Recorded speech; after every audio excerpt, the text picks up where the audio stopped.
Chapter 1. The Great Sage Equal to Heaven. Sun Tzu felt an overwhelming lightness, as though he had shed all weight, while his mind seemed rusted, turning with great sluggishness. Interesting. Suddenly, a light chuckle echoed in his ear, jolting him awake. Before he could examine his condition, he was captivated by the scene before him.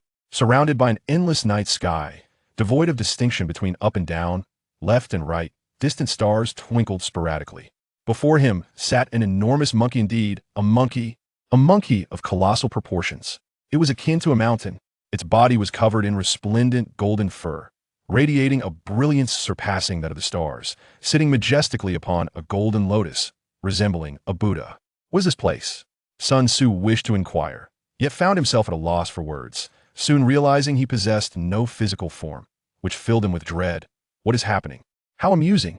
The golden monkey regarded him with keen interest, plucking a hair from its body. Here is a gift for you should you find fortune in the future. Come seek me, old son. Still bewildered, Sun Tzu noticed the golden monkey had vanished, while a massive monkey hair soared toward him. Though termed a hair, from his perspective, it resembled an endless wall several meters high. It was unimaginably vast. Boom! No! He silently wailed, as the enormous monkey hair collided with him, plunging him into darkness, devoid of consciousness. Splash! Sun Tzu abruptly sat up, his forehead drenched in cold sweat, his eyes still reflecting terror. Damn! This dream felt too real. I almost thought I was crushed into a pulp. His heart raced, still pounding fiercely. Not only did the oversized monkey hair linger in his mind, but the mountain-like golden monkey was also vividly etched in his memory. He often dreamed, yet such vividness and clarity were rare occurrences. Wiping the sweat from his brow and taking a couple of deep breaths, Sun Tzu gradually calmed down, only to realize something was amiss. Surrounding him was lush green grass interspersed with wildflowers, a scene brimming with life. Before him stretched an endless sea, shimmering in deep blue under the sun, while dense jungles and low mountains loomed behind. The air was refreshing. The scenery was breathtaking. But the pressing issue was, I should be asleep in my rented apartment. Outside should be a gravel asphalt road and concrete buildings, not the sea and mountains. Am I still dreaming? With a snap, Sun Tzu shut his eyes and lay back down. Seconds later, he opened his eyes once more, staring blankly at the azure sky, a sense of bewilderment washing over him. This is not a dream. This is undeniably not a dream. So what is the situation now? Sun Tzu pressed his palm to his forehead, striving to calm his thoughts. There were two possibilities. First, someone played a colossal prank on him, breaking into his place while he slept and transporting him to this unknown island. But who would engage in such a tedious and extravagant joke? Second, a supernatural event had transpired. This sounded even less plausible. However, a strange glimmer flickered in Sun Tzu's eyes. The likelihood of the second scenario seemed to grow stronger. He extended his hand, quietly waiting a few seconds, when suddenly a glimmer of golden light erupted from his palm, growing brighter until it reached its peak, then gradually dimmed. As the radiance faded, a golden hair lay calmly in his palm less than an inch long, slightly curved, and shining like a golden needle. What is this? Sun Tzu's pupils constricted slightly despite the size discrepancy. He immediately thought of the golden monkey's gift from his dream, the colossal monkey hair. At that moment, his expression shifted. The golden hair in his palm began to change, visibly swelling, becoming thicker and longer. What is happening? Sun Tzu watched in trepidation. If he had not been dreaming, then the mountain-like monkey was undoubtedly an extraordinary being. The hair it gifted him must be no ordinary item. Stop messing around, don't you know the old man has a weak heart? Sun Tzu grinned. Though nervous, he could only watch and wait for the transformation to conclude. He did not have to wait long. After about a minute, the change ceased. The monkey hair had vanished, replaced by a peculiar fruit resembling a banana, adorned with spiral patterns that exuded an extraordinary aura. Sun Tzu inspected it, his expression slightly hesitant. Upon the fruit's appearance, a voice resonated within him. Eat it, eat it, eat it. Can this really be eaten? Sun Tzu frowned, contemplating, before bringing it to his lips and taking a small bite. This strange fruit had transformed from the monkey hair. Surely it couldn't be poisonous? The golden giant monkey, exuding a divine presence, had no reason to harm an ordinary person like him. He'll just taste it even if there's an issue. A small amount shouldn't matter. Lost in thought, Sun Tzu's expression drastically changed, his face turning a deep shade of purple. This is unbelievably foul-tasting. Gagging, his stomach twisted painfully as he gazed at the remaining fruit in horror. This was unquestionably the most distasteful thing he had ever consumed. It tasted like excrement, no, even worse than excrement. As he retched, Sun Tzu realized something. The spiral patterns and taste worse than excrement seemed to have heard of something with these two characteristics. Devil fruit? Looking at the bitten banana, Sun Tzu's expression shifted once more. At that moment, dense golden fur sprouted from his body. His size began to increase, and a terrifying power awakened within him. Though slightly anxious, he remained calm, having deduced from earlier signs that he was not in danger. Moreover, he could feel this power was harmless and controllable. The ongoing transformation seemed stoppable at will. Seconds later, Sun Tzu vanished, replaced by a massive golden ape standing over 10 meters tall, its body covered in radiant golden fur, with a sharp beak and gaunt features, exuding a fierce countenance. Huh!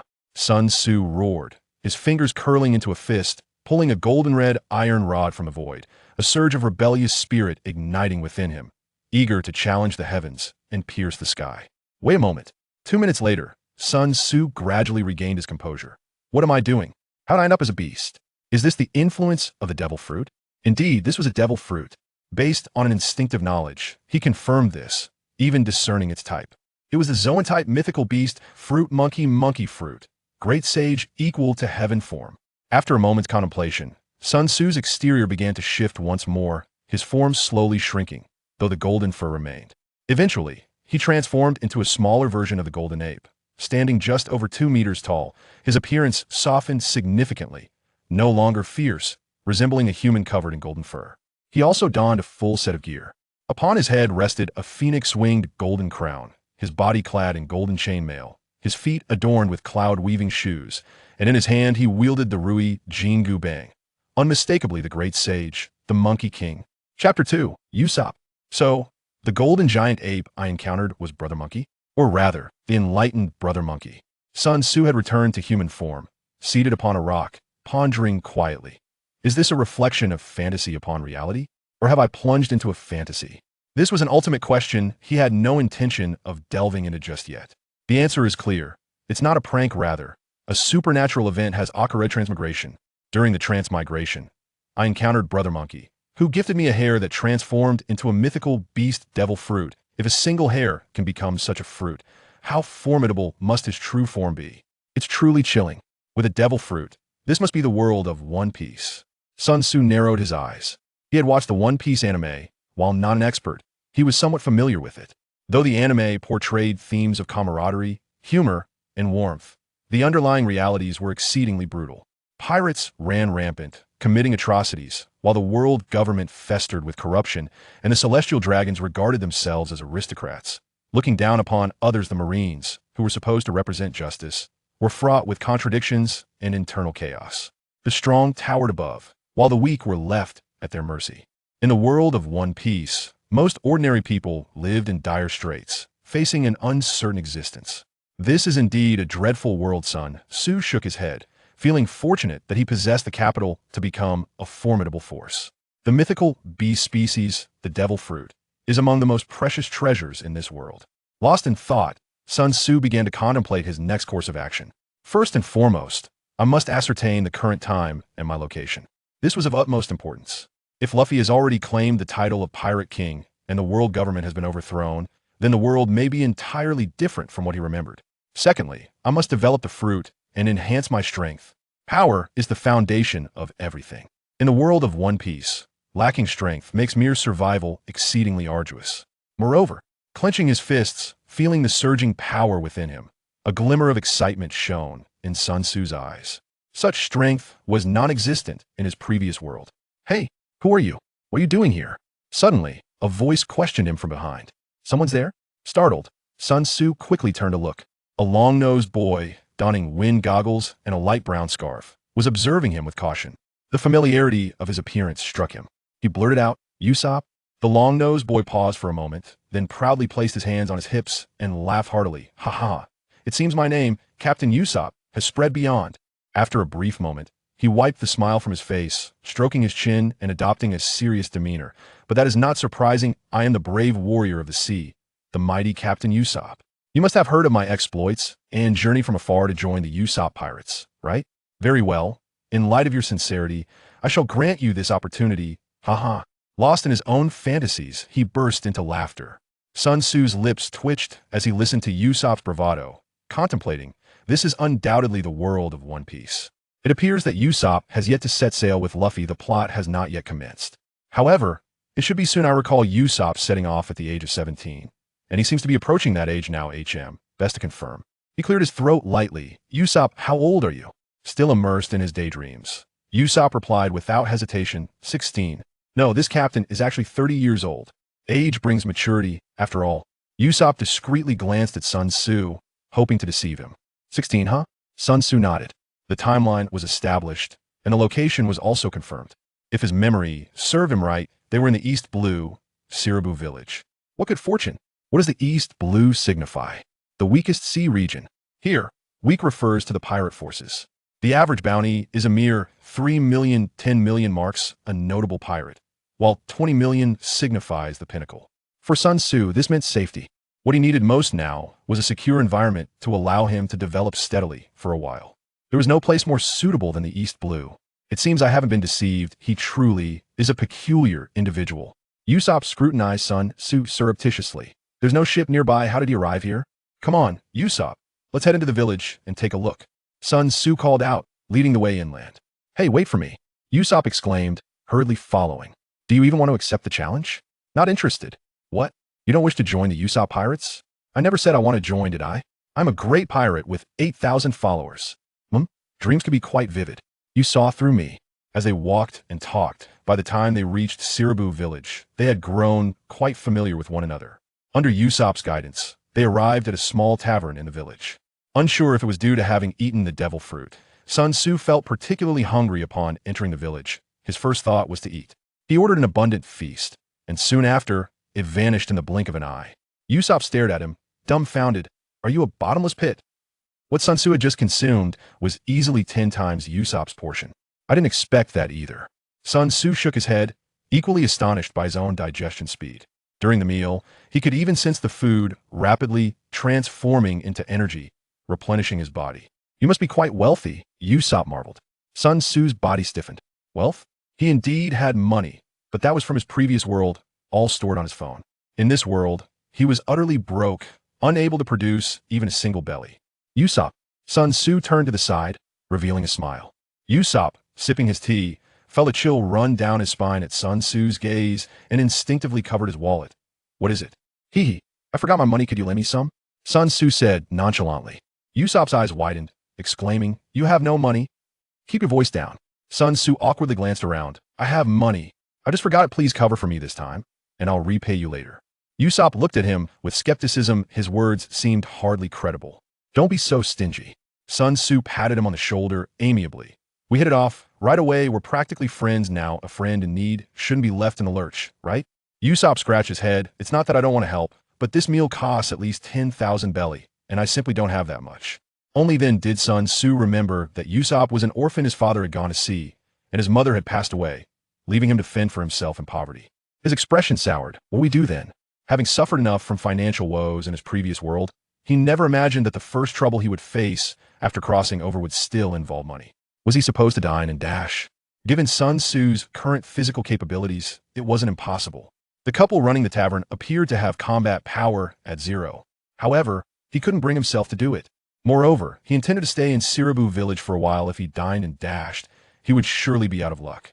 Just as Sun Tzu was feeling troubled, a customer at the adjacent table stood up. Allow me to cover for you. Chapter 3. Mary and Kuro. This was a peculiar man dressed in a suit, his hair resembling wool, with a pair of goat horns sprouting from his head. Sun Tzu felt a surge of joy, stepping forward to clasp his shoulder, and laughed heartily. Thank you, my friend. You've truly been a great help. I will repay you promptly. By the way, my name is Sun Tzu. Unaccustomed to his familiarity, the man awkwardly shrugged his shoulders, yet his smile remained gentle. My name is Meili. There's no need to repay me. Consider this meal my treat. Meili?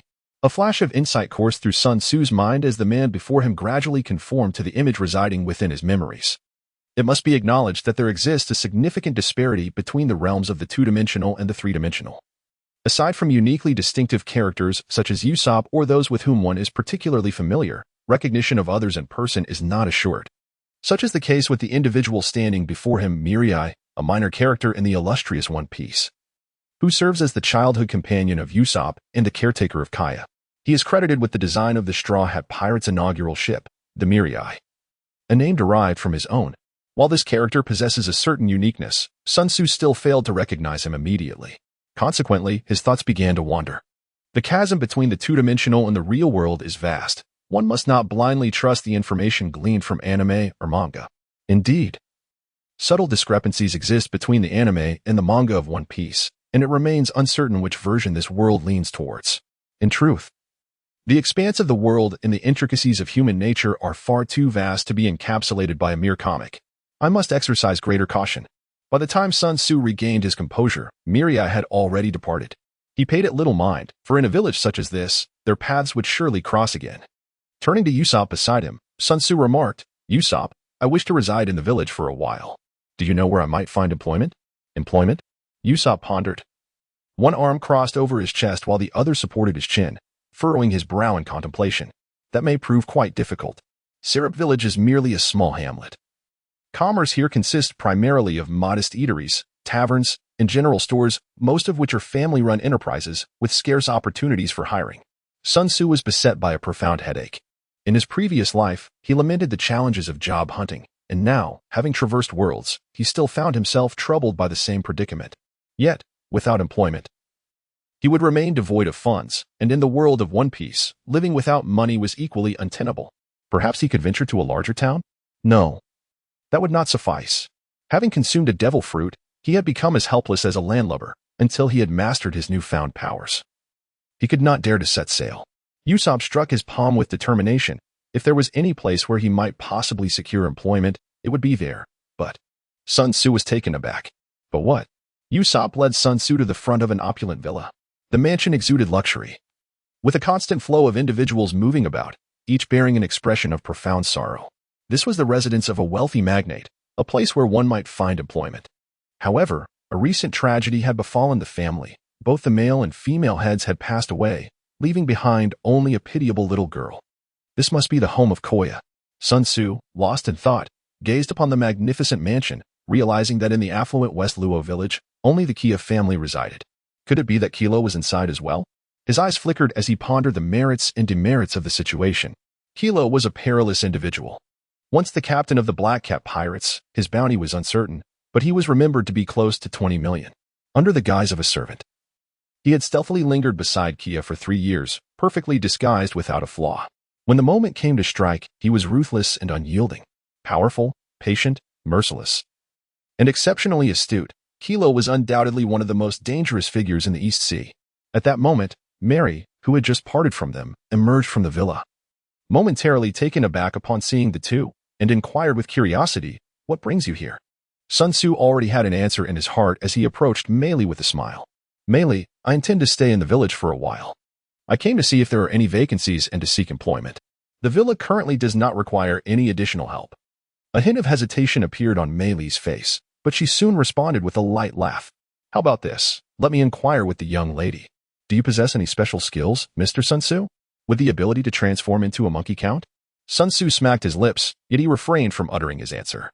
After a moment of contemplation, he replied, "I am a novelist, educated to a high standard, with considerable strength, capable of handling various jobs." These words were fundamentally truthful.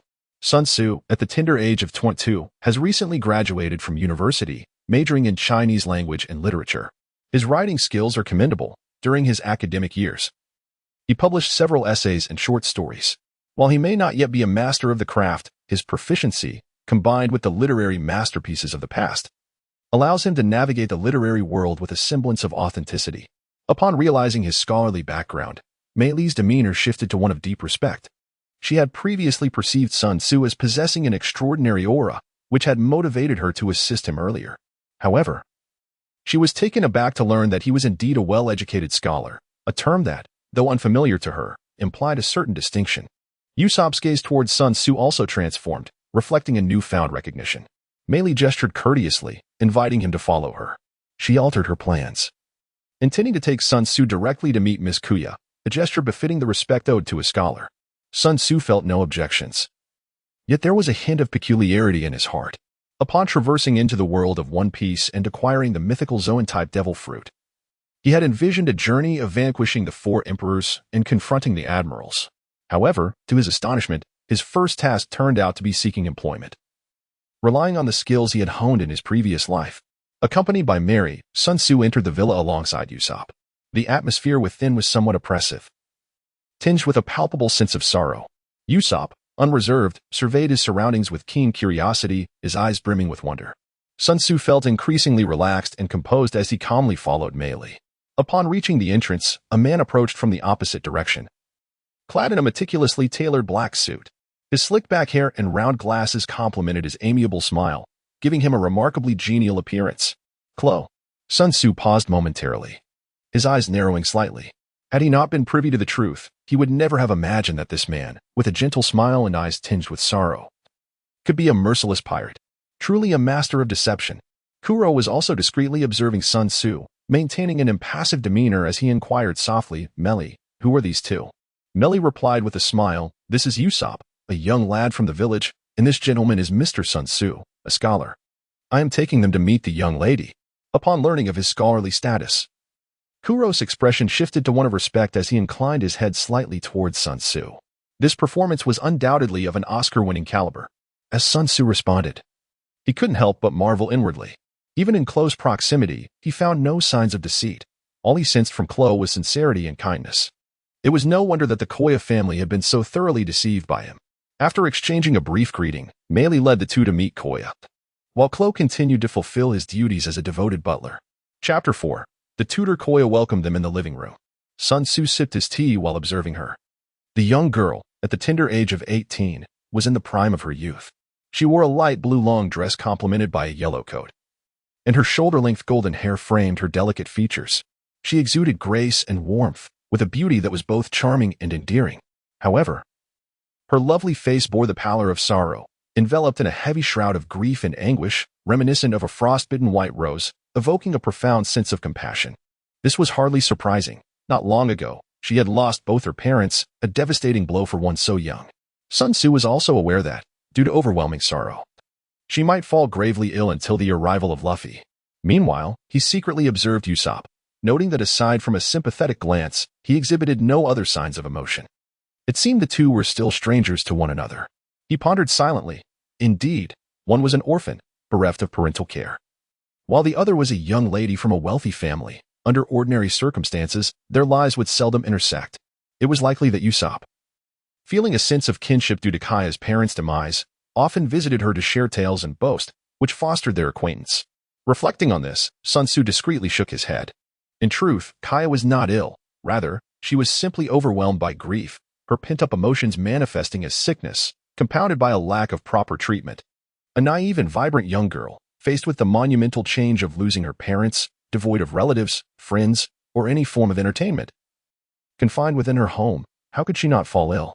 In the original narrative, had it not been for Usopp's presence, which occasionally brought her laughter, Kaya might have indeed met an untimely demise, her beauty fading prematurely.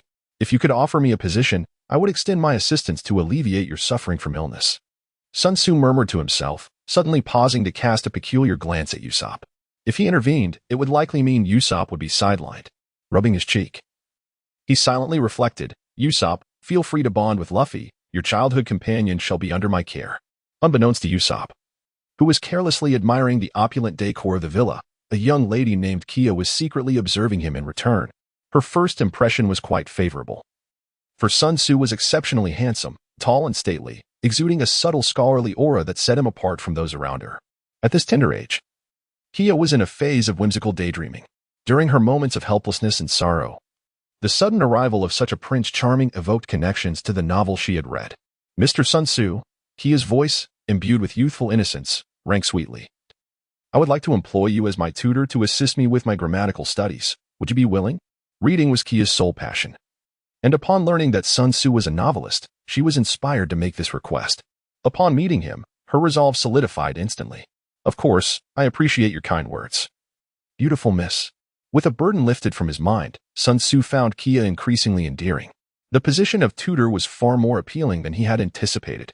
In terms of salary, status, and freedom, it surpassed that of a mere servant. A blush graced Kia's pale cheeks, In her years, she had seldom received such direct praise, especially from a dashing young man. As she fumbled for a response, Mary took the conversation forward, discussing various details with Sun Tzu. Both parties were earnest. Swiftly reaching an agreement, he would tutor Kia 5 times a week for 2 hours each session, with a remuneration of 50,000 berries weekly, a considerable income in the region. Complemented by short hours and ample freedom, sure to evoke envy. Due to Kia's frail health, she soon retired to rest. After receiving a week's advance on his salary, Sun Tzu bid farewell. Exiting, he encountered Kuro, and without exchanging words, they nodded at each other and passed by. One significant reason Sun Tzu chose to remain was his newfound confidence. He feared Kuro not. He had consumed a rare Zoan-type devil fruit, surpassing even the natural types. The other Zoan users, Marco, the first division commander of the Whitebeard pirates, Kaido, the mightiest creature across land, sea, and air, one of the 4 emperors, Sengoku, the fleet admiral of the navy, were all figures at the pinnacle of the world. As one of their kind, it would be utterly disgraceful for Sun Tzu to fear a mere bounty of less than 20 million on Kuro's head. Even having just ingested the devil fruit and lacking training, he felt capable of defeating Kuro. It was merely the absence of practical experience that rendered him somewhat uncertain. Moreover, with a full year remaining before Kuro's schemes would unfold, there was no immediate concern, as Kuro would not act recklessly in that time. Furthermore, he could serve as a gauge for Sun Tzu's strength. If he could easily crush Kuro, it would essentially signify that Sun Tzu could reign supreme in the East Sea. After leaving the villa, facilitated by Usopp's introduction, Sun Tzu rented a modest courtyard for a year. Although Mary had invited him to stay in the villa, he declined.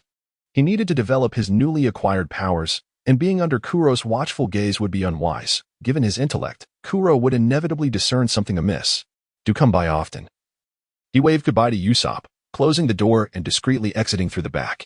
The courtyard was somewhat secluded, located on the outskirts of Syrup Village, with its backyard adjoining a small hill, exactly what he desired, as a solitary courtyard wouldn't suffice for his ambitions. Although the hour was past noon, the sun remained blisteringly hot, suspended high in the sky, casting its light and warmth indiscriminately. Sun Tzu made his way to a clearing halfway up the mountain, where he paused to catch his breath. The devil fruit is indeed a remarkable treasure, he mused. Having ascended half the mountain under the scorching sun, he remained unperturbed. His face devoid of color and breath steady, not a single bead of sweat gracing his brow, truly astonishing. "Thanks to Monkey King," he remarked appreciatively, before commencing his exercises. This journey was intended to familiarize himself with his newfound powers. To know oneself and one's adversary is to ensure victory in 100 battles. In his view, self-awareness held greater significance than understanding one's foes. Thus, he resolved to start with the most elementary of practices. As Sun Tzu's thoughts stirred, he transformed into a formidable 10-meter-tall giant ape, summoning the golden staff, which startled even himself. Despite his colossal stature, he remained remarkably agile, and more astonishingly, his strength was utterly terrifying. Under his command, whether it be trees or rocks, they crumbled like mere tissue, easily torn asunder. With a stomp of his foot, the earth trembled, mountains fractured, and with a swing of his fist, a sonic boom resounded, rendering all in his path defenseless. The golden staff whirled with such ferocity that it conjured a tempest around him, the slicing winds capable of inflicting harm. Is this the true power of the phantom beast's devil fruit? Sun Tzu inhaled sharply, contemplating that he could indeed strike Klo down with a single blow. However, he soon realized that his astonishment had come prematurely. What he had uncovered was merely the tip of the iceberg concerning the demonic fruits of the phantom beasts. Chapter 5. For powers in the village of Zilabu, atop an unremarkable hill, tranquility had been irrevocably shattered. The ground lay uneven, littered with an array of footprints of varying depths and numerous cracks, while debris and fragmented timber sprawled everywhere, resembling the aftermath of a cataclysmic event. Utter chaos. In the midst of this turmoil, a figure darted swiftly, leaving trails of illusions in its wake, accompanied by the occasional thunderous roar of air being torn asunder. The air surged tumultuously, with dust and stones swirling, until, after a considerable duration, calmness was finally restored. Sun Tzu stood proudly at the center of the ravaged clearing, his toes hovering 3 feet above the ground, defying gravity. Adorning his head was a crown of purple gold with phoenix wings, while his body was clad in a suit of golden chainmail, and his feet were shod in cloud-like lotus silk shoes. In one hand, he grasped the Ruyi Jingu Bang, a magical staff. After a few moments, he descended slowly, and the crown, the staff, and other adornments vanished one by one, while the monkey fur on his face gradually faded away. Once he had returned to his human form, An uncontrollable joy illuminated Sun Tzu's countenance. The beast fruit was far more formidable than he had anticipated. It was so powerful that it made him question the very essence of existence. How could others possibly thrive in such a world? He began to suspect that the Monkey King's transformation, a manifestation of this extraordinary beast fruit, was indeed exceptional. Although he had not encountered the other beast fruit wielders, he instinctively felt that such strength was not the norm. Through testing, he discovered that this monkey fruit, which granted him the form of the great sage equal to heaven, endowed him with several remarkable abilities. First and foremost was an extraordinarily powerful physique. Whether in human form, giant ape form, or the hybrid human-ape form, his body exhibited formidable strength, with no weaknesses in speed, power, or defense. The distinctions lay in the fact that the human form was the weakest. The giant ape form possessed the greatest strength, and the hybrid form offered enhanced agility. Secondly, there existed an indomitable will to battle against the heavens and the earth. An unwavering spirit intertwined with another innate talent, his exceptional combat prowess, or what could be termed as combat intelligence. Possessing strength alone is not sufficient. The ability to harness it effectively is also a talent. This combative spirit, characterized by a readiness to engage in battle, birthed an extraordinary aptitude for combat.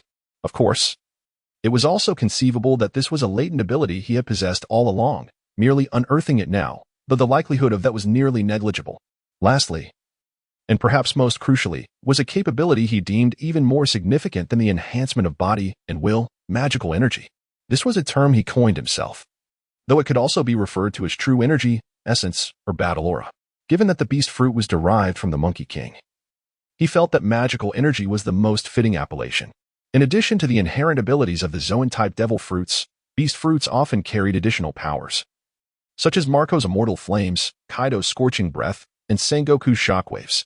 Such powers were often intimately connected with the form of the fruit itself. The mythical fruit of Sun Tzu possesses a remarkable power, which is the magical energy coursing within. This is an extraordinary force, endowed with numerous incredible effects. However, due to insufficient development, the true might of this magical energy remains shrouded in layers of mystery. He has merely glimpsed the tip of the iceberg. Enhancing speed and strength is merely the most fundamental aspect. With the aid of this energy, he can even momentarily defy gravity, though not enduring. It is indeed a form of flight. For one who cannot swim, this ability to soar holds profound strategic significance. Given time, he is confident that he will cultivate the ability to fly at will. Sun Tzu has tested 3 forms, all of which can harness magical energy. The distinction lies in the fact that the human form is the most elusive and the most challenging to wield magical power. The giant ape form exhibits the most ferocious magic, proving difficult to control. It is suited for grand and sweeping maneuvers, but not for delicate tasks. The human ape form strikes a harmonious balance in all aspects, currently enabling the ability to soar through the skies exclusively in this state. Clearly, the human ape form is the most adept for combat, unleashing the greatest fighting prowess. Finally, there are 4 pieces of equipment: the Ruyi Jingu Bang golden staff, the Fengqi Zijing Guan phoenix feather crown, the golden chainmail, and the lotus silk boots. These are not mere ornaments. Each of these 4 items possesses formidable magical conductivity, representing the only known artifacts capable of channeling magical energy. When infused with magic, the phoenix feather crown enhances mental acuity and willpower, the golden chainmail boosts defensive capabilities, and the lotus silk boots augment agility and speed. The Ruyi Jingu Bang can alter its size, thereby increasing its offensive strength. Notably, the weight of the golden staff is not fixed, it fluctuates with its size. All of these discoveries were made within a mere half-day, and undoubtedly, more effects await exploration. Sun Tzu is now utterly convinced that he can indeed crush Kuro with a single slap. Their strengths are not even remotely comparable. Even though his combat experience may be lacking, his speed and power have already reached a level of overwhelming dominance. Should he strike Kuro down at this very moment? Sun Tzu pondered for a moment, stroking his chin. It is futile to kill him now. Not only would I not gain Kuro's gratitude, but I might also frighten her. Even inciting animosity, a laborious endeavor with no reward. In his mind, Kuro was merely a tool to gauge his own strength and enhance Kuro's favor. To eliminate him under circumstances where neither of those outcomes could be achieved would be a sheer waste. After finding a clean spot to rest for a while, Sun Tzu revitalized himself. Very well, let us continue training. He had no intention of altering his plans. The East Sea was the weakest of all seas. Being strong there signified little. Even Kuro, placed in the grand line, would merely be a small fish. Moreover, the East Sea was not devoid of formidable figures. such as a certain vice admiral who occasionally made his presence known. He intended to persist in leveling up in West Rob Village, aiming to attain invincibility upon his emergence. Stability, he believed, was the secret to longevity. After an afternoon of rigorous training, Sun Tzu had dinner at a small eatery and retired to bed early. Starlight filtered through the window, illuminating the floor. He found himself momentarily lost in thought. In his previous world, various forms of pollution had rendered such starry skies a rarity. The air here felt exceptionally fresh. The omnipresent differences served as a constant reminder that he was no longer in his original world. As the initial excitement gradually waned, a complex mix of emotions surged within him. He felt a profound lack of belonging. This might be a common affliction among travelers. Although he was an orphan, there were still many ties in that world. Mentors, classmates, friends, and, of course, a lover. Not to mention the conveniences of takeout, delivery, the internet, mobile phones, and computers. As this train of thought crossed his mind, Sun Tzu suddenly had a revelation. Thank goodness I possess no incriminating material on my phone or computer. Otherwise, I would face social obliteration. He found himself both amused and bewildered, his complex emotions significantly alleviated. Perhaps there was still a chance to return. If I can traverse dimensions with this fragile flesh of mine, then crossing worlds may not be as insurmountable as I once believed. And what of Monkey King? Was the place where I encountered him a gap between worlds? When he mentioned that in the future, should I achieve greatness, I could seek him out. Was he referring to the moment I could escape the world of One Piece? Did he know where my original world lay? And why did Monkey King gift me his hair? As these thoughts swirled in his mind, Sun Tzu unknowingly drifted into slumber. Chapter 6. Conflict the following day. Sun Tzu awoke early, first venturing to the back mountain to stretch his limbs before setting out to procure supplies. After his journey through time, he was left with nothing but the clothes on his back, necessitating the repurchase of all his essentials. Although Zilaba village was small, it was remarkably well equipped, offering a variety of goods for sale. Before noon, Sun Tzu had successfully gathered all the items he required. In the afternoon, as per their arrangement, he made his way to Kuya's home to conduct his inaugural lesson. However, upon entering, he was immediately confronted. It was Klo. Sun Tzu narrowed his eyes, intrigued, and inquired, Clabatel, is there something amiss? Clabatel was a pseudonym for Klo. Klo adjusted his glasses with a flick of his wrist and replied, Mr. Sun Tzu, I regret to inform you that your services are no longer required. What? Sun Tzu appeared utterly astonished. Why? He inquired. Miss Kia and I had already come to an understanding yesterday. A subtle smile graced Kluo's lips as he replied. The young lady has not been in good health lately and requires some rest. Sun Tzu immediately understood the situation and remarked coolly, this cannot be Miss Kuya's decision. Klu remained unperturbed and replied, the young lady is still quite young and often makes impulsive choices. I bear the responsibility of my late master's wishes and must ensure the well-being of the young lady. Sun Tzu remarked, do you not think you are overstepping your bounds? Let us not forget that you are merely a servant. Or do you believe yourself to be the true master? My loyalty to the young lady is not something that an outsider like you can comment on. Clotho adjusted his glasses, a fleeting glint of coldness flashing in his eyes. His insistence on dismissing Sun Tzu was solely to minimize unnecessary variables, yet he found his true thoughts inadvertently exposed. Though unintentional, a profound intent to kill surged within him. Their quarrel had already drawn the attention of other servants. Are you suggesting that you should remain in her room, isolated from strangers? Sun Tzu inquired. This is none of your concern, Clotho replied, yet everyone grasped the implication of his words. In the next moment, to the astonishment of all present, Sun Tzu struck him with a swift and forceful blow. Smack! Clotho staggered from the impact, and when he raised his head again, a distinct handprint marred his face. His expression darkened considerably as he struggled to suppress the murderous rage within, bellowing, this insolent scoundrel. Someone, throw him out. At once, two individuals stepped forward. Is it possible to endure such an affront? A flicker of astonishment crossed Sun Tzu's mind. What a profoundly shrewd individual. However, this suited me perfectly. With a dismissive gesture, he coldly remarked, if you wish to bring about Kuya's demise, you are free to do so. The two approaching figures were instantly taken aback, their raised arms freezing in place, caught in a liminal state of indecision. Kuya? Death? Such an accusation was far too grave for them to bear. And even the faintest association was something they could not dare to entertain. At that moment, the recently recovered Meili quickly interposed herself between the two men. Do not act impulsively. Remain calm. Her helplessness was palpable. She had never anticipated that Sun Tzu would strike so suddenly, a stark contrast to his ostensibly genteel demeanor. This matter originally had no bearing on me, yet Kuya is now my student, and I could not remain an indifferent bystander. Sun Tzu pointed at Kuro and declared with unwavering conviction, "This individual harbors malicious intent. He seeks to murder Koya." Kuro roared in anger, "Cease your nonsensical chatter. I perceive that your resentment stems from my intention to dismiss you, leading you to spread slander and falsehoods." Sun Tzu scoffed. Kuya's deteriorating health is merely a result of excessive grief, a condition brought on by repressed emotions, rather than allowing her to find solace and alleviate her sorrow. You choose to confine her to a room, isolating her from the world. This will only exacerbate her distress, ultimately leading to a debilitating illness. Is this not a form of murder? The onlookers nodded in unison, finding his argument both rational and compelling. What do you know? This is the doctor's directive. Kuro retorted coldly. The doctor advised you to confine Kuya to her room, forbidding her from seeing anyone? Sun Tzu regarded him with a bemused smile. Summon that doctor. I wish to see which quack would dare to profit from such malfeasance. Kuro fell silent, for no physician would issue such a prescription. He had indeed distorted the doctor's intentions.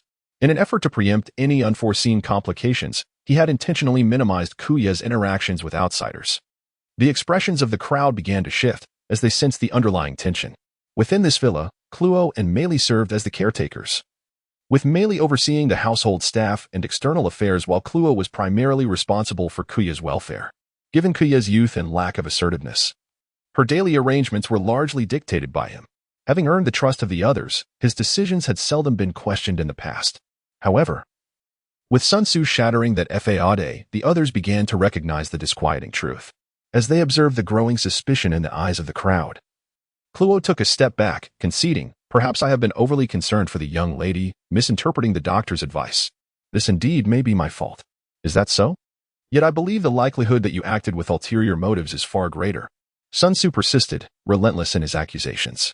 Meili interjected hastily, "Mr. Sun, you may not be aware, but Kuro is kind-hearted and devoted to the young lady. He would never endanger her." Kind-hearted and devoted? Sun Tzu smiled and cast a glance at him. How blind must one be to utter such words? Meili, I caution you.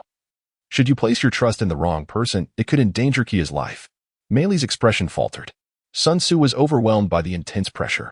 It was of no consequence. From the nearby window, a gentle and youthful voice emerged. "Teacher Sun Tzu, I have faith in Clabethel. He merely made a fleeting oversight." "Very well, then." Sun Tzu shrugged nonchalantly.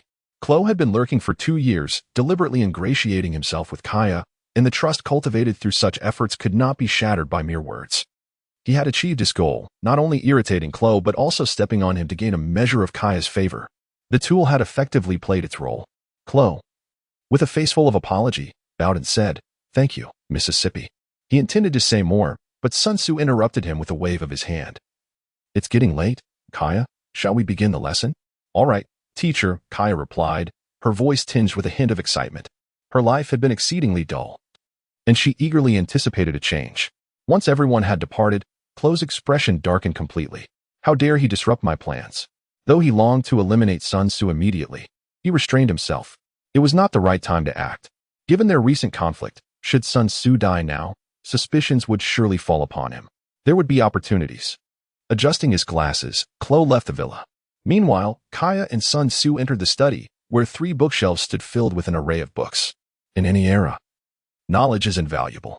In the world of One Piece, only a wealthy household like Kaya's could possess such a vast collection of tomes. Sun Tzu began imparting knowledge of grammar to Kuya, but soon paused. Kuya, brimming with enthusiasm, could not help but display a hint of confusion on her delicate face. "Teacher Sun Tzu, your health is not in the best condition. It is unwise to study for too long. Let us conclude for today," Sun Tzu explained. Although reluctant, Kuya nodded obediently. "I will listen to you, teacher. In that case, allow me to share a story with you." Sun Tzu smiled, his eyes crinkling with delight. This inspiration was drawn from Usopp. Despite knowing he was embellishing the truth, Kaya could not help but burst into laughter. Clearly, she was quite captivated by these fanciful tales. The bookshelf was adorned with numerous fantasy novels. Storytelling was Sun Tzu's forte. Be it films or television series, he could effortlessly conjure up a complete narrative from any selection. And he was also a devoted fan of online literature. In terms of logic, creativity, and humor, online novels far surpassed the exaggerated tales spun by Usopp. With an array of flavors and styles, there was something for everyone. Indeed, Kaya's eyes sparkled with excitement as she nodded emphatically. "Wonderful."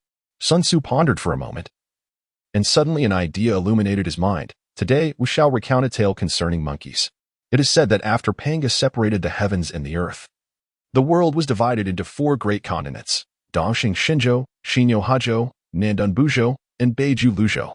In Dongxing Shinzhou, there lies a proud nation known as Ally. And upon the seas of Ally stands the majestic flower fruit mountain. Chapter 7.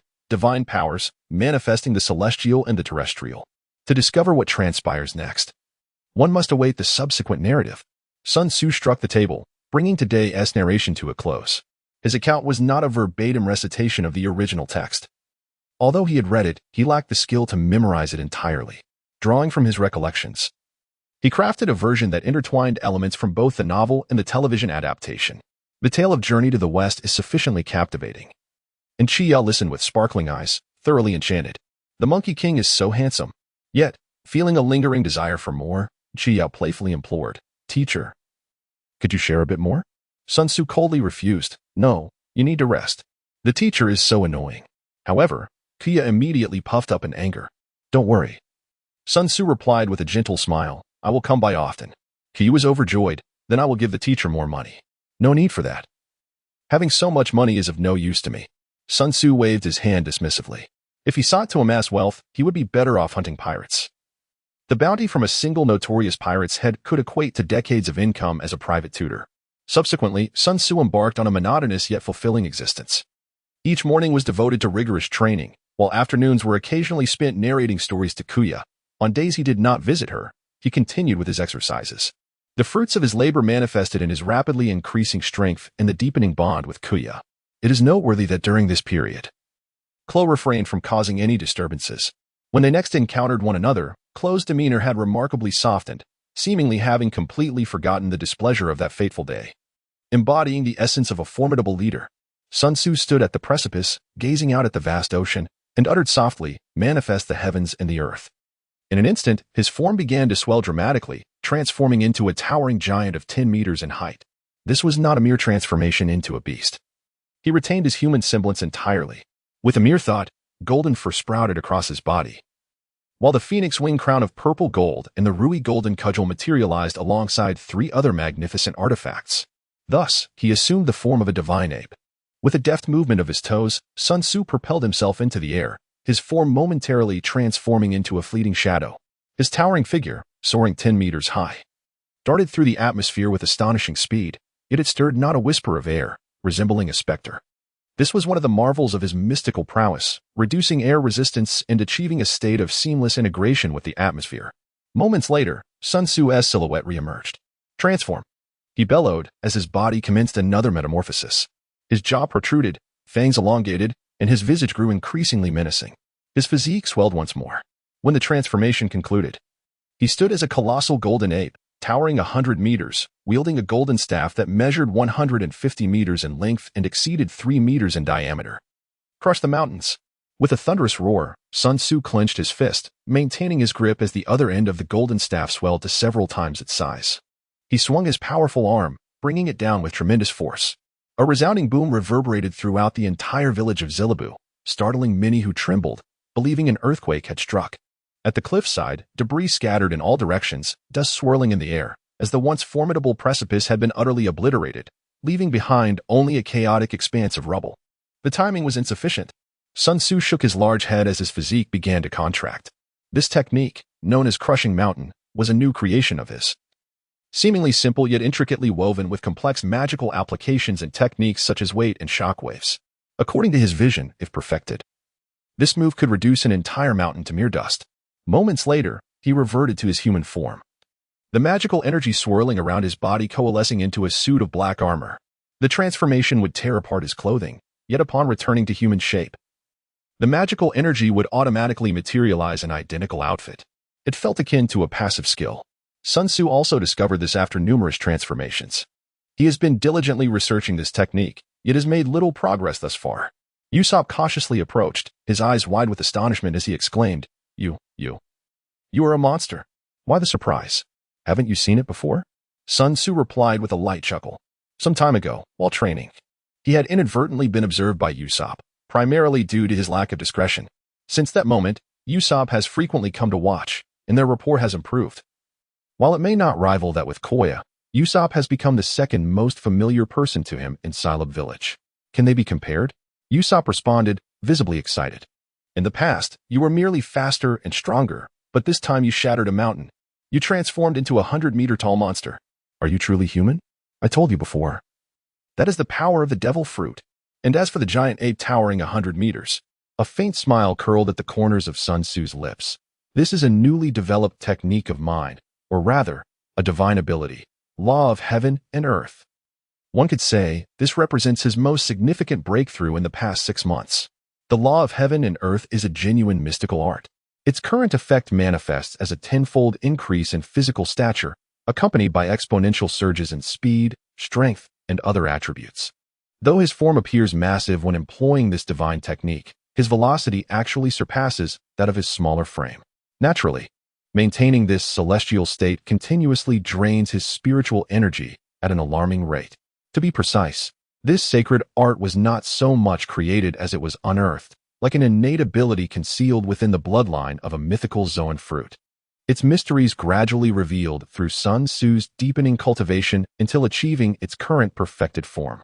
What sparks boundless anticipation is this? If the law of heaven and earth could be developed, might other divine arts await discovery? Perhaps the somersault cloud? Or the 72 transformations? Each time these thoughts arose, Sun Tzu's heart burned with fervor, nearly compelling him to shout aloud. All hail the Monkey King. Usopp, emerging from his stunned stupor, wiped his nose and clapped Sun Tzu's shoulder with a boisterous laugh. Huh, not bad, not bad. Almost approaching the greatness of Captain Usopp. You really do spout nonsense with your eyes wide open, came the dry retort. Sun Tzu remained speechless. Let us depart. Someone will arrive shortly. The earlier commotion surely attracted the attention of the villagers of Zilabu. He found no pleasure in explaining and chose to avoid them altogether. Are you off to class again? Usopp hurriedly caught up. Yes. How dreadfully boring. Boring? Then let us set sail. The ocean is rife with thrilling adventures. Set sail? Usopp glanced back at the shimmering sea, a glimmer of longing evident in his eyes, only to be swiftly replaced by trepidation. He chuckled awkwardly. Haha. That sounds like a splendid idea.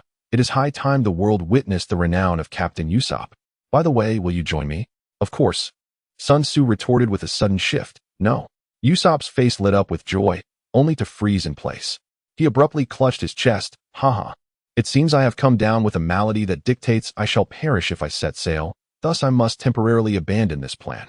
With a teasing glance, Sun Tzu replied nonchalantly, suit yourself. Regardless, in half a year, the man destined for you will arrive.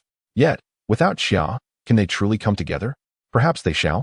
Regardless, why ponder so much? The boat will find its way when it reaches the bridge. Sun Tzu irresponsibly cast this issue aside. Chapter 8. Encounter with Pirates. As Sun Tzu entered, Kuya rushed towards him, enveloping his arm in a tight embrace, and complained, why did you take so long to arrive? I've been waiting for you forever. His gaze involuntarily drifted downward. The weather was splendid, and Kuya was adorned in a flowing blue dress. He could distinctly feel the softness of her form pressed against his arm, shifting and rubbing against him as she moved. This was truly overwhelming for him. How could a young man, full of vigor, withstand such an encounter? Sun Tzu desperately diverted his attention to avoid embarrassment. Of course, it was somewhat difficult for him to part ways. The complexity of his inner emotions was truly beyond the comprehension of outsiders. Clearing his throat, Sun Tzu feigned nonchalance. Kuya, how are the preparations coming along? All set, teacher. Kuya replied, her tone filled with excitement, oblivious to her misdeeds, her beautiful eyes sparkling with anticipation. Then let us embark on our journey. Sun Tzu's tone was filled with delight. Today, he intended to take Kuya out for an excursion, not merely to the villa, but to leave the confines of Xylab village and the small island itself. After 6 months of diligent cultivation, his strength had surged remarkably. Yet, the monotony of daily training had rendered him physically and mentally fatigued. Whether it be study or practice, a harmonious balance between work and rest is indeed essential. It was time for a respite. How wonderful. Kuya flitted around Sun Tzu like a joyful butterfly. Over the past 6 months, with Sun Tzu's companionship, the turmoil within her heart had gradually dissipated, and her health had improved significantly. She had nearly freed herself from the shadow of her parents' passing. Though her demeanor was gentle and composed, she was, after all, a girl of 16 or 17, possessing a lively spirit deep within.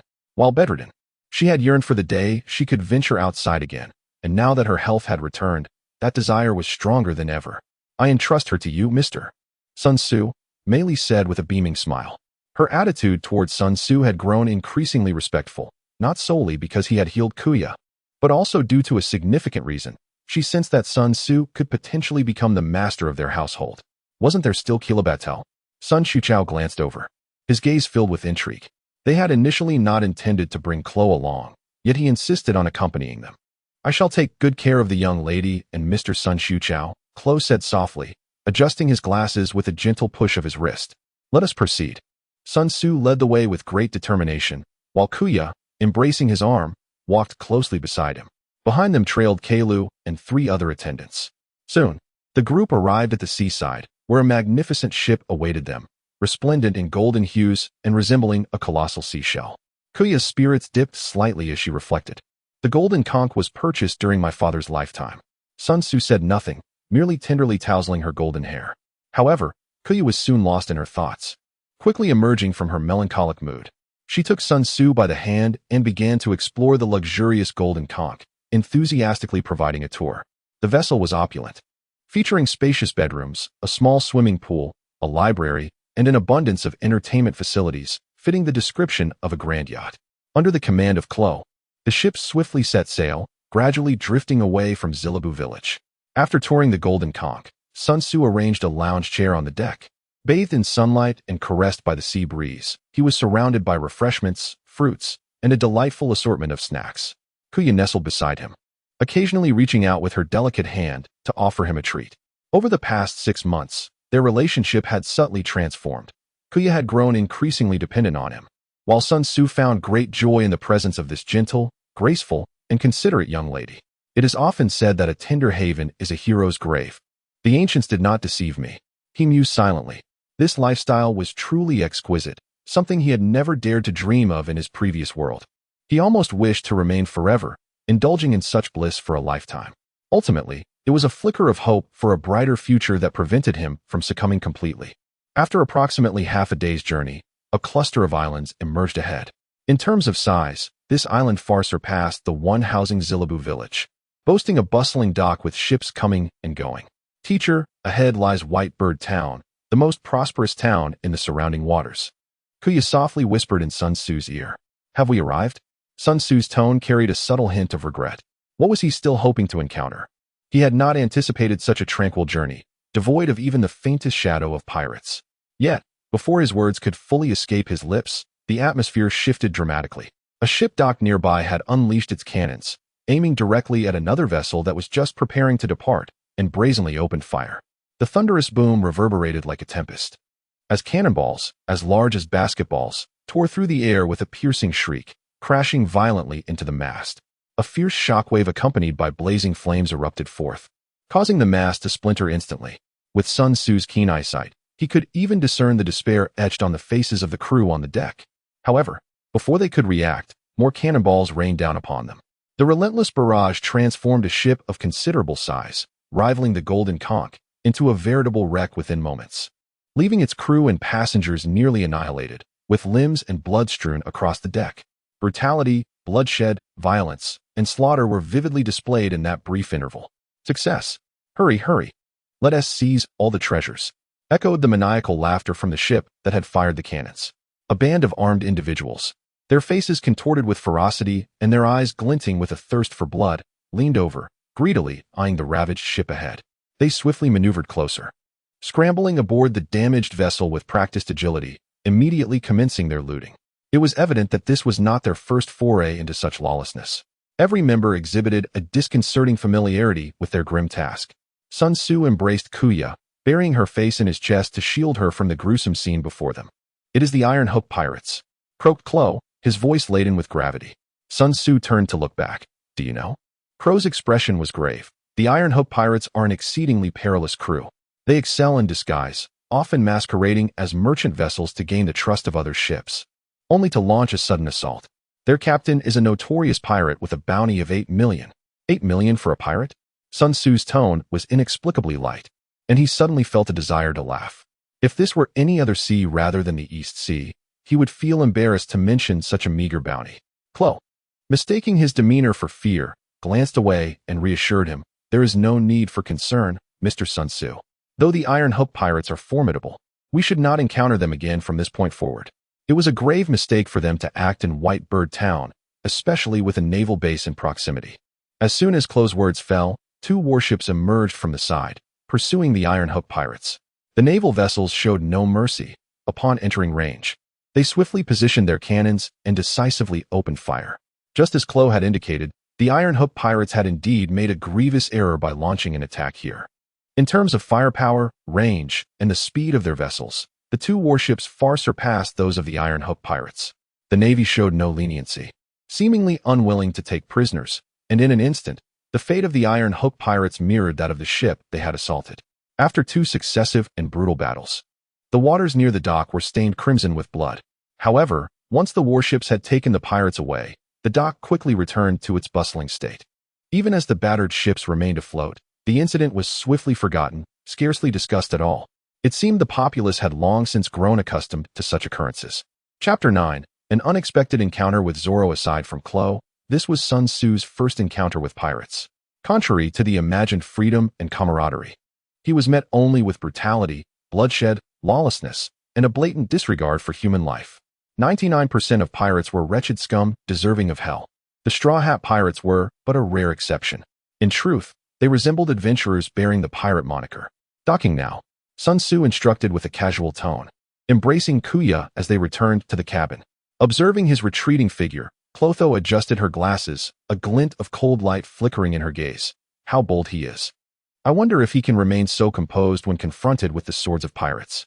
Whitebird Town, truly the largest settlement in the vicinity, bustled with extraordinary liveliness.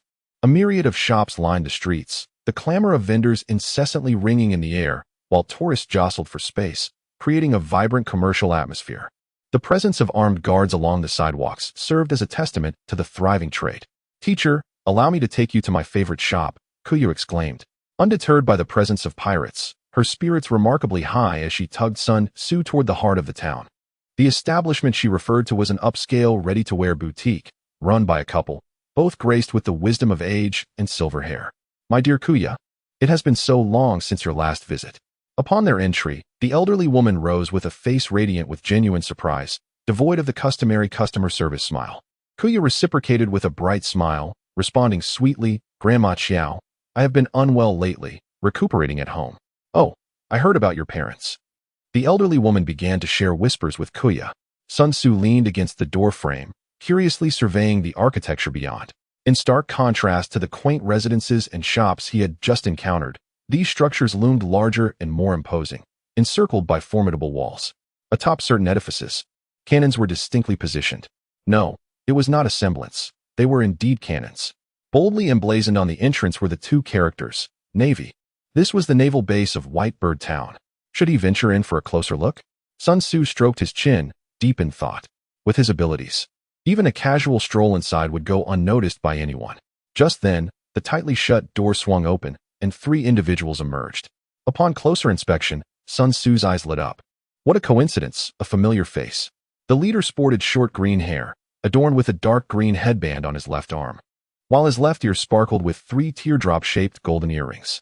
He wore a white t-shirt, a green waist wrap, deep green trousers, and black boots, with 3 swords hanging at his waist. This figure could only be Zoro. Among the Straw Hat crew, Sun Tzu's favorite character was neither the adorable Chopper nor the protagonist Luffy, but rather the directionally challenged swordsman, Zoro. Steady, resilient, dependable, with a straightforward yet principled demeanor. Furthermore, he was a natural-born swordsman, excelling in both will and talent. Elated by the sight, Sun Tzu approached the trio. However, before he could get close, the 2 individuals behind Zoro jumped in front of him, one crossing his arms and the other placing his hands on his hips, blocking his path. I am Johnny. I am Joseph. Who are you, and what do you want? They exchanged words in perfect harmony. Sun Tzu was at a loss for words. Is this a comedic role? It is not meant for you. He waved his hand dismissively, moving past the 2, and glanced behind them. Roronoa Zoro? Indeed. Zoro rested his right hand on the hilt of his sword. What is it? I have heard of you. You have hunted many notorious pirates. Sun Tzu appraised him for a moment and said leisurely, Your strength is quite commendable. Would you care to join me? I have no interest, Zoro replied without hesitation. Turning to leave, "Would you not like to hear the rewards?" Sun Tzu inquired once more. Zoro waved his hand dismissively. "No need. I have my own matters to attend to." The attempt to recruit had failed. Observing their departure, he shrugged, unconcerned. Recruiting Zoro had merely been a fleeting whim. The lack of success mattered not. Sun Tzu is destined to venture out to sea in the future, and such an expedition cannot be undertaken alone. He must inevitably recruit companions along the way. He already has several targets in mind, notably excluding Zoro, as he is the designated partner of Luffy. "Teacher, what brings you here?" Kai approached, recognizing a familiar face. Sun Tzu averted his gaze. Kaya, unfazed, tugged at him to return, exclaiming, "Hurry up. I've picked out several outfits for you. You must try them on." "For me?" he inquired. "Of course. I came specifically to buy clothes for you." Over an hour later, they finally departed. Sun Tzu donned a striking blue suit, exuding an air of sophistication that perfectly complemented his physique and appearance, rendering him anything but vulgar. The ensemble harmoniously contrasted with the elegant blue gown worn by Koya, making their presence on the street remarkably eye-catching. After exploring the charming town of Baina, Koya remained spirited. "Teacher, let us visit the seaside restaurant Baratie. It is reputed to be the finest dining establishment in the East China Sea. I have longed to go there, but my father deemed it unsafe and consistently objected." The seaside restaurant Baratie? Sun Tzu stroked his chin, pondering that it was indeed Sanji's restaurant. Having just encountered Zoro, why not visit Sanji as well? It seemed a delightful idea. Meeting Koya's eager gaze, Sun Tzu smiled and nodded. "Very well, let us proceed to Baratie." "Wonderful!" Koya exclaimed with enthusiasm. Departing from Whitebird Town, the Going Merry swiftly set sail once more. After 2.5 days of navigation, they finally glimpsed Baratie. This so-called sea restaurant was essentially a ship, its bow adorned with fish-shaped figures at both ends. Numerous vessels were already anchored around Baratie. "Have we arrived?" Koya asked, her youthful face tinged with weariness, evoking a sense of tenderness. "Indeed," Sun Tzu replied, stretching his limbs. "In a moment, Koya and I shall go ashore. You all remain here to watch the ship." "Understood." Kuroto adjusted his glasses, his demeanor calm. A quarter of an hour later, as the Going Merry approached Baratie, Sun Tzu and Koya rowed a small boat to board the renowned sea restaurant. As they reached the entrance, they were met with the cacophony of clattering sounds, accompanied by loud shouts and insults. Koya's expression tightened as she grasped Sun Tzu's arm. "Teacher, what is happening?" "It seems there is some sort of disturbance," he replied with a hint of a smile. "This is precisely why your father advised you against coming here. The vicinity of the Grand Line is rife with pirates, and the chefs at Baratie are no less than volatile characters. Tensions run high, and it's not uncommon for minor disagreements to escalate into brawls." Koya blinked her bright eyes, timidly inquiring, "Teacher, are there pirates inside? Shouldn't we leave quickly?" "Haha, fret not. It will be fine." Sun Tzu smiled gently and pushed open the grand door. With a resounding crash, a chair hurtled past the two of them, striking the wall beside the entrance with a thunderous noise. Kuya, startled, clutched his arm more tightly. Sun Tzu furrowed his brow, gazing ahead. Unbeknownst to him what Baratie had once been like, the scene before him was one of utter chaos. Customers huddled at the edges of the restaurant, trembling with fear. Tables lay toppled and chairs were strewn about in disarray. A group clad in chef uniforms was fiercely clashing with another faction. At this moment, the conflict within Baratie reached its zenith. The culinary crew held a slight advantage, yet they were unable to completely vanquish their adversaries. Among them stood a striking young man, donned in a black suit, a cigarette dangling from his lips, and golden curls framing his face. Vinsmoke Sanji. Koya looked on, utterly astonished. In her many years of life, she had never witnessed such a wild spectacle. "Consider yourself fortunate." Sun Tzu, with a disgruntled expression, curled his lips and pulled Kuya to sit at one of the few well-preserved tables. The scene was utterly chaotic, making it impossible to discern who had thrown that chair. Kuya's petite face was tense as she urged, "Teacher, this place is far too dangerous. We should leave."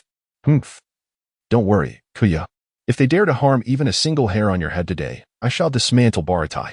Sanji, amidst the fray, managed to notice the commotion and shouted irritably, "Hey, you can't expect me to ignore that. I said it for you to hear, you brow roller." Sun Tzu raised an eyebrow and retorted sharply. Sanji's face darkened in an instant as he bellowed, "You scoundrel, just you wait. I shall not let you off easily." To which Sun Tzu replied, "Hurry up, for I am still waiting to have my meal." Sun Tzu leaned back in his chair, chuckling softly. Having witnessed such scenes countless times in comics, he never anticipated that he would personally provoke Sanji to a fit of rage. This novel experience filled him with delight. Just then, a pirate was sent flying and hurtled towards Sun Tzu. Without batting an eye, he delivered a swift kick. Thud. The pirate soared back at an even greater speed, crashing into the crowd and toppling a considerable number of individuals, predominantly pirates, but also a few chefs, including Sanji. "I will kill him," Sanji roared as he scrambled to his feet. Upon grasping the situation, he paused for a moment, then rejoined the fray. After several minutes, the pirates were finally subdued. Following this, the waitstaff and chefs immediately began to tidy up the aftermath. Sanji, fuming, strode towards Sun Tzu. "What on earth are you?" he began to question, but suddenly his gaze fell upon Koya, and his eyes transformed into heart shapes. "Ah, beautiful miss, greetings. I am Sanji, the sous chef of this restaurant. May I have the honor of knowing your name?" Sun Tzu tapped the table lightly, a smirk playing on his lips as he regarded him. "You would do well to keep your distance from Kuya. Do you understand?" Sanji glanced at Sun Tzu, then at the softly giggling Kuya, his gaze flitting between the two, and suddenly his previously upright posture slumped, the atmosphere shifting to one of melancholy. A visage of profound dismay. "So, the prized flower is already taken, and by such a scoundrel. How infuriating. How envious I am." Upon hearing the term prized flower is taken, Kuya's delicate complexion flushed a vibrant shade of crimson, even her pearly earlobes tinged with a rosy hue, inciting an irresistible urge to draw near and steal a kiss. "At least you are sensible," Sun Tzu remarked with satisfaction, nodding approvingly. Sanji, though an incorrigible flirt, was not lewd. "Order," he commanded with a snap of his fingers. Sanji presented the menu, casting a pained look at him. Sun Tzu, feigning ignorance, quickly conferred with Kuya and soon selected the dishes, handing the menu back to Sanji. "That's all. Hurry up and prepare it." "This fellow." Sanji shot Sun Tzu an annoyed glare but refrained from voicing his displeasure. Instead of heading straight to the kitchen, he made his way to the uppermost level of Baratie, where Zeph resided. "What's the matter, you little rascal?" Zeph inquired, resting on his bed and regarding Sanji with curiosity. Typically, this boy would never venture here. What had prompted such a visit today? Sanji lit a cigarette, inhaling deeply before exhaling slowly. "Old man, a truly terrifying individual has arrived at the restaurant." He recalled the unsettling feeling of being scrutinized by Sun Tzu, a dreadful threat weighing upon him like a mountain. Although he considered himself courageous at that moment, he felt nearly paralyzed, his legs, capable of shattering steel, trembling uncontrollably. Truly terrifying? Zeph furrowed his brow, well aware of Sanji's prowess. For Sanji to describe someone as exceedingly frightening was indeed noteworthy. Could it be a monster from the Grand Line? Sanji turned to leave, however. "I sense no malice from him. He merely came to give you a warning. Don't let anyone else provoke him, or your restaurant could be in jeopardy." "You old fool. That little rascal." Zeph watched Sanji's retreating figure, his gaze shifting slightly, lost in contemplation.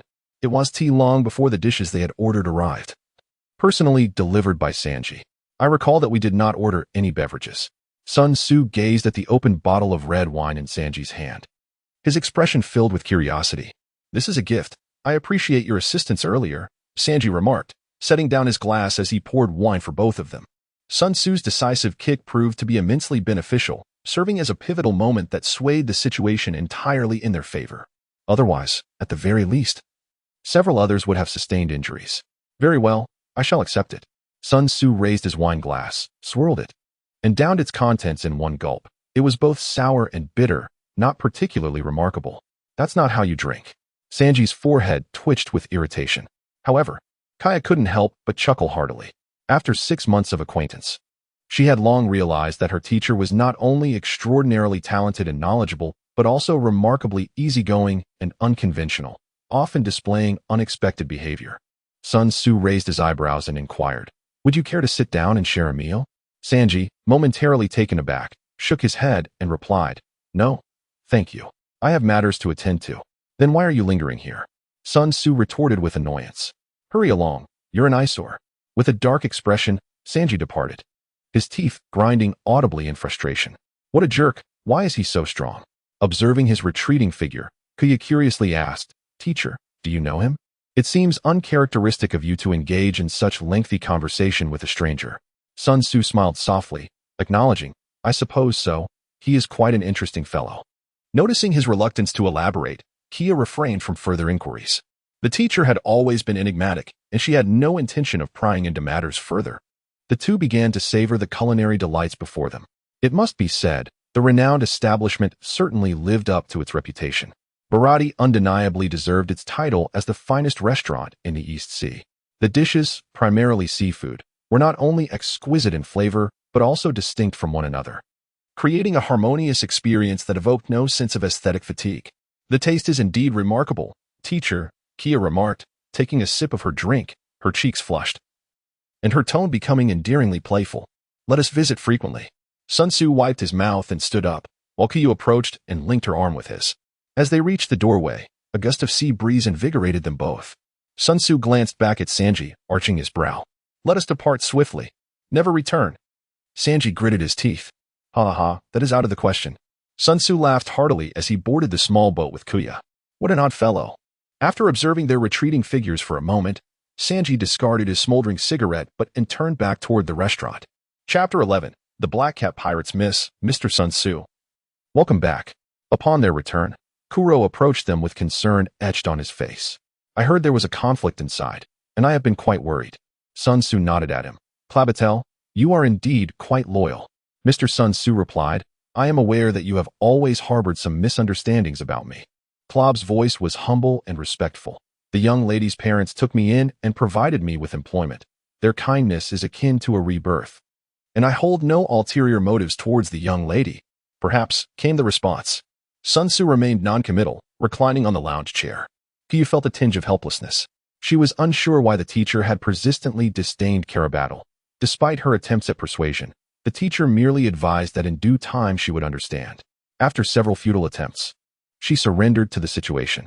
Perhaps, she mused, it would be best to simply release Karabattle. The rapport between the two was not as amicable as it had been upon the arrival of Luffy and his companions in the original narrative. Clow was able to earn Kuya's complete trust and reliance due to her psychological turmoil following the loss of her parents. He seized the opportunity to be perceived as kin. However, with Sun Tzu's unexpected involvement, Clow found himself sidelined. Behind the scenes, Clow adjusted his glasses with a subtle movement of his wrist. Although his expression remained unchanged, the murderous intent in his gaze was scarcely contained. Since Sun Tzu's arrival, misfortune had befallen him at every turn. Particularly, the dissemination of their discord had tarnished the good reputation he had painstakingly cultivated. After all, Sun Tzu was well regarded in Xylob village, cultured, erudite, and characterized by a humble demeanor, rendering him inherently more respected than Clow. Most alarmingly, Sun Tzu could potentially become Kuya's husband. A steward embroiled in conflict with the future master, regardless of the cause, bore a significant stigma. Even more troubling was Clow's acute awareness of Sun Tzu's distrust towards him, which seemed to be fortified by a deeper rationale. This led him to question whether his true identity had been compromised. Although it had transpired 2 years prior, and he had staged his own death, the Black Cat Pirates had indeed held a notorious reputation in the East Sea, making it plausible that Sun Tzu had encountered his wanted poster. Consequently, Sun Tzu's existence posed a formidable threat to the execution of his plans. "If you are courting your own demise, do not blame me." After fixating on Sun Tzu's neck for a few moments, Clow turned and departed. Unbeknownst to him, as he left, Sun Tzu glanced back, a mocking glint dancing in his eyes. Unable to contain himself, it seems the road ahead promises to be quite entertaining. Ah, indeed, it is time to eliminate him. Let the pawn serve its final purpose. As time waned, the sun sank beneath the western horizon, only to rise anew from the eastern seam of sea and sky the following day. A thick shroud of mist enveloped the sea, imparting the sensation of walking upon clouds. The golden conch cleaved through the waves, piercing the white fog as it steadily progressed. Xiaozina, bored and restless, kept watch from the crow's nest. In such dense fog, what good was vigilance? She murmured to herself, "I can't even see the ship's cabin from here." The others were either asleep or resting in their quarters. Only she remained on duty. Surely, in such thick mist, even pirates would refrain from venturing out?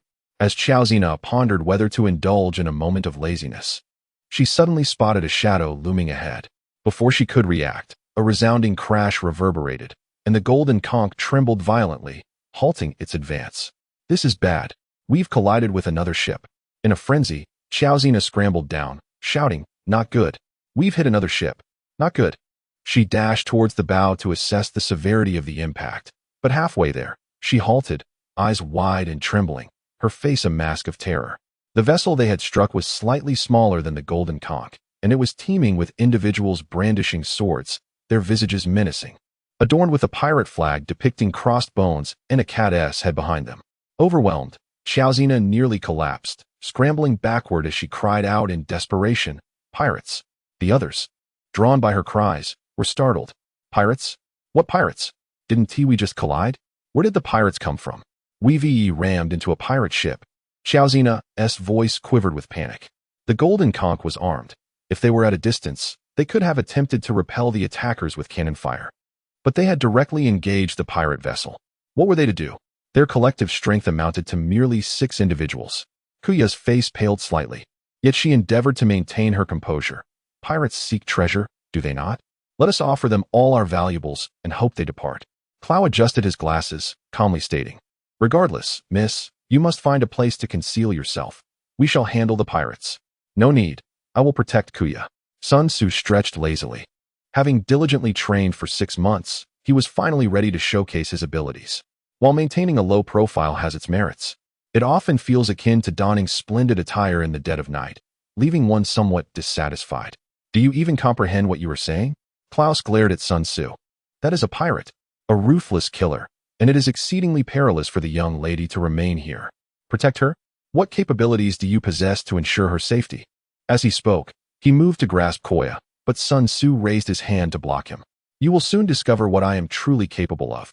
Sun Tzu wore a composed smile, saying, "It is indeed you who raises suspicions. Mr. Sun Tzu, I am aware that you harbor grievances against me. But now is not the time for such discussions." Klo inhaled deeply, seemingly incensed. The foremost priority is to resist the pirates and ensure the lady's safety. The gazes of the others towards Sun Tzu shifted noticeably.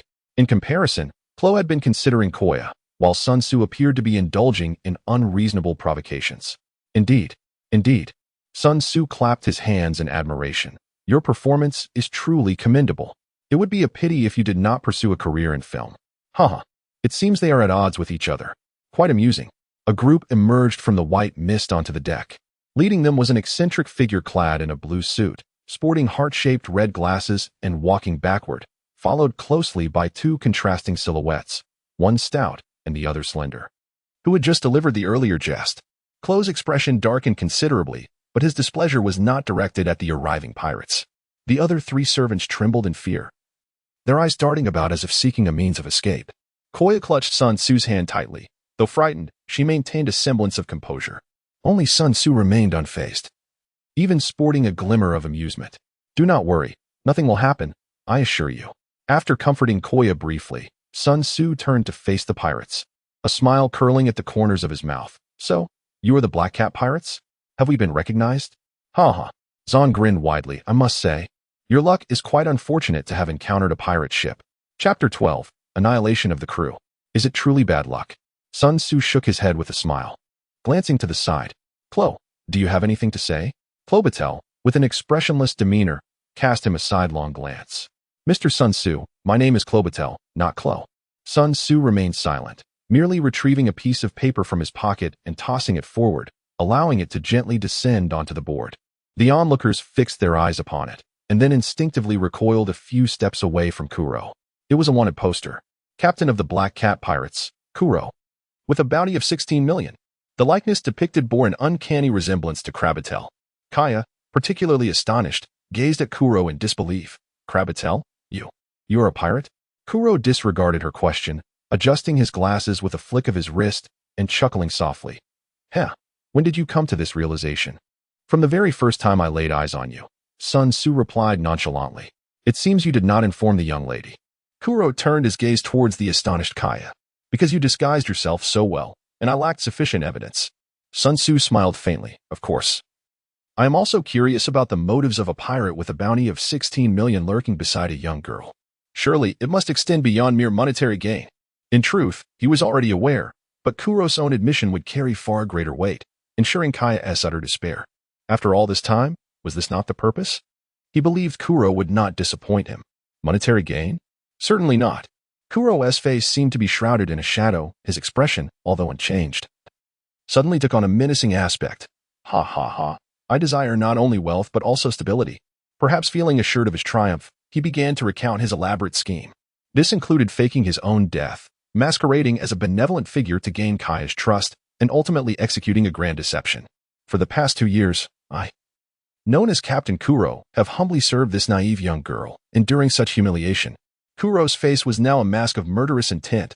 All of this was to prepare for that day in the future when I shall eliminate her.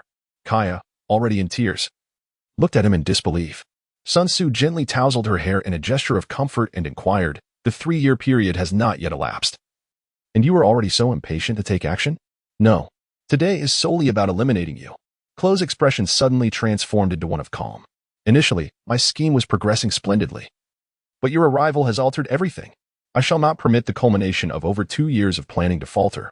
Thus, you must be eradicated. According to my strategy, the lady would retreat to the cabin, free from fear. By the time she emerges, all would be resolved. We are the protectors of the lady. The heroes battling against the pirates." He paused, adjusting his glasses. "I never anticipated that you would suddenly act so foolishly, preventing the lady from departing and rendering my plan far from flawless. However, it matters not. As long as Zhang Ao can hypnotize Kia and erase her memory of today's events, everything will still proceed according to my design." "Indeed, quite impressive," Sun Tzu applauded, his eyes reflecting admiration. Although Chloe's scheme was not particularly intricate, its likelihood of success was significantly high in the absence of unforeseen variables. Alas, fate often defies human calculations. Some matters cannot be resolved by mere strategy. His plan is destined to fail. Sun Tzu calmly remarked, "Kuro, you are adept at scheming. Yet you have overlooked one fundamental truth. Any plan must be grounded in strength. I require no conspiracies, no intricate strategies. All it takes is a gentle squeeze when your true nature is revealed, and everything will be resolved." A chuckle escaped him. "It appears that your prolonged association with that fellow named Usopp has taught you the art of boasting." Kuro scoffed disdainfully. To crush him? A farce. He does not believe such formidable individuals exist in this world. With a flourish, he donned his signature weapon, the 10-edged cat claw, and slowly approached Sun Tzu. "Zhang Ao, the rest is in your hands." "Fear not, Captain Kuro," Zhang Ao assured, thumping his chest. No one understood Kuro's terrifying prowess better than he. The memories of their shared voyages lingered vividly, a single man capable of annihilating an entire pirate crew. Although more than 2 years of tranquil existence had passed, he knew this man had not forgotten the art of combat.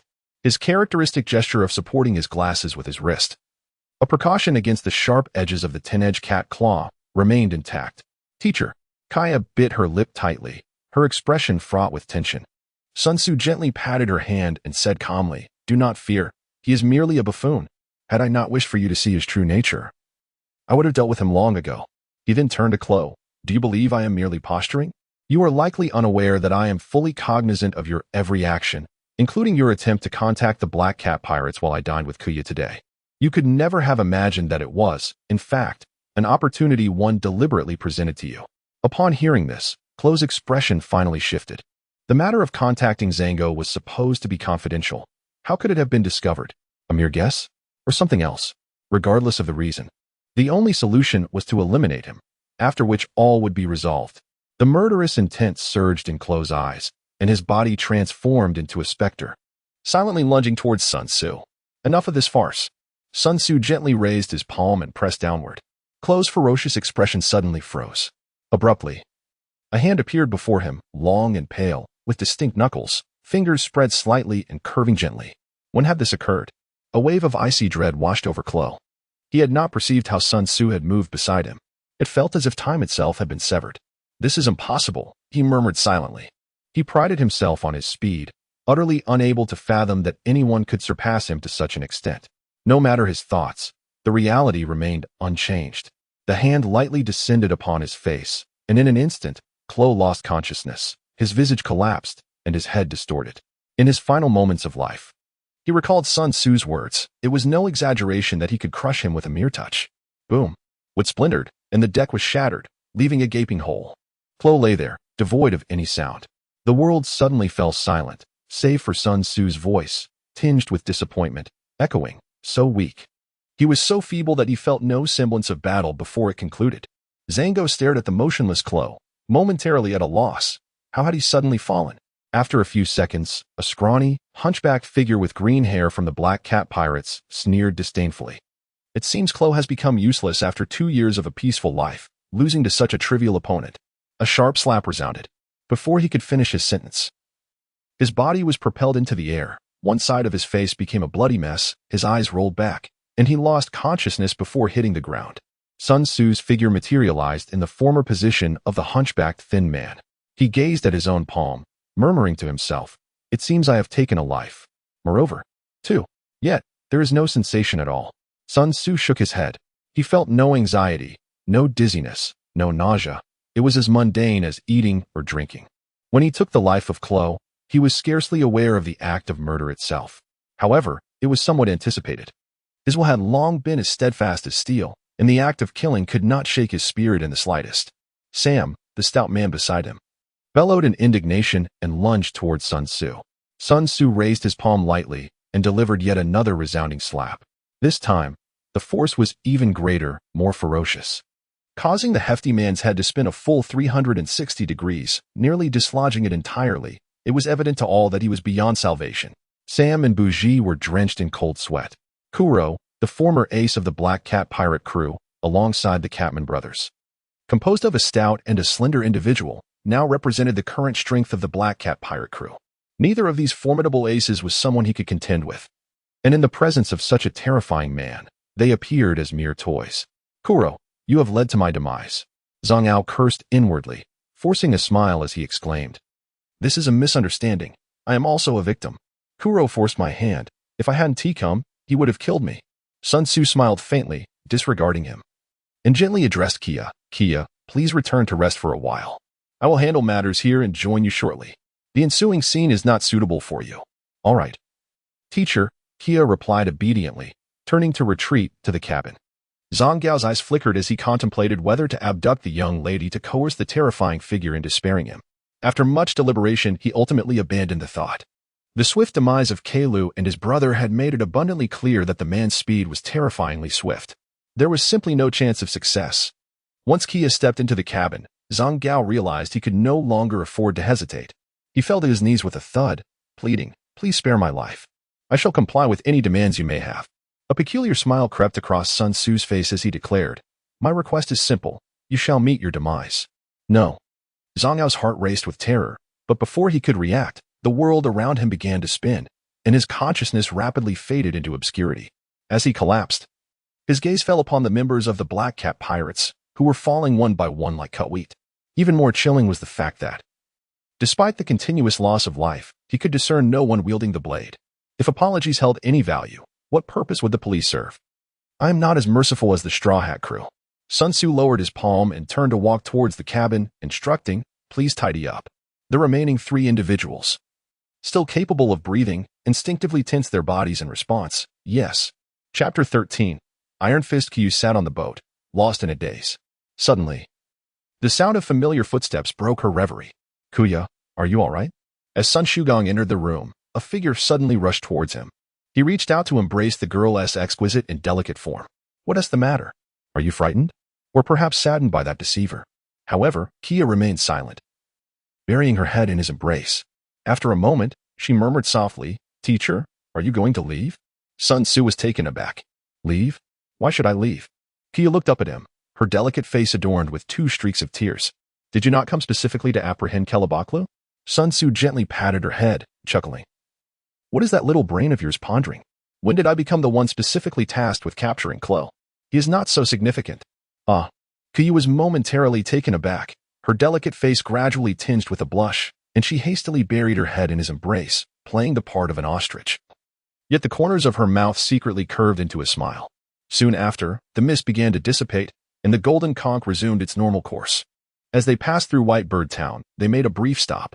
Sun Tzu exchanged the heads of the Black Cat pirates for a bounty at the naval base, ultimately receiving a total of 18 million berries. Among them, the head of Zhang Ao was valued at 8 million berries. While the heads of the Cat brothers were worth 5 million each, the others bore no bounty. He did not present the head of Kuro. In the eyes of the Navy, Kuro was already a deceased individual. Although the one who had perished was merely an impostor, the true article lay in his possession. Nevertheless, the pursuit of the bounty was sure to involve considerable wrangling. Sun Tzu, disinterested in exerting unnecessary effort, found himself untroubled by financial concerns. Upon his return, he was informed of Kilo's predicament, prompting awe and a sense of trepidation among the servants in the villa. After all, Kilo was a fearsome pirate with a bounty of 16 million. The realization that they had been in close quarters for over 2 years was enough to send shivers down their spines. However, human memory is fleeting, and Kilo's affair quickly faded into the annals of the past. The only lingering consequence of this event was the elevation of Sun Tzu's status. He effectively became a co-master of the villa, at times wielding more influence than Kuya herself. Notably, upon his return, Sun Tzu took up residence in the villa, indulging in the luxuries of a young master, where his every need was catered to. Over the next 6 months, he often set sail, occasionally accompanied by Kuya and at other times venturing alone, with excursions ranging from 3 to 5 days, but never exceeding half a month.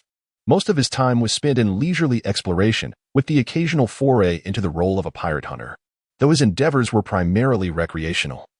His success rate was remarkable. Any pirate who crossed his path found no escape. The name Sun Tzu has gradually gained recognition within the realms of the Navy and the pirate hunters, even earning the moniker Iron Fist. Indeed, this title parallels that of the renowned naval hero. It is merely a reflection of the limited perspective of the East Sea populace, who remain oblivious to the existence of another Iron Fist upon the vast seas. Upon learning that Sun Tzu eschews weaponry, relying solely on his formidable fist to send pirates fleeing in terror, they hastily affixed this label to him. Little do they understand that his choice to engage with bare hands stems from the simple fact that he has yet to encounter an adversary formidable enough to warrant the use of weapons. The East Sea is regrettably weak. In the span of 6 months, he has not laid eyes on a single pirate with a bounty exceeding 10 million. Throughout this half-year, Sun Tzu's training has remained unceasing, and his strength has indeed ascended to new heights. However, this progress pales in comparison to the remarkable strides he made in the preceding months. He has come to the realization that the period of rapid advancement in his capabilities has drawn to a close. The extraordinary leaps he experienced earlier are unlikely to manifest again. This revelation has kindled within him the desire to depart. After dedicating so much time to honing his skills, it is time to venture forth and test himself against the heroes of the world, to traverse the realm of One Piece. While not necessarily aiming to alter the very fabric of existence, he aspires to leave an indelible mark of his own. Furthermore, engaging in battle remains the most effective means of enhancing one's prowess. Sun Tzu could sense that the fruit of the mythical beast seeds he had consumed still harbored much untapped potential. Continuing to toil and practice yielded scant results. Perhaps the true secret to rapidly enhancing his strength lay in engaging in numerous battles to gain a deeper understanding of the power contained within the mythical beast seeds. Thus, let his next goal be temporarily set as the strongest in the world. Sun Tzu stood at the bow of the ship, cradling his shoulders and letting the sea breeze waft over him, lost in a haze of ennui. The title of the strongest still belonged to Whitebeard. Yet his age cast a shadow over his remaining strength, leaving his true capabilities an enigma. Should he unleash his full power? The conclusion of such a battle might very well spell the end of his life. Perhaps it would be prudent to seize the title of the mightiest creature of land, sea, and air from Kaido? After all, he was merely a dragon. When the Monkey King entered the Dragon Palace, even the Dragon King had to bow low. Having inherited the power of the Monkey King, I cannot afford to bring shame in this regard. Lord Sun Tzu, there are pirates ahead, a voice called out, rousing Sun Tzu from his reverie. He lifted his gaze and, indeed, spotted a sailing ship adorned with a skull flag. Encountering pirates once more? Fortune seems to be smiling upon me. I wonder what bounty awaits this time. Sun Tzu adjusted his wrist, preparing to engage, when he suddenly sensed something amiss. Brothers, that is the pirate hunter Iron Fist Sun Tzu. If we slay him, we shall attain fame. Wealth and beauty will surely follow. A fellow with an ordinary face bellowed from the pirate ship, flanked by a motley crew of enthusiastic side characters, each displaying fervor. Kill him. Seize the treasure and the women. Do you consider me your prey? Sun Tzu chuckled, though the smile was chilling. Sir, they appear to be unaware of his bounty. They must be a band of novice pirates. Xiao Zina exclaimed, her gaze towards Sun Tzu brimming with fervent admiration. Having witnessed his prowess, she was utterly captivated, yearning to follow him with unwavering devotion. Sun Tzu did not require such feeble subordinates. However, during a moment of leisure, he decided to hone her skills and was pleasantly surprised to discover her innate talent. With his exceptional prowess to guide her, after 6 months of rigorous training, Xiao Qina now faced small-time pirates with bounties under 300,000 without any difficulty. One should not underestimate 300,000. The average bounty in the East China Sea is merely that amount. This implies that among the pirates with bounties, half are less formidable than she. As she was a product of his own cultivation, Sun Tzu took Xiao Qina with him on every voyage, allowing her to practice against suitable adversaries. These inexperienced foes were undoubtedly fitting targets. Xiao Qina gazed at him with eager enthusiasm, exclaiming, "My lord, should anyone dare to disrespect you, allow me the honor of teaching them a lesson." "No," he replied. "This time, I shall take matters into my own hands." Sun Tzu spoke in a calm manner, expressing his disdain for the gazes of those individuals that marred his good spirits. It was imperative that they personally comprehend the consequences of their actions. Without a hint of movement, his figure silently vanished. The inexperienced individuals across from him continued their raucous shouts, only to suddenly realize their target had disappeared. "Are you searching for me?" A faint voice emerged from behind them, and as they turned, their expressions shifted dramatically. Sun Tzu, who had merely moments ago stood before them, now stood upon their vessel. "Boss, what is happening?" asked Bystander B, his demeanor tense. Bystander A also exhibited signs of alarm, yet quickly regained composure, revealing a menacing expression once more. "Fear not. It is merely a trick of the eye. With our numbers, how can we possibly fear just one? Indeed, the boss speaks true, ha ha ha. Watch as I slay him." Bystander C, a man of integrity, acted upon his words, brandishing his long blade and charging towards Sun Tzu. In certain instances, numbers hold no significance. With a powerful punch, Sun Tzu sent the bystander flying back at a speed surpassing that with which he had rushed forward, leaving a deep imprint on his chest. Before he even hit the ground, life had already ebbed away from him. The previously raucous atmosphere fell into a profound silence. The novices swallowed hard, their eyes wide in disbelief at the scene before them. The fallen bystander ranked third among their group in terms of strength, only slightly less formidable than their leader. They were paralyzed with fear, yet Sun Tzu showed no intention of halting his advance. He approached slowly, delivering a punch to each one of them with unerring precision. Whether they chose to flee or resist, plead for mercy or hurl insults, each blow fell mercilessly upon them. In the blink of an eye, only bystander A remained alive. Gone was his previous arrogance. Instead, he wore a grimace more grotesque than a cry. "Spare me," he began to plead, but before he could finish, a fish struck him, and he soon followed in the footsteps of his fallen companions. Sun Tzu no longer indiscriminately eliminates pirates upon sight. Initially, this was indeed his approach. However, he later discerned the folly in such behavior. Severing heads resulted in a profusion of blood, rendering the ship a chaotic and filthy mess, complicating the verification of his identity when claiming bounties at the naval base.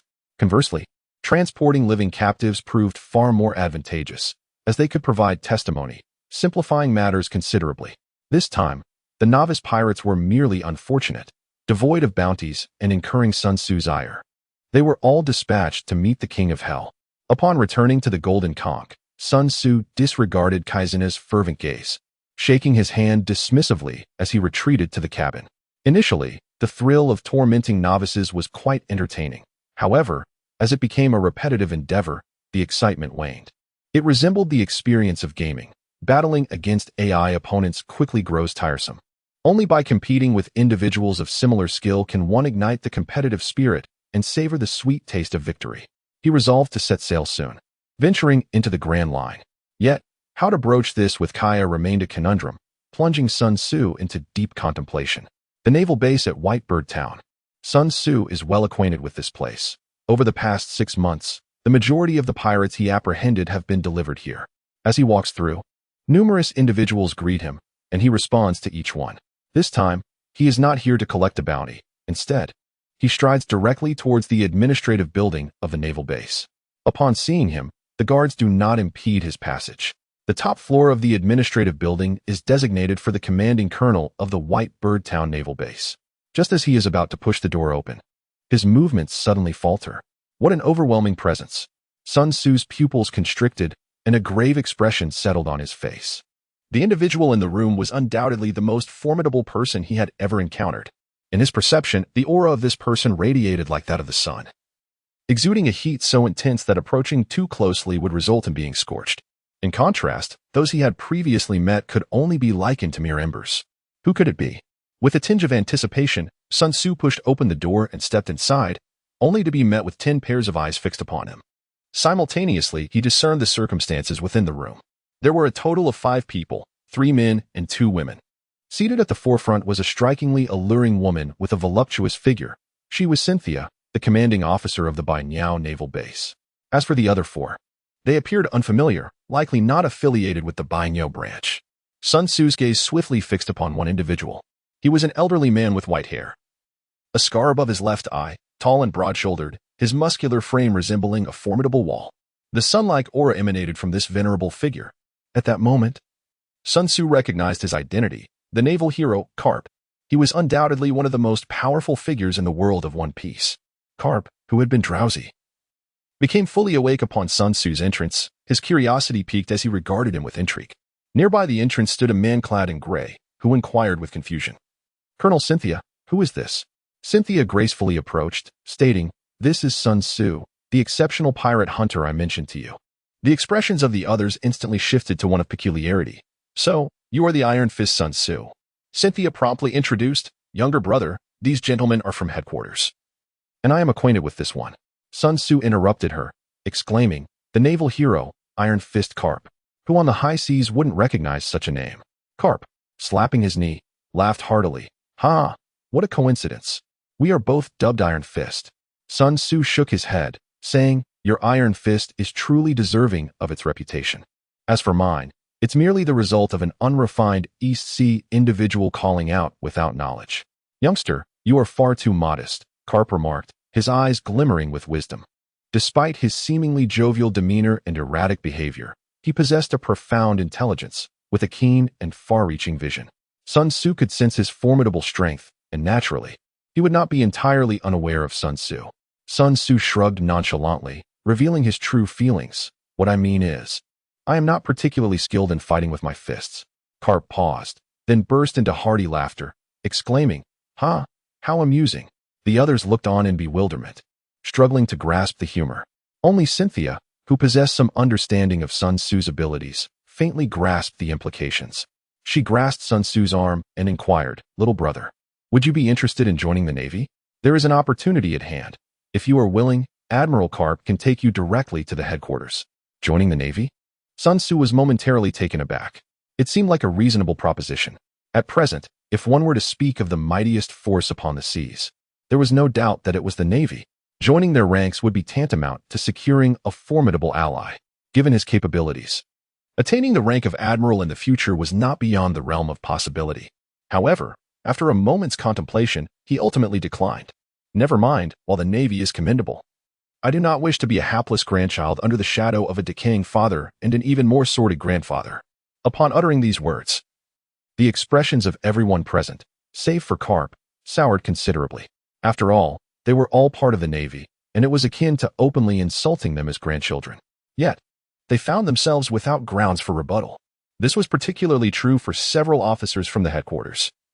They comprehended Sun Tzu's implication that the decaying father referred to the world government, while the sordid grandfather undoubtedly pointed to the celestial dragons. They all recognized that. Although his words were harsh, they conveyed an undeniable truth. Only Carp, with a broad grin, found amusement in the exchange. "You are indeed an intriguing fellow. Ha." As he laughed, he unexpectedly drifted off to sleep. Chapter 14. The Will of D. Vice Admiral Carp, please awaken. An officer clad in a gray suit hastily shook Carp, his face a portrait of embarrassment. Carp, however, remained blissfully unaware of the awkwardness, awakening with a hearty laugh. "I dozed off again." Cynthia subtly tugged at Sun Tzu and softly advised, "Little brother, consider joining the Navy. With your abilities and Vice Admiral Carp's guidance, your future could be boundless. Would you not reconsider?" "No, Cynthia, I have my own path to pursue, and joining the Navy would not be conducive to my endeavors." Sun Tzu's tone was resolute. Cynthia sighed, "What a pity. It is time for us to take our leave." The naval officer, clad in a gray suit, rose to his feet. "I have just received word that Colonel Monka of the 153rd Division has abused his power and is to be escorted to headquarters for trial. We must set out to apprehend the prisoner." "Colonel Monka?" Sun Tzu's gaze shifted. He recognized this individual as one of the foes defeated by Luffy when he boarded the ship. If he has been captured, does that not imply that Luffy has already set sail? This is likely the reason for Carp's journey to the East Sea. "Very well, let us depart." Carp also rose, revealing a glimmering smile. "Young one, I trust we shall meet again, and I hope that by then, we will not find ourselves as adversaries." Sun Tzu gazed at him in speechless astonishment. Karp stood at an imposing height of 2 meters and 87 centimeters. What does that signify? It is akin to the height of a story in the previous world. Furthermore, he possessed remarkable strength. Seated, he resembled an immovable wall, and when he stood, he truly transformed into a veritable fortress. Sun Tzu stood at a height of 1 meter 90, which made him relatively tall in his original world. However, in the realm of One Piece, he could only be considered not short. Here, individuals towering over 2 meters were commonplace, while those measuring 3 or 4 meters were not unusual. Even 7 or 8 meters tall beings existed, and there were giants reaching dozens of meters. It was a mystery what they consumed to attain such stature. This sensation of being overshadowed by height was indeed quite unfamiliar to him. As he observed them nearing the exit of the office, Sun Tzu recalled something and hurriedly called out, "Wait a moment, Vice Admiral Karp, I have a question to ask." Karp paused, his dog-headed hat momentarily forgotten, and turned back with a look of curiosity. "What is it?" "I would like to know how one cultivates Haki," Sun Tzu inquired. Haki was a unique power within the One Piece universe, and he had always been fascinated by it. Yet, in the impoverished East Blue, there were no avenues for learning. His attempts to explore it independently yielded little success. He had thought that only upon reaching the Grand Line would he encounter opportunities to engage with it, but unexpectedly, he had met Karp today. This was an excellent opportunity. Regardless of the outcome, he intended to give it a try. "Are you telling me that you cannot use Haki?" Karp gazed at Sun Tzu in astonishment. The notion that someone who could pose a threat to him was incapable of wielding Haki was quite perplexing. Sun Tzu raised his hands in exasperation. "You are most familiar with the situation in the East Sea. Without guidance, I naturally cannot learn on my own." Karp pondered for a moment and replied, "I can only impart to you the principles of cultivating Haki. Whether you can master it ultimately depends on your own efforts. It is not that he is unwilling, but rather that time is a scarce commodity. That is more than sufficient. I am immensely grateful." Sun Tzu spoke earnestly. The formidable methods of cultivating Haki are not particularly rare secrets. They are quite common in the New World. However, this is Karp, a formidable contender for the title of the strongest user of armament Haki. Thus, the significance is altogether different.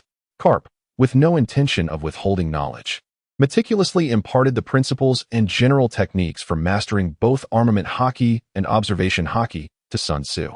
He concluded with a hearty laugh, "Ha, young one. Cultivating Haki is not an easy endeavor. Simply relying on personal exploration, it is utterly impossible to succeed without years of dedication. Have you considered joining the Marines? In that case, I could personally instruct you." The 3 officers from Marine headquarters nodded in agreement, fully acknowledging the truth of his words. They had each spent years in rigorous training to master Haki and were acutely aware of its challenges. Without guidance, the path to mastering Haki is exceedingly arduous. It is not merely difficult, it is fraught with danger, for the most effective way to hone Haki is through real combat. Attempting to learn through basic principles alone is an even greater challenge. In fact, it transcends mere difficulty. Although Karp's discourse was insightful and accessible, they believed it merely scratched the surface of fundamental principles, rendering the cultivation of armament Haki an impossibility. However, in the next moment, their voices faded simultaneously. As if a pause button had been pressed, their faces reflecting identical expressions of astonishment. Sun Tzu released the armament color from his hands and turned to look. "What did you just say?" He truly did not hear, as all his attention had been focused on consolidating the armament color's domineering aura. "We mentioned that mastering the domineering aura is quite challenging," a division officer instinctively replied. "Indeed, it is quite difficult." Sun Tzu gazed at his palm as the armed color surged forth once more, exhibiting a marked proficiency compared to his previous attempt. With the intensity of his domineering aura also significantly heightened, the expressions of the onlookers were peculiar. Was this a mockery? Had they been struck in the face? Yet the humiliation was insufficient, necessitating further derision. Nevertheless, their ire was eclipsed by sheer disbelief. Their minds were utterly shattered. How could this be? How could anyone master such a formidable skill in such a short span? This was simply beyond the realm of reason. Even Karp furrowed his brow in concern. He harbored no doubts regarding Sun Tzu's capacity to learn this skill, given his formidable physique. Yet the rapidity of his progress was astonishing. He did not believe that Sun Tzu had previously mastered this ability. Such a notion was ludicrous. With his keen perception, he could discern the initial clumsiness with which Sun Tzu had wielded his aura. It was undeniably the hallmark of a novice. Sun Tzu finally detected the unusual atmosphere. After a brief moment of contemplation, he understood the situation and shook his head, explaining, "The reason I can master the domineering energy so swiftly is due to certain unique circumstances, rather than an extraordinary talent." Unique circumstances? What could possibly account for such uniqueness in mastering domineering energy? The others fell silent, as this truly exceeded their understanding. What a formidable young man, Karp remarked with genuine admiration. Sun Tzu refrained from speaking further, as doing so would inevitably delve into his secrets. The remarkable speed with which he mastered the armament Haki stemmed from a unique reason. After listening to Karp's narrative, he discerned that the application of armament Haki bore a striking resemblance to the manipulation of magical energy. Upon attempting it himself, he found success. However, he soon realized that mastering armament Haki held little significance for him. Its potency was far too weak. The enhancement to his strength was nearly negligible, requiring a portion of his focus to control it. The variations of armament Haki were minimal, its nature rigid, lacking the fluidity present in magical energy manipulation. To employ an imperfect analogy, if magical energy operates at a refresh rate of 144 Hz, then armament Haki barely reaches 30 Hz, or even lower. Of course, should he manage to augment the strength of armament Haki, it might yield some benefit. Yet, the enhancement of armament Haki is no simple task. Instead of investing time in this pursuit, he would prefer to develop his fruit abilities, which promise greater power gains. For him, the most significant aspect of armament Haki at this juncture lies in its capability to counter the powers of devil fruits, including the fluidity of Logia-type abilities. Thus, he shall set armament Haki aside for now, considering its cultivation only when the development of his fruit abilities reaches an impasse in the future. Sun Tzu contemplated quietly. It seemed that the mastery of observation Haki no longer required diligent practice. He had long since acquired the ability of spiritual perception, which, while not a supernatural ability, was merely a technique for the application of mystical energy, akin to the art of levitation. This spiritual perception enabled him to perceive objects, detect presences, assess strengths, foresee actions, and sense the emotional fluctuations of living beings, among other capabilities, proving to be more expansive than the effects of observation Haki. Of course, the advanced training of observation Haki grants the ability to foresee the future, a capacity that his spiritual perception currently lacks. Yet it parallels the proficiency found in advanced armament Haki. At present, Sun Tzu finds himself bereft of time to cultivate his skills. In summary, whether it be armament Haki or observation Haki, they can only serve as embellishments for him at this moment. Young lad, do you truly not wish to join the Navy? I can assure you that upon your enlistment, the rank of Rear Admiral will be yours. Karp reiterated his invitation, his tone imbued with earnestness. He was genuinely moved. Such an exceptional individual, if not brought into the Navy, would undoubtedly represent a significant loss for the organization. As a seasoned veteran, Karp's greatest desire now is to see the emergence of more outstanding talents within the Navy. The other three officers from the headquarters could not help but feel a twinge of envy. This was an invitation from a hero of the Navy, a privilege that would surely make most within the ranks green with envy, and a Rear Admiral, no less. This would elevate one directly into the ranks of flag officers, fulfilling aspirations that many in the Navy could only dream of accomplishing in their lifetimes. It is worth noting that the highest rank among them was merely that of colonel. However, contemplating the prospect of the young man mastering armament Haki, they felt somewhat disheartened. Such talent is indeed beyond their reach. Thank you for your kind offer, Rear Admiral Karp. Sun Tzu apologetically remarked, however, I have my own aspirations. I must kindly decline. Ah, how unfortunate. Kapu laughed heartily, displaying remarkable composure despite the repeated refusals.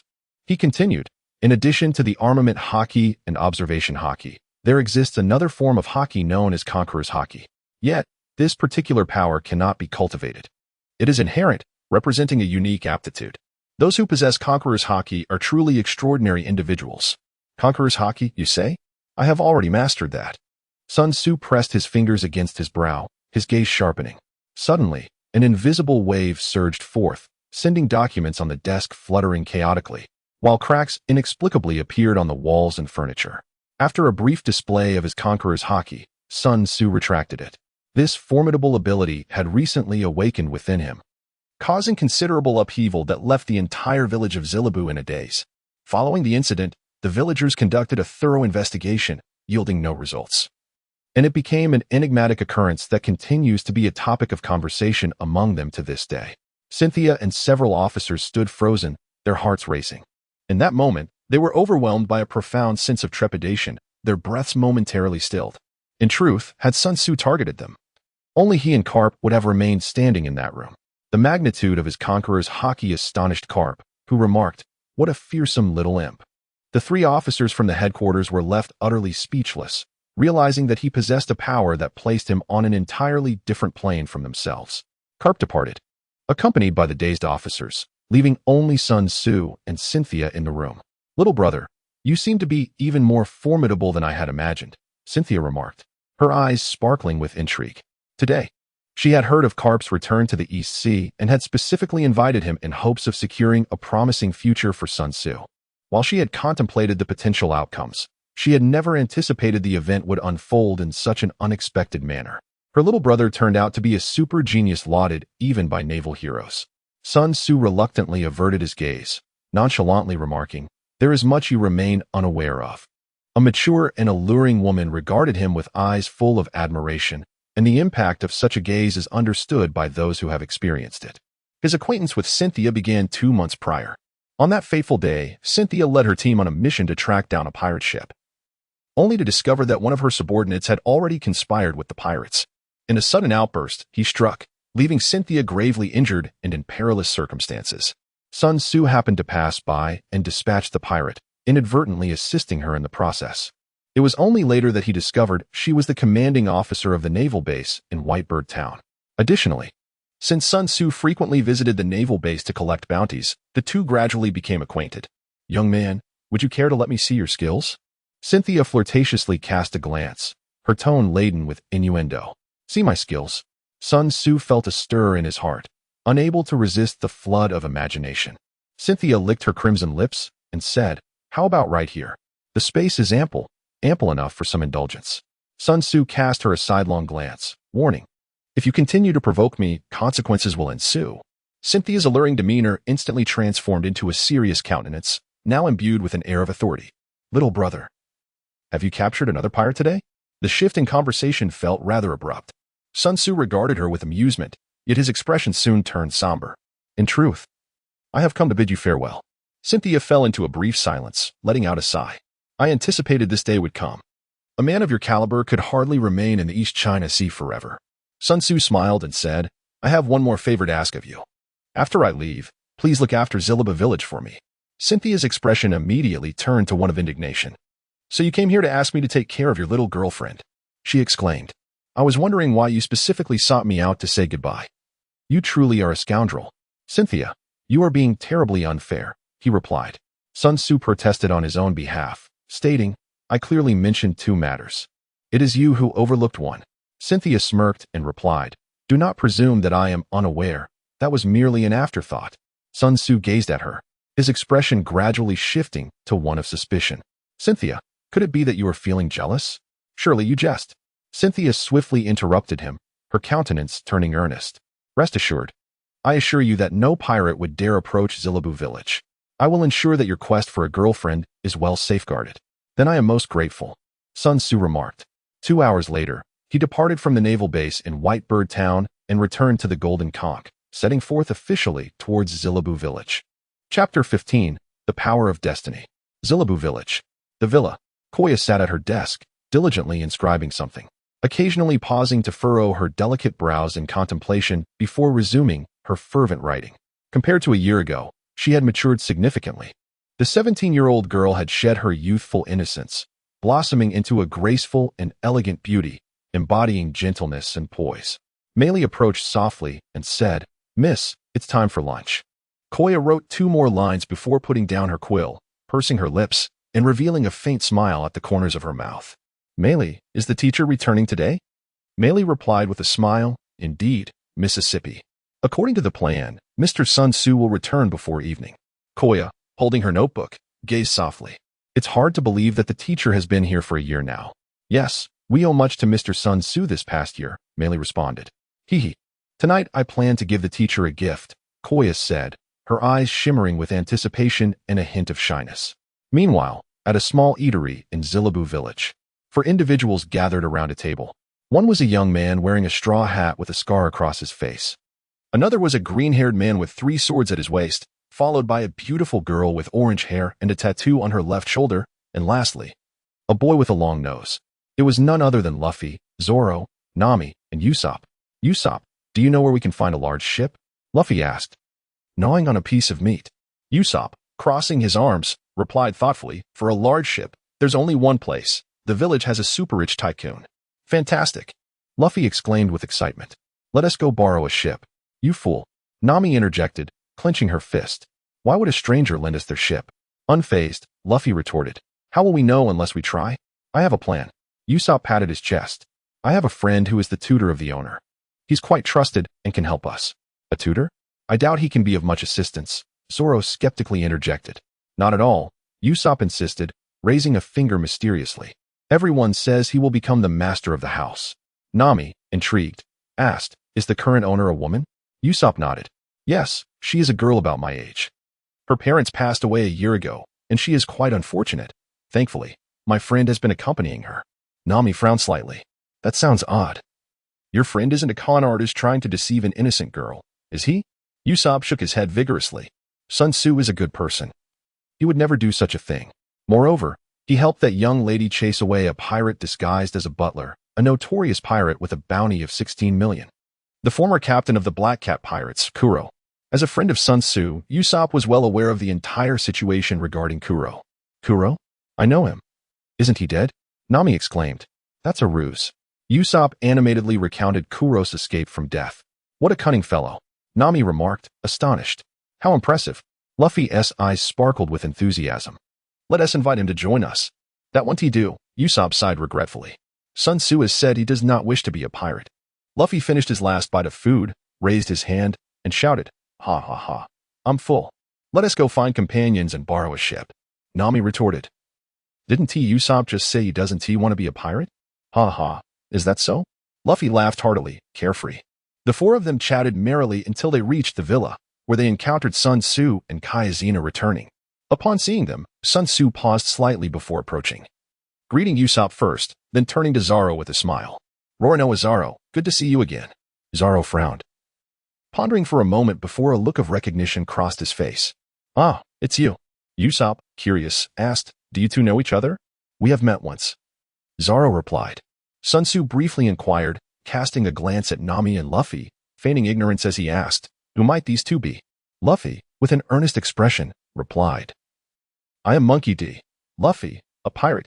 Must you be so candid? Nami interjected with a playful remark before introducing herself. I am Nami. Are you friends of Usopp? Sun Tzu inquired while gesturing for them to enter the villa. Usopp wiped his nose and replied, they are friends I just made. By the way, Sun Tzu, I have made up my mind to set sail with them. Is that so? You appear utterly unperturbed. I am quite surprised. It's completely inconceivable. Sun Tzu led a few individuals to the reception room, whereupon servants promptly presented tea, embodying the demeanor of a gracious host. After partaking in the tea, Usopp elucidated the reasons behind his resolute decision to set sail. Upon hearing his account, Sun Tzu's gaze turned somewhat peculiar. Is there truly such a thing as fate? Just the day before, a band of pirates had landed upon this small island. Usopp was the first and only one to discover their presence. In a bid to protect his village from plunder, he overcame his fears and confronted the pirates alone. Unsurprisingly, he was severely beaten. Just as he was on the brink of death, the trio led by Luffy arrived, engaged in a fierce battle, and drove the pirates away, thus rescuing Usopp. Even in the absence of Kuro, they forged mutual recognition and a bond among themselves. Is this the power of destiny? Sun Tzu's gaze wavered slightly. This small island had not been visited by pirates for many years, yet a band of marauders arrived just yesterday, as if their arrival had been meticulously orchestrated. This occurrence raises suspicions about whether there exists a deeper force in the world, subtly manipulating the course of fate. The sample size is too limited to draw any significant conclusions. Sun Tzu made a resolute decision, one that had long been contemplated yet remained shrouded in hesitation. This newfound realization solidified his determination. A soft click interrupted his reverie. Koya entered with a buoyant stride, her delicate visage brimming with surprise. Teacher, you're back. Oh. Do we have guests? Koya, these individuals are friends of Usopp. Sun Tzu introduced. Oh, greetings to you all. Kaya gracefully nodded to several individuals. Teacher, I shall return to seek you later. She was aware of the close relationship between Sun Tzu and Usopp, thus refraining from further inquiries as she turned to exit the room. What a beautiful girl, Nami remarked with admiration. Luffy, Zoro, and Usopp, however, displayed indifference. The first was a steadfast man, perceiving even the most exquisite woman merely as a fleeting specter. The second's mind was solely occupied with the way of the sword and his camaraderie with Luffy, leaving no room for thoughts of women. Usopp, too, held little concept of gender, and in this particular time and space, he was unfamiliar with Kaya, harboring no special sentiments towards her. Sun Tzu chuckled, no longer beating around the bush, and asked directly, "You must have something to discuss with me, right?" Chapter 16, Kaya's Gift Indeed. "We are planning to venture into the Grand Line and require a large ship," Luffy proclaimed, unabashedly. Nami placed a hand on her forehead and added, "We intend to request a loan from the young lady here. Usopp mentioned that you share a close relationship with her and would like to ask for your assistance." "Sun Tzu, we are counting on you," Usopp said, his hands clasped in earnest. Having already formed a bond with Luffy, the ability to secure a ship was crucial to his aspirations of setting sail smoothly. Zoro, on the other hand, remained remarkably composed, idly surveying the room with a sense of boredom. Sun Tzu pondered for a moment before slowly nodding. "No problem. I can directly agree on behalf of Kuya." "Wonderful. Thank you. You are truly a good person." Nami suddenly stood up. "Wait, what do you mean by directly agreeing?" Sun Tzu nodded with enthusiasm, affirming, "Just as you imagined. I can provide you with a ship." Nami and the others exchanged glances, their excitement palpable. The unexpected joy struck them like a bolt from the blue. Their initial intention was merely to seek Sun Tzu's assistance in interceding on their behalf, but they had not anticipated such a direct resolution. Before they could erupt into cheers, Sun Tzu added, "Do not rejoice too soon. It comes with conditions. You must agree to them to obtain the ship." The exuberance on Nami and Usopp's faces dimmed slightly. In contrast, Luffy remained unperturbed, grinning widely as he declared, "We will agree to any conditions." Sun Tzu smiled and slowly articulated his request. "I wish to journey to a certain location within the Grand Line. Prior to my arrival, you shall be responsible for my accommodation, sustenance, and safety. In essence, consider this a transaction. I am hiring you, and my compensation will be a vessel." "Hiring? How intriguing!" Luffy exclaimed, his eyes sparkling with excitement, ready to agree immediately. However, the most rational Nami swiftly intervened, turning to Sun Tzu with caution as she inquired, "Where do you intend to go? Is it perilous? Is there a time constraint?" "And rest assured," Sun Tzu interjected, "I shall not impede your voyage, for the destination I seek is undoubtedly along your path. When you pass that point, I will disembark, and the ship shall be entirely yours. It's as simple as that." The others exchanged glances. "In that case, there is no issue," Nami remarked, while Usopp nodded in agreement. "Excellent. We accept," Luffy exclaimed, raising his arm triumphantly. The objective was successfully achieved. However, it was too late to discuss matters further today. They would have to wait until tomorrow. After bidding farewell to Luffy and his companions, Sun Tzu retreated to the study. Chia sat in a chair, her legs crossed, chin resting on her hand. A book lying on the table before her, yet her eyes were vacant, clearly not focused on the text. The sound of Sun Tzu opening the door did not rouse her from her slumber. He gently tapped her fragrant shoulder, saying, "Snap out of it." Startled, Kyu shivered at the sudden awakening, and upon recognizing the visitor, she playfully rebuked, "Teacher, you are being quite excessive." To which he replied, "It is you who have become too entranced." Sun Tzu pulled out a chair and sat down, inquiring, "What are you pondering?"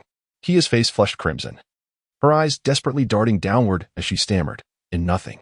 Sun Tzu gazed appreciatively at her bashful expression.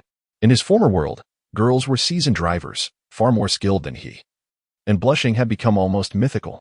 After a moment, his smile faded, and with a hint of hesitation, he spoke, "Kaya, I must depart." Kaya's body trembled. She suddenly looked up, her face shifting from crimson to pale. "Leave? Where to?" "The Grand Line." Sun Tzu spoke softly, "There are certain matters I must attend to." However, you bit her lip and lowered her head once more, remaining silent. Sun Tzu sighed, poised to speak, when Kia lifted her head and softly inquired, "Teacher, will you return?" "Of course. I will visit you often," Sun Tzu asserted with unwavering certainty. Unlike Luffy, who charged ahead without a second thought, he felt free to return at any moment. A smile blossomed on Kuya's face. "Teacher, after dinner, please come to my room. I have a gift for you." Having said this, she dashed away, leaving Sun Tzu no chance to ask further questions. "Stronger than I anticipated," he mused, stroking his chin. only to suddenly break into a bittersweet smile. Humans are indeed contradictory creatures. When overwhelmed with sorrow, they worry, yet when the sadness recedes, they feel a sense of loss. During dinner, Kyo returned to her usual self, occasionally glancing at Sun Tzu, which filled him with warmth. This girl still cherishes me, he thought, relieved from his momentary insecurities. However, after dinner, Kyo once again vanished, leaving him utterly perplexed. With parting imminent, why would she avoid a moment to share their sorrow? Was she perhaps a proponent of sudden departures, eschewing sentimental farewells? Such a nonchalant attitude seemed inconsistent with the emotional depth typically found in a 17-year-old girl. Had he misjudged her all along? With a swirl of uncertainty, Sun Tzu knocked on Kuya's door, recalling her promise of a gift. Kuya, are you asleep? Teacher. The door is unlocked. Please come in. Kuya's voice trembled slightly. Sun Tzu entered the room with a sense of perplexity. In the next instant, he was rendered utterly speechless. In front of him stood Kuya, her youthful form entirely unveiled to the surrounding air, and her delicate visage flushed a deep crimson. Yet, she bravely lifted her gaze to meet his. Teacher, do you like this gift? Her voice trembled slightly, uncertain whether it was due to the chill or something else. I do. Sun Tzu breathed heavily, his voice hoarse, as he wrapped his arms around her, his lips brushing against her delicate collarbone. Kuya couldn't help but emit a soft gasp. In the aftermath, Kuya lay languidly in Sun Tzu's embrace, a faint blush lingering on her cheeks. One smooth, straight, and curvaceous thigh playfully extending beyond the covers. Resting her head against his chest, Kuya murmured, Teacher, I have long understood that with your remarkable abilities, you would not remain on this remote island forever. It is only a matter of time before you depart.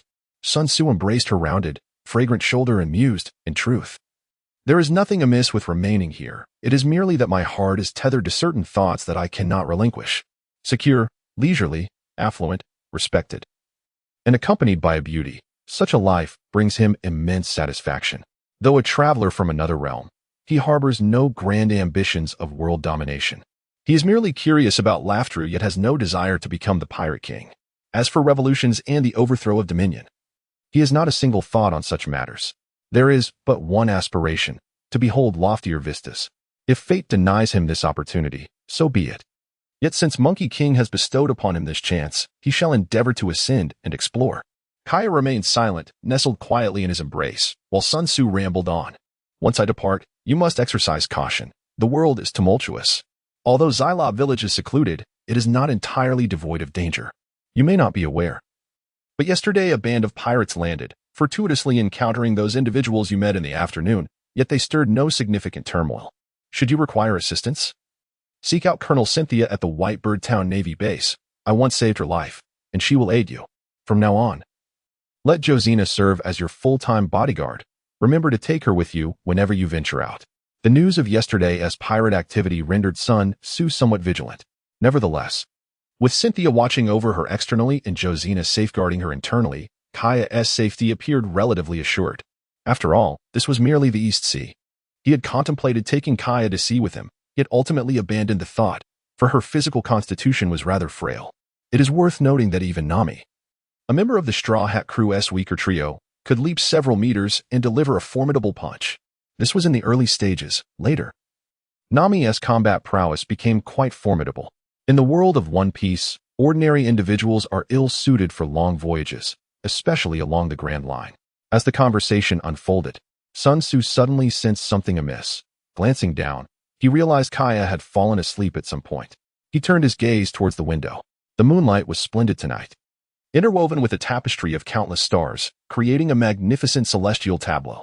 He turned back, yet none could compare to the beauty of the one nestled in his arms. Chapter 17. Daily life aboard the ship. The vessel gradually departed from the shore, the small island diminishing in size, and the silhouette of the young girl slowly faded from view. Sun Tzu sat in silent melancholy, lost in contemplation. Nearby, Zoro performed one-handed handstands with effortless grace. Nami leaned against the ship's railing, her gaze wandering across the boundless sea. Luffy and Usopp bounded about the deck with unrestrained enthusiasm, their faces alight with excitement as they exclaimed in wonder. Such vibrant energy they possessed. Sun Tzu sighed. The ship gifted to Luffy and his crew was none other than the Thousand Sunny. It truly felt remarkable to be aboard this seemingly ordinary yet illustrious vessel. Setting sail alongside Luffy and his companions had long been a dream of his. This band of individuals were the fated children of this era, Upon entering the world of pirates, how could he not engage with them? Now, beyond merely satisfying his curiosity, he had another motive. He wished to observe the influence of fate's power. How would the adventures of the Straw Hat Pirates transform with his unpredictable presence? Of course, he would not accompany them for the entirety of their journey. He intended to disembark at a predetermined location, embarking on his own adventure. After exploring every nook and cranny of the Thousand Sunny, Luffy leaped onto the deck, proclaiming, "Everyone, let us draw the Jolly Roger." The others responded in unison, eager to participate. Sun Tzu approached with great enthusiasm. He endeavored to make some alterations, and, as expected, ultimately met with failure. With Usopp's assistance, the pirate flag, which was far from fierce and rather endearing, was successfully created. When it came time to paint the sails, the four of them worked together, exerting considerable effort. Usopp, exhausted, cast a disgruntled glance at Sun Tzu, pondering why he was permitted to recline and do nothing. Sun Tzu leisurely remarked, "I am but a guest." "Have you ever seen a guest being asked to work? Nami, have you finished? Once you are done, please prepare me a cup of coffee. Don't push your luck." Nami retorted. Sun Tzu sighed, "Alas, you are hardly gentle. Be cautious, or you may find yourself unmarried. Mind your own business." Nami's forehead twitched, and her gaze towards him became perilous. Sun Tzu, oblivious to the situation, continued to speak. "How is this any of my concern? As the saying goes, it takes 100 years of cultivation to share a boat, and 1,000 years to share a bed. Our connection is a bond forged through a century of past lives. I must intervene. If you truly cannot find a husband, I could keep you by my side as a maid." Do you know what a maid is? A servant responsible for serving tea, doing laundry, and cooking. At this point, Sun Tzu turned his body, seemingly intending to admire the scenery on the other side. Nami, clenching her fists, stormed over in a fit of anger, and unexpectedly tripped over his leg, losing her balance and tumbling into his embrace with a soft thud. Sun Tzu looked at her with a teasing smile. "Oh, are you so eager already? I will kill you," Nami exclaimed, her anger flaring.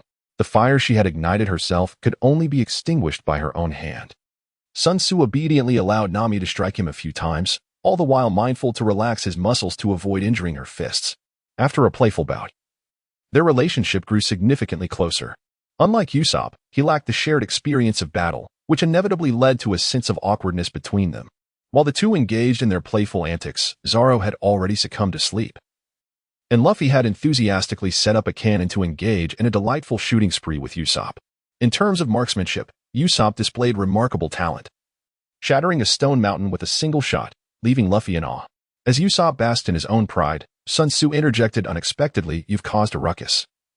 There seems to be someone on that mountain." "Huh?" The two gasped in disbelief. "Someone? Is that true? Have I killed someone?" "Not dead, but they're likely to come looking for trouble." Sun Tzu raised his chin slightly. They followed his gaze and indeed saw a small boat emerging from behind the rocky mountain, making its way towards the Mary. "Wait!" Usopp exclaimed as he donned his goggles and peered intently. Suddenly, he plopped down onto the ground, his eyes wide with terror. "Usopp, what's wrong?" Luffy inquired, puzzled. "Vivy killed someone." Usopp's voice trembled. There's a person on that boat, lying motionless, drenched in blood. Though he understood the situation, Sun Tzu could not help but express his disdain. "Look at you, quaking in your boots. How can you call yourself a pirate if you're afraid of killing?" "It's easy for you to say," Usopp retorted. "We have no grudge against them, yet they've taken a life. How can we not feel remorse?" "I see no remorse, only fear," Sun Tzu replied coldly. "Now is not the time for such arguments." Nami interjected urgently, "They are closing in on us. What should we do? Should we flee or fight?" Sun Tzu waved his hand dismissively. "I assure you, no one has perished. The one lying there is also unharmed. Furthermore, we must awaken Zoro. It turns out he was indeed alive." Usopp wiped the cold sweat from his brow, a relieved smile spreading across his face. Luffy tilted his head in confusion. "Why should we call Zoro?" "Zoro should know them," Sun Tzu explained. He recalled this segment of the story and recognized the two individuals as Zoro's subordinates. "I have already been awakened," Zoro declared, rubbing his head as he approached. Upon lifting his gaze, astonishment washed over him. "Isn't that Johnny? Wait, what happened to Joseph?" "My apologies." Usopp and Luffy bowed in unison. Meanwhile, an irate Johnny spotted Zoro, and his anger began to dissipate slightly. "What brings you aboard a pirate ship, big brother Zoro?" Thanks to Sun Tzu's intervention, a confrontation that was destined to occur did not transpire. After boarding, Johnny elucidated the circumstances, allowing everyone to comprehend that Joseph's injuries were not significantly related to the cannon fire, but rather stemmed from an inexplicable illness. It was only after Nami's reminder that they realized it was scurvy, a consequence of prolonged deprivation of fresh fruits and vegetables. After consuming a glass of lime juice, Joseph's condition improved dramatically. Subsequently, the group gathered for a conversation. This serves as a lesson. Such occurrences are not uncommon during maritime voyages. Thus, having a skilled cook on long journeys to balance nutrition with limited provisions is of utmost significance. Indeed, a vital role to fulfill. Ultimately, Luffy declared, "It is decided. We shall seek a maritime chef." He chuckled. The most important thing is to enjoy delicious food aboard the ship. Before Johnny could speak, Sun Tzu interjected, "As for chefs, I can certainly recommend one. However, whether you can bring him aboard is entirely up to you." "Where is he? Who is it?" "The sous chef of the Baratie, Sanji." "The Baratie?" Luffy's interest piqued. "I know that place. It is reputed to be the finest restaurant in the East Blue," Johnny chimed in. "Moreover, the Mihawk you were searching for seems to be in the vicinity." Zoro's body tensed, his gaze sharpening. The group reached a consensus and set forth towards the Baratie. Sun Tzu cast a glance at Zoro. "Are you challenging Mihawk?" he inquired. Zoro nodded emphatically. "Indeed. I have made a pact with someone to become the world's greatest swordsman." "Haha, a commendable ambition, but—" Sun Tzu shook his head, stating, "At present, challenging Hawkeye is premature." "My brother is indeed formidable," Johnny retorted with discontent. "That depends on whom one compares with," Sun Tzu replied nonchalantly. Zoro, intrigued, inquired, "Have you witnessed Hawkeye in action?" "I suppose so," he nodded. "Having seen him in the manga, which could be considered as having observed him. Is he truly that powerful?" "Undoubtedly," Sun Tzu asserted. "If the prowess of swordsmen were to be likened to mountains, he would be a towering peak reaching 10,000 meters, while you would merely be a modest hill of 100 meters. Is there such a vast difference?" Zoro's eyes widened in astonishment, then he grinned. "Nonetheless, I shall not relent." Sun Tzu cast a fleeting glance at him, choosing to remain silent. Although it was a battle destined for defeat, refining his arrogance was not without merit. Zoro was still too immature, brimming with untempered pride, embodying the essence of a novice, oblivious to the vastness of the world. Ultimately, he was bound to be vanquished. Succumbing to Hawkeye would be a commendable choice.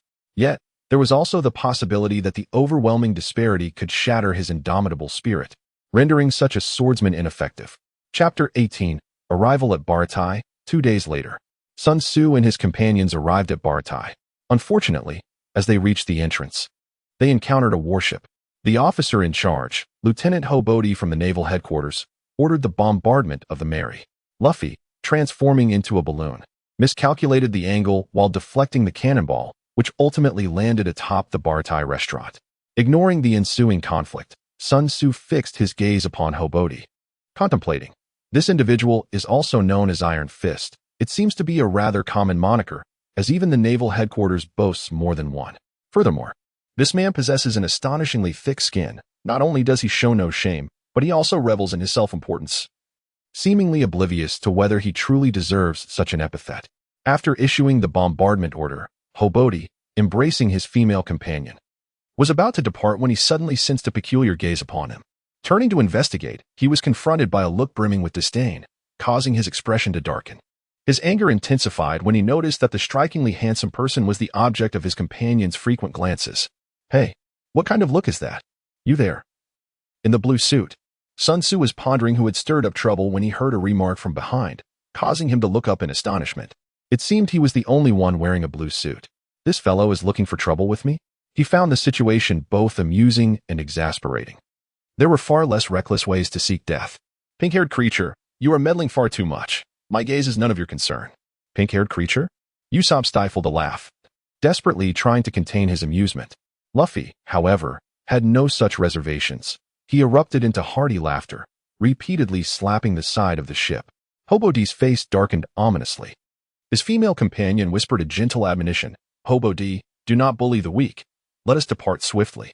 Yet, her words only fanned the flames, and Hobody's disdainful gaze towards Sun Tzu intensified. After all, he was merely a pirate. Sun Tzu interrupted him directly. "Which of your eyes saw me as a pirate? I merely reside on a pirate ship." Hobody gazed at him for a couple of seconds, and suddenly, a look of realization washed over his face. "I remember now. You are the recently renowned pirate hunter, Iron Fist. No wonder you seemed familiar." He clenched his fist, chuckling. "I've long wished to make your acquaintance and see what qualifications you possess." With a leap, he raised his fist and launched it towards Sun Tzu, exclaiming, "I too am called Iron Fist. Be careful," Nami shouted in concern. Sun Tzu stood motionless, exhibiting no inclination to evade. As the fist approached, a figure abruptly appeared, interposing himself in front of him, and caught Hobody's punch with an outstretched arm. Luffy raised his head and chuckled. Hee, Sun Tzu is our guest. We cannot allow you to harm him. Pirate, you seek death. Hobody snarled, gritting his teeth as he lifted his left hand to strike Luffy's head with considerable force. Rubber. Luffy leaned back, evading the assault while simultaneously extending his arm backward, utilizing his elasticity to swiftly retract it. Gum pistol. Thud. His fist collided with Hobody's chin. Hobody was sent flying, crashing against the ship's cabin before finally coming to a halt. By the time he landed on the deck, he had already lost consciousness. Hobody's female companion turned pale with fright, and the other naval officers wore expressions of tension, hastily aiming their firearms at Sun Tzu and his companions. Sun Tzu cast a glance and shook his head with a sigh, lamenting the unfortunate reality that fine cabbages are often trampled by swine. His companion, Hobody, possessed a refined beauty and an admirable figure, appearing far more radiant than Nami, who stood beside them, still in the process of blossoming and dressed rather casually. Let us proceed to find the chef at sea. Luffy extended his arms, embracing several individuals. Wait a moment, Luffy, what do you intend to? Usopp's words were cut short as an overwhelming force propelled them into the air, soaring over the ocean that lay between the Mary and Baratie. With two loud thuds, Usopp and Zoro lost their balance, crashing onto the deck of Baratie, their heads swelling from the impact. Sun Tzu would not act in such a manner. He casually wrapped his arm around Nami's waist, assisting her in maintaining her balance. That fool. I shall slay him. Zoro's face contorted with rage, yet by the time he rose to his feet, Luffy had already entered Baratie, leaving him with no choice but to follow in a fit of anger. Let us be on our way, Sun Tzu suggested. However, Nami remained still, regarding him with a smile that was both playful and enigmatic. How long do you intend to hold me? Sun Tzu, with an unflinching demeanor, released his arms, stating, I am primarily concerned about your potential fall. Nami, with a playful glint in her eyes, responded with a cheerful smile, if you offer some money, I would be inclined to embrace you for a little longer. Sun Tzu stroked his chin, a faint smile playing at the corners of his mouth. How long can 100 million berries be held? Nami's expression shifted dramatically. The figure of 100 million held a particular significance for her, and upon hearing it suddenly, her heart was filled with uncertainty. Was he merely speaking offhandedly? But why? Of all numbers, did he choose 100 million?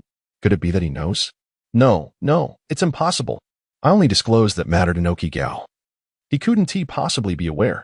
Steeling herself, Nami forced a smile and said, No more jokes. We must hurry inside, as Luffy and the others are surely waiting anxiously. Without pausing for a response, she swiftly entered Baratie. Had she not just seen Arlong's bounty notice? No wonder she appeared so unsettled. Sun Tzu smiled as he watched her retreating figure and stepped forward to follow her.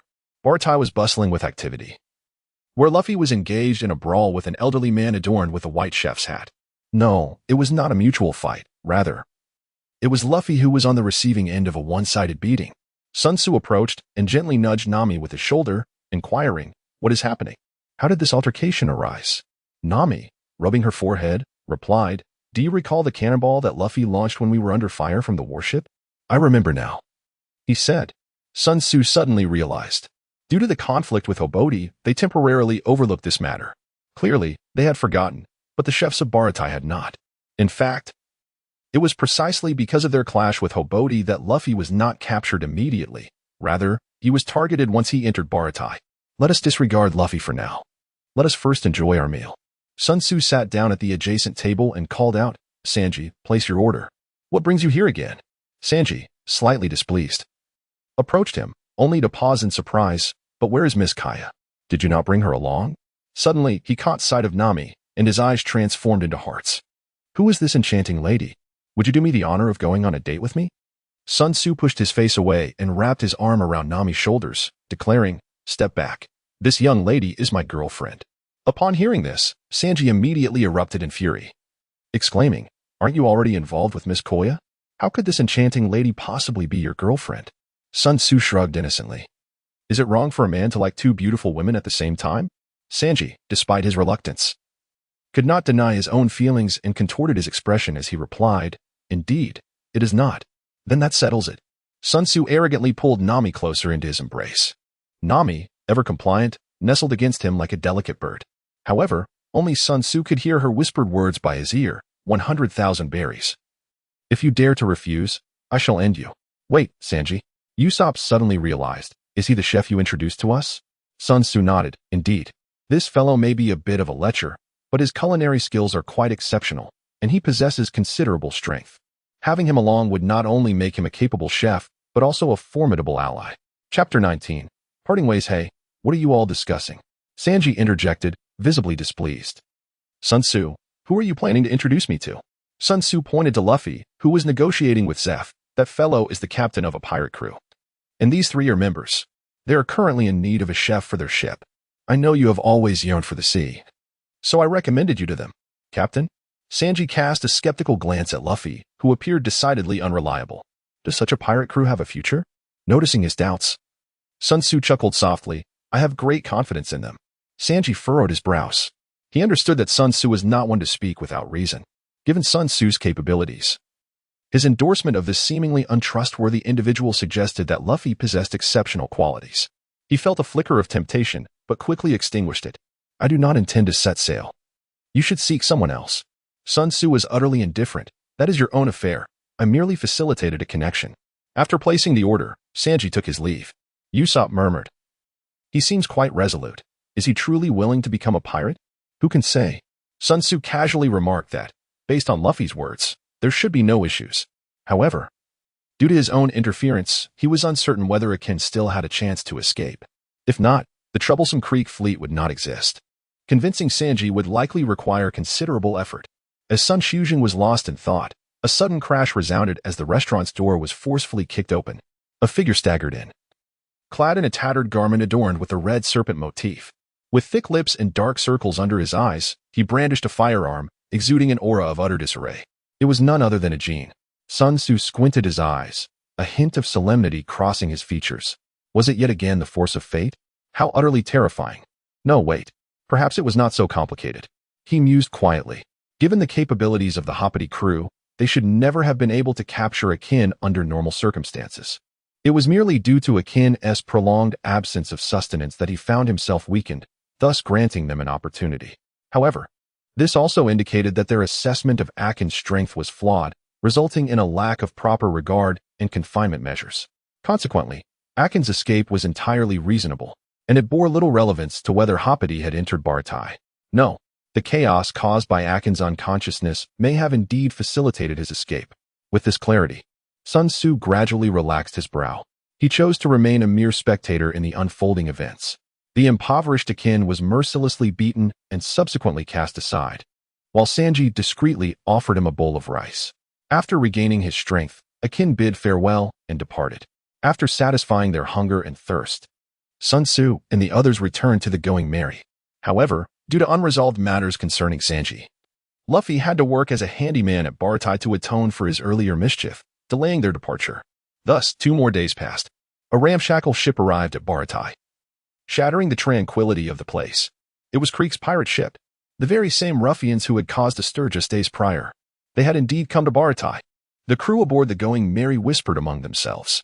Let us go take a look. Luffy is still there, Zoro suggested. Usopp glanced at Sun Tzu, who nodded in agreement. Then said, all right, I'll stay behind to watch the ship. Nami chimed in.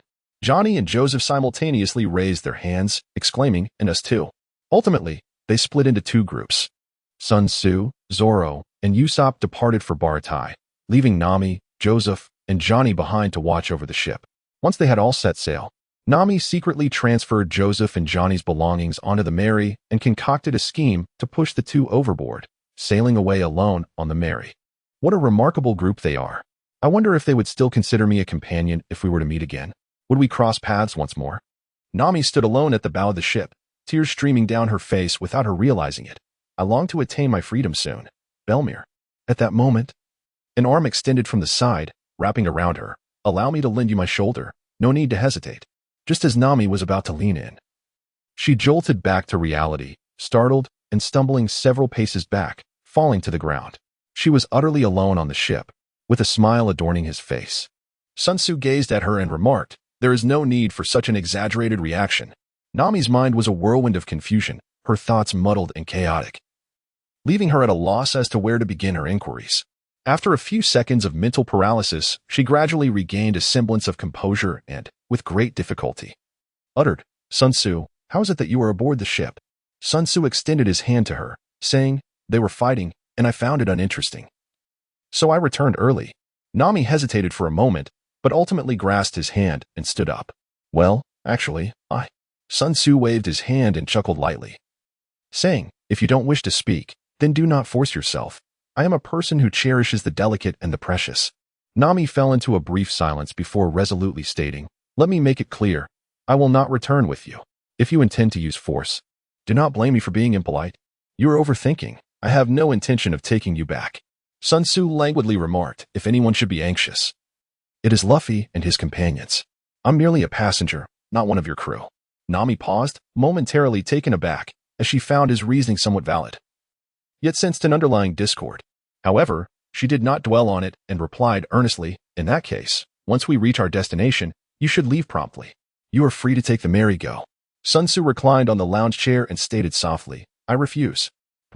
Nami furrowed her brow. "I cannot sail. Nor do I possess any knowledge of navigation. I am unable to leave on my own." Nami was momentarily taken aback. This reasoning was compelling and utterly irrefutable. Her expression turned cold. "Then you can swim back. It's not far from Baratie." "I cannot swim," Sun Tzu replied indifferently. "How is that possible?" Nami questioned in disbelief. "In this world, composed of numerous islands with no substantial landmass, swimming is an essential skill. From octogenarians to toddlers, nearly everyone is proficient in it. Did I not mention this before?" Sun Tzu cast a glance at her and declared, "I am a wielder of a devil fruit's power." Nami, taken aback, responded, "You too possess the abilities of a devil fruit? Just like Luffy?" Although their powers varied greatly, the inability to swim was a shared trait. Sun Tzu replied, "Indeed." Nami's spirits immediately dampened as she lamented, "What shall we do now?" "Let us go to your home as guests for the time being," she suggested. "Absolutely not. That is out of the question," he retorted vehemently. Sun Tzu's lips gradually curled into a smile. "Is it because of Along?" Nami's body trembled slightly. "How did you know?" Sun Tzu remarked calmly, "You have been observing the wanted notice for Along, and this is yet another route leading to Along Park. It is quite easy to deduce the connection." Nami's expression turned icy. "Indeed. I am actually an operative of Along's gang. I am not aligned with your group at all." Sun Tzu gazed at her in disbelief. "Have you forgotten? I clearly remember how you wept uncontrollably before. Furthermore, I am not a fool. The animosity you displayed upon seeing the bounty notice for Along was evident enough to pierce through your very eyes. While I can believe you harbor a grudge against him, I find it utterly implausible that you are allied with him. Yet, I am indeed a cadre among Along's faction. Then, you must have your reasons. Along and his associates will surely eliminate you." "You overestimate them," she retorted. "I could crush them as easily as one would an ant." Nami, amused by his bravado, chuckled. "Have you taken a page out of Usopp's book when it comes to boasting?" Sun Tzu remained noncommittal, muttering to himself, "It seems someone has uttered similar words to me before. I recall now, it was Kuro. I wonder if he ultimately repented for his ignorance." Chapter 20, The Great Battle with Haki. Nami suddenly exclaimed, "Why has our course changed?" "That would be my doing," came the response. Sun Tzu propped her chin in her hand, gazing listlessly at the vast expanse of the sea. It was only now that she realized how agitated she had been moments ago. Nami, perplexed, inquired, "Why?" "Moreover, there are hardly any islands in this direction. I wish to encounter someone," she replied, "and traveling this way is intended to intercept him."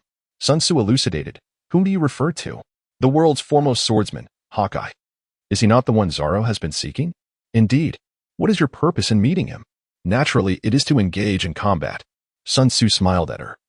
"Do you not believe that I can crush Along? Soon, I shall prove to you the veracity of my words." "Prove?" Nami was left in a daze, speechless.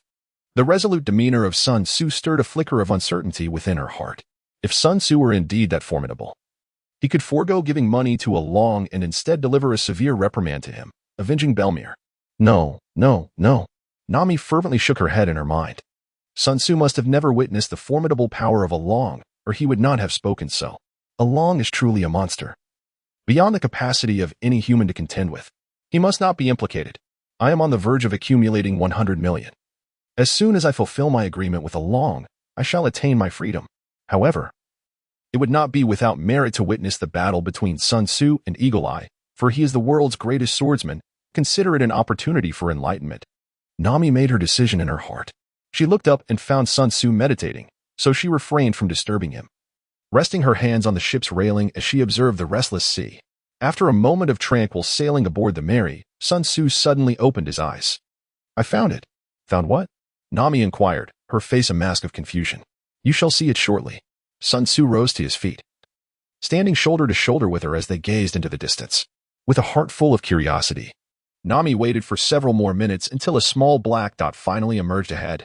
As the dot drew nearer, its true form gradually revealed itself.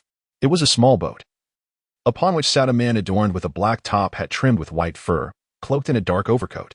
He sported a short mustache, and his eyes, sharp as an eagle's, glinted with keen intensity. A remarkably long black sword was sheathed at his back. Could he be Hawkeye?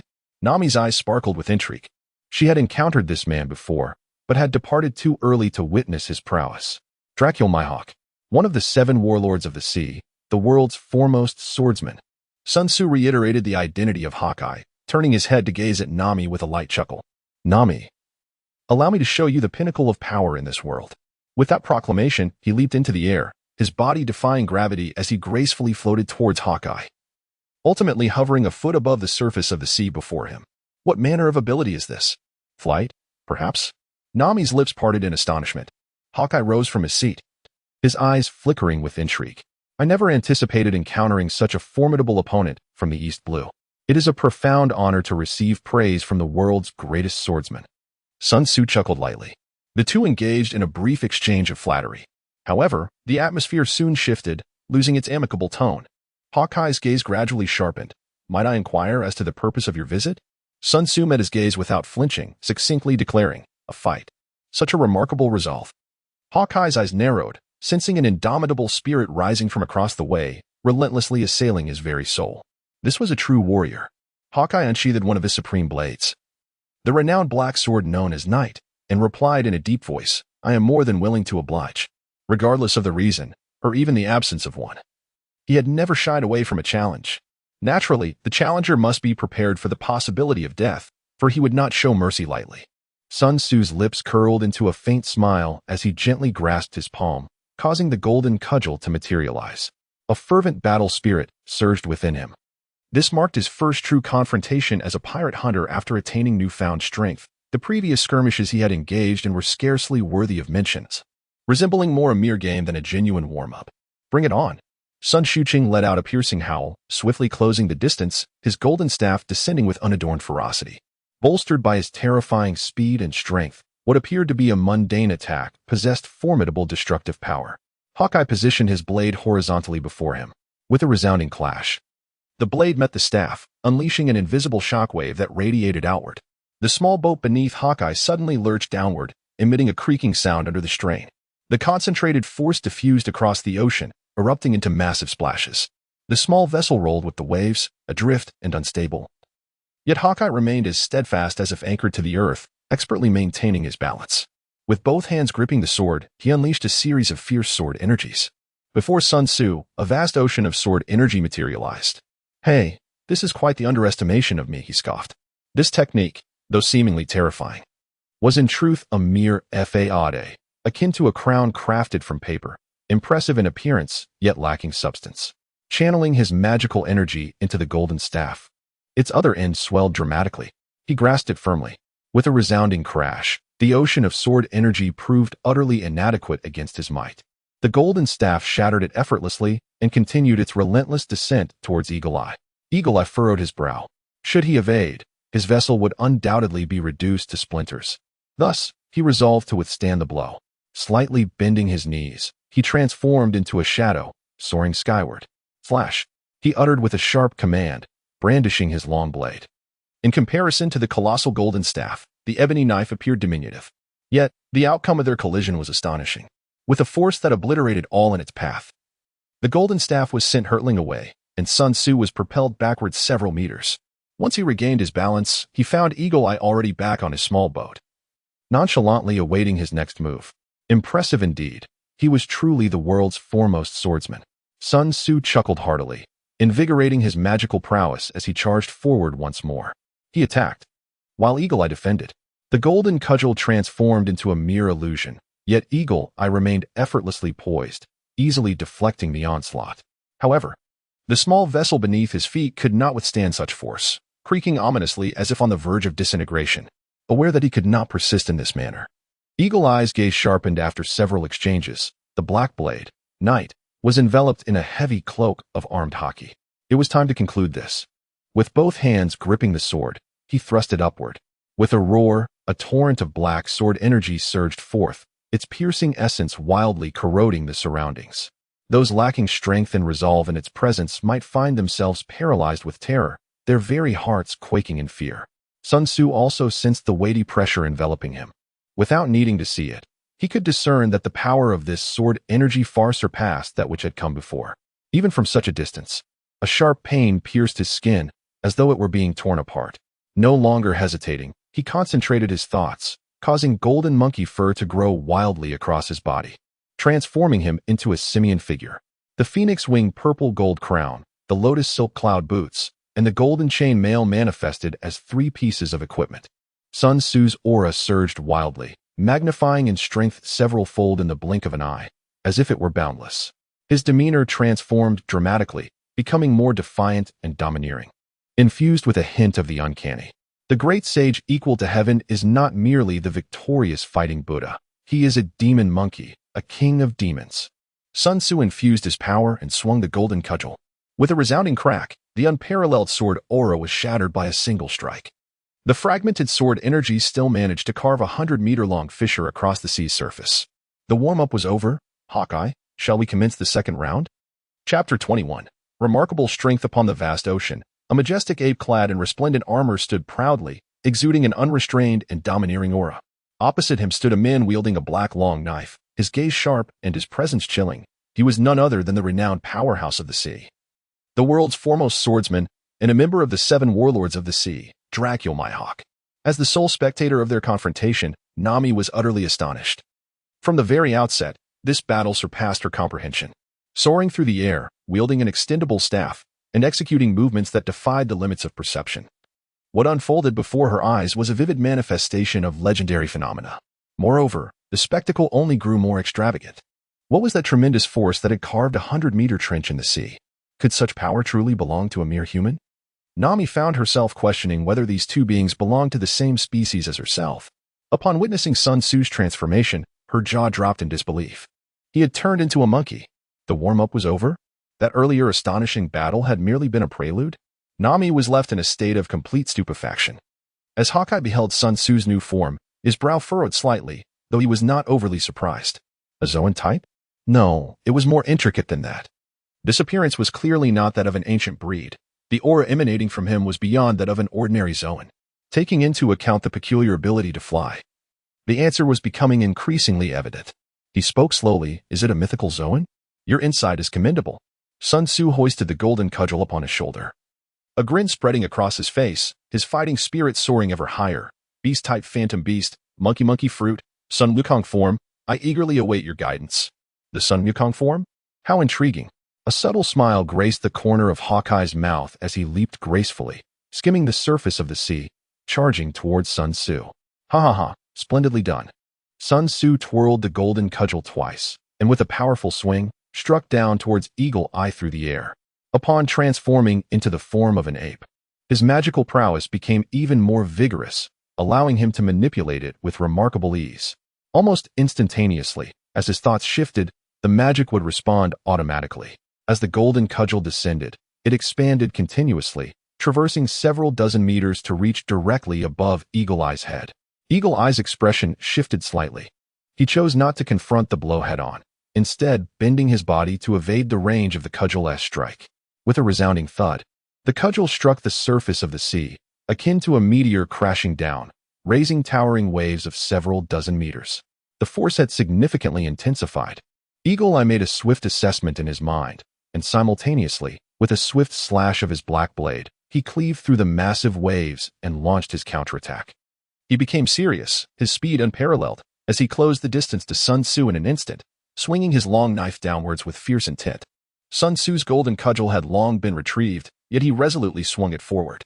As the two immense forces collided, a terrifying shockwave radiated outward. Both individuals were forced to retreat repeatedly, while Eagle Eye was engulfed by the seawater up to his knees. Taking advantage of his aerial superiority, Sun Tzu displayed an elegant demeanor, swiftly adjusting his stance even faster than Hawkeye. The opportunity flickered momentarily, yet he did not falter, immediately launching a counterattack. However, Hawkeye's combat experience far surpassed that of Sun Tzu, possessing an acute awareness of the unfolding situation. As he retreated, he did not rush to regain his balance. Instead, he risked complete disarray, forcefully unleashing two arcs of sword energy. These two arcs intersected in a cross pattern, their timing and angles exquisitely calculated, effectively obstructing Sun Tzu's path forward. To approach Hawkeye, he faced a choice: to shatter the sword energy or to take a longer route. Regardless of his selection, Hawkeye would gain ample time to recalibrate his position, potentially seizing a slight advantage. Ultimately, Sun Tzu opted for the former. By the time he shattered the sword energy, Hawkeye had reappeared before him, the blade's edge mere inches from his face, a chilling aura causing every hair on his body to stand on end. In that moment of urgency, Sun Tzu's mind remained clear and composed. He sidestepped, allowing the long blade to glide past his visage. Truly perilous. A glimmer of cold light flashed in Sun Tzu's eyes as the golden staff ruthlessly thrust towards Hawkeye's chest. The clash of weapons echoed like a symphony of strikes. As the two engaged in a fierce exchange, neither willing to yield an inch. In the confined space, they danced with agility, their blades and staffs colliding with fervor, creating a continuous cacophony of sound. After an intense bout of close combat, it was ultimately the airborne Sun Tzu who gained the upper hand, prompting Hawkeye to retreat and regain his balance. Following the eruption of their battle, they paused for the first time, both seizing the opportunity to catch their breath. Hawkeye was indeed formidable. Sun Tzu exhaled a breath of frustration, silently reflecting. Although the duration of the battle was brief, Hawkeye had undeniably imparted a significant lesson. In terms of raw power, speed, and energy intensity, he was indeed formidable. However, his combat experience fell far short. Hawkeye's mastery of timing and choice of attack angles surpassed his own by a considerable margin. Of course, the advantages of extensive combat experience extend beyond mere tactics. The reality is far more intricate. For instance, the execution of techniques requiring charge time must be approached with caution. With everyone moving at such velocity, any overt attempt to charge would undoubtedly be interrupted. Hawkeye, however, skillfully orchestrated opportunities to build his charge amidst his strikes, each move executed with remarkable finesse. Like a master chess player, he maneuvered with the elegance of an antelope's antlers, leaving no trace behind. A truly formidable adversary. In his mind, Hawkeye evaluated Sun Tzu. His strength and speed were impeccable, astonishingly powerful. Though he did not employ Haki, the mysterious force entwined around the iron staff posed a threat that was equally as daunting. Moreover, the staff's seemingly limitless ability to extend and retract often caught him off guard. Yet, what troubled him most was the opponent's flight capability. This was not the leisurely stride of moonwalk, but genuine flight, agile, swift, and unpredictable. It was nearly time to conclude this encounter. Sun Tzu silently contemplated. Thus far, he had acquired a general understanding of his own capabilities. Continuing the battle held no significance. Adrift upon the vast ocean, devoid of any solid footing, the constraints of Eagle Eye's might were too profound. Even a victory would be devoid of meaning. He leapt into the air, soaring towards the heavens, and bellowed, "Eagle Eye, receive my strike." Mountain collapse. The golden staff suddenly expanded, transforming into a colossal pillar reaching for the sky, casting shadows upon the sun. The void trembled violently, generating ripples as if unable to withstand the burden. Alarmed, Eagle Eye's expression shifted, and in an instant, he accelerated to his utmost speed, retreating swiftly. Alas, it was too late. He could not evade entirely and was grazed by the edge. Struck as if by lightning, he trembled violently, propelled like a meteor into the depths of the sea. With a thunderous crash, the golden staff descended, unleashing a rumbling sound that echoed like thunder, causing vast quantities of seawater to evaporate instantaneously, leaving behind a 100-meter-deep chasm in the ocean's surface. The water rushed back, forming a massive whirlpool. After a moment, Eagle Eye emerged from the ocean's depths, returning to his small vessel. Soaked to the bone, with seawater drenching his head and face, he could no longer maintain his previous elegance. Chapter 22. A fortunate encounter. Eagle Eye sheathed his sword back on the ship. Though his posture was ragged, his demeanor remained intact. With a voice imbued with magnetic resonance, He remarked nonchalantly. It appears that soon, a remarkable figure shall emerge from the East Sea. Sun Tzu smiled lightly. Perhaps there is more than one. Hawkeye's eyes flickered, and he subtly nodded his chin. Indeed, there are several rather intriguing pirates. When we meet next, I hope we can engage in a serious battle. Sun Tzu said nothing further, simply waved his hand, and returned to the Mary. As soon as he landed, Nami rushed over, clinging to him like a koala, her tone brimming with excitement. Sun Tzu, you are incredible. Sun Tzu supported her and chuckled. Now you realize whether I was boasting, don't you? Nami nodded vigorously, her head bobbing like a chick pecking at grains. Though she had little experience, she now recognized that Sun Tzu was far more formidable than Arlong. While Luffy and Zoro were indeed powerful, their strength remained within her realm of understanding. The shadow that Arlong cast upon her was too profound. She instinctively doubted their ability to defeat him. If she sought the help of Luffy and Zoro, and they were to fail, both they and the village of Kokoyashi would be in peril. Thus, she chose to depart without a word, opting to bear the burden alone and save the village through negotiation. However, Sun Tzu was different. He possessed a divine strength capable of shattering any shadow. Nami embraced Sun Tzu's head, pressing it against her chest, and with excitement, exclaimed, "Let us hasten to Arlong Park, defeat Arlong, and save Kokoyashi village." Negotiation? What was that? That scoundrel Arlong would never extract a single belly from her. Moreover, she intended for him to pay a bloody price for his deeds. A subdued voice from Sun Tzu broke the silence. "We are neither kin nor acquaintances. Why should I assist you?" Nami straightened her posture, a playful smile gracing her lips. "Isn't this sufficient?" "Indeed, it is." For those familiar with One Piece, Nami's figure is well known. Although she is presently dressed modestly, concealing her form, the reality remains unaffected by mere fabric. "Hiki, thank you." Nami turned her head, resting her chin on her arm, lost in thought, her mind adrift. The Mary quietly sailed on, and the deck fell into a tranquil stillness. After a couple of minutes, Sun Tzu could no longer contain himself and asked, "Aren't you going to come down?" While the beauty of the young girl was undeniable, this situation was rather peculiar. "No, I intend to hold on like this," Nami declared resolutely, tightening her legs around him even more. Sun Tzu patted his well-rounded and perky side, exclaiming, "Such actions may lead to misunderstandings. I am indeed a man with a girlfriend." Nami twisted her waist, disdainfully retorting, "Hypocrite. You are clearly reveling in it. Moreover, do not overthink. I merely fear you might flee, but we are at sea. Where could I possibly escape to?" He responded, "I witnessed it just moments ago. You are capable of flight." Sun Tzu, speechless, remarked, "It certainly sounds somewhat reasonable. However, since I have already made a promise, let us not dwell on that. You cannot possibly cling to me forever. You must eventually visit the restroom, right?" "I do wish to go," came the reply. "You could accompany me." "Wow, Nami, it appears you possess a rather peculiar inclination. Say what you will. Nonetheless, I shall not let you off easily. Weren't you just saying you needed to go to the restroom? I have changed my mind. I cannot relieve myself with others watching." How crude. Yet, that is still preferable to being an odd woman who wishes to accompany a man to the restroom. Nami huffed lightly and retorted, "Do not act coy after taking advantage of the situation. This is all for your benefit." "That may indeed be true," he conceded. Sun Tzu relaxed, reclining on a lounge chair, basking in the sunlight while embracing Nami, who lay upon him. Unbeknownst to him, he drifted into slumber. Upon awakening, he realized that the pendant he had been wearing had vanished. As he stood up, still stretching his limbs, a sudden gust of wind swept past him.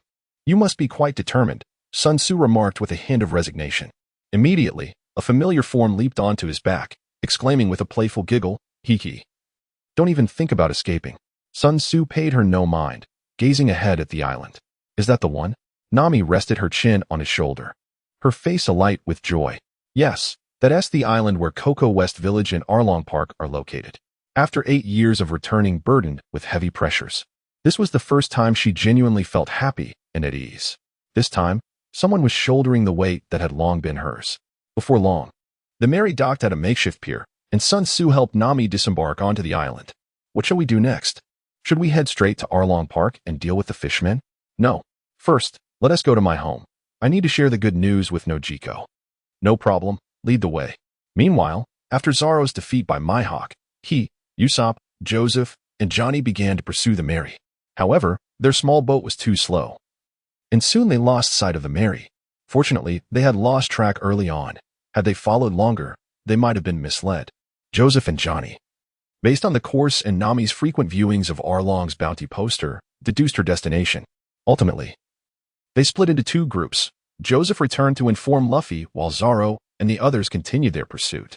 Usopp leaned against the ship's railing, furrowing his brow. Zoro, don't you feel that something is amiss? Not at all. Zoro closed his eyes, feigning sleep. Though Mihawk had spared his life, the injuries he sustained were grievous. An ordinary person would have long been bedridden, and even he felt somewhat weakened. No, we must have overlooked something. Usopp pondered deeply, and after a while, a light of realization dawned upon him.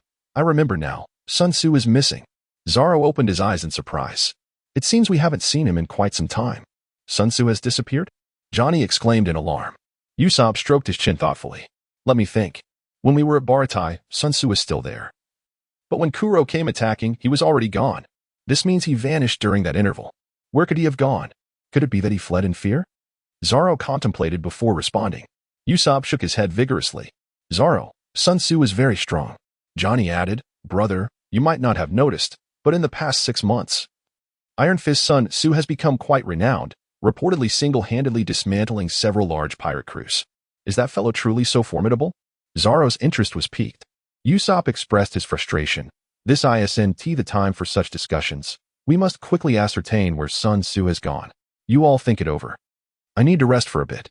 Zoro closed his eyes, and moments later, suddenly opened them wide. I just remembered. He mentioned wanting to return to the ship to rest. Johnny scratched his head. But we haven't seen Brother Sun Tzu. Then I have no idea. Zoro closed his eyes once more. Could it be that Sun Tzu was still aboard the Mary? Usopp's expression shifted to one of relief. Ha. Then we need not worry. Whatever the situation, Sun Tzu will handle it. Perhaps by the time we arrive, the fishmen will have already been dealt with by him. Chapter 23, Landing. Hey. What is going on here? I have no idea. Why is Nami bringing a man back? They seem very close. Could it be that she found a boyfriend outside? Unbelievable. The villagers of Cocoa West Village whispered behind their windows, their faces filled with astonishment as they pointed at the pair on the street. Though they were concerned for Nami, they feigned disdain to avoid being a burden to her. Thus, despite their curiosity, they hesitated to inquire further. This is where I grew up. There is an orchard of orange trees ahead, and my house is right there. Nami wrapped her arms around Sun Tzu's neck, whispering playfully in his ear. Just moments ago, the street had been crowded, but with their appearance, it cleared in an instant. In the past, Nami would have felt melancholic, but today, she was unbothered. For this situation was about to come to a complete end.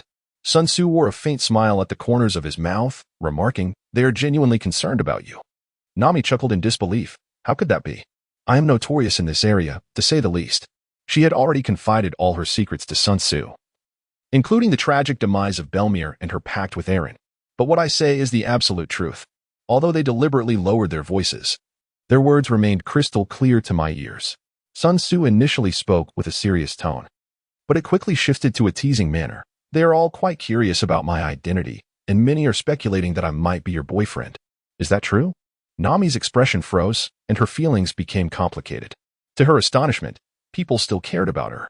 She had believed that all that remained for her was their disdain. The grievances and heartaches of the past 8 years seemed to dissipate in an instant. At that moment, a middle-aged man in a police uniform, with a windmill adorning his cap and scars marking his body, leaped forth to block their path, pointing at Sun Tzu. Nami, who is he? Ajien. Nami replied with a joyful smile. He has come to help us take down Along. The man's expression changed abruptly. He instinctively glanced around before growling, Nami. Do you even realize what you are saying? Nami's smile remained undiminished. Ajien, I am well aware. Without further ado, Ajien seized Sun Tzu's arm and hurried away. His initial reaction had been one of instinctive protectiveness, thinking that his daughter was being foolishly led astray, but he never anticipated such a startling revelation. Take down Along? Was such a monstrous being something humanity could confront? Ajien pondered seriously. His concern did not lie with other matters, but rather with the fear that Nami might be deceived. Although she was typically astute, he understood that a woman in love could easily be blinded. Indeed, he sensed that their relationship was not ordinary. To him, Nami's tight embrace and her affectionate demeanor were unmistakable signs of love, though in reality, she was merely afraid of him leaving. If that young man deceived Nami, or if she misjudged his capabilities, not only would her years of effort be in vain, but her life could also be in jeopardy. While he might not care about others, he absolutely could not allow Nami's life to be threatened. Ajien ran swiftly. Although Sun Tzu appeared relaxed, akin to a leisurely stroll, he was far from being left behind. The trio swiftly departed from Cocoa Village, revealing a vast expanse of orange trees, where a girl with purple hair busily toiled. Spotting her from a distance, Nami waved her hand, calling out, "Noki gal." The purple-haired girl set down her work and turned towards the sound. "Nami, you're back. And is that Ajien?" Noki gal instinctively rubbed her eyes, unable to believe the sight before her. Nami finally leaped down from Sun Tzu's side. As Noki gal approached, her gaze towards Sun Tzu was filled with awe. "Nami. Who is he?"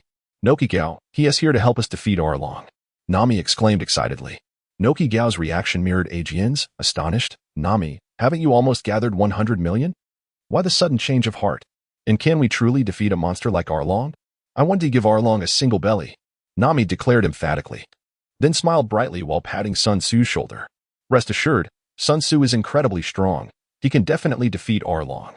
Noki gal's eyes reflected her skepticism. Although she didn't share Ajien's belief that Nami was blinded by love, she still found it perplexing how Sun Tzu inspired such confidence in her. At Arlong Park, Zoro coldly glanced at Usopp beside him. "Didn't I say we were looking for a woman, you half-fish idiot? If it weren't for this fool tying him up when he was off guard, they wouldn't have found themselves in such a predicament." Unlike the original story, without Noki gal's assistance, Usopp was quickly captured by the fishmen. Usopp forced a sheepish smile, unable to meet Zoro's gaze. Contrary to his expectations, the fishmen were still alive, while Sun Tzu had vanished. Now, both he and Zoro were captured, leaving only an exceedingly unreliable Joseph, and he felt enveloped in despair. Arlong looked down at them with disdain. "Ha, lowly humans dare to utter such words. This is your first warning. A next time will not be tolerated." He made a gesture across his throat and arrogantly proclaimed, "We fishmen are evolved humans capable of breathing underwater. Our abilities far exceed yours." He continued, "Remember, fishmen are the true spirits of the world. Humans resisting fishmen is akin to defying the laws of nature." Zoro regarded him with the same expression one might reserve for a fool. At that moment, a fishman spoke up, "Lord Arlong, I recognize him. He seems to be the infamous pirate hunter, Roronoa Zoro." "Pirate hunter?" Arlong smirked, his expression dripping with scorn. "So you have your eye on my bounty? It's 2 million, the highest in the East Blue. But alas, you lowly humans could never be my match." Zoro scoffed, "You half-fish fool." Arlong's expression darkened immediately. "Very well. Kill them and toss them into the sea for the fish." Zoro gritted his teeth, desperately brainstorming an escape plan. Usopp, in tears, lay on the ground like a fish out of water. "It's over. It's all Nami's fault. We're doomed because of her." "Wait." At the sound, Arlong waved a hand, halting the fishmen preparing to execute them. "Do you know Nami?" Zoro replied flatly, "We came to find her." Arlong tapped his fingers thoughtfully. "A pirate hunter seeking Nami? Could they be the ones Nami sent to deal with us?" A fishman exclaimed. "If that is the case, we'll find out by asking Nami. Lock them up for now. We'll deal with them later." Before being taken away, Zoro seized the opportunity to ask, "What is Nami's relationship with you?" Arlong laughed heartily. "Nami? She is an officer in the fishman pirate crew. Ha ha ha." "What?" Usopp and Zoro's eyes widened in shock. After they were led away, Arlong's expression turned serious. "Has Nami returned? Why has she come to Arlong Park?"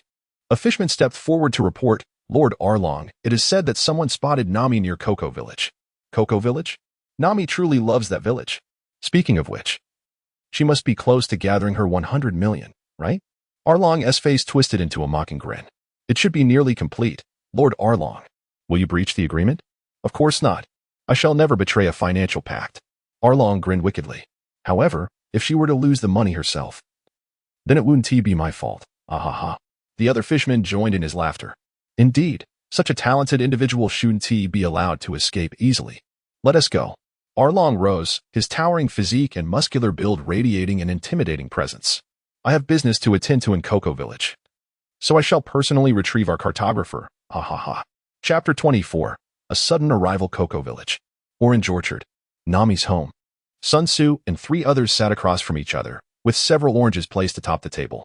"So, everyone is aware now?" Nami leaned over the table, her face clouded with bewilderment. In her astonishment, Nokigo inadvertently revealed the matter of 100 million berries, yet Ajien exhibited no sign of surprise. Piecing together Sun Tzu's earlier words, she sensed something amiss and pressed further until Ajien finally disclosed the truth. "Indeed, your decision to join the Arlong pirates was so out of character that no one believed it," prompting them to inquire with Nokigo, who divulged everything to us. Aegean's expression turned grave. If you are aware of this, when the time comes for you to flee, you may find yourself ensnared by our expectations. Hence, everyone continues to feign nonchalance. Nami closed her eyes, took a deep breath, and opened them once more. However, it no longer matters. Arlong will soon be defeated. Shortly, we shall all be free. Aegean and Nokigo simultaneously turned their gazes towards Sun Tzu. They found it difficult to comprehend what enchantment he had cast to instill such unwavering confidence in Nami. Nami continued, Nokigo, come with me to witness Arlong's downfall firsthand. This was her reason for returning to Cocoa Village. Their adoptive mother, Bellamy, had been murdered by Arlong before their eyes. It was a haunting nightmare for them. Now, she wished for the two of them to witness his demise together, to finally rid themselves of the shadows he cast. Wait, Aegean could not restrain himself. Rising to his feet, his hands pressing down on the table as he leaned forward, speaking earnestly, Young one, are you certain you can defeat Arlong? He was once a cadre of the Sun Pirates, a genuine monster. Moreover, he commands a formidable crew. Even if you were to best Arlong, you would be overwhelmed. Sun Tzu, munching on an orange, spoke indistinctly. Uncle, rest assured, I would never jest with my own life, nor with Nami's. I possess a 200% certainty that I can vanquish Arlong and his band of followers. Aegean cast a glance at Nami. Nami, with unwavering conviction, declared, I believe in Sun Tzu. He will undoubtedly defeat Arlong. Aegean nodded slowly, his expression resolute. Very well, since you have made your decision, Nami. We shall confront Arlong head-on. Remain here. I will inform the others so we can settle matters with Arlong once and for all. Before Nami could finish her sentence, he exited the room. As Sun Tzu peeled the orange, he chuckled and remarked, This uncle still does not believe me, wearing an expression as if he welcomes death. It is primarily too astonishing. I too find it hard to believe that someone could single-handedly defeat Arlong and his gang. Noki, the master, cradled her chin with her hand and smiled gently, saying, however, I trust Nami. There must be a reason behind her decision. You will see her soon. And she will not disappoint you. Sun Tzu casually remarked, gesturing towards the table now littered with orange peels. The oranges are quite delightful. Are there any left? Nami, observing Sun Tzu, found him increasingly agreeable and replied with a cheerful smile, Yes. There aren't many other options, but the oranges are quite filling. Is it truly possible to defeat Arlong? Aegean's expression turned serious. Over the years, he had developed a profound understanding of the might of the fishmen. It was hard to believe that the sunlit, handsome youth could be a match for them. Regardless, he vowed to ensure Nami's safety. Even at the cost of his own life, Aegean sprinted towards Cocoa Village. After Nami's departure, the village had regained its lively atmosphere. Upon seeing Aegean's demeanor, the villagers began to inquire about the cause. Aegean solemnly addressed them, Everyone, please gather here, as I have something important to announce. Aegean, what is it? Did you come from Nami's house? Is it related to her? Aegean remained silent, waiting for the villagers to assemble before he spoke again. Please, everyone, quiet down. I have a crucial message to share. He narrated the existence of Sun Tzu and Nami's decision, concluding with, Now, everyone, make your choice. Will you continue to endure humiliation and wait for an opportunity, or will you fight? Before he could finish, he was interrupted as the crowd began to stir. Although we have never met before today, if Nami believes in that young man, then we shall believe in him too. Indeed, little Nami has shouldered the lives of the entire village and fought tirelessly for 8 years. Whatever decision she makes, we trust her completely. I have had enough. If it were not for Nami, I would have already confronted those scoundrels. Let us confront Arlong. Does anyone oppose? No. Let us fight. Good. Aegean gritted his teeth. Even if we cannot achieve victory, we must show them our resolve. A chilling laughter echoed from outside the crowd, abruptly silencing the restless throng. The voice was so familiar that they did not need to turn around to know its owner. With a rustle, the crowd quickly parted, creating a clearing. Aegean spoke slowly. Arlong? Indeed, it was Arlong who had spoken, flanked by a dozen fishmen. I came merely to capture a scoundrel hoarding weapons. But it seems you've surprised me with such astonishing news. Though Arlong smiled, his grin held no warmth, akin to the icy winds of a millennia-old snow mountain, exuding an aura of chilling malice. His expression darkened as he bellowed. You lowly humans were born to be slaves to us fishmen. To dare rebel, I shall slaughter you all and erase this entire village. You half-fish scoundrel. I've had enough of you. Watch as I send you flying. A robust young man roared as he charged at Arlong, his fist raised high. Yet, before he could approach, A fisherman with a trumpet-like mouth delivered a swift kick that sent him soaring. The trumpet-mouthed fisherman crossed his arms, disdainfully stating, "You are unworthy of Lord Arlong's attention." The strong young man, now sweating coldly and clutching his abdomen in pain, could no longer stand. "Do you see this, you lowly humans? This is the strength of the fishmen." Arlong seized a Jian by the head, lifting him effortlessly. "Release a Jian. Let us fight them." Though unprepared, the situation left no room for hesitation, and the villagers of Cocoa Village charged at the fishmen. Chapter 25. Vulnerable, foolish, lowly humans. Arlong sneered, preparing to crush a Jian. Just as he was about to exert his strength, a sudden, excruciating pain shot through his abdomen and arm, propelling him uncontrollably into the air, forcing him to release a Jian. With a thud, he crashed into a nearby house. 3 figures inexplicably appeared between the fishmen and the villagers of Cocoa Village. The unexpected scene caused everyone to halt in their tracks. Fortunately, I sensed something amiss and took a glance. Otherwise, it would have been a grave issue. Sun Tzu expressed a sense of relief. A Jian held a fatherly role in Nami's heart. If he were to perish, the gains from this endeavor would be significantly diminished. The 2 women nestled in his embrace finally raised their heads, only to reveal a look of bewilderment upon witnessing their surroundings. Just moments ago, they had been at home. Why did it feel as though their bodies had been suddenly lifted, accompanied by the howling winds before arriving in the village? Lord Arlong, Nami, Nokigo. The villagers of Kokoyashi and the fishmen snapped back to reality, exclaiming in unison. Nami and Nokigo then took note of their circumstances, their expressions shifting dramatically. Arlong, how did they get here? A Jian, are you all right? Gently patting the shoulders of both women, Sun Tzu chuckled softly. If there are any questions, let us discuss them later. For now, please retreat to the back. I shall handle things here. All right. Nami did not say much more. She exchanged a glance with him and, alongside Nokigo, assisted a Jian in stepping back. The villagers of Kokoyashi gathered around. Nami, what is happening? Who is he? Could he be that young man? Nami, we are aware of the situation. We must fight together. Nami shook her head. Please trust me. Do not engage. Sun Tzu can handle this alone. With a crash, Arlong smashed through the wall, emerging from the house in a rather disheveled state. A trace of blood still lingering at the corner of his mouth. His expression was grim as he coldly inquired, "Who are you?" Sun Tzu clenched his fist and spoke coolly, "The one who will take your life."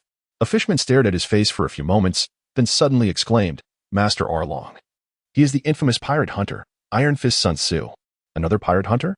Arlong lifted his chin slightly, casting a sideways glance at Nami. A sinister smile curling at the corners of his mouth.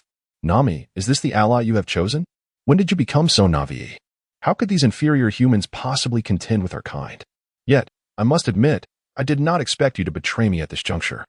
You must have amassed a fortune of 100 million berries by now. Haven't you? Nami glared coldly at him. Arlong, your time has come. His laughter erupted. Ha ha. Just him? Or perhaps those 2 other inferior humans? Nami froze momentarily. 2 others? Rorno Azaro and that long-nosed fool, didn't you invite them? He sneered. Ha ha ha. Zaro and Usopp? Nami's expression shifted dramatically as she turned to Sun Tzu. Those 2 imbeciles. Sun Tzu shook his head in exasperation. They are fine. They are merely confined. He had already conducted a mental search at the first opportunity. Nami let out a sigh of relief, though her expression soon turned anxious. Strictly speaking, she had indeed betrayed them. Do not worry. I shall eliminate those 2 lowly humans and ensure your vengeance is fulfilled. Just as the words left her lips, Arlong surged forward. With an explosive push from his toes, he transitioned from stillness to motion, propelling himself like a swift arrow toward Nami. His speed was remarkable. The mere meters between them seemingly traversed in an instant as he extended his broad hand, seeking to grasp Nami. Be careful, Noki instinctively exclaimed, reaching out to shield Nami from behind.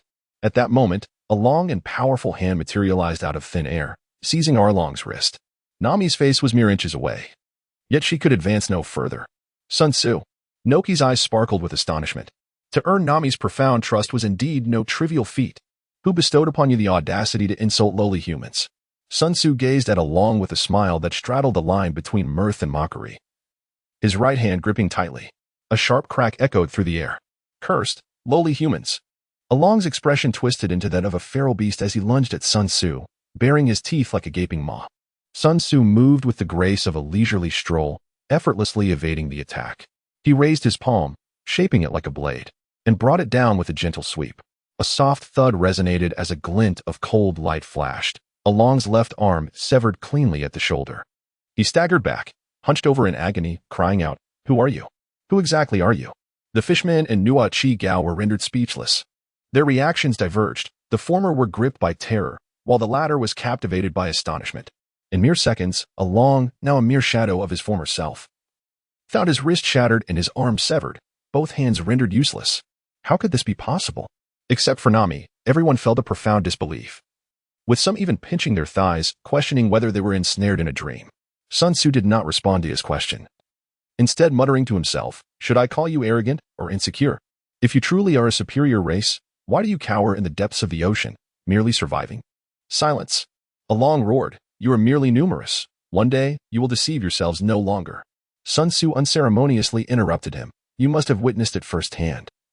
In the Grand Line, there are countless individuals who could crush you with a mere flick of their wrist. You must understand this, or else you wouldn't dare to stir up trouble in this desolate corner of the East Sea. Even here, you can only sneak around and enslave a few villages, playing the role of a local tyrant.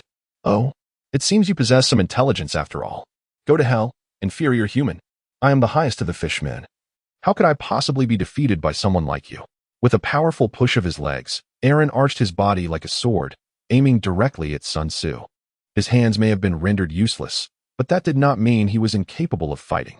"Let me show you what despair truly feels like." Sun Tzu smirked, raising his palm and striking towards Along's face, his hand positioned directly against his nose. Along revealed a bloodthirsty grin. "My nose is the most resilient part of my body. It can withstand even steel. This is a superior talent unattainable by mere mortals. Watch as I render your palm useless." A sharp crack echoed, the sound of shattering bones resonating in the air, and Along was propelled backward with greater speed, ultimately crashing into two towering trees before coming to a halt. As he lifted his head, everyone realized that his distinctive serrated nose had completely vanished. His nasal area had caved in, with all surrounding bones fractured, crimson blood cascading down his cheeks. Gasping for breath, Along uttered, "Euloli."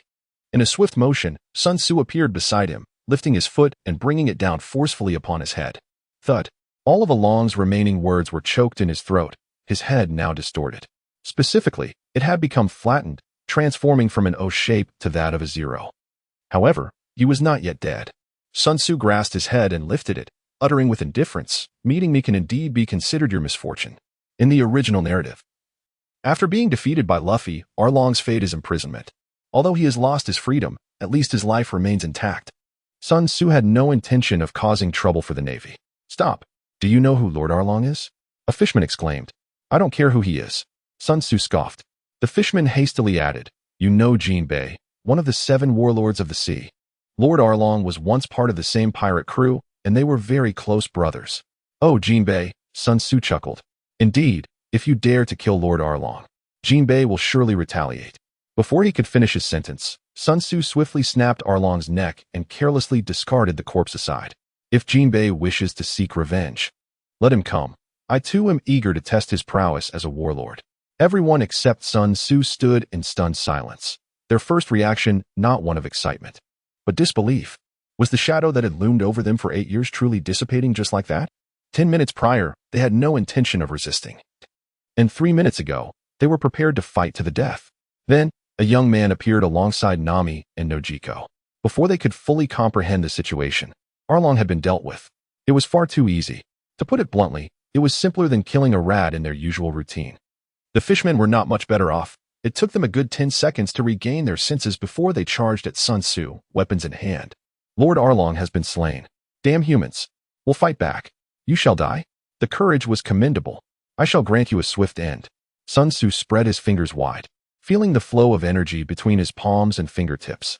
"Behold my newly developed technique, the sky-shattering palm," he exclaimed, thrusting his hand forward. The swirling energy between his fingers first contracted, coalescing into a singular point, before rapidly expanding. With a thunderous roar, a wave of force surged forth, resembling a crescent moon. Sweeping ahead, the approaching fishmen were sent flying, spewing blood, their bodies lifeless before they even hit the ground. Chapter 26. Rescue in a single strike. He obliterated the remaining fishmen, leaving the villagers of Cocoa West Village in sheer shock, akin to the defeat of Aaron. Yet, Sun Tzu shook his head in silence. The technique he had painstakingly developed was ultimately a failure. The energy expended was comparable to a landslide, but the threat it posed was significantly lesser. It seemed that moving forward, the development of techniques would need to primarily rely on the golden cudgel, abandoning any fanciful notions of creating new palm or fist techniques. As he pondered, a powerful gust of wind rushed from behind him. Instinctively, he turned his head, but before he could fully comprehend the situation, darkness enveloped him, replaced by an all-too-familiar softness. We won. We won. Sun Tzu, you defeated the fishmen. Ha! Nami exclaimed, tightly embracing his neck with exhilaration. Sun Tzu embraced her, chuckling. Must you display such astonishment? Is this not to be expected? Nami, entirely oblivious, swayed with excitement, her laughter ringing through the air. The villagers of Cocoa West finally regained their composure, a thunderous cheer resonating throughout the village. We have triumphed. We have vanquished Arlong. We are free. Hooray! Why the haste to depart? Nami murmured discontentedly, nestled against Sun Tzu's back. Sun Tzu was at a loss for words. Have you forgotten that there are still two fools waiting for us to rescue them? Zoro and Usopp. Nami paused. Her excitement gradually fading, as if drained of energy, she slumped against Sun Tzu's back. Noticing her change in demeanor, Sun Tzu understood the reason behind it and chuckled. Don't worry, no one will blame you. They're not that petty. Nami tightened her grip on his arm. It's all your fault. You should have told me sooner about your incredible strength. Can you really blame me for that? Of course, it's your fault. Who else should I blame? All right, blame me then. However, I have a question. Why am I still carrying you? Because I'm tired. Wasn't I the one fighting? You talk too much. The two did not hurry on their journey, leisurely walking and playing until they arrived at Arlong Park, only to find it desolate. It seemed that the remaining fishmen had fled. Sun Tzu's consciousness swept across the entirety of a lone park, revealing a scene of utter devastation. The only remnants of the fishmen brought by alone were but a fraction, as the majority had likely remained here. At this moment, not a single one could be seen, evidently having received news and made a hasty retreat. Nami lamented, had I known, I would not have dawdled on the way and would have come directly. Do not worry. The remaining ones are merely minor characters. From now on, they will surely lack the courage to return here. Sun Tzu remained indifferent. Arlong Park was directly connected to the sea, and now the fishmen had long disappeared without a trace. Even he found it nearly impossible to capture them again. That was indeed the case. Nami's expression relaxed. With Arlong dead, the remaining fishmen were like a scattered deck of cards, unable to pose any significant threat. Their urgency now lay in locating Usopp and Zoro. It was uncertain where they were being held. I know, Sun Tzu asserted. How could you possibly know? Nami exclaimed, astonished. Furthermore, how did you ascertain that Usopp and Zoro were unharmed at that time? That is a secret. Only my future wife is privy to it. Within a prison cell, Zoro and Usopp were bound hand and foot. Zoro leaned against the wall, asleep, while Usopp perked up his ears, listening intently. After a moment, he whispered, Hey, Zoro. Don't you think it suddenly got quiet? Zoro opened his eyes. It does seem that way. Usopp continued. Before it became quiet, there was a flurry of footsteps, as if someone was fleeing. At this point, his expression turned to one of sheer terror. Could it be that a monster has entered and devoured all the fishmen? Were those frantic footsteps their escape? Stop talking nonsense. There are no man-eating monsters. Zoro shook his head. However, Usopp's face did not improve. Instead, it grew even more fearful, to the point where he nearly forgot to breathe, his face turning crimson. Zoro sensed something was amiss and quickly turned to look outside. His pupils contracted, and his expression grew grave. A shadow loomed on the ground, swaying as it approached them. Disturbingly, the figure appeared human, yet it bore two heads on its neck. In the desolate corridor, the shadow drew nearer, yet not a sound of footsteps could be heard. The atmosphere became exceedingly eerie. Damn it! Zoro gritted his teeth. I'm tied up, and my sword isn't with me. This is it. We're doomed. Usopp slumped to the ground, tears streaming down his face. It's terrifying out there. I want to go home. What a predicament you're in, Zoro, Usopp. Suddenly, a very familiar voice rang out. The so-called monster stepped into view, revealing its true form. Upon recognizing them, Zoro's mouth twitched uncontrollably, a look of exasperation crossing his face. Usopp's expression was even more dramatic, shifting from fear to a state of shock, and then from shock to indignation. Sun Tzu, Nami, how could you be so despicable? Indeed, it was Sun Tzu and Nami. He was carrying Nami on his back, and from the shadow's perspective, it appeared as though he had two heads. Thus, their shadow appeared particularly sinister. What are you talking about? Sun Tzu tilted his head, a look of confusion in his eyes. Stop pretending. Usopp shouted. You must have done it on purpose. You even intentionally suppressed your footsteps. Nami stuck out her tongue. Sun Tzu, devoid of any shame, confidently stated.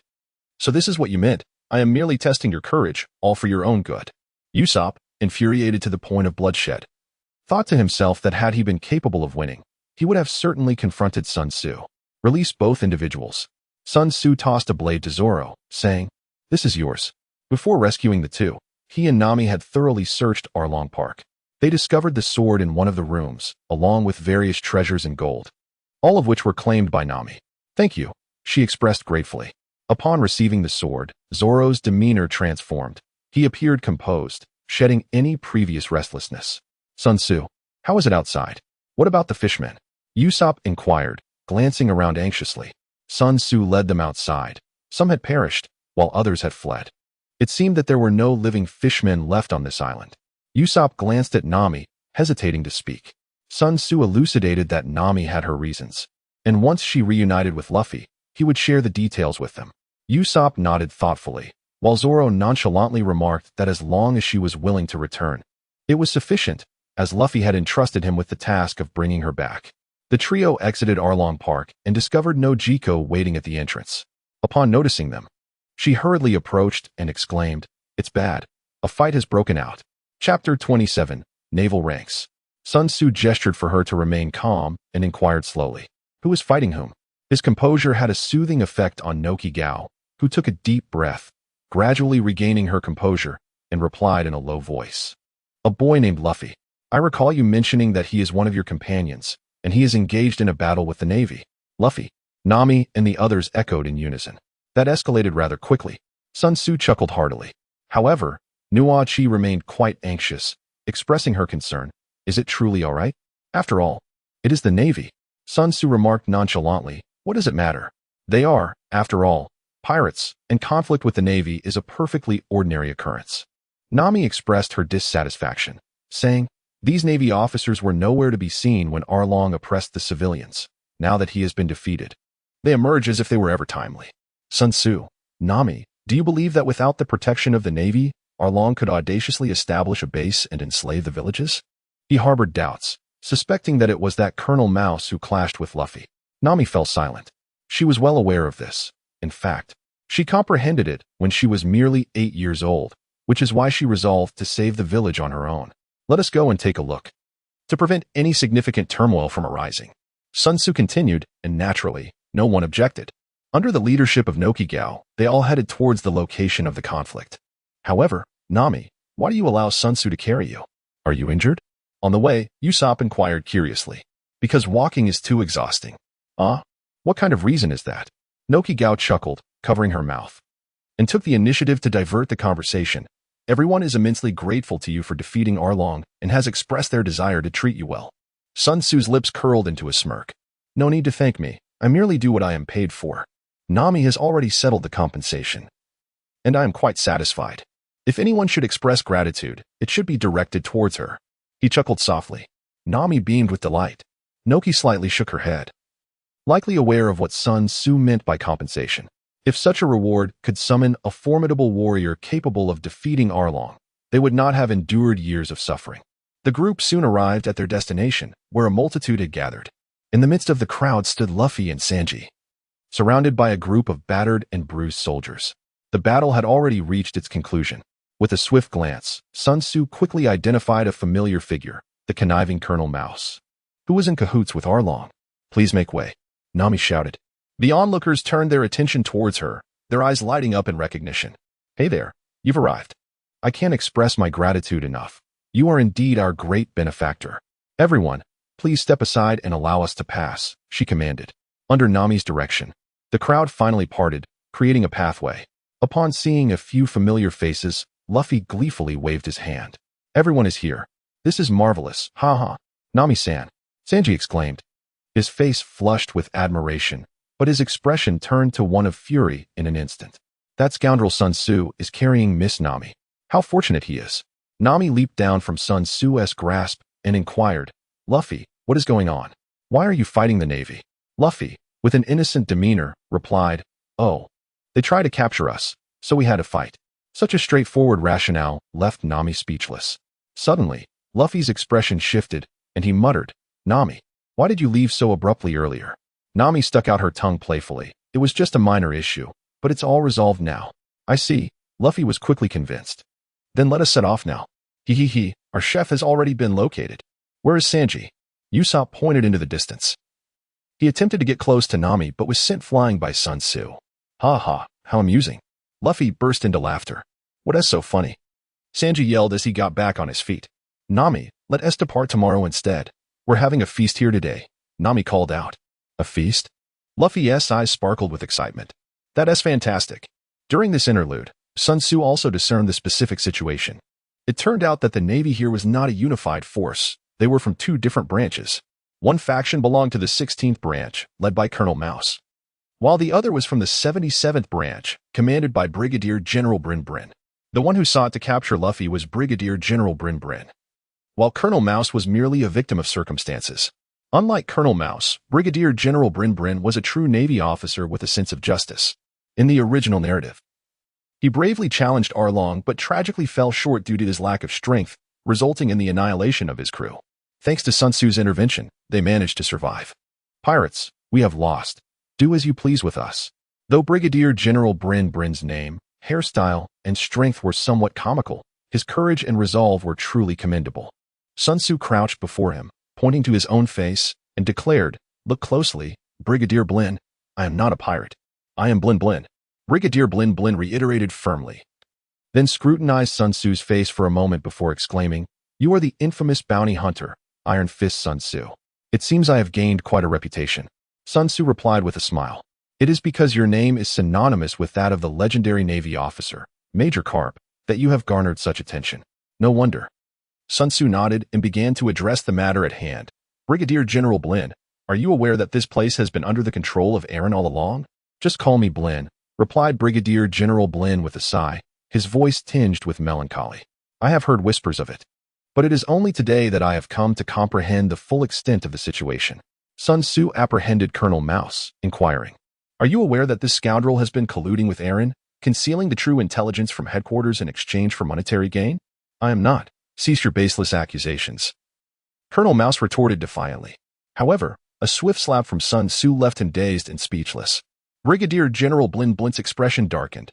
"I too have heard whispers regarding this matter. Yet Colonel Mouse has a brother who holds the rank of Major General at the headquarters." Sun Tzu fully comprehended the situation.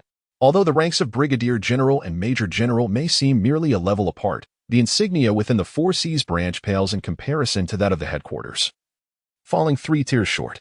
In essence, although Blin Blin holds the rank of Brigadier General in the East China Sea, he is regarded merely as a major at the headquarters. Yet, in the East China Sea, Blin Blin's rank is already the pinnacle of authority. It is no wonder that Colonel Mouse behaves so audaciously, yet remains unscathed. This is the darker side of the Navy. Sun Tzu waved his hand, beckoning Zoro to come over. Zoro turned his head and replied, "What is it?" Sun Tzu briefly recounted the actions of Colonel Mouse, concluding with the remark that it would be quite challenging to hold him accountable under the naval regulations. "Just eliminate him," he suggested. "Consider it a service to the people." Zoro, perplexed, raised several question marks above his head and inquired, "Why don't you take matters into your own hands?" Sun Tzu solemnly stated, "I am a pirate hunter, a paragon of virtue. How could I resort to violence against the Navy? You, being a pirate, are justified in taking his life." Zoro's lips twitched slightly as he decisively declined. "I have no interest in those devoid of fighting spirit." Hey. Regardless of Sun Tzu's persistent calls, Zoro chose to ignore him. "This fellow," he muttered to himself, "does he truly intend to take action himself?" Ruin's expression shifted dramatically as he gritted his teeth. "Mr. Sun Tzu, allow me to handle him. I will ensure he faces retribution." Sun Tzu was taken aback. "Are you certain?" "Absolutely," replied Blin Blin with unwavering resolve. "Very well, then I shall leave it in your hands." Sun Shusong let out a sigh of relief, clapping his hands as he stood up. Colonel Mouse had a formidable background. If Brigadier Bling Bling intended to make things difficult for him, he would undoubtedly encounter some trouble. However, Sun Tzu felt that he had saved his life, and thus did not harbor any guilt in asking for assistance with the troublesome matter. With that, the issue seemed resolved. Yet why was it my responsibility to deal with Colonel Mouse?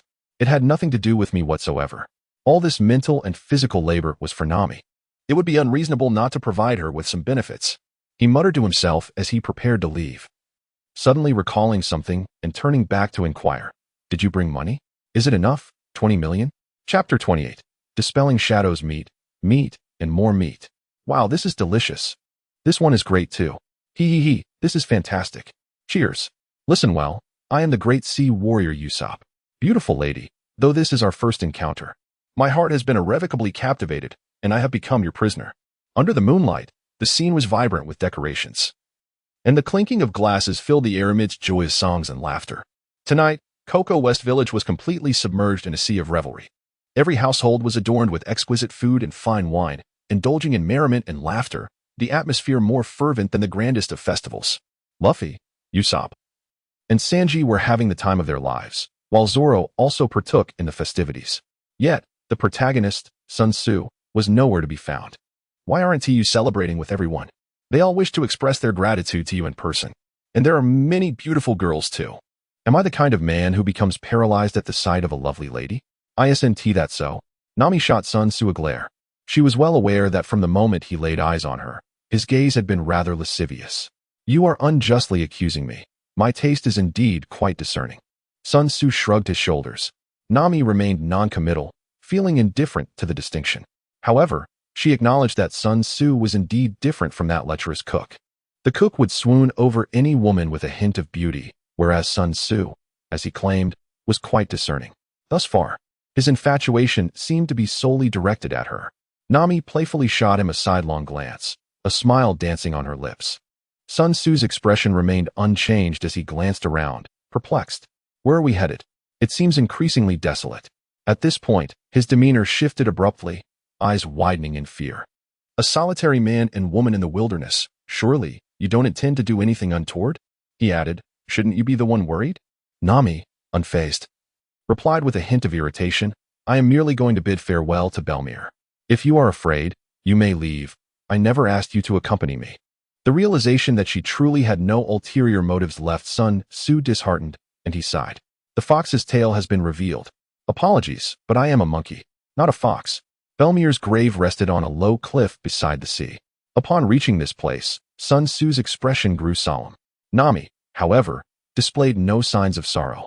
After all, 8 years had passed. Furthermore, she had come to deliver good news. Bellamy, we are finally free. She placed the oranges and wine, Belmere's 2 favorite items, at the grave. Over these 8 years, they had endured humiliation and hardship, yet they had finally arrived at this day.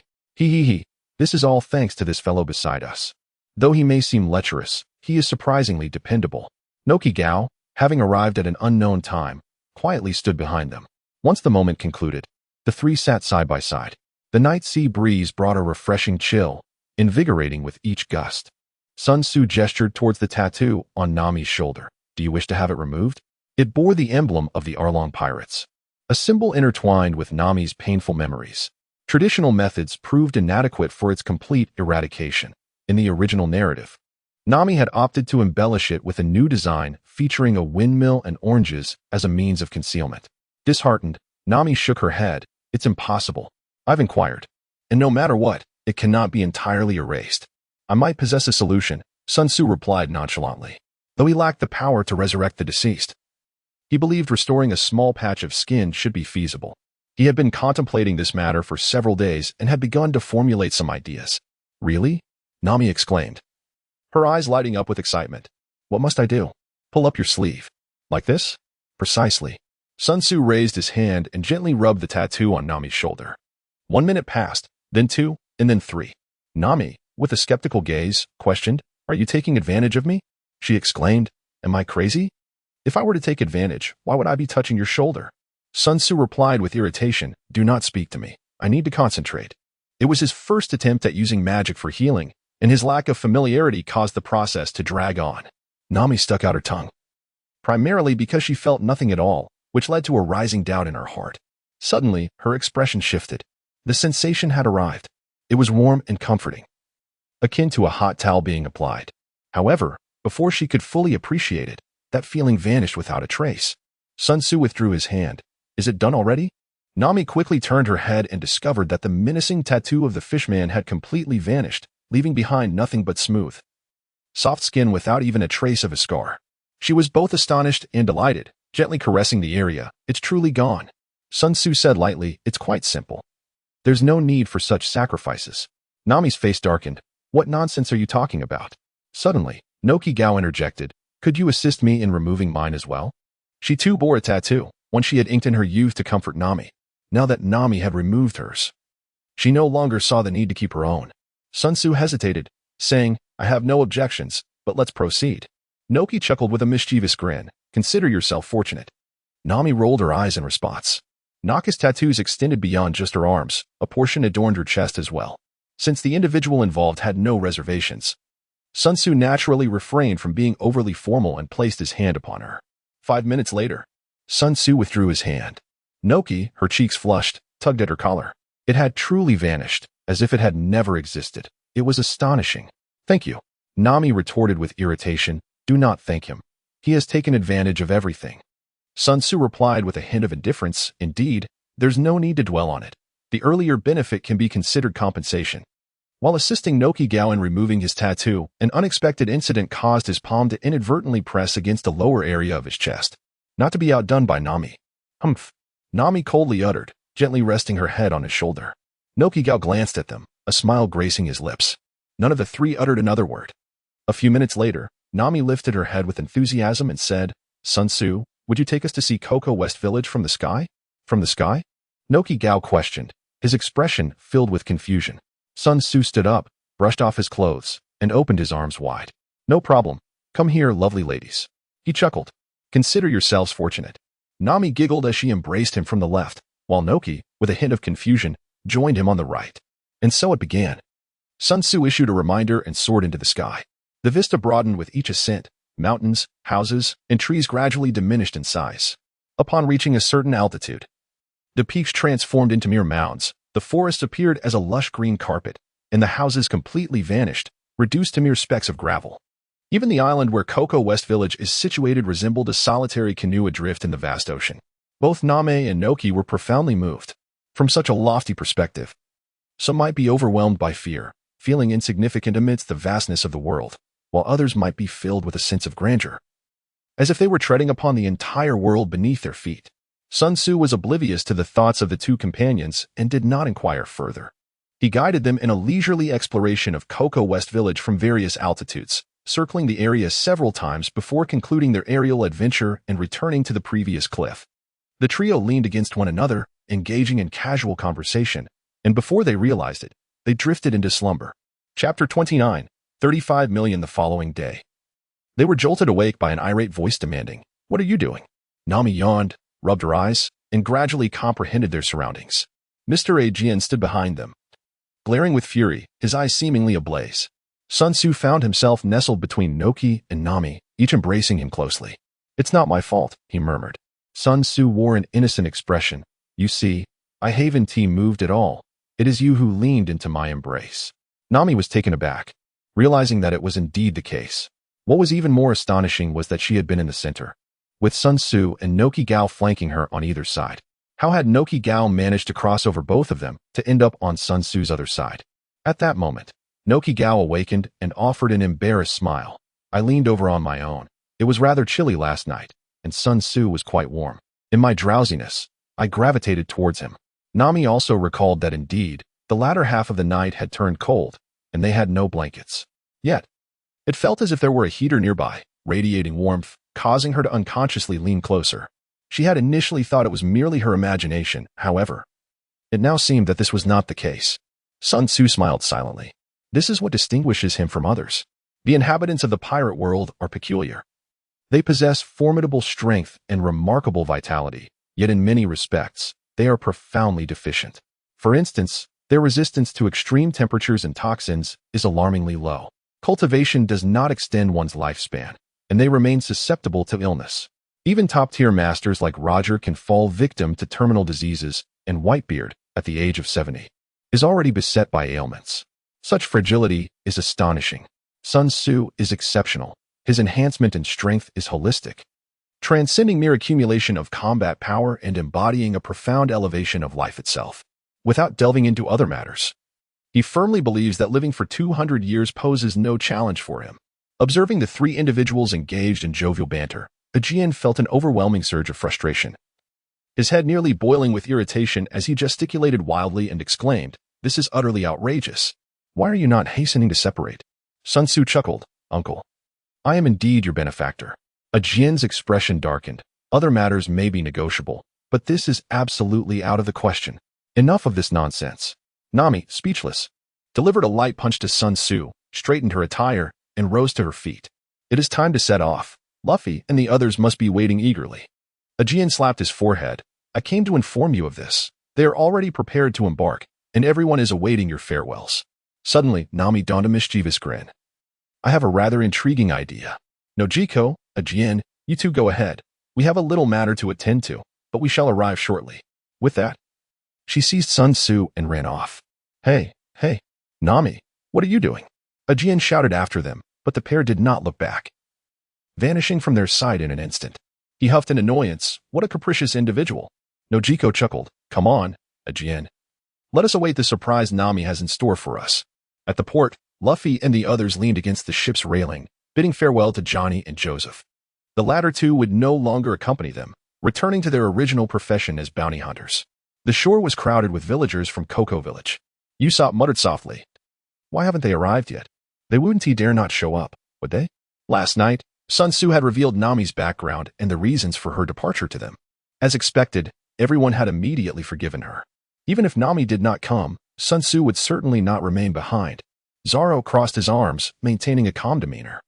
Usopp displayed a look of disdain. That is not necessarily the case. You have witnessed their clinginess. If Nami stays, he might just hesitate to leave as well. Sanji pounded his fists together, emitting a lament akin to a defeated dog. Damn it. Why do beautiful girls always have a soft spot for that guy? Oh ho. They are coming. Luffy's shout interrupted their conversation. The three simultaneously looked up. The silhouettes of Sun Tzu and Nami appeared at the village entrance. Sun Tzu carried a large backpack filled with Nami's belongings. The ship is about to depart. With Nami's shout, the two began to sprint fervently. Sun Tzu leapt directly onto the Mary. "Hey, what are you all doing?" Usopp inquired with a face full of curiosity. "You will find out very soon." With a cheerful smile, Sun Tzu observed as Nami darted into the crowd, resembling a playful kitten. She weaved gracefully through the throng, her hands casually brushing against the pockets of those around her, before leaping onto the slowly departing Mary. The sight of her wallet tumbling from her clothing left the onlookers, including Zoro and others, utterly astonished. In a manner that was both unexpected and perfectly aligned with her character, Nami bid farewell to her hometown. However, this was merely a jest shared with the villagers of Cocoa Village. She left behind nearly 100 million berries, a sum she had painstakingly accumulated over the past 8 years. In comparison, the money in her wallet was inconsequential. Amidst the villagers' reluctant farewells, the Mary gradually sailed away, ultimately vanishing from sight. Aiken stood, gazing blankly at the sea, before sighing. Is it all right to leave Nami in their hands? Noki pressed her lips together, her eyes glistening with hope. It's perfectly fine. Sun Tzu has assured us that Nami's companions are quite dependable. Is that so? Then that's reassuring. The Golden Mary glided serenely across the ocean. On this day, Nami, as per her usual routine, purchased a newspaper. An insert in the center sparked a commotion aboard the ship. It was a wanted poster bearing Luffy's likeness. Luffy erupted in laughter. We VE become fugitives. With a bounty of 35 million berries. Usopp's face radiated excitement. Look, I'm on it. Sanji, sitting nearby, scoffed with a hint of jealousy. It's just a picture of the back of your head. What is there to be proud of? Nami sighed in disbelief. 35 million berries. How can it be so high? After all, Arlong's bounty was merely 20 million berries. Sun Tzu smiled without speaking. This, of course, was his achievement. Unfortunately, on that day, Brigadier Blinblin and Colonel Mouse were both short on funds, their total amounting to merely 3 million Bailey. Unable to directly exchange Aaron's head for a bounty, and disinclined to carry a corpse, he ultimately sold Aaron's body to Blinblin at an exceedingly low price. Whether it was for monetary gain or to offset his contributions, it was an excellent choice. This decision held even greater significance for Blinblin, who was likely to face retribution from the division's major general in the near future. Sun Tzu's sole condition was to find a way to elevate Luffy's bounty as much as possible. After all, he had essentially stolen their monster, which could be seen as a slight compensation. It now appears that Commodore Brin is remarkably reliable in his endeavors, without having defeated Arlong. He has managed to surpass the original works bounty by an impressive 5 million. Sun Tzu silently gave him a thumbs up. Chapter 30. The Path Ahead. Sun Tzu reclined on the lounge chair, his eyes closed in a semblance of slumber. The venture of sailing was not particularly exhilarating. Each day, he was confronted by the endless expanse of the sea, confined to the modest space aboard the vessel. In this world, there was no internet. The greatest challenge he faced daily was to seek amusement and alleviate the tedium that enveloped him. He cracked open his eyes slightly, glancing at the ever-spirited Luffy, and murmured with a hint of envy. Sometimes, being a bit simple-minded is a blessing. At least one can live joyfully each day. Nearby, Nami set aside her newspaper and approached with a cheerful smile. Are you feeling bored? Let us engage in something delightful. Sun Tzu cast her a sidelong glance. His demeanor icy as he declared, I must cultivate. I have no time. Nami retorted defiantly, you are clearly just sleeping. My training differs from Zoro's. It relies more on mental acuity. Sun Tzu merely curled his lip and shut his eyes once more, his message unmistakable and his resolve unwavering. Disheartened, Nami reclined back in defeat. The notion of joy does not stem from some ineffable activity. This joy is not intended to please Sun Tzu. To be precise, he exerts considerable effort to bring happiness to others. Telling tales is precisely what Nami yearns for him to do. This all began 5 days prior. After dinner, while sipping tea and engaging in conversation, Usopp unveiled Sun Tzu's identity as a novelist and proposed that he chronicle their adventures in a book. Such an endeavor could potentially elevate them to the status of legendary protagonists in the future. This suggestion ignited fervent enthusiasm among them all. Even Zoro, usually composed, eagerly joined in, insisting that Sun Tzu must portray him as a formidable and fearless swordsman. During the discussion, the topic gradually veered off course. Sun Tzu casually lamented the countless intriguing stories he had once encountered, expressing his regret at never being able to experience them again. His musings, however, went unnoticed as the others showed a keen interest in the tales he had relished. At their urging, Sun Tzu recounted an episode titled The Tale of Black Absolute's Maternal Rescue, also known as the Underlings of Konoha Vanquishing the World, a legendary narrative within the realm of Naruto. The world of One Piece similarly harbors tales of ninjas, which are widely disseminated and immensely popular. Yet, these so-called ninja legends in this world merely consist of brief anecdotes, lacking the depth and allure to rival Naruto. Although Sun Tzu was merely narrating from memory, which was somewhat hazy and embellished with considerable imagination, he nonetheless captivated the attention of all present. Even Nami, typically disapproving of Sun Tzu, along with Sanji, who often found him insufferable, and Zoro, who was preoccupied with training and slumber, became ardent fans of Naruto.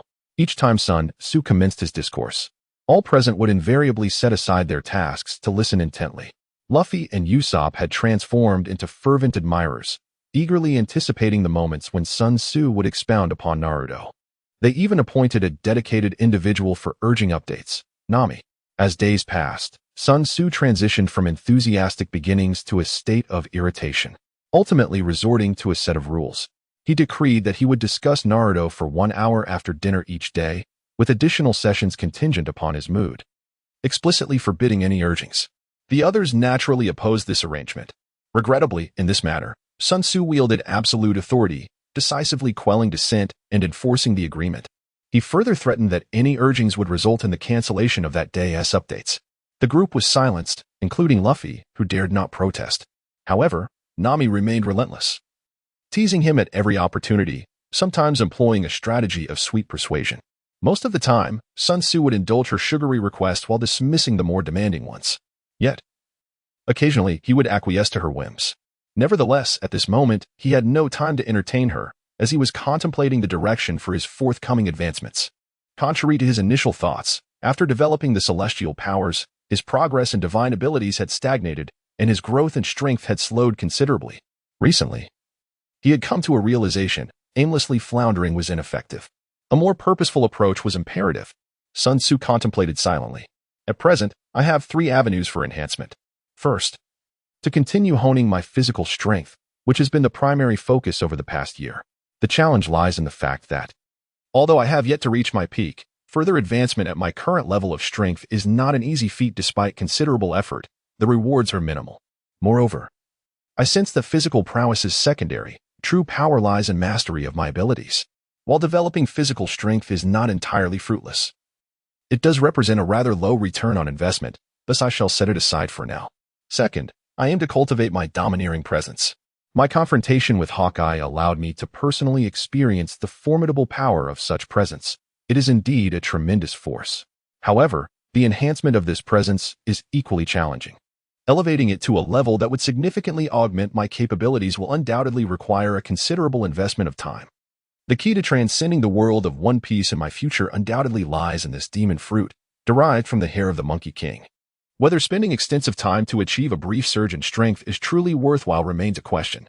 After all, my current abilities are, for the most part, sufficient. Sun Tzu turned over and labeled this method as tentative. Thirdly, cultivating magical power seemed to be the most favorable option. However, the challenge with this approach lay in my uncertainty regarding how to proceed. Previously, the enhancement of magical power had been a natural consequence of physical improvement. In reality, I was unaware of any techniques for cultivating magical power. The development of divine abilities was devoid of direction.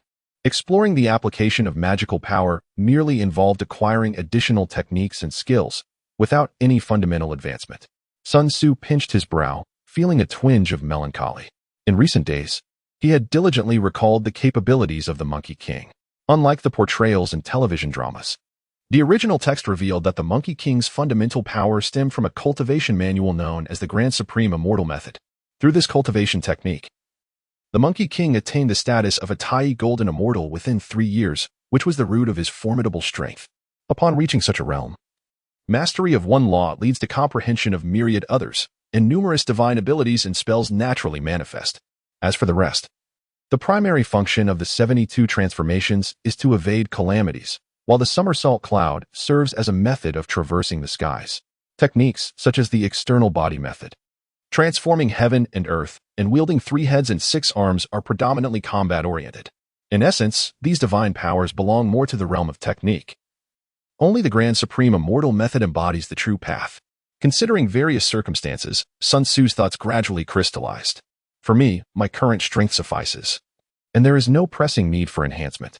Instead, 2 other matters require urgent resolution. Firstly, the cultivation method, preferably the Grand Supreme Immortal Method. While the Monkey King's exceptional talent enabled him to attain the Tai Golden Immortal status in 3 years, the potency of this cultivation manual should not be underestimated. If it can unlock the ability to transform heaven and earth, perhaps it could also reveal the Grand Supreme Immortal Method. Should that prove impossible, I might attempt to create my own. Secondly, I possess a critical weakness that is shared among the users of devil fruits, a fear of water. While an immediate elevation in strength may not be necessary, it is imperative to address this vulnerability as soon as possible. Otherwise, I risk encountering dire consequences. This issue may be approached through the application of divine powers and spells. This will be my focus moving forward, while other abilities and Haki will be set aside for the time being. Chapter 31. Lobetown, the Going Merry Lookout Tower. Usopp, tasked with vigilance, idly surveyed the surroundings. Suddenly, his body jolted, eyes widening as he fixed his gaze ahead. Moments later, he exclaimed loudly, "Hey, I see land." With a rush, everyone gathered at the bow of the ship. After days of sailing, they finally glimpsed an island. At the horizon's edge, a dark spot gradually expanded as the ship moved closer, ultimately taking the form of an island. Nami pressed one hand against the railing and tucked her hair behind her ear, exclaiming, "We've finally arrived. This should be the last stop before the Grand Line. By the way, there's a famous town on the island, Lobetown. The former pirate king was born here and was executed in this very place." Zoro nodded, acknowledging, "I know. The town of beginnings and endings." Luffy, unusually serious, murmured, "Is that where the pirate king was executed?"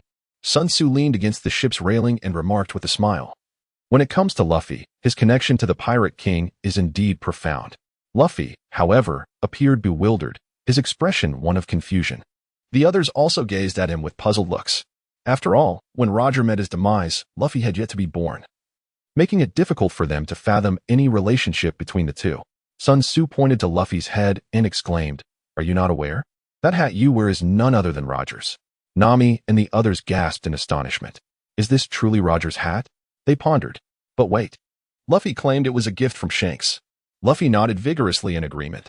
Sun Tzu smiled and remarked, "Shanks was once a trainee crew member of the Roger Pirates. Roger entrusted the straw hat to Shanks, who then passed it on to Luffy. Luffy clutched his straw hat, his expression one of astonishment. Is this the hat of the Pirate King? There is something even more astonishing. Sun Tzu continued, Roger's son and Luffy are sworn brothers. Brothers?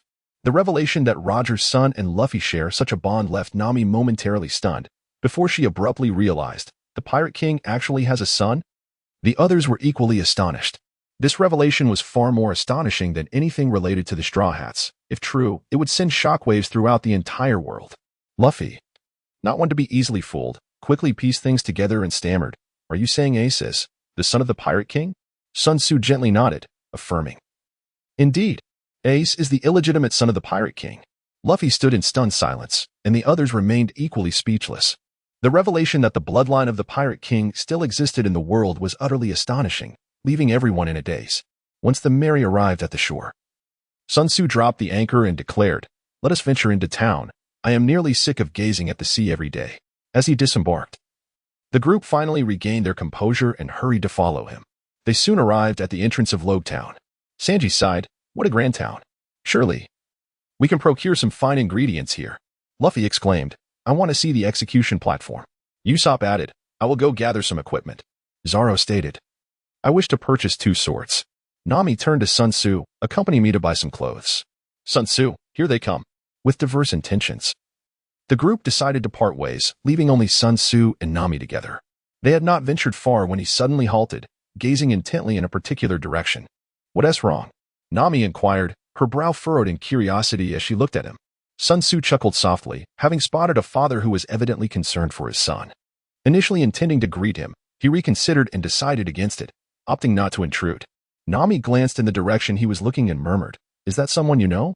Where? Why can't I see them? Never mind him. By the way, Nami, I plan to visit the execution platform shortly. Huh?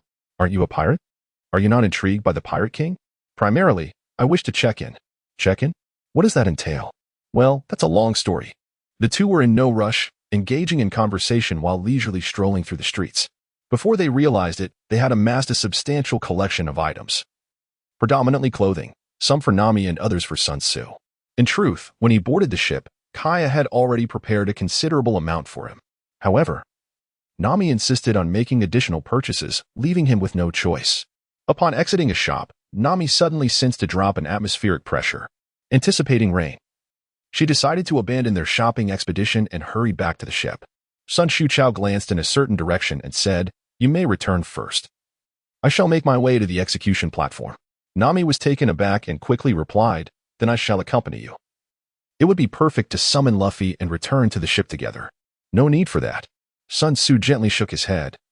There has been a bit of trouble at the execution platform. I shall investigate. Trouble? Is it Luffy? Nami's expression hardened. She was acutely aware of her captain's unreliable nature. Always embroiled in some chaos. Rest assured, nothing will go amiss, Sun Tzu reassured her. For Luffy, the venture to Log Town appeared perilous, nearly leading to dire consequences. Yet in truth, it was the safest of escapades. The impending storm will be fierce, exercise caution. After imparting this advice to Nami, he vanished without a trace. Nami harbored no doubts. She had long recognized Sun Tzu's enigmatic strength. She hurried along, coincidentally encountering Usopp, Sanji, and Zoro at the entrance of the execution plaza, having just procured their supplies. Upon witnessing Luffy on the execution platform, the nature of the trouble Sun Tzu had mentioned became clear. Zoro and Sanji immediately rushed to his aid, while Nami, without hesitation, grasped Usopp's hand and continued toward the harbor. Hey, where are you going? We should be helping at the plaza. No need for concern. Sun Tzu is right there. Then it's nothing to worry about. On a nearby rooftop, observing Buggy brandishing a long knife, Sun Tzu turned to the mysterious figure cloaked in a dark green cape beside him. Are you not going to make a move? Delay any longer, and you shall have no son. The enigmatic figure, known as Dragon, remained impassive, though a hint of curiosity flickered in his eyes. How did you come to know this? Few are privy to such information. As he spoke, a bolt of lightning descended from the heavens, striking the execution platform and facilitating Luffy's escape. Timely indeed, Sun Tzu commended, before adding, It was merely a fortuitous coincidence. You wouldn't wish to silence me. Would you? A smile played at the corners of Dragon's mouth. With your prowess, even if I harbored such intentions, it seems I would be unable to execute them. Sun Tzu's eyes sparkled with intrigue. Not necessarily. Shall we have a spar to find out? The smile on Long's face widened as he gently shook his head. Hiki, I'm not here for a fight. However, I am quite curious as to why someone of your caliber would seek contact with Luffy. Their adventures must seem trivial to you.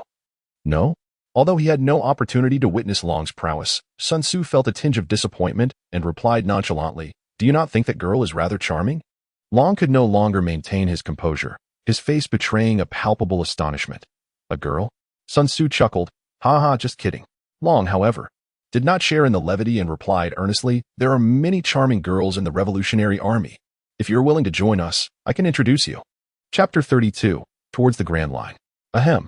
Sun Tzu nearly choked, speechless, remarked, For the Revolutionary Army, you truly are quite dedicated.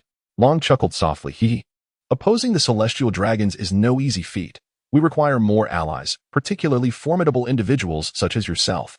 Although the man beside him was relatively obscure, he could sense the immense power emanating from him.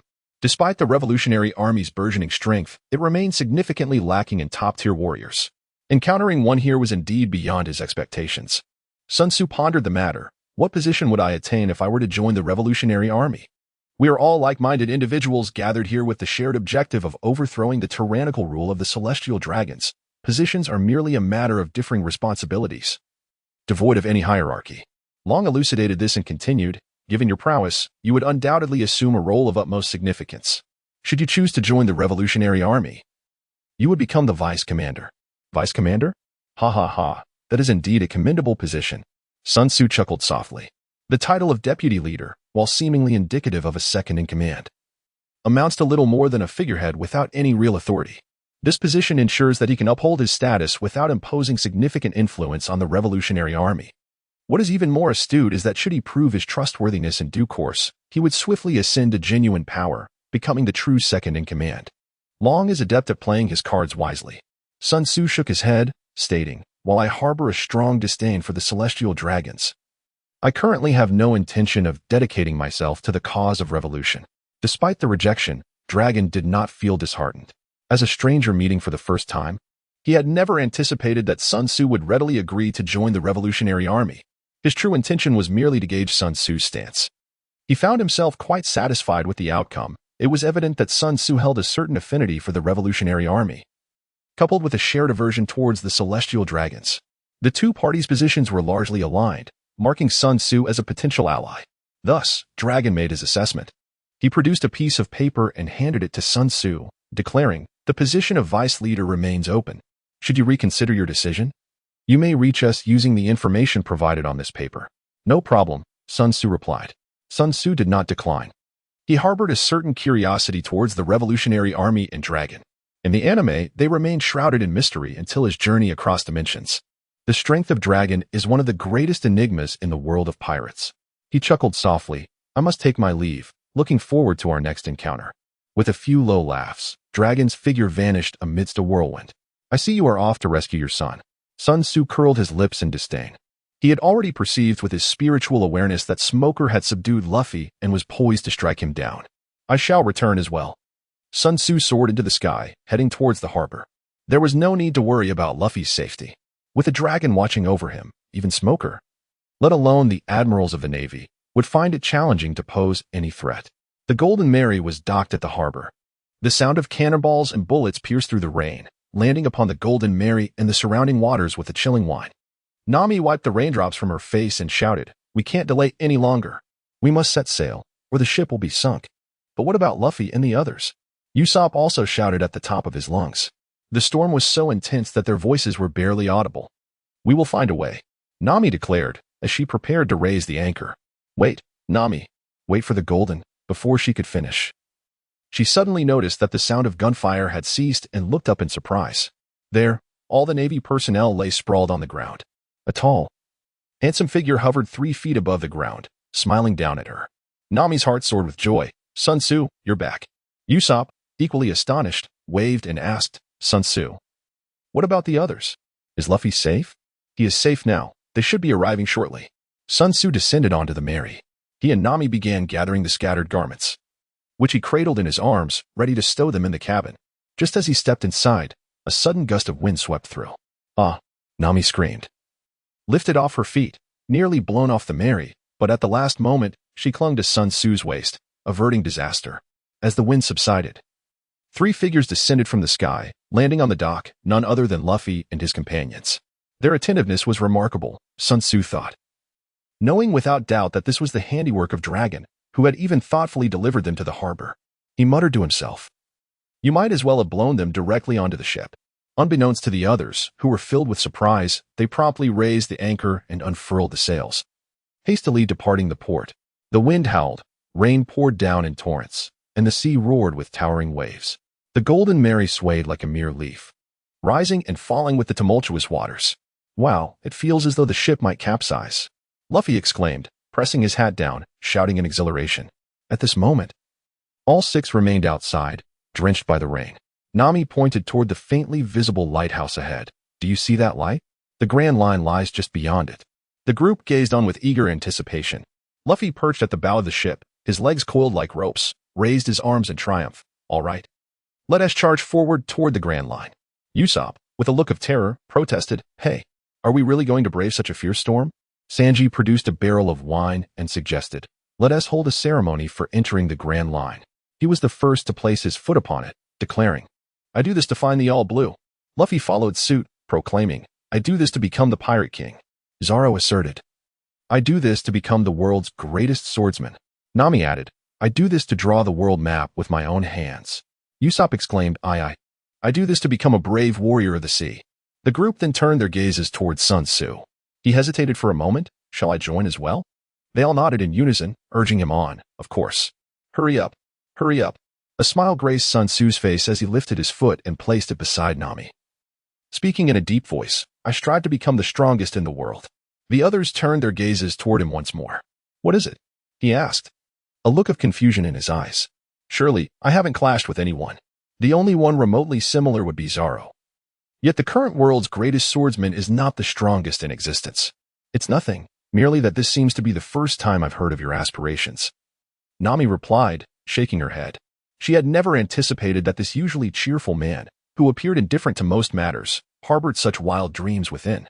Moreover, she faintly discerned an undertone of unfulfilled ambition in Sun Tzu's words, as if he concealed an even grander objective deep in his heart, one that surpassed the notion of merely being the strongest. The feet of the 6 rose high before they came crashing down, onward, toward the Grand Line. Chapter 33, The Calm Belt and Sea Kings.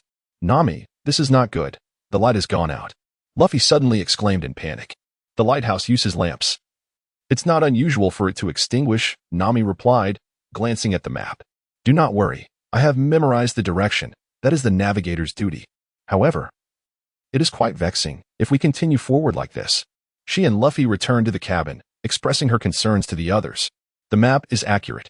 As Sun Tzu gently dried her hair with a towel, he remarked, "The entrance to the Grand Waterway is a mountain." In simple terms, the collision of ocean currents causes the seawater to ascend the inverted mountain along the canal, eventually flowing into the Grand Waterway. If we merely enter the canal, we can naturally ride the current and access the Grand Waterway. Indeed, it was so. Nami nodded gravely. "However, there is a critical issue amidst such tumultuous currents. If we fail to accurately navigate into the canal, the ship will violently collide with the peak, and the only outcome would be destruction and loss of life." Sun Tzu confidently proclaimed, "Rest assured, with me around, even if the ship were to be wrecked, you shall remain unharmed." Nami, rendered speechless, replied, "That is not the issue at hand, all right?" Luffy, stroking his chin, pondered, "In any case, it is an astonishing mountain, isn't it?" Usopp, perched at the window, suddenly shouted, "Hey, what is going on?" The storm has abruptly ceased. The group, astonished, ventured out of the cabin, only to find the sky transformed into a brilliant expanse of blue adorned with fluffy white clouds. However, behind the ship, dense storm clouds still loomed. It was not that the torrential rain had stopped. Rather, they had merely exited the storm's domain. Nami's expression shifted dramatically. "This is bad. We have entered a windless zone." Sun Tzu tapped his forehead, recalling a particular storyline. Before embarking on the Grand Line, they inadvertently sailed into the doldrums. Although they experienced a moment of fright, they ultimately emerged unscathed. The doldrums serve as the nesting grounds for colossal sea kings. These creatures are no ordinary marine beasts. They can grow to lengths of several thousand meters, or even more, their immense bodies bestowing upon them unparalleled strength. What is even more daunting is their intelligence, which rivals that of humankind. Fortunately, most sea kings reside within the doldrums. Otherwise, the era of pirates might have concluded long ago.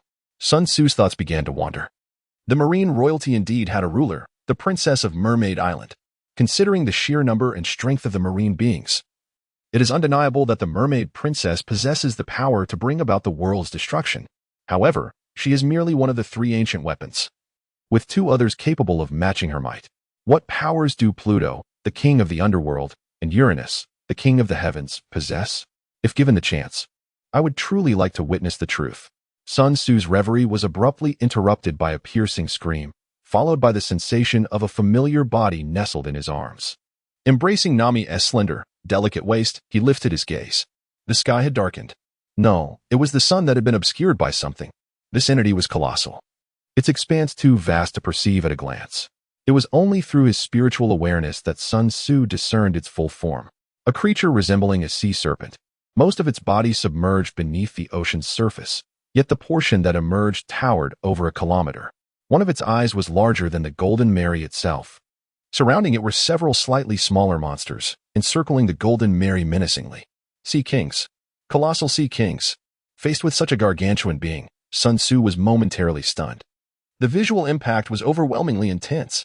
Nami, soft and trembling against him, spoke with a quivering voice. Sun Tzu, we are doomed. Usopp, terrified, lay flat on the ground, contorting his body into a grotesque shape. Luffy, Zoro, and Sanji, the trio of formidable strength, gaped in horror. Unlike the original tale, they were now targeted by the Sea Kings. Their escape route was utterly blocked. Do not be afraid. Sun Tzu gently patted Nami's back, his expression revealing little tension. He believed that if a confrontation were to arise, he might not necessarily be at a disadvantage. At the very least, he could escape without difficulty. Taking Nami and the others along would not pose a problem. However, he had no intention of resorting to such measures at present. He sensed no malevolence from these Sea Kings, only a subtle curiosity.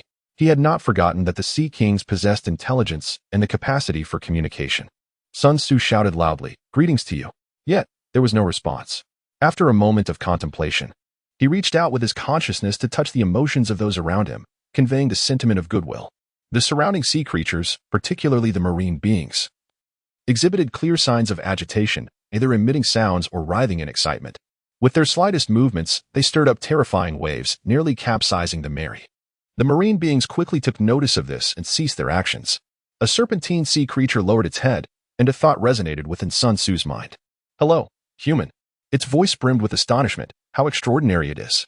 This is the first time I have encountered a human capable of communicating with us. I am equally surprised, he replied. Sun Tzu sighed, realizing that his consciousness possessed far more potential than he had previously imagined. If he could communicate with the Sea Kings, might he also converse with other creatures? Should this be the case, it would indeed be a delightful surprise, particularly beneficial for a certain thought he had in mind. Subsequently, Sun Tzu engaged in earnest dialogue with several Sea Kings, endeavoring to unearth some secrets from their lips.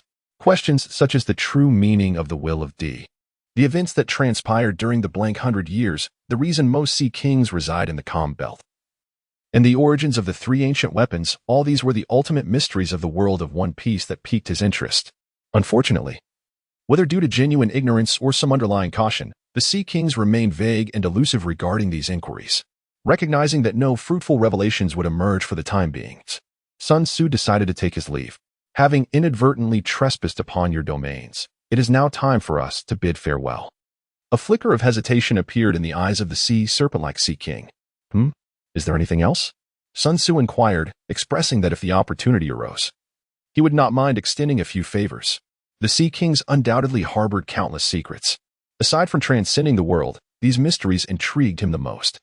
The sea serpent-like Sea King cast a penetrating glance at him and declared, "We shall inform the other Sea Kings of your affairs in the future.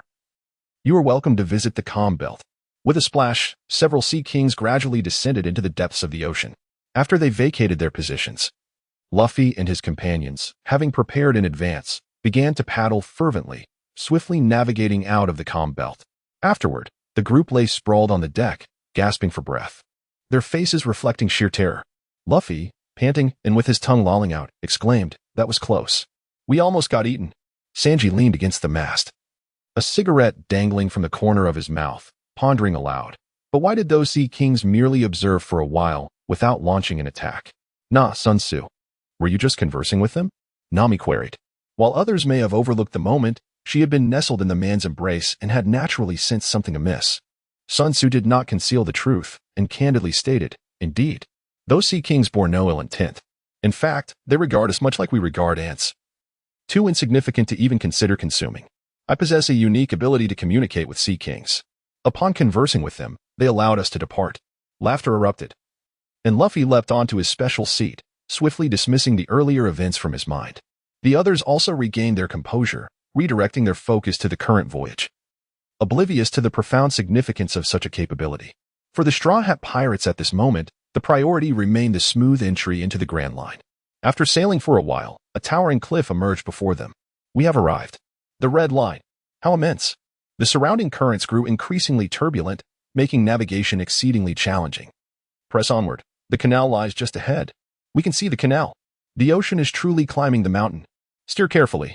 A collision now would spell disaster. With a united effort, the Going Merry successfully entered the canal, beginning its ascent towards the summit of Reverse Mountain. The Grand Line was tantalizingly close. Chapter 34. Reprimanding the three great powers of the Straw Hat crew ascending the mountain while aboard a ship was a novel experience for Sun Tzu. Leaning against the cabin, he admired the rapidly receding scenery while contemplating aimlessly. I recall that after departing from Logtown in the anime, there was a storyline involving a century-old dragon. This world should be devoid of that. Thus, this is not entirely the anime realm. Prior evidence suggested that it does not wholly adhere to the comic's narrative. Perhaps the truth of this world is a new reality derived from both. As he pondered, the ship surged forth to the mountain's peak, having escaped the storm's grasp.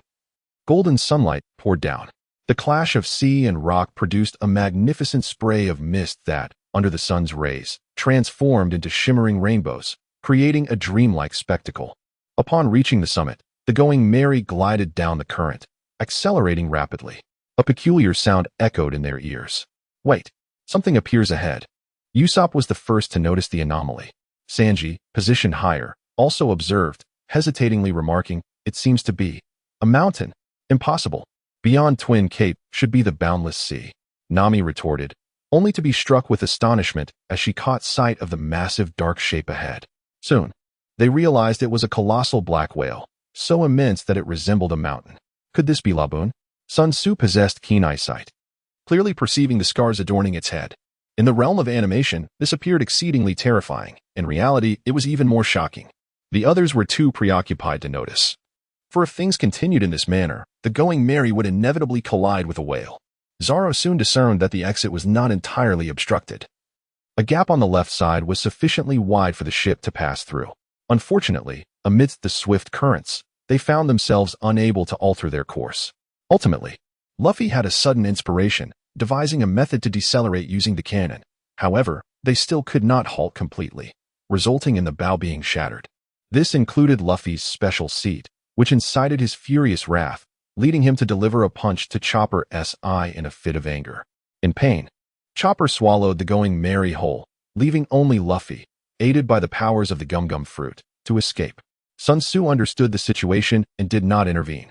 Inside the whale, an extraordinary realm unfolded. The gastric fluid resembled a tranquil lake, with a small island at its center, upon which stood a modest house, beside which sat an elderly man. He introduced himself as Crocus, a physician. The subsequent events unfolded much like the original narrative. Luffy entered the whale's body through another entrance, and Vivy made her formal appearance. At this moment, she went by the name Ms. Wednesday, a member of the Baroque Works, with the intent to hunt down Absalom and serve as sustenance for Whiskey Peak. After Luffy subdued them, the group learned Absalom's story from Crocus. This was a whale that had awaited its companion for over 50 years, bound by a promise. While the others busied themselves, Sun Tzu approached Crocus alone. Mr. Crocus, I have a question I wish to pose to you. Unlike the others, he was aware that this seemingly inconspicuous old man was the ship's doctor of the Roger Pirates and had once journeyed to Raftel. Crocus replied casually, young man, feel free to speak your mind. Sun Tzu softly remarked, I am quite curious about the ailment that has afflicted Roger, a formidable figure, to the point of nearing his demise.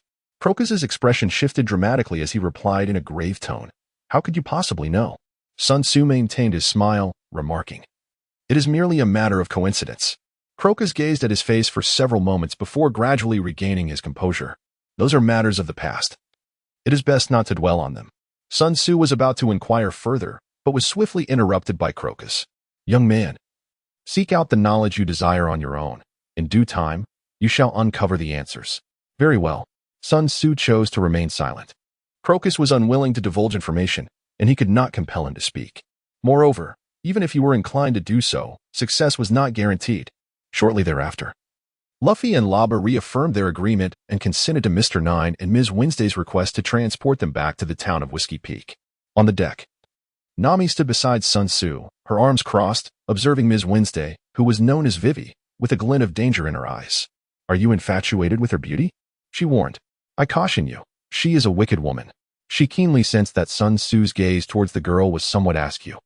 Sun Tzu's lips curled gently into a smile. She strikes me as a brave and kind-hearted girl. Foolish infatuation. It seems you are utterly dazzled by her beauty. Nami cast a disdainful glance in his direction before turning away, disinclined to engage with him.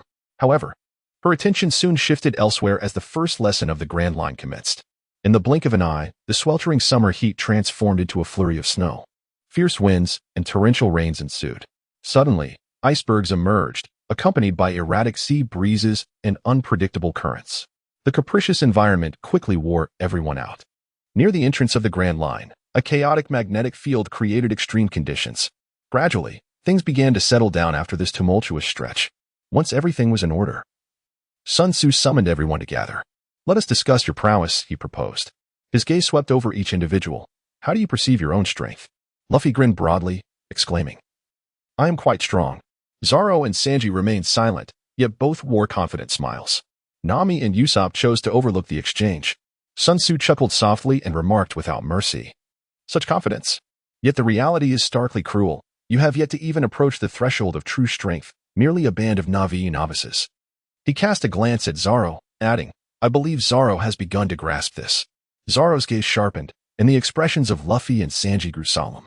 Sun Tzu, your words are harsh. In truth, Luffy and the others are quite formidable, Nami interjected, sensing the tense atmosphere and attempting to lighten it. Usopp remained silent, desperately trying to diminish his presence. Meanwhile, Mr. Nine and Ms. Wednesday cowered in a corner, trembling. I am well aware of their capabilities. Sun Tzu did not accept Nami's goodwill. Rather, it was a deliberate act on his part. Without such a stance, he could not capture their attention. He pointed at Zoro, stating, You have clashed with my hawk and should have felt his formidable strength. But I tell you, he is infinitely stronger than you can imagine. Remember the metaphor I shared? My hawk is a peak soaring 10,000 meters high, while you, at best, are merely a small mound of 100 meters. After addressing Zoro, he turned his gaze towards Sanji. Do you recall the scene of Luffy on the execution platform? If you could not resolve such trifles, what grounds do you have to consider yourself powerful? Finally, Sun Tzu pointed at Luffy. In Logue Town, you faced that smoker, did you not? Had no one intervened, you would either be dead or imprisoned. Either outcome signifies the shattering of your dream to become the Pirate King. He wields the powers of the smoke for it, rendering him immune to ordinary attacks. Have you contemplated how you would confront him again? Is it certain that Luffy will become the Pirate King? Perhaps in the realm of manga, but in this reality, it is far from guaranteed. Chapter 35, The Great Defeat of the Straw Hat Crew's Three Pillars. The longer Sun Tzu lingered in this world, the more he comprehended that it is an authentic existence. Luffy and his companions may be favored by fate, yet they are by no means invincible. The Straw Hat Pirates have traversed countless dangers, facing near annihilation more than once. While in the manga, they consistently turn calamities into blessings. In this tangible world, even the slightest misstep could yield entirely different outcomes. Not to mention, there exists his own subtle influence. A mere flutter of his wings could dismantle a certain sequence of events entirely. The future must never be perceived as a predetermined script. After chastising the three main forces of the Straw Hat crew, Sun Tzu did not relent. He turned to Usopp, who was staring intently at the ground, pretending to be an ostrich. Usopp, you are surely aware of your own capabilities. As a sniper, you do not wish to be a mere accessory or even a burden to others, hence you must elevate your strength. While I am not well versed in marksmanship, you lack the monstrous power that Luffy and the others possess, and thus, engaging in direct combat will yield little success. I suggest you focus on support and assistance. Consider how to approach this yourself. Support? Assistance? Usopp's eyes instantly brightened. This statement pierced through the fog of uncertainty that had clouded his mind. He had always harbored a sense of inferiority. Nami is indispensable as a navigator, and Luffy along with the others are formidable fighters. He felt as though he was consistently lagging behind. However, his physical prowess could not compare to that of Luffy and his companions. And even if he wished to enhance his abilities, he had never found a clear direction. Sun Tzu's words truly illuminated the direction of his life. This was only natural. As these were insights he would eventually come to understand himself, Sun Tzu merely articulated them ahead of time. Observing Usopp lost in contemplation, Sun Tzu turned his attention to the last individual. Nami, allow me to ponder a solution for you. He shook his head in resignation. Nami's situation differed from Usopp's. She was not a combatant, and theoretically, she did not require formidable fighting prowess. However, as a member of the Straw Hat crew, a small pirate band with limited personnel, in times of peril, not only would no one be available to safeguard Nami, but she herself would also need to engage in battle. Furthermore, as a pirate navigating the Grand Line, possessing a certain level of strength was indispensable. Nami's future weapon, the climate baton, despite undergoing numerous upgrades, still exhibited considerable flaws in Sun Tzu's eyes. Its activation was sluggish, its power feeble, and its efficacy in close combat was minimal. He resolved to explore the possibility of crafting a new weapon for Nami. I entrust this to you, Nami said with a cheerful smile. A truly biased treatment. The others murmured in their hearts. Sun Tzu shifted his gaze towards Luffy and his companions. As for the three of you, from today onward, you shall train under my guidance. The decision to intervene in their development arose after the memorial ceremony. Prior to that, he had refrained from meddling in the adventures of the Straw Hat Pirates, wishing to witness the familiar narrative unfold. However, following that event, his perspective transformed. He now yearned for their safety and a smoother journey ahead. The trio remained silent, lost in contemplation. Sun Tzu stretched lazily and stood up, saying, "Of course, I understand that before the training commences, I must present some evidence to prove my qualifications as a teacher." With a swift motion, Zoro unsheathed his sword, a smirk playing on his lips. "Indeed, I have long wished to witness the strength that can defeat Arlong." Luffy tilted his head in confusion, asking, "What do you mean?" Sanji lit a cigarette and took a deep drag, exclaiming, "Ah. To put it simply, this rascal intends to take us three on all by himself. Are you ready?" Sun Tzu spoke softly. Although he did not fully comprehend the situation, he understood that a confrontation was imminent. Luffy assumed a stable stance, his right fist clenched, a grin spreading across his face. "Then let's do this." Nami waved her hands in protest. "Wait, if you two fight, you'll damage the ship." "Rest assured, Nami. I promise not to destroy anything," Sun Tzu replied. An overwhelming aura emanated from him, suffocating everyone present with a sense of breathlessness. "Luffy, I have yet another lesson to impart. Conviction cannot triumph over absolute power." As soon as the words left his lips, he vanished from their sight. Where did he go? Luffy thought, just as a black fist loomed into view, rapidly enlarging. With a resounding thud, the fist collided with his head, sending him crashing to the ground, eyes rolling back as he lost consciousness. What? Zoro's expression shifted dramatically. He barely grasped what had occurred when Luffy unexpectedly fell. However, before he could react, another black fist appeared before him, almost simultaneously with Luffy's fall. Fortunately, his formidable instinct had already kicked in, even though his mind had yet to catch up. His body instinctively raised his arms, crossing his swords defensively in front of him. "I must block this." Zoro gritted his teeth, his muscles straining with the effort. Yet, the moment he made contact with the black fist, a tremor coursed through him, and he felt an overwhelming force surge from his sword into his arm. His defenses were utterly obliterated, and the black fist struck his face with tremendous force. With a thud, Zoro followed suit, collapsing like Luffy. "You bastard." Sanji positioned himself on the ground, legs lifted high as he aimed a kick at Sun Tzu's face. Sun Tzu effortlessly caught his foot with one hand. Chuckling lightly, "I knew you were envious of my handsome visage and sought to conspire against it. I shall not grant you that opportunity." With a swift and powerful kick, Sun Tzu struck like lightning, heavy as a mountain. Thud. Sanji doubled over, clutching his abdomen, collapsing to the ground with a grimace of agony. Though he did not succumb to unconsciousness like the previous two, he found himself unable to rise. Sun Tzu clapped his hands and leisurely returned to his seat. The demonstration was complete. Although Nami and Usopp were somewhat surprised, they were not overwhelmingly astonished. They were already aware of Sun Tzu's capabilities. While they did not anticipate such a swift conclusion, they had anticipated the outcome. Conversely, Mr. Nine and Vivy, disguised as Ms. Wednesday, were expressions of sheer terror and subtly shifted away from Sun Tzu. Sun Tzu turned away Wei and chuckled lightly. Do not be afraid. I harbor no ill intentions towards you. Wei managed a strained smile in response. Thank you. Mr. Nine swallowed hard, instinctively murmuring, what about me? This did not escape Sun Tzu's keen ears. He replied gently, rest assured, as long as you do not provoke me, you shall remain unharmed. Mr. Nine opened his mouth, resembling a fish out of water. Suddenly, Luffy leaped up, clutching his head. Ouch. It hurts so much. Usopp looked on in confusion. Hurts? How is that possible? Aren't you made of rubber? Luffy grimaced, but it truly hurts. It's because of this. Sun Tzu raised his palm, which transformed from a fair complexion to an inky black.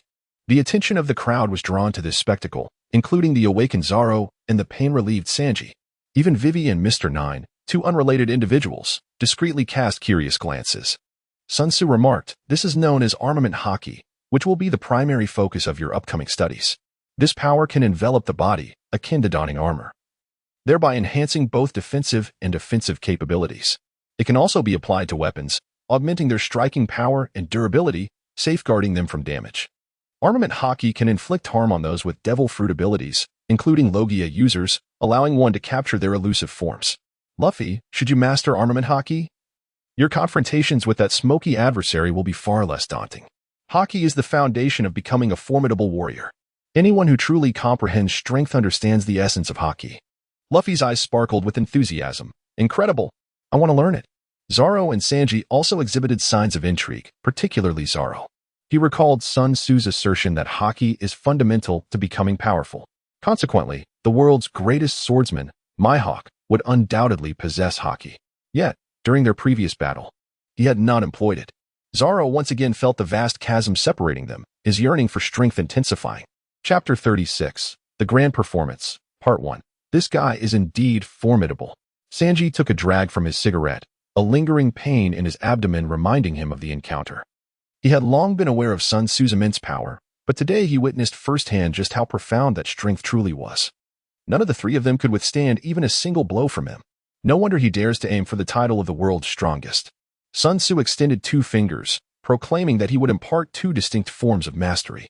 The first is Haki, and the second is the six styles. Haki is further categorized into three types: the armament Haki, which you have just witnessed, the observation Haki that allows one to sense the presence and movements of foes, and the Conqueror's Haki, which instills fear in adversaries. While both armament and observation Haki can be cultivated and enhanced, Conqueror's Haki is an innate talent that cannot be developed through training. After a brief pause, he continued, the six styles consist of 6 combat techniques: shave, moonwalk, tempest kick, iron body, paper drawing, and finger pistol.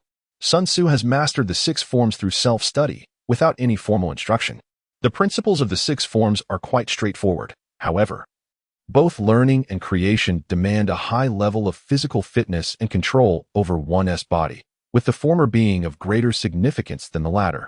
Given Sun Tzu's physical capabilities, comprehending the principles and experimenting with them was remarkably effortless, although it did little to enhance his own strength. For Luffy and his companions, acquiring the 6 forms posed no significant challenge, and mastering them resulted in a noticeable augmentation of their abilities, making it ideally suited for them. As for Haki, while it is of paramount importance, it cannot be grasped in a short span of time. Thus, Sun Tzu commenced the formal instruction of Haki in the 6 forms. Luffy exhibited extraordinary talent in the Soru technique, swiftly grasping its fundamentals, while Sanji displayed a particular aptitude for both Soru and Jeppo. Zoro, on the other hand, excelled most rapidly in the techniques of Shirho and Tekai, perhaps due to his frequent injuries, suggesting he has become adept at enduring blows. After sailing for some time, the group arrived at Whiskey Peak, a quaint town adorned with colossal cacti. Prior to disembarking, Mr. Nine and Ms. Wednesday, who was disguised as Vivy, discreetly abandoned the ship. Upon arrival in the town, the crew received an exuberantly warm welcome, the townsfolk reveling in a state of intoxication. Yet, this merriment was merely a fade. As the night deepened, Zoro quietly opened his eyes, exhibiting no signs of inebriation. Vigilance was a hallmark of his character within the Straw Hat Pirates. Moreover, he had begun to recollect certain insights. After Zoro departed, Sun Tzu also rose from his seat, reclining against the chair with his feet propped on the table, allowing his consciousness to extend silently. Well done, Zoro. You have already begun to incorporate Shurho and Soru into practical combat, truly befitting a future world-renowned swordsman. The slashing technique appears somewhat peculiar. Could it be inspired by the Arisher foot technique? It seems you may be on the verge of comprehending the realm of cutting steel and aerial slashes. Suddenly, a voice interrupted. What are you muttering to yourself about? Sun Tzu, with an air of nonchalance, tilted his head and remarked, no longer pretending to be asleep? Nami retorted with a dismissive huff, with you mumbling beside me. How could I possibly continue the charade? After a brief pause, her brow furrowed in confusion as she inquired, what on earth is happening here? A town so welcoming to pirates is utterly abnormal. This place is a haven for bounty hunters, dedicated to pursuing those pirates who, having just ventured into the Grand Line, let their guard down, thus providing financial support to a criminal organization known as Baroque Works. Sun Tzu briefly introduced her. Oh, by the way, Mr. Nine and Ms. Wednesday, who arrived by boat earlier, are indeed affiliated with the Baroque Works. That foolish Luffy. Nami sighed in exasperation, lightly tapping her forehead, and cast a disdainful glance at Sun Tzu. I told you she was a wicked woman, yet you wouldn't believe me. There are deeper secrets at play here. Sun Tzu smiled mysteriously and said, let us go. I shall take you to witness a splendid performance and reveal to you the true nature of Ms. Wednesday. Hidden secrets? Nami was taken aback. Come, let us proceed. Sun Tzu said little, wrapping his arms around her waist and soaring into the air like a wraith, landing atop a towering building. Below, the battle between Zoro and the bounty hunters raged on. The two settled at the edge of the rooftop. After a moment, Nami softly inquired, shall we merely observe? Indeed, this was a rare opportunity for real combat, and Zoro likely preferred not to involve her. Sun Tzu nodded affirmatively. Nami smiled in agreement. Thus, they sat above, leisurely enjoying the spectacle. However, the fight was far from thrilling. The bounty hunters were of a rather lackluster caliber, and Zoro dispatched them with little effort. As the skirmish drew to a close, Nami curiously asked, the battle is ending. Where is the real excitement? Patience, came the reply. Isn't it just about to begin? Sun Tzu pointed in a certain direction. Immediately, Nami heard the sound of an explosion from that direction. Thoughtfully, she looked at Sun Tzu and remarked, indeed, you are capable of perceiving things beyond the range of sight. Sun Tzu was taken aback, exclaiming, you noticed all of this. Nami punched him playfully and retorted, do I look like a fool to you? Your behavior is so conspicuous that anyone could figure it out. Sun Tzu chuckled, observe. The spectacle is about to commence. Nami cast him a sidelong glance before lowering her gaze. Aside from the few bounty hunters defeated by Zoro, two more individuals had emerged below. One, a man with an explosive hairstyle, and the other, a woman clad in a form-fitting skirt, holding an umbrella. They approached from the direction where the recent explosion had echoed. After watching for a moment, Nami furrowed her brow and remarked, it seems they are in conflict, but regrettably, I cannot hear them clearly. I almost forgot about this. Do not fret, allow me to handle it. Sun Tzu raised his palm, bringing his middle and index fingers together, and gently tapped Nami's forehead. Is it possible now? Nami could not help but gasp, her face filled with astonishment. Her senses suddenly heightened significantly. The things that were once barely visible now appeared vividly clear. Sounds that had previously eluded her ears were now distinctly audible. She felt as though the world, once shrouded in mist, had finally unveiled itself before her. Sun Tzu cautioned, do not become enraptured by this sensation. It is merely a result of my exerting external forces to forcibly awaken your five senses. The effect will soon dissipate.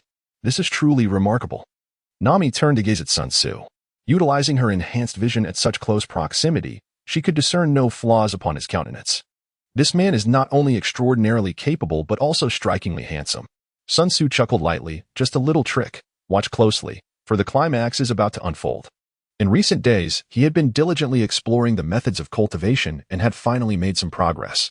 Although he was not yet able to directly cultivate magical energy, nor could he ascertain whether it was indeed the grand celestial technique, he had nonetheless elevated his mastery over magical energy to a new level. This enhancement transcended mere proficiency. It unveiled a plethora of applications of magical energy that he had previously been unable to comprehend or even imagine. The recent demonstration with Nami was but one example of this newfound skill. It hardly qualified as a spell. Rather, it was a simple technique executed with ease. In Chapter 37, The Enactment, Part 2, with Sun Tzu's assistance, Nami discerned the unfolding drama and began to unravel the true identity of Ms. Wednesday, known as Vivy. Her eyes widened with confusion. So she is a princess. But why would a princess join a criminal organization? There must be some hidden circumstances behind this. Sun Tzu gazed downwards, lost in contemplation. Vivy was no ordinary princess. 8 centuries prior, 20 nations united to establish a global government. The kings of these nations relocated their families to marry Geos, and their descendants are now known as the Celestial Dragons. The Nefertari family is the sole royal lineage that renounced this power, choosing instead to remain in their kingdom of Alabasta.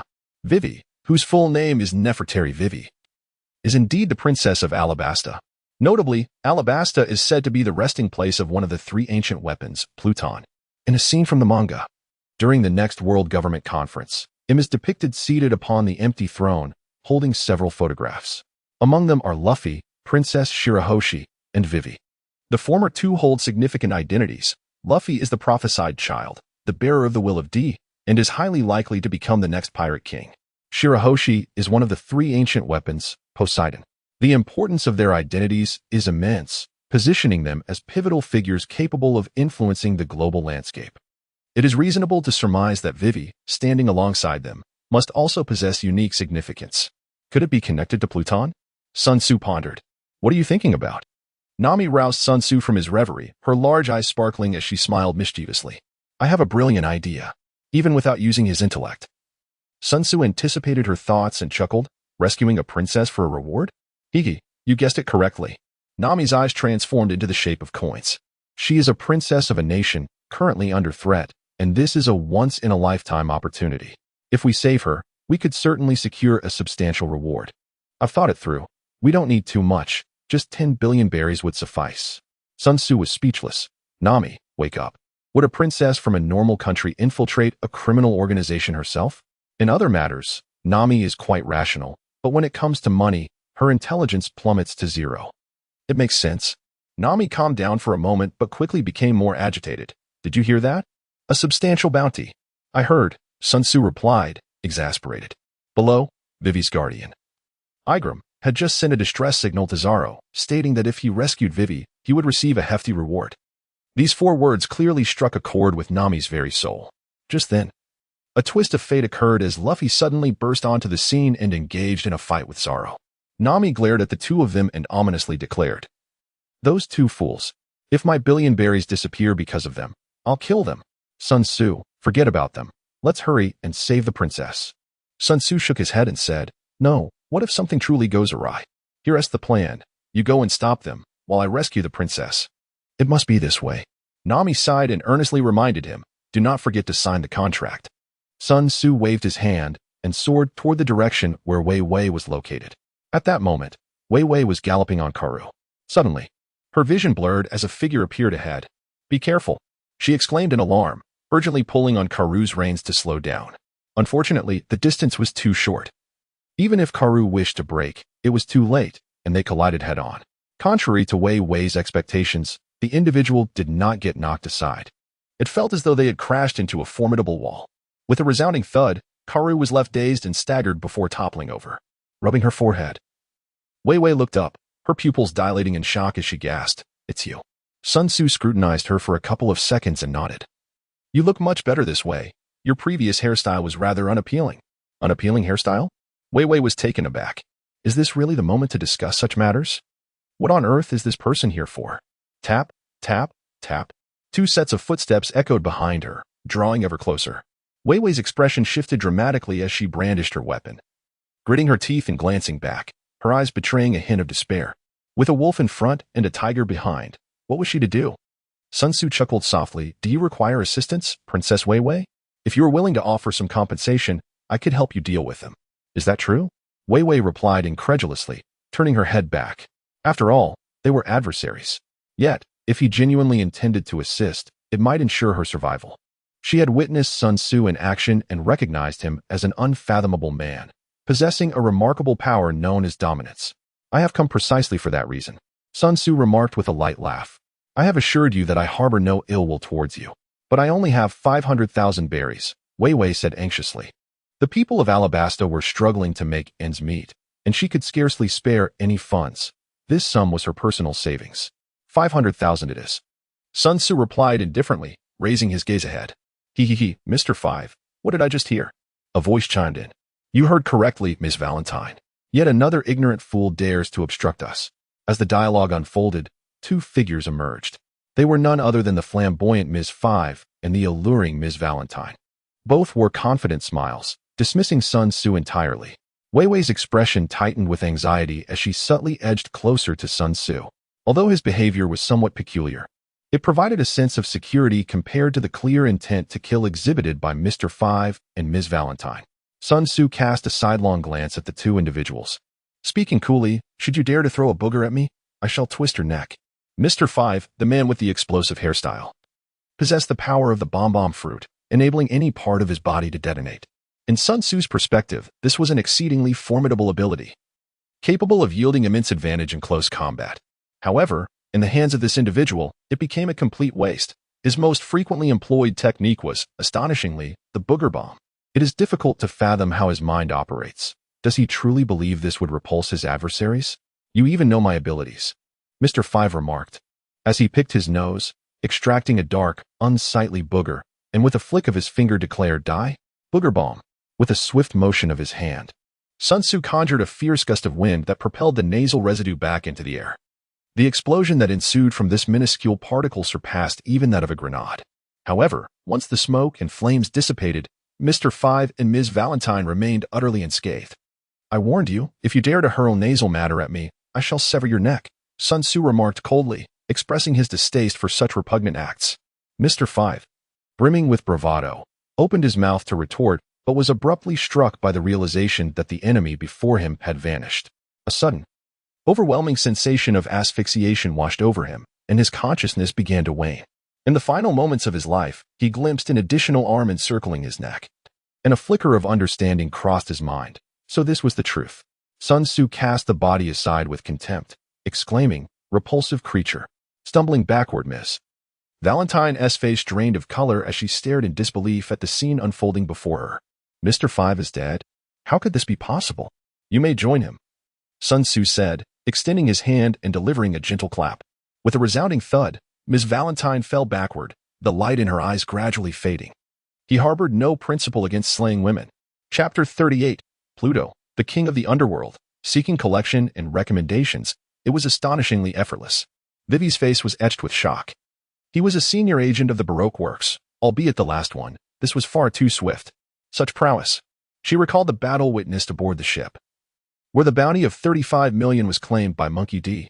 Luffy, who single-handedly defeated all the bounty hunters, including Mr. Samurai, who had no means of resistance against Sun Tzu and was swiftly vanquished. Furthermore, there was that Haki which could affect those with devil fruit abilities. A sudden thought surged within Vivy's mind. Princess Vivy, it has been resolved. Do not forget your 500,000. You shall provide it to Nami when the time comes. As Sun Tzu spoke, he suddenly froze, astonished, and exclaimed, "What are you doing?" Wei Wei knelt before him, crying out fervently, "Please, I implore you to save my country. But you are a princess. How can you so easily kneel before others?" Sun Tzu reached out to pull her up, his expression filled with helplessness. How could such a situation arise so abruptly? I recall that Wei Wei initially refrained from seeking assistance from Luffy and the others, despite having endured hardships together. She remained stubbornly unwilling to ask for their help. Why is the situation different with me? Wei Wei bit her lip, tears streaming down her cheeks. I know this request is excessive, but I truly need assistance. For the first time, she saw hope in someone, a hope to defeat Crocodile. It was like a glimmer of light in the darkness, a lifeline after drowning, instinctively wanting to grasp it. Sun Tzu gazed at her for a moment before slowly stating, "Let us discuss the remuneration, shall we? My worth is quite substantial. What you received earlier was merely a gesture of goodwill." I have no money," Wei Wei replied, biting her lip with such intensity that it broke the skin, causing crimson blood to seep forth. "Other forms of compensation may suffice," Sun Tzu hinted suggestively.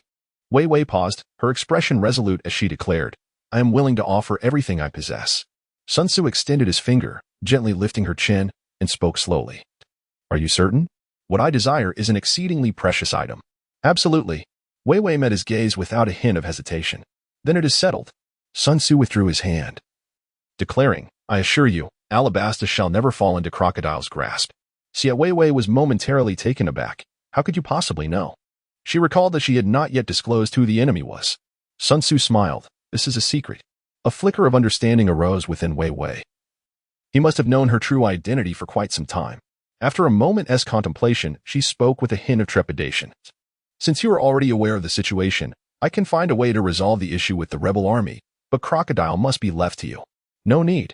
He replied with quiet conviction. Once I have made a promise, I shall address all matters. Whether it be the sand crocodile or the rebel army, I shall take care of everything. Although Sun Tzu's voice was not loud, it resonated with absolute confidence. Crocodile was not without strength. He had once dared to challenge Whitebeard. Yet now, he was but a shadow of his former self, rendered a cripple, stripped of his former valor. This was not merely a physical disability, but rather the shattering of his will. The battle against Whitebeard had nearly broken his spirit, leading him to lose faith in his own power, seeking instead to exact vengeance through ancient weaponry. When a formidable warrior loses confidence, their threat diminishes significantly. His eventual defeat by Luffy stemmed from this same malaise. Crocodile had no desire to fight. After his failure to locate the king of the underworld, despair consumed him, leaving him devoid of fighting spirit. Even when captured, he could not muster the will to escape, despite having the opportunity to do so. Another warlord of the sea, similarly beleaguered, was Gecko Moria. After his loss to Kaido, he too was left in tatters, his worldview irrevocably altered, and his spirit shattered even more thoroughly than Crocodile's. Of course, even had Crocodile been at his peak, Sun Tzu would have possessed the confidence to triumph over him. Thank you. Wei Wei sank to the ground, embracing Karu's neck, lost in a daze of silence. The formidable strength exhibited by Sun Tzu instilled in her a measure of confidence, and propelled by this newfound assurance, she sought his assistance. However, in the aftermath of her impulsive decision, a wave of trepidation washed over her once more. Is Sun Tzu truly a match for Crocodile? After all, he is one of the 7 warlords of the sea. If he cannot prevail, would that not be a disservice to himself? Sun Tzu noticed the peculiar behavior of Vivy and surmised some of her unspoken thoughts, yet he chose to remain silent. Actions often speak louder than words. Once he triumphed over Crocodile, her unease would undoubtedly dissipate. His primary concern now revolved around the remuneration he had just discussed with Vivy. This reward held immense significance for him, as it was something he had long yearned for. Do not misconstrue, it was not Vivy's physical form that he desired, but rather the legendary ship Pluton. The fabled Pluton was a warship, and it had always represented the epitome of his dreams for a vessel. It not only exuded prestige, but also served as a formidable trump card. With Pluton at his disposal, regardless of the shifting tides of the world or the success of fruit development, he would possess sufficient means for self-preservation. Of course, he did not harbor absolute certainty in locating Pluton. Even if he were to find it, the ability to operate it remained uncertain. His transaction with Vivy did not entail her directly presenting Pluton, but rather securing a permit, as the ship lay dormant within her homeland. In an instant, the atmosphere grew quiet as Sun Tzu and Vivy pondered their respective thoughts until Nami, Luffy, and Zoro arrived. Before they could utter a word, Sun Tzu interjected. I have decided to return this girl to her homeland and assist her in resolving the crisis her country faces. The 3 of them were momentarily taken aback. Her name is Vivy, the Princess of Alabasta. Sun Tzu briefly recounted Wei Wei's situation and concluded, if you are interested, we shall go together. If not, I shall proceed alone. I am going. Nami was the first to express her stance. You do realize that it is one of the 7 warlords, Sun Tzu cautioned, recalling that in the original tale, Nami was quite frightened. It is merely one of the 7 warlords. I have encountered such figures before. Nami replied with calm assurance. Sun Tzu was momentarily taken aback, recalling that Nami had witnessed his battle with Mihawk. No wonder she held such an attitude. Perhaps she believed that if he could contend with Mihawk, he would be capable of facing the other warlords of the sea. In truth, this assumption held some merit. Crocodile was likely still a considerable distance from Mihawk in terms of strength. Warlords of the sea? That sounds intriguing. Luffy exclaimed with enthusiasm. Indeed, they present formidable challenges. Zoro remarked, seemingly eager as he unconsciously caressed his longsword. Noticing their expressions of determination, Sun Tzu nodded gently. Crocodile is a Logia-type user of the sand fruit. The most effective way to cultivate and enhance your Haki is through practical combat. For you, he serves as an excellent opponent and an opportunity to hone your skills. Luffy and Zoro exchanged excited glances, both feeling invigorated. Among the Straw Hat Pirates, Zoro ranked first in his thirst for strength, with Luffy following closely behind. Despite Luffy's seemingly foolish demeanor, he understood the significance of power quite well. Chapter 39. The Art of Deception. As night deepened, the town grew exceedingly quiet. save for one location where voices still echoed. I have a question. Nami pointed to a nearby building. What is that? They've been eavesdropping on us and appear to be jotting down notes. The group turned to look. Perched atop the building was a large bird alongside a sea otter, the latter holding a pen and sketchpad. Vivy gasped in disbelief. It's the harbingers of misfortune. They must have recorded your appearances to report back to their employer. Realizing their cover was blown, the sea otter promptly leaped onto the bird's back, which then took flight with a powerful flap of its wings. Sun Tzu flicked his fingers, producing a resounding thud. The air was pierced by the sheer force of his gesture, unleashing a fierce shockwave that shot skyward, racing towards the unfortunate messenger. With a swift sound, the shockwave effortlessly penetrated the neck of the great bird and struck through the head of the sea otter, causing them to plummet like kites severed from their strings. Finger gun, Sun Tzu's calm voice resonated. Impressive, exclaimed Vivy, her eyes sparkling with excitement. However, a moment later, a shadow of concern crossed her face. While we have dealt with the unfortunate messenger, we have not received news of my assassination. Crocodile will not relent. He is certain to send even more formidable assassins. I have a plan. A man with curly hair and a round face approached, dressed similarly to Vivy. He was Mr. 8, the captain of the Alabasta Kingdom's guard, Icolum. It was he who had accompanied Vivy to infiltrate the Baroque works, quietly investigating the troubles plaguing Alabasta. Icolum spoke in a low tone. I will disguise myself as Princess Vivy and use a permanent pointer to travel directly to Alabasta, drawing the attention of Baroque works, while you take the opportunity to return home via the normal route. Sun Tzu pondered for a moment. The pursuing agents of the Baroque works posed little concern for him. Yet the prospect of employing a permanent log post to directly reach Alabasta raised questions about Chopper's fate. It would be unthinkable to turn back now. For pirates, illness and injury are commonplace, making the presence of an exceptional ship's doctor invaluable. Beyond Chopper's adorable demeanor and the advantages of emergency rations, his medical expertise is unmatched. He has inherited the entirety of Dr. Kureha's medical knowledge, a woman who lived to the remarkable age of 140, remaining vibrant and spirited, indulging in drink and wielding a sword. Although lacking concrete evidence, Sun Tzu has always sensed that she is no ordinary individual. However, taking a detour presents its own set of challenges, the most pressing issue being that the next island, Little Garden, requires a full year for its magnetic record. In the original narrative, the unfortunate messenger was responsible for delivering the permanent log pose to Alabasta. Yet that very messenger has now met his demise at Sun Tzu's hands. Who, then, can possibly deliver the permanent log posts? Had he foreseen this, he would have spared the life of that sea otter and the bird. Sun Tzu rubbed his forehead, observing Icolum as he received the eternal pointer from Weiwei. Suddenly, a thought flickered in his mind. If that were the case, it would be a win-win situation, accompanied by additional benefits. Thus, he resolved to proceed with the plan. With his decision made, Sun Tzu refrained from dissuading Icolum. He watched as Icolum boarded the ship alone, and moments later, as the vessel detonated, vanishing into the depths of the sea.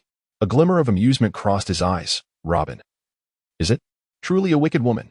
Sun Tzu was aware that Icolum was alive, while the others remained oblivious to the truth, devoid of his ease. Vivy was engulfed by a tumult of shock, anger, and sorrow, biting her lip tightly, her body trembling slightly. Luffy and the others wore expressions of fury, finally taking the matter of escorting Vivy home to heart. Furthermore, with the record pointer's magnetic force fully charged, they resolved to set sail immediately. When Usopp and Sanji were dragged out, they appeared utterly bewildered, completely unaware of the unfolding events. As they departed, it was no surprise that Robin appeared on the Going Merry. Although their exchange was brief, it left a profoundly negative impression on everyone. After Robin's departure, Nami cast a sidelong glance at Sun Tzu. Your gaze just now seemed a bit off. Coughing slightly, Sun Tzu nearly choked, replying with exasperation. When did your powers of observation become so keen? You aren't staring at me all day, are you? So you admit it? Nami retorted angrily, she is an enemy. Sun Tzu smiled playfully and remarked, what if I told you she is actually a good person? That's impossible. Nami replied with conviction, having witnessed the act herself. She had just seen her kill Icolum, and there could be no mistake about it. Sun Tzu snapped his fingers. Shall we place a bet? Bet?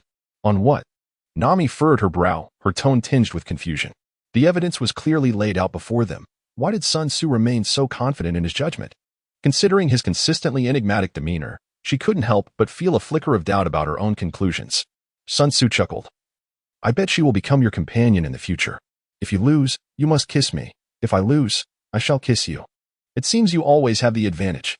Nami retorted with a hint of exasperation before shifting her tone. However, I accept. But the stakes must be altered. If I lose, I will kiss you.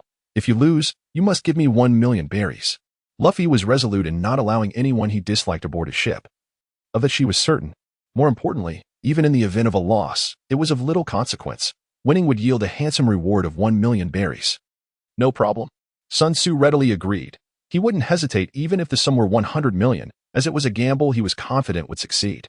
The two exchanged knowing smiles, each believing themselves to be the certain victor. Sun Tzu turned to Luffy and said, Luffy, I am entrusting Vivy to you. Ensure her safe return to Alabasta. Moreover, do not neglect to practice Haki. Defeating Crocodile is impossible without it. While water may counter Crocodile, its utility pales in comparison to the prowess of armament Haki. Suddenly, Nami sensed something amiss. What do you mean by entrusting her to us? What about you? Sun Tzu smiled slightly and said, I have something to attend to, so I must take my leave for a while. Departure? Luffy, Zoro, and the others remained silent. But Nami and Vivy instinctively raised their voices. Sun Tzu noticed Vivy's unease. Nami, expressing her dissatisfaction, remarked, You were the one who initially promised to assist Vivy. Yet now you intend to abandon her. Isn't that rather irresponsible?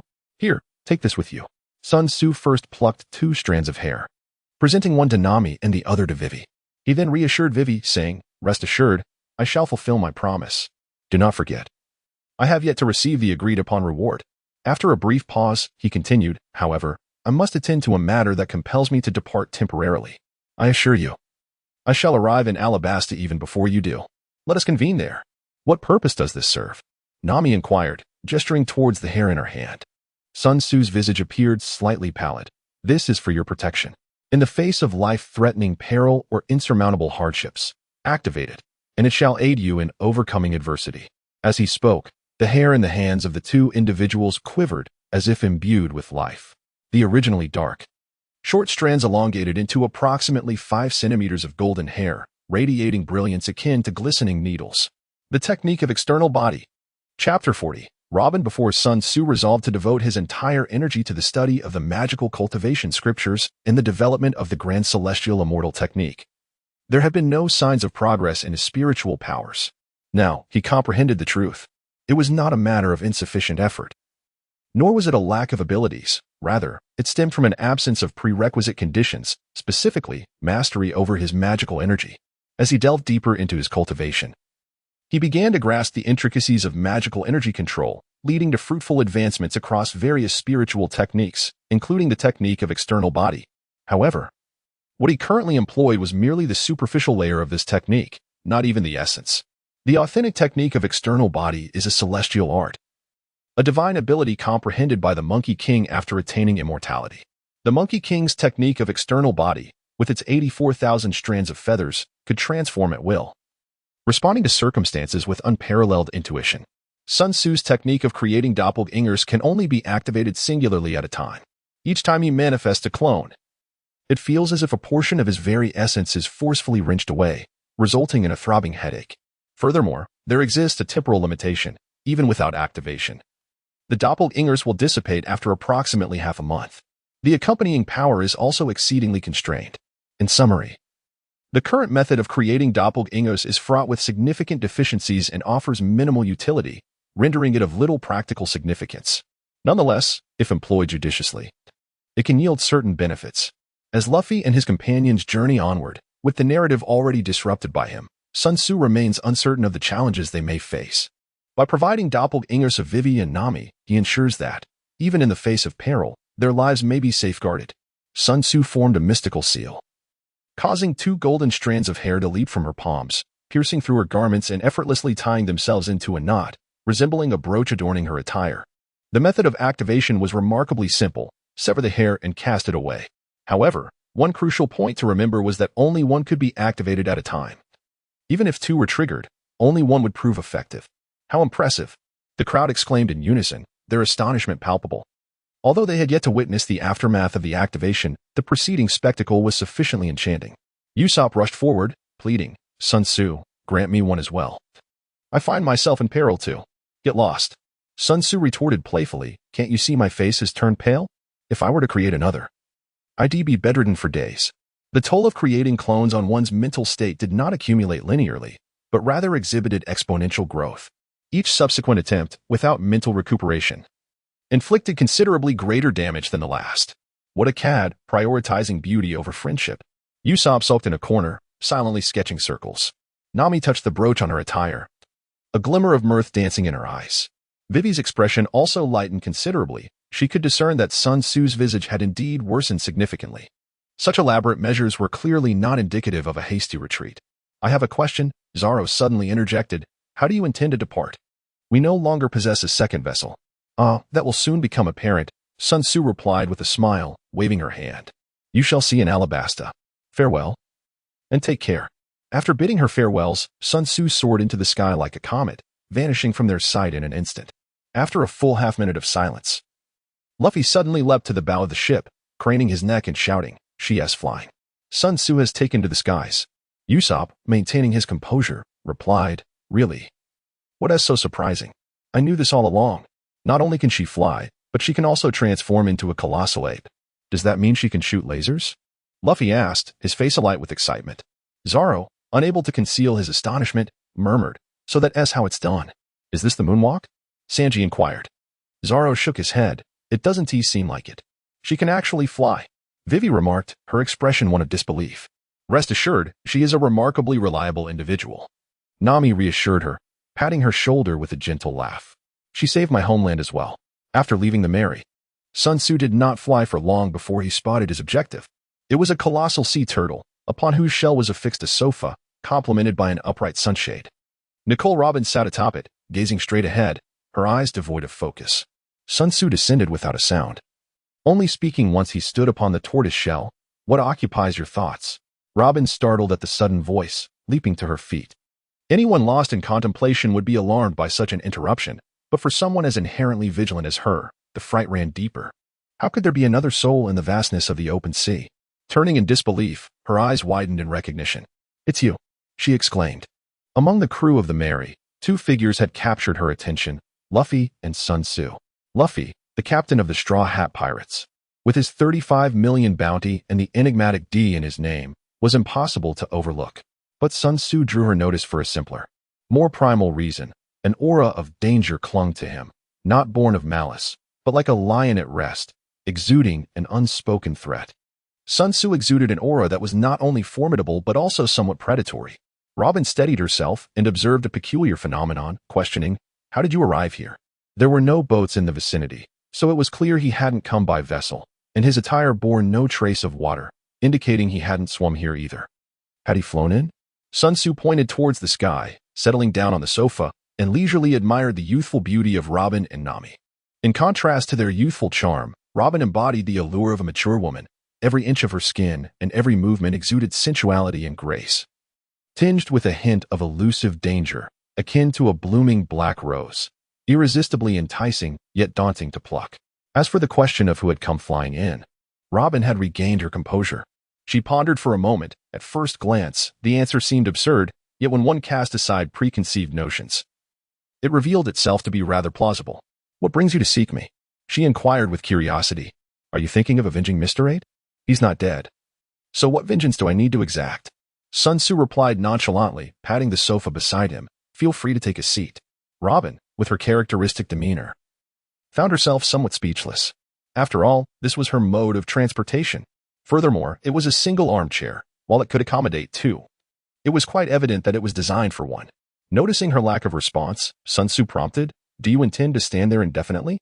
At this, Robin comprehended that he had no intention of leaving. After a moment's contemplation, she decided to sit down. Their shoulders brushed against one another, their legs pressed closely together, creating an intimate proximity. Robin, unfazed, propped her chin on her hand and inquired with genuine curiosity, "If it's not for revenge, then what do you seek from me?" Sun Tzu leaned back, propping his legs up, and reclined against Robin's perfectly shaped thigh. "What are you doing?" "Nothing much. I merely wish to see you and, by the way, hitch a ride to Alabaston." "Oh, my head aches a bit. Would you mind giving it a gentle rub?" He tapped his temple lightly. The audacity of this individual far exceeded Robin's expectations, and his overly familiar demeanor left her feeling rather peculiar. After a moment's hesitation, she extended her slender fingers to press against Sun Tzu's temple, massaging it gently, and inquired curiously, "Aren't you afraid I might harm you?" "You wouldn't," Sun Tzu replied nonchalantly. Even closing his eyes in a display of enjoyment, he was intimately aware of Robin's true character. Moreover, he held unwavering confidence that even if Robin intended to cause him harm, he would remain unscathed. Chapter 41, Flirting You Wouldn't. Those 4 simple words rendered Robin momentarily speechless, leaving her silent for a full 2 minutes, her hands still instinctively massaging. After 2 minutes had passed, she replied coolly, "Perhaps you are unaware of who I am." Sun Tzu interrupted her, "Nico Robin, the wielder of the flower fruit, the child of the devil, who was offered a bounty of 79 million at the tender age of 8, and the last remnant of O'Hara." Robin fell silent once more, her heart filled with increasing confusion. If he was so well acquainted with her background, why would he dare to place such a perilous position in her hands? As if perceiving her thoughts, Sun Tzu let out a gentle laugh. "Although it is widely rumored that you are the child of the devil, surviving through betrayal, I know that you are, in truth, a good person, and indeed, a pitiable one. To speak candidly, I hold a certain admiration for you, from a young age. You have endured suffering, and after the age of 8, your life plunged into darkness. In such circumstances, your ability to survive without succumbing to malevolence, while still harboring kindness, is truly commendable. Among the 10 members of the Straw Hat Pirates, Robin's past is the most tragic, while the others have also faced hardship. They have been accompanied by those who love them and whom they love in return. But Robin is alone, a life marked by sorrow and scars. Before encountering the Straw Hat Pirates, the only warmth she experienced could be traced back to her early years from the scholars of O'Hara. In truth, life in O'Hara was not particularly joyful for her. Her mother set out to explore history when she was merely 2, and from a young age. She was dependent on others, often looked down upon for her devil fruit ability, labeled as a monster, with not a single friend to her name.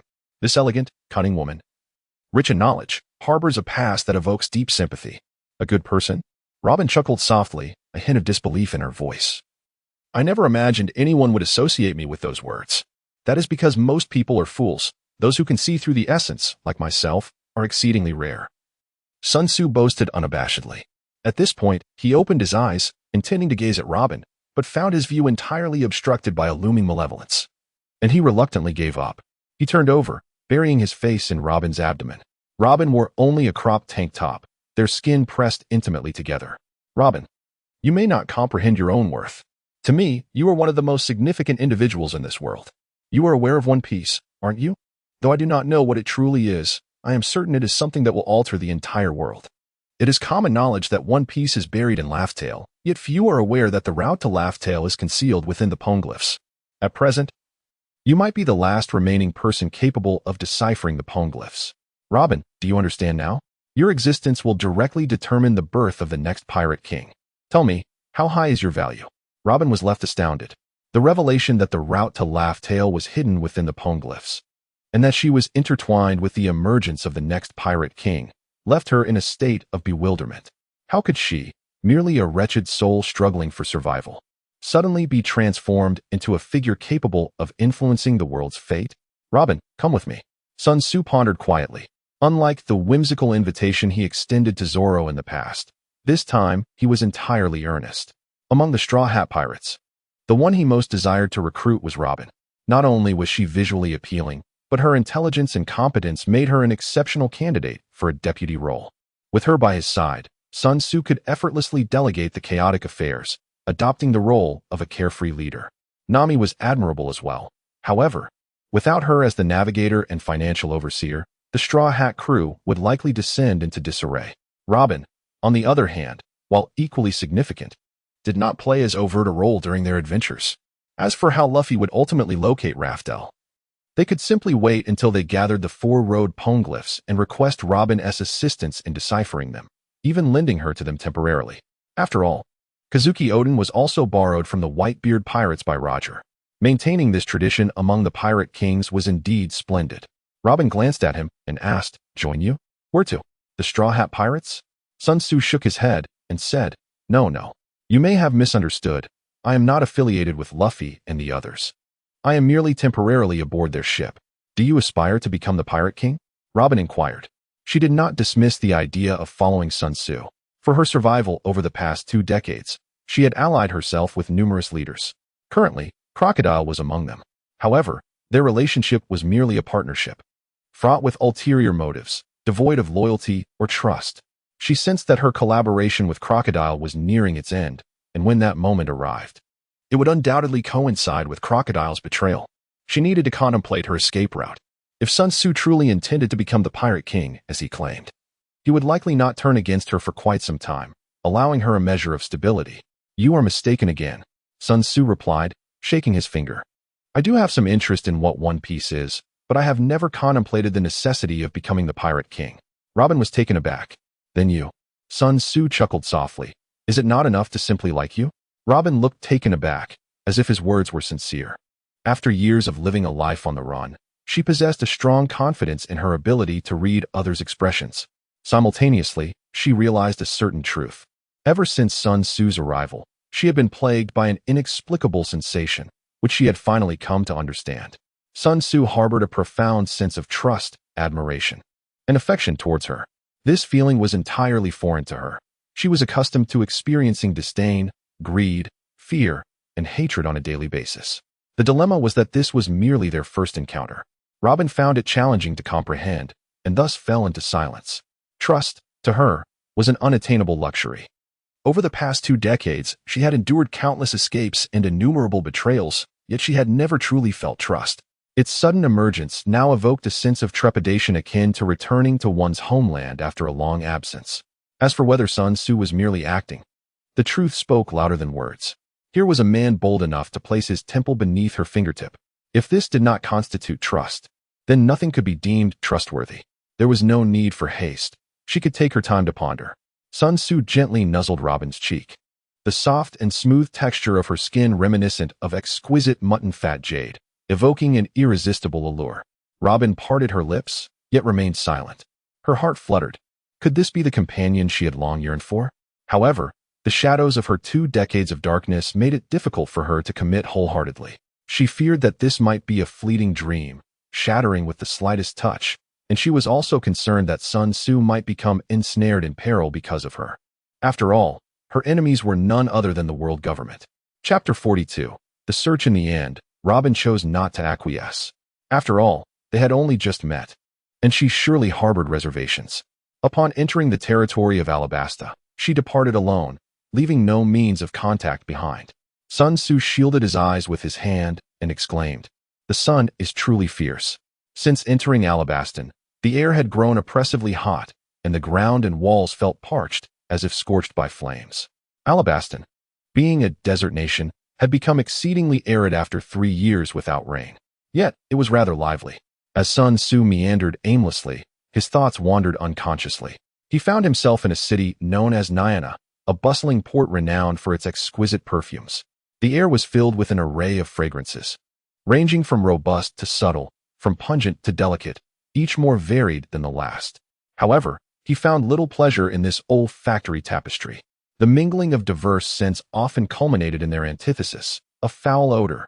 At that moment, a man wrapped in a turban passed by, exuding a potent blend of perfume intermingled with a sharp body odor, resembling a veritable mobile biochemical weapon. Sun Tzu's brows furrowed deeply as he waved his hand in front of his nose, urging himself to leave quickly. He hesitated no longer. His consciousness expanded to its fullest, searching indiscriminately. Choosing not to accompany Luffy and the others was a strategic decision, allowing him to arrive in Alabasta ahead of time in pursuit of the Underworld King.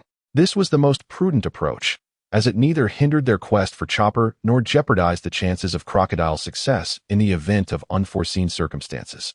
The vast expanse of Alabasta posed a daunting challenge for anyone else unaware of the precise location of the Underworld King, rendering the task nearly impossible. However, Sun Tzu was different. His heightened awareness endowed him with formidable searching capabilities, making him as effective as a multitude of individuals. The skills he honed in the Calm Belt also proved to be immensely beneficial. Sun Tzu has conducted experiments revealing that it is indeed possible to communicate with other beings through spiritual awareness. However, most creatures possess limited intelligence, resulting in communication that elicits only basic emotional responses such as hunger, fear, and a desire to flee. Nevertheless, this is sufficient, as many beings will become his informants. Regrettably, it is highly likely that the Underworld King is concealed deep underground. While spiritual awareness can penetrate solid entities, its range diminishes significantly. If the Underworld King is hidden too deeply, locating him becomes increasingly challenging. I recall that within the underground sanctuary of the Albana burial chamber, there exists a stone tablet inscribed with historical texts, which seemingly records the whereabouts of the Underworld King. Should I venture directly to Albana? Alas, I cannot decipher the historical texts. Sigh, I should have insisted on keeping Robin with me back then. Sun Tzu shook his head slightly, fully aware that such thoughts were merely fanciful musings. Resorting to coercion was not his style. He was not in the business of pyramid schemes. If he were to act in such a manner, his carefully crafted plans would undoubtedly come to ruin. Though his heart fluttered with desire, he found himself at odds with his own inclinations. A truly contradictory woman, he mused silently. Displeased by the stifling atmosphere, Sun Tzu soon departed from that place. Outside the city, the sun blazed high in the sky, waves of heat radiating around him. As he looked up, he beheld a landscape adorned with golden grains of sand, resembling a vast sea of gold. Sun Tzu curiously stepped onto the sandy terrain, feeling a tinge of embarrassment, for this was his first encounter with the desert. A sense of disappointment washed over him. It felt no different from the childhood days spent playing in sand piles. Even the sweltering heat failed to evoke any discomfort within him. While he wouldn't claim to be impervious to the elements, his resilience had undoubtedly heightened. In truth, he had reached a state where he scarcely needed to eat or drink, truly embodying the essence of a carefree spirit. The territory of Alabaston sprawled around the banks of the St. Dora River. Sun Tzu, following the map, journeyed northward, his consciousness incessantly scanning and probing the surrounding circumstances. However, it did not take long for him to realize the naivety of his assumptions. Sun Tzu previously contemplated conducting a thorough search of Alabaston, convinced that the elusive Pluto could not evade discovery. However, upon actual execution, he discovered that the scope of his consciousness paled in comparison to the vast expanse of Alabaston's territory. While a complete search was not unfeasible, the time required far exceeded his initial estimations. It would not merely take days or weeks, but potentially years. Therefore, it became evident that he must refocus his efforts on historical texts. The pressing question remained, would Robin divulge the whereabouts of Pluto? Sun Tzu felt uncertain. In the original work, Robin deceived Crocodile, concealing the location of the Pluton. Though not explicitly stated, the underlying reason was likely to prevent such a weapon, capable of devastating the world, from coming into existence, particularly in the hands of a villain. Were it his own predicament, Sun Tzu doubted he would fare much better than Crocodile. It might even tarnish the favorable impression he had painstakingly cultivated in Robin's mind. Robin should be in Rain Base by now, wouldn't she? Sun Tzu silently recalled the intelligence from his memories. Regardless, he decided to head to Albana, for the historical truth lay there. Moreover, if the Underworld King indeed existed, the likelihood of him being concealed within those walls was substantial. Albana, the capital of Alabasta, boasts a rich and ancient history, and Sun Tzu speculated that the Underworld King might be hidden somewhere within the royal palace of the Nefertari family. Perhaps by traveling to Albana, he could also encounter Vivy's father, he pondered. After all, he had promised Vivy to assist her in saving her nation. Furthermore, the kingdom of Alabasta harbored numerous secrets he yearned to uncover. For instance, why did the Nefertari family not venture to marry Geos? Why did the Underworld King slumber within Alabasta? Yet, even the king of Alabasta would possess limited knowledge of these secrets. Undeterred by hunger or the elements, Sun Tzu traversed swiftly and arrived in Albana before dusk. Compared to Nada, this place was far more prosperous. However, upon his arrival, he immediately sensed something amiss. The atmosphere in the city was palpably tense, with military troops patrolling the streets like lines of ants. While the surface appeared bustling, the citizens were clearly preoccupied. Due to the ongoing drought, rebellion had intensified. As the capital of Alabasta, Albana resembled a powder keg, ready to ignite with the slightest provocation. With little effort, Sun Tzu discerned the situation. Recently, there had been a continuous defection of royal troops to the rebel side. This ebb and flow had resulted in the rebels outpacing the royal forces. As the strength of the insurgents grew, the day of the ultimate confrontation drew nearer. Those attuned to the situation could sense that it might occur within days. TSK, Crocodile truly bore a heavy sin, Sun Tzu mused, shaking his head. However, Alabasta was undeniably fragile. Such a minor scheme had nearly brought them to ruin. He found it difficult to comprehend. In his eyes, both Vivy and her father were excessively kind-hearted and naive. Naivety is not inherently a pejorative term, yet when applied to the rulers of a nation, it appears rather absurd. The Alabasta under the leadership of Vivy and her father resembled a castle built of sand, crumbling with the slightest touch. Indeed, the reality was such. Crocodile's relatively uncomplicated plot had nearly led them to perdition. Nonetheless, one could not say they were entirely at fault, for under their governance, the lineage of Alabasta had persisted for over 8 centuries. It could only be said that the denizens of the one-piece world might possess a certain simplicity. It was time to pay a visit to Vivy's father. Sun Tzu gently rubbed his brow, discerning the direction before making his way towards the royal palace. Maintaining his spiritual awareness for an extended period had placed considerable strain on his mind, as the volume of information to process was overwhelming. Chapter 43. Cobra, Alabasta. Alabasta Royal Palace. Cobra leaned against the railing, gazing into the distance with a serious expression. Bell, what is the current situation? Bell adjusted the sword at his waist and replied hoarsely, Your Majesty, we have just received word that 300,000 royal troops have defected and joined the rebels. Cobra remained silent for a long time, and only when the sun had completely set did he ask, Bell, do you think this country can still be saved? Bell's expression shifted slightly. Your Majesty, please do not speak such despondent words. We will surely overcome this adversity. Cobra shook his head, choosing not to dwell on the topic further. I wonder how Vivy is faring. Quite well. She has uncovered the mastermind behind Alabasta's 3 years of drought and is on her way back. The princess is returning? Vivy has identified the culprit? Cobra and Bell exchanged a glance, each reflecting surprise in their eyes.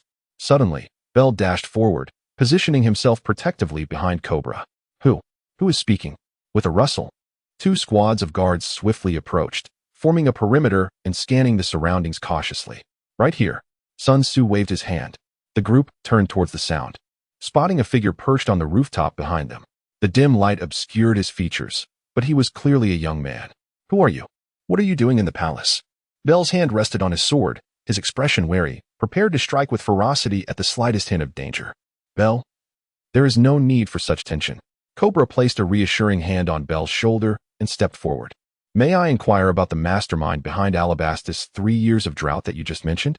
Sun Tzu rested his palm against his face and remarked nonchalantly. It is Crocodile who has orchestrated the conspiracy to seize Alabasta. Impossible. He is one of the 7 warlords of the sea. He has aided us multiple times in repelling pirates, Cobra retorted, furrowing his brow. Foolishness. Sun Tzu scoffed, exasperated. A pirate is a pirate. The title of warlord does not transform them into virtuous beings. Pausing momentarily, he infused his voice with biting sarcasm. When disaster strikes, he should be the first one to be suspected, Shuntihi? Such a simple matter, and yet you fail to grasp it. I question whether you possess any intellect at all. Cobra disregarded Sun Tzu's tone, instead plunging into contemplation. Certain matters lie beyond the reach of one's cognitive blind spots, yet, once that veil is pierced, everything becomes clear. Crocodile, being a warlord of the sea and having consistently presented a commendable image, indeed. Even becoming a hero in Alabasta had never raised Cobra's suspicions. However, upon Sun Tzu's prompting, he immediately recognized the anomaly. The one capable of creating such turmoil, while remaining undetected, could not be an ordinary individual. Crocodile's identity, status, and strength aligned perfectly with that possibility. Naturally, he would not take Sun Tzu's word at face value.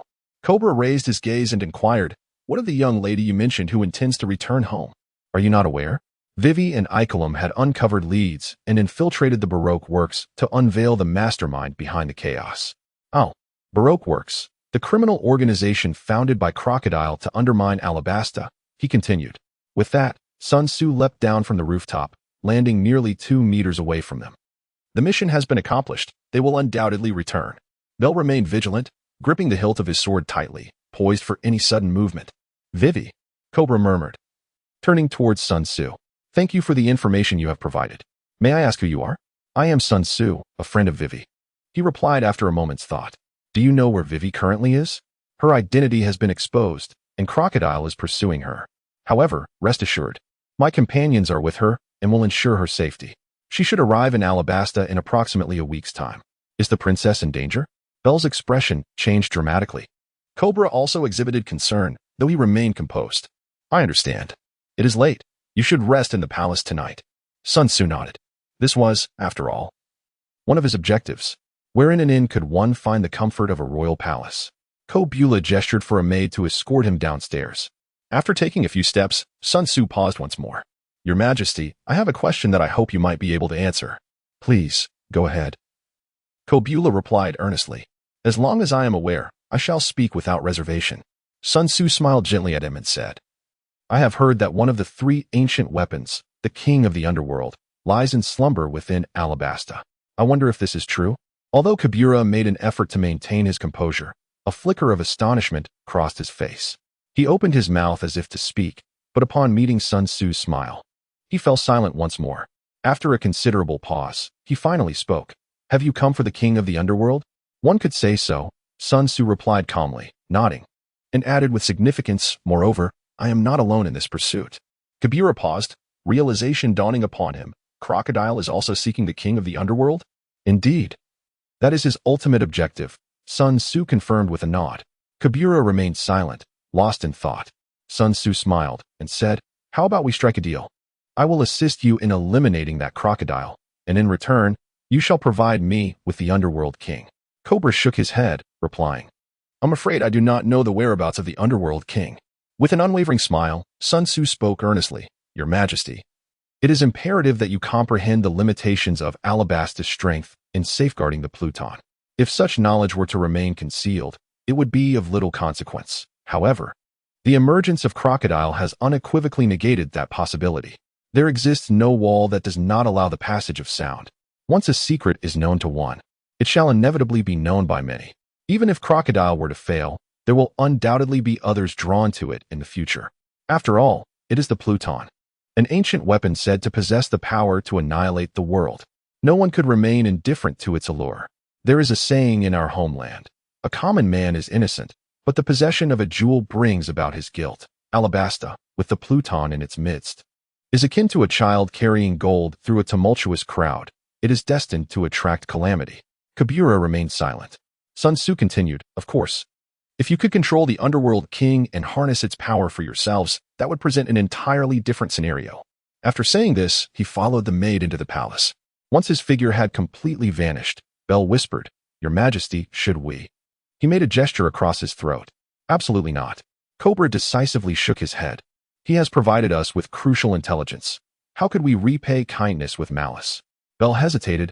We still do not know if what he said is true. And regarding the underworld king, if he can locate it, let him take it away. Cobra's gaze was profound. What is of paramount importance to us now is to ascertain the veracity of the intelligence and devise our subsequent response. Chapter 44. The Crisis of the Straw Hat Pirates. This night, Sun Tzu enjoyed a most pleasant experience. Though the entirety of Arabasta was stricken by drought, life within the palace remained secure. Cobra, showing great respect, personally dined with him. The meal was abundant, featuring steaks, fruits, fine wine, and other delicacies, all of exquisite flavor. Naturally, throughout the meal, Cobra subtly probed him, seeking to extract further information. Sun Tzu was a man of unreserved honesty. After enjoying a hearty dinner, he indulged in a warm bath and retired to bed early. The following morning, he awoke, the fatigue of travel completely dispelled. After breakfast, Sun Tzu sought out Cobra to bid him farewell. Although Cobra feigned reluctance, he ultimately accompanied Sun Tzu to the door. Just before departing, Sun Tzu recalled an important matter and spoke. Your Majesty, I advise you to concentrate your efforts on addressing the rebellion. Under Cobra's puzzled gaze, he elaborated. Crocodile is a user of the Suna Suna no Mi, a Logia-type devil fruit. I am unsure whether you are familiar with the nature of Logia fruits, but conventional attacks are utterly ineffective against them. Furthermore, given that we are in a desert region, his powers are significantly amplified. Even if you were to lead an army against him, success is far from guaranteed. To speak candidly, as a hero of Alabasta, Crocodile's reputation has eclipsed your own. Should you choose to confront him without sufficient evidence, Alabasta may face total disintegration. At that point, the situation could spiral entirely out of control. Defeating Crocodile would not resolve the crisis. Cobra's expression was resolute. Thank you for your counsel, but I cannot allow Crocodile to continue inflicting harm upon this nation. He had resolved that, once he confirmed Sun Tzu's account to be truthful, he would immediately mobilize forces to confront Crocodile, regardless of the cost. Sun Tzu shook his head, saying, "No, you have misunderstood my intention. I am not suggesting that we allow Crocodile to continue his reign of chaos. Rather, I propose that you wait a few days. Among my companions escorting Vivy back to her homeland, there are individuals capable of defeating Crocodile. You merely need to maintain control of the situation, and in a week, formidable reinforcements will arrive. The drought in Alabasta has persisted for 3 years. Surely, an additional week is not too much to ask?" The prospect of a powerful ally to vanquish Crocodile left Cobra momentarily stunned, yet intrigued. He understood well that any campaign against Crocodile would undoubtedly incur significant casualties and entail great peril. However, if such formidable allies were to assist, the circumstances would be vastly different. After a moment of contemplation, he solemnly replied, "I will give your suggestion serious consideration. I need to ascertain the veracity of the intelligence anyway, so I do not mind waiting a couple more days." He added a cautionary note, "Please, take care of your safety. Should anything happen to you, Alabasta would fall into disarray, and the ensuing chaos would be utterly uncontrollable." Sun Tzu nodded, understanding the implications. He then departed from the palace, bound by his agreement with Vivy to assist her in dealing with the rebellion. This was a form of trial. If Cobra could stabilize the insurgents and eliminate Crocodile, the truth would inevitably come to light. Otherwise, a confrontation with an army of hundreds of thousands would prove to be a monumental headache. Stepping out of the palace and strolling through the streets, he noted that while Alabasta was indeed hot, the air here was more bearable than the arid environment of Nana, offering a greater sense of comfort. Sun Tzu cast a glance at the sky. A magnificent white falcon circled above, and he felt a piercing gaze continually fixated upon him. Sun Tzu curled his lips in disdain. That white falcon was none other than Bell, an adept of the animal fruit, specifically the falcon type. This was a precautionary measure, a means of surveillance. After all, he had previously articulated his ambition to ascend to the throne of the underworld. If he wished to follow, so be it. Sun Tzu ambled along at a leisurely pace, occasionally pausing at the stalls of street vendors. Simultaneously, his consciousness meticulously scoured every inch of Alabasta. If the underworld monarch were indeed in Alabasta, then the capital, Alyabarna, would undoubtedly be the most probable location. However, another suspicion had been dismissed. The previous night, Sun Tzu had thoroughly searched the Nefertari Palace several times, yet found no trace of the underworld monarch. He was either concealed deep underground or entirely absent from the palace. His consciousness was formless and intangible, slipping by unnoticed. Sun Tzu appeared to be an ordinary tourist, exhibiting no signs of peculiarity. Approximately half an hour later, the piercing gaze from the sky faded, yet several other scrutinizing eyes emerged nearby.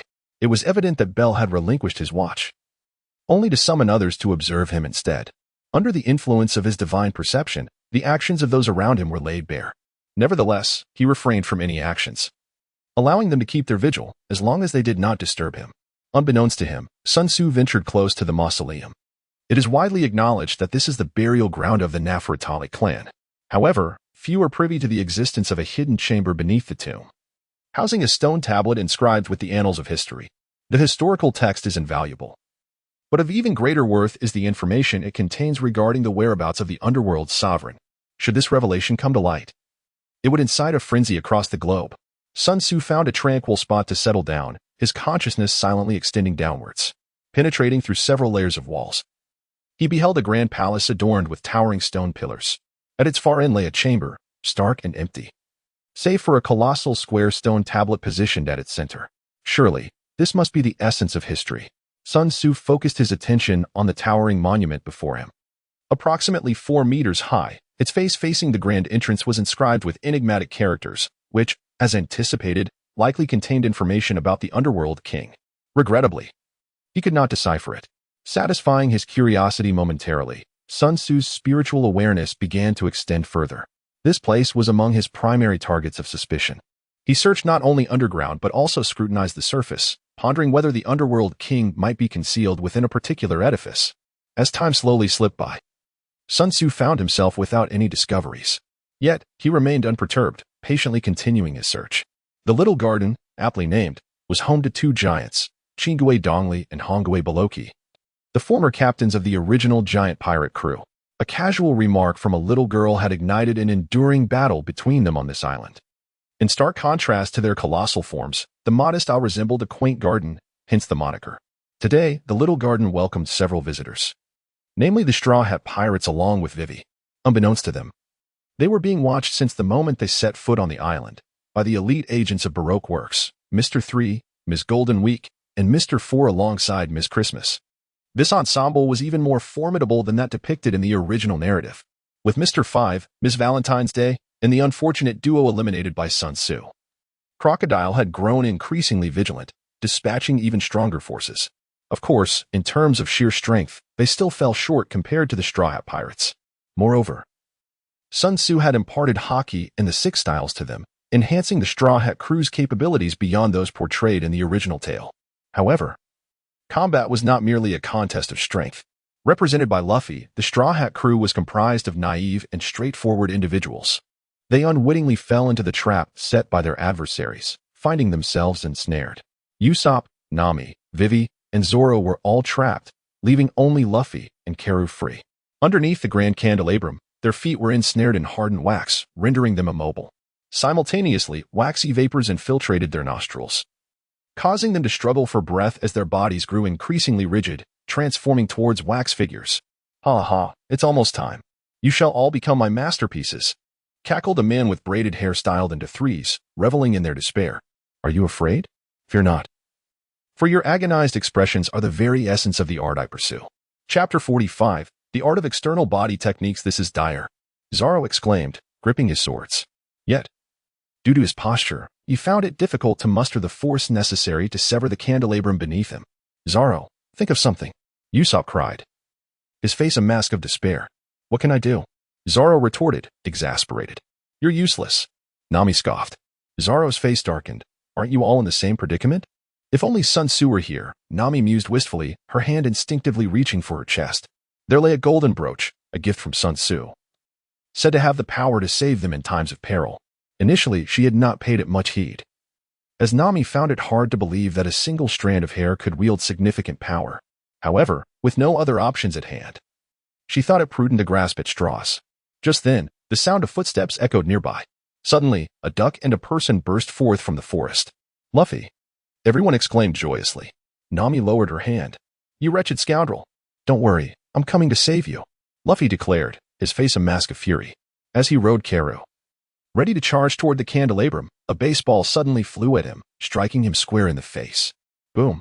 The baseball exploded like a grenade, sending Kuro flying and leaving Luffy's face blackened. In the next instant, a pair of claws emerged from the ground, grasping his feet and pulling him down. With a squelching sound as half his body sank into the earth, Luffy shook his head, pushing against the ground with his hands to pull himself free. What is happening? You scoundrels, I will certainly send you flying. At that moment, a little girl approached, wielding dye and a brush. With swift strokes, she painted a green design on Luffy's back, and he immediately ceased his struggles. The girl produced a tea set, poured some tea, and Luffy took it, leisurely sipping. Usopp rubbed his eyes in disbelief, shouting, Luffy, what are you doing? Come save us. Luffy, not even glancing at him, sighed, this tea is delightful. Usopp exclaimed, Luffy. Vivy furrowed her brow, realizing the implication. It's because of that green design. It's Ms. Golden Week's ability. She seems capable of influencing emotions with colors. Zoro sighed. This is troublesome. Using that ability on a simpleton like him has boundless potential. There's no other option, Nami declared, pulling the brooch from her chest. Her body was nearly immobile, and if she delayed any longer, it would be of no use. Nami yanked the golden hair free and flung it away. Please, Sun Tzu. The others turned to see the slowly descending golden hair, recalling Sun Tzu's earlier words. Will it be useful? They collectively pondered. The golden hair drifted down without any discernible change, and their expressions dimmed. Ha ha ha, stop struggling and become my grand creation. Mr. Three's face twisted with excitement. How can this be? Nami stared blankly at the golden hair, unable to believe that Sun Tzu would jest in such a manner. Wait, Vivy suddenly shrieked. Something's happening. Indeed. Without her prompting, everyone noticed it. The golden hair erupted with a brilliant golden light, soaring nearly 2 meters high. Nami and Vivy's eyes widened, a glimmer of hope flickering within. Usopp clasped his hands together, silently praying, unable to tear his gaze away. What is that? Mr. Three questioned, perplexed. Whatever it is. Eliminate it, shouted Miss Christmas, emerging from the earth like a large mole. She was a Zoan-type user of the mole fruit, adept at burrowing. And it was she who had just pulled Luffy down. Miss Christmas lunged forward, raising her claws to seize the golden light. At that moment, the golden light morphed, twisting and compressing, swiftly transforming into a humanoid shape, wielding a staff of golden light. Whatever you are, perish. Miss Christmas swiped at the golden figure's head. The golden figure grasped the staff, twisting its waist and thrusting it forward with great force. Like a bolt of golden lightning, it struck. Crack. Miss Christmas's claws shattered under the impact, and the staff continued its descent unabated. Thud. A deep indentation appeared on Miss Christmas's face, blood spurting 2 meters away as she was hurled backward, colliding with Mr. 3, the two entangled in a heap. The golden figure sprang into the air, landing atop the candelabrum. The radiant light enveloping its form gradually dimmed, ultimately vanishing to reveal a golden-haired monkey clad in resplendent armor. Apologies, I'm still not quite adept. It took a little longer than expected. Sun Tzu, Nami exclaimed with delight. It actually worked. Usopp's face also lit up with joy, while Zoro and Vivy exchanged puzzled glances. Sun Tzu. Where did Sun Tzu come from? Could it be? They turned their gazes towards the golden monkey, each lost in contemplation. Sun Tzu smiled gently at Nami, then surveyed the current situation. It was dire indeed. He shook his head slightly. Even Usopp had been captured, leaving no hope for a miraculous turnaround. Had he not retained a contingency plan, they would have had to rely solely on Sanji, though that lad was still unaccounted for. Sun Tzu averted his gaze, observing the waxy mist continuously seeping into their bodies through their mouths and noses, his brow furrowing in concern. This won't leave any aftereffects, will it? Nami pleaded. Sun Tzu, please save us. I can hardly breathe. Do not panic. I shall act immediately, Sun Tzu declared, raising his golden staff, ready to shatter the candle. Suddenly, he sensed a gust of wind behind him. Frowning, he halted his movement and sidestepped to avoid it. A glob of wax, the size of a basketball, soared past him. A Zoan-type devil fruit user? Mr. 3 scowled, pointing at Sun Tzu and shouting, You foul monkey. Do not dare to ruin my art. Get away from here, or I shall turn you into a wax statue. How annoying. Sun Tzu's eyes narrowed. He lifted his arm, and the tip of his golden staff shrank, transforming into a large embroidery needle. With a swift motion, he hurled the transformed needle towards Mr. 3. Futile. My candles are as hard as iron. You stand no chance. Before he could finish his taunt, a sudden chill enveloped his chest, swiftly followed by a searing pain that escalated rapidly. Mr. 3's neck creaked as he slowly lowered his head. A hole, the thickness of an infant's arm, had appeared in the wax shield before him. He discovered that his chest bore a similar hole, revealing the scene behind him. Pierced? The thought flashed through Mr. 3's mind before he was engulfed by excruciating agony. Chapter 46. The Return of Consciousness. Thanks to AI for the reward. Marvelous. Well done. Nami and Usopp cheered loudly. And Vivy and Zoro also wore smiles. That despicable fiend has been vanquished. Now let us be freed. Nami exclaimed with glee, as Sun Tzu was about to agree. His expression suddenly froze. How could it happen so quickly? What is going on? Wei Wei, keenly perceiving his unease, felt a pang of anxiety within her. There seems to be a minor issue. Sun Tzu's eye twitched as he quickly turned to Usopp. Usopp, do you have any gunpowder? Ah, yes. Usopp hastily rummaged through his satchel and produced a spherical object, handing it to him. This is gunpowder star. Sun Tzu, what on earth has happened? Nami, sensing the gravity of the situation, inquired urgently. I'll explain later. Sun Tzu weighed the sphere in his hand before hurling it with force. Be careful. Having witnessed Mr. 3's defeat, the other 3 members of the Baroque works were exceedingly cautious. Seeing him throw something again, they instinctively dodged without a second thought. A thunderous explosion erupted, and the trio exchanged glances, realizing they were unharmed. Did it miss? Just as this thought crossed their minds, an enraged voice boomed from behind them. You scoundrels! Watch me send you flying. This is bad. The Baroque Works members turned to see Luffy emerging from the smoke, his upper body bare, his clothes and the patterns upon them obliterated by the blast. It's your turn now, Luffy, Sun Tzu called out. All right, I'm going to send them flying. Luffy clenched his fist, propelled himself off the ground, and shot forward like an arrow, targeting Mr. 4. At this moment, Mr. 3 and Ms. Christmas were gravely injured, while Ms. Golden Week possessed almost no combat capability, leaving only Mr. 4 as the remaining threat. Sunshiro observed with great interest. Mr. 4 appeared rather ordinary. Despite his formidable strength, his reactions were sluggish, and his intellect seemed somewhat lacking, utterly outclassed by Luffy. However, his weapon was quite intriguing, a gun that had consumed a devil fruit. He was genuinely curious about how this was achieved, suspecting it might be related to the lineage factor. Sunshiro mused quietly to himself. If possible, he would very much like to acquire such technology. The abilities granted by devil fruits are extraordinarily diverse, some of which he found immensely enticing. Unfortunately, an individual can only consume one devil fruit. It seemed that only one person, Blackbeard, could transcend this limitation. However, if it were possible for inanimate objects to consume a devil fruit, then a single person could wield multiple abilities simultaneously. Soon, he shook his head. It was likely not so simple. Such technology must come with significant constraints.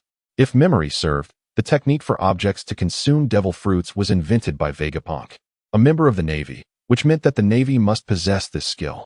Such a method of markedly enhancing combat capabilities, yet not widely disseminated, suggested that the Navy was not unwilling but rather incapable of doing so. While Sunshiro pondered, Luffy had already defeated Mr. 4, and Ms. Golden Week signaled her surrender, marking the end of the battle. Subsequently, with Luffy's assistance, they finally rescued Nami and the others. Nami, patting her full chest, exclaimed with lingering fear, "That was close. I nearly met my demise." Then, her eyes widened. "Sunshiro, why didn't you save us earlier?" In response, he extended his palm, and everyone's eyes widened in surprise. All 5 of his fingers had vanished, leaving only a bare palm, which continued to disintegrate. It resembled a pencil drawing being erased by an invisible eraser. Sun Tzu raised his other palm, revealing a similar situation. What was happening? Nami, panic-stricken, her eyes brimming with tears, yearned to grasp his hand, yet feared inflicting harm upon him. Was Sun Tzu on the brink of death? The others were equally filled with dread. No. Sun Tzu waved his hand. "You have misunderstood. This is not my true form. It is merely a manifestation created from a strand of hair. Now that the power within the hair is depleted, this body will naturally fade away. This is also why I was unable to save you earlier. At that time, the energy remaining within me was scant. The strength of the clone was entirely infused by me during its creation. Each usage diminishes it further. Furthermore, once activated, the power continues to drain, even if no actions are taken. However, the strength within the clone was even less than I had anticipated, and the consumption was greater. Initially, I believed there would be sufficient power to rescue Nami and the others. Yet, when I attempted to intervene, I discovered that my internal energy had been exhausted. Not to mention shattering a candle as hard as iron, I could not even manage a slight movement. Fortunately, inspired by the original narrative, I promptly thought of a way to liberate Luffy. Upon hearing his explanation, the group began to comprehend the situation and felt a sense of relief. "Is that the giant race?" Sun Tzu inquired, glancing towards the 2 small mountains nearby. "Sun Tzu, this is Teacher Baratie. He is a warrior from Elbaf." Usopp introduced with great enthusiasm but soon became somber, casting a fierce glare at Mr. 3. It's a pity that Teacher Baratie's honorable battle alongside his comrades has been tainted. A glimmer of curiosity flickered in Sun Tzu's eyes. This was a figure who had commanded a bounty exceeding 100 million a century ago, a sum that surely held far greater significance than it does today. According to legend, the giant soldier pirate crew once astounded the world, and these 2 giants were none other than the captains of that formidable crew. Sun Tzu was deeply intrigued by the true capabilities of the 2 individuals. Were they truly formidable, or merely a facade of strength, having been subdued by Mr. 3 after a grueling battle? He had previously intended to personally assess their prowess upon reaching the Little Garden. Alas, in his pursuit of the Dark King, he went directly to Alabasta, thus forfeiting this opportunity. Sun Tzu withdrew his gaze. At this moment, his form had dwindled to little more than his head and a small portion of his neck. "Farewell, everyone. Let us meet again in Alabasta." His voice echoed as his body vanished completely. Alabasta, Albana. Sun Tzu suddenly jolted back to reality. It dawned upon him that this was the sensation of employing an external self from a distance. When utilizing this external self, he faced 2 distinct choices. The first option involved direct manipulation, wherein his consciousness would descend into the avatar. This approach had its evident advantages and disadvantages. The merit lay in the ability to converse, exchange thoughts, and communicate, thereby maximizing the potential of the doppelganger. Conversely, the drawback was the limited number of avatars he could control. While he could manage 2 tasks simultaneously, juggling 3 was beyond his capabilities, and anything beyond that was out of the question. Currently, creating avatars was a daunting task, but he anticipated that as his strength grew and his abilities refined, he would eventually be able to conjure hundreds or even thousands of avatars at once. In such a scenario, it would be impossible for his consciousness to descend and control them all personally. Therefore, he would resort to the second method, issuing commands for the avatars to engage in battle autonomously. Although the avatars lacked independent consciousness, they could follow instructions, akin to having a built-in chip with basic intelligence. This method allowed for mass control of the avatars, yet the downside was the inevitable wastage of power. On this occasion, Sun Tzu opted for the first approach. Given the considerable distance, he had initially harbored concerns that his consciousness might not be able to descend. In truth, he had overthought the situation. The transfer of consciousness between the avatar and the main body seemed to transcend the limitations of space. Once the avatar was activated, he immediately sensed that upon choosing to exert personal control, his consciousness nearly instantaneously descended upon the avatar, with no noticeable delay compared to a face-to-face connection. The return of consciousness mirrored this experience. It appeared that these mystical abilities were even more extraordinary than he had imagined. Sun Tzu expressed his admiration, becoming increasingly intrigued by the development of the fruits. Chapter 47. Unexpected Harvest. Sun Tzu now finds himself in a restaurant. Although he can survive without food, dining is not solely for sustenance. It is also an opportunity to savor exquisite cuisine. During his search for the underworld, he paid special attention to the culinary delights of Albania. The restaurant's grilled lamb chops have garnered a modest reputation throughout the city. Indeed, they proved to be slightly better than what he had tasted in the royal palace. After finishing the last bite of lamb, Sun Tzu wiped his mouth, sipped a cup of hot tea to cleanse his palate, and then departed from the establishment. The blazing sun hung in the sky, and it was yet another splendid day. He contemplated silently that if he yielded no results today, he would leave. Sun Tzu had scoured every inch and corner of Albania, yet he found not a trace of the underworld. It seemed unlikely that he would uncover anything fruitful here. Sun Tzu strolled along the street, refraining from expanding his consciousness. For the past few days, he had thoroughly scoured Alba without success. Thus, continuing his aimless search seemed utterly futile. He needed to contemplate whether there were any aspects he had overlooked. When he regained his senses, he found himself in a secluded alley, prompting him to halt his steps. The alley was unremarkable, yet a peculiar building within it caught his attention.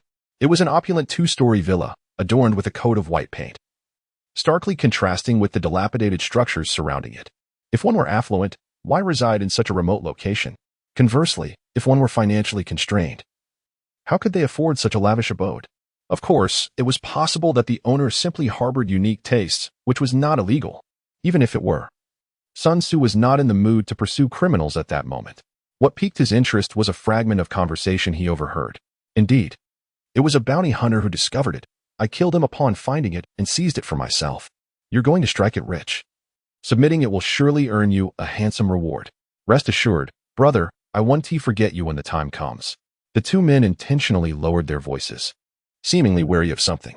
Sun Tzu's consciousness unfolded, and soon their figures emerged in his mind.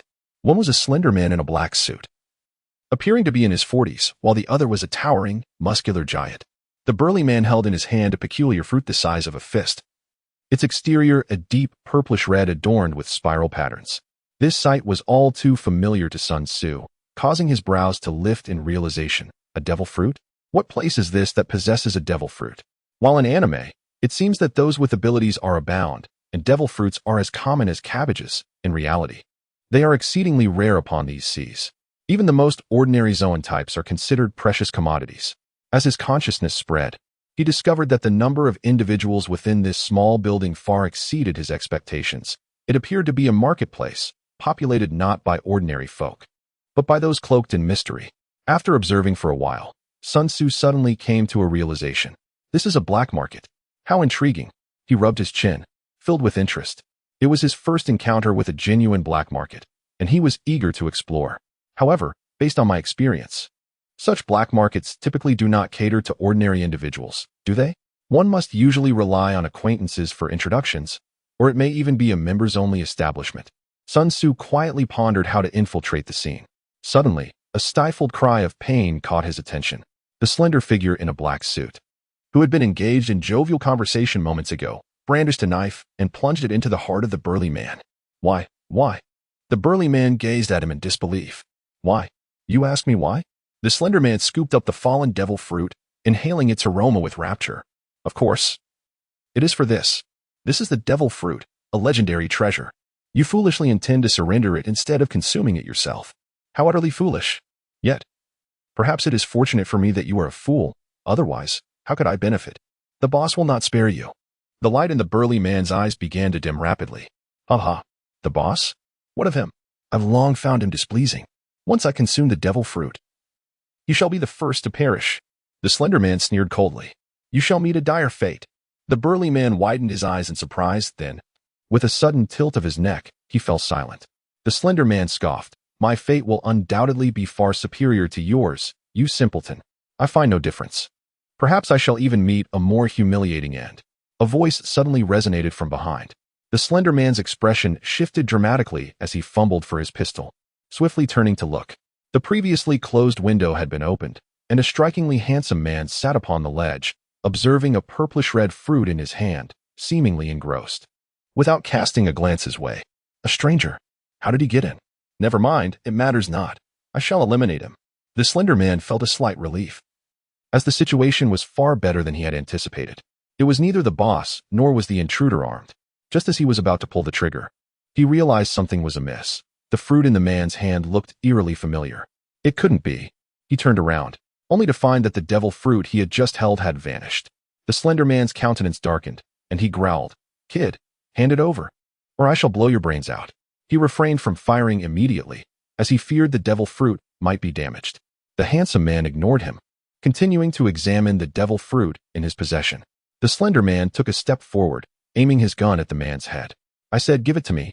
Sun Tzu finally lifted his head, weighing the devil fruit in his hand. You may have overly high expectations for it. Indeed, the handsome young man was Sun Tzu. Upon witnessing the two engage in a brutal struggle against each other, he intervened to seize the fruit, determined to prevent its destruction or consumption. Stop with the nonsense. Hand it over to me. The gaunt man in the black suit contorted his face in rage, teetering on the brink of eruption. Here. Sun Tzu casually tossed it over. The slender figure in the black suit disregarded everything else and immediately reached out to catch it. In a fleeting moment, Sun Tzu materialized before him, his hand darting out like lightning to seize his neck, lifting him effortlessly. Simultaneously, his other hand caught the devil fruit that had just soared through the air. It was only then that the slender figure in the black suit emerged from his greedy stupor, enveloped by an overwhelming sense of terror, his body trembling uncontrollably. A crack echoed through the air. Sun Tzu directly snapped his neck and casually tossed him aside. This is what one refers to as the mantis stalking the cicada, unaware of the oriole behind. Having unexpectedly acquired a devil fruit, he found no inclination to linger in the black market. In a flash, he vanished. He had just made an astonishing discovery and was eager to validate it. Chapter 48. The Devil Fruit and Magical Power in a Modest Inn. Sun Tzu sat cross-legged, the recently obtained devil fruit placed before him. He stared intently at the fruit, motionless, as if he had transformed into a statue of clay. After a prolonged moment, he slowly reached out and grasped it, a glimmer of unusual light flickering in his eyes.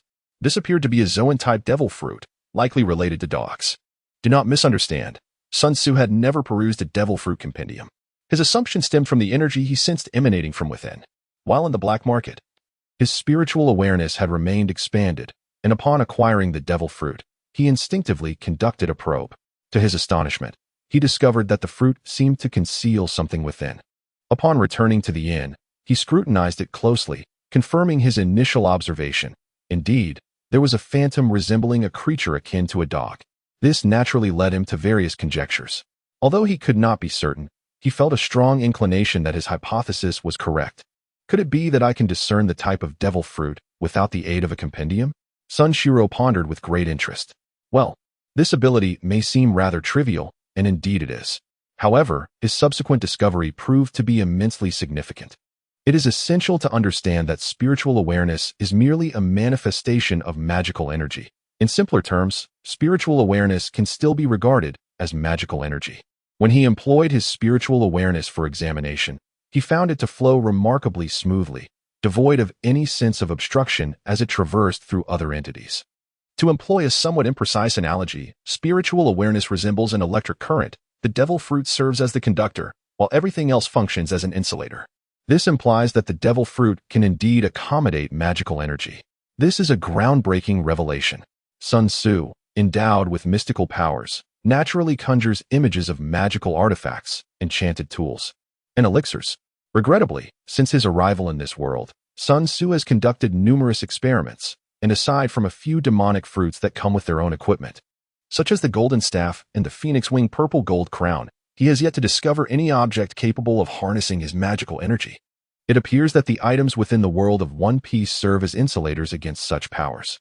Recently, he had relinquished his pursuit, resolved not to continue his experiments. Unexpectedly, however, when the mountains seemed insurmountable and the waters endless, a ray of hope emerged as a delightful surprise. Sun Tzu held the devil fruit in his hand, hesitating to take action. The reasons for his caution were manifold. Firstly, the devil fruit was not a commonplace item like gold, silver, or bronze. Should he inadvertently damage it, he would find himself without a second chance. Secondly, he remained oblivious to the fruit's potential applications. Was it suitable for alchemy, forging, or perhaps it served some other purpose? Thirdly, he lacked the requisite skills. Although he had harbored thoughts of pursuing alchemical and forging endeavors, he had never engaged in practical research due to the absence of an item capable of containing magical energy. Moreover, a significant concern loomed over him. Sun Tzu's thoughts faltered momentarily. Surely there existed techniques for alchemy and forging within the journey to the west, yet the pressing question remained, did the Monkey King possess such knowledge? The Monkey King did not strike one as someone particularly interested in these matters. However, perhaps after attaining Buddhahood, his disposition had changed? Or, once he reached a certain level of power, might he have naturally grasped the essence of various techniques, akin to those divine powers that manifest instinctively? Sun Tzu gently shook his head. The road ahead is long and arduous. Although he had discovered materials capable of containing magical power, he still faced numerous challenges before he could craft a genuine artifact of the celestial realm. He placed the devil fruit into a meticulously prepared box, carefully securing the lid. The box had been arranged in advance to prevent any damage. He was uncertain whether a damaged devil fruit could still hold magical energy. For now, this will suffice. He would explore it further when time permitted, as he had other extraordinary matters to attend to. Sun Tzu carefully secured the box containing the devil fruit close to him. Fortunately, the fruit was not large. Otherwise, he would have needed to purchase a special bag for its storage. His foremost priority now was to seek out the king of the underworld. Beyond that, the majority of his remaining time and energy would be devoted to studying the secret arts of cultivation, followed by researching the water avoidance technique and the methods of utilizing the devil fruit. After spending half a day wandering in Albania without any fruitful results, Sun Tzu decided to leave. Subsequently, he traversed various locales in Alabasta, leaving his footprints in Rain Base, Yuba, Irumelu, Katoria, and beyond. Along the way, he encountered Crocodile. But being preoccupied with his quest for the king of the underworld, he did not engage in much. Instead, he shared a cup of coffee with Robin to reconnect. A week later, Sun Tzu trudged wearily into Nyana, a rare look of fatigue gracing his features. Over the past 7 days, he had scoured every city in Alabastan, not once closing his eyes, nor sipping a drop of water, or tasting a morsel of food. His efforts were commendable, yet regrettably, they yielded no results. Achoo! Sun Tzu rubbed his nose. Sometimes, an overly keen sense of perception was not entirely advantageous.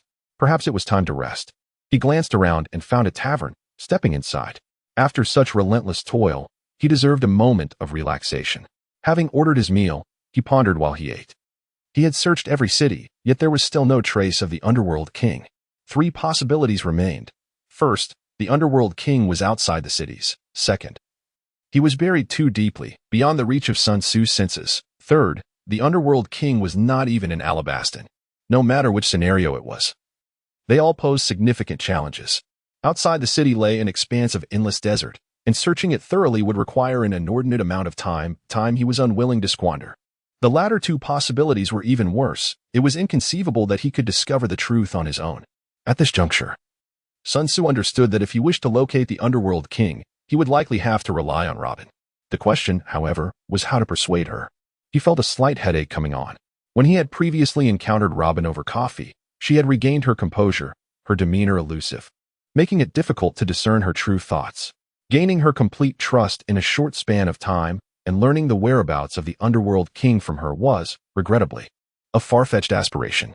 If all else failed, he would have to settle for less. With a quiet sigh, Sun Tzu found himself not overly despondent. For him, the Underworld King was not an absolute necessity. While acquiring his location would be advantageous, the absence of it was not worth the distress. Of course, he had no intention of yielding just yet. After all, he had labored for 7 days. To abandon his quest now would render all his previous efforts futile. Sun Tzu ceased to ponder further and devoted himself to the meal before him. At that moment, a loud sound echoed as someone took a seat beside him. A glass of wine and a dish of food, please. He sensed an abrupt rise in temperature. Sun Tzu muttered softly, dismissing it, and continued to indulge in his meal.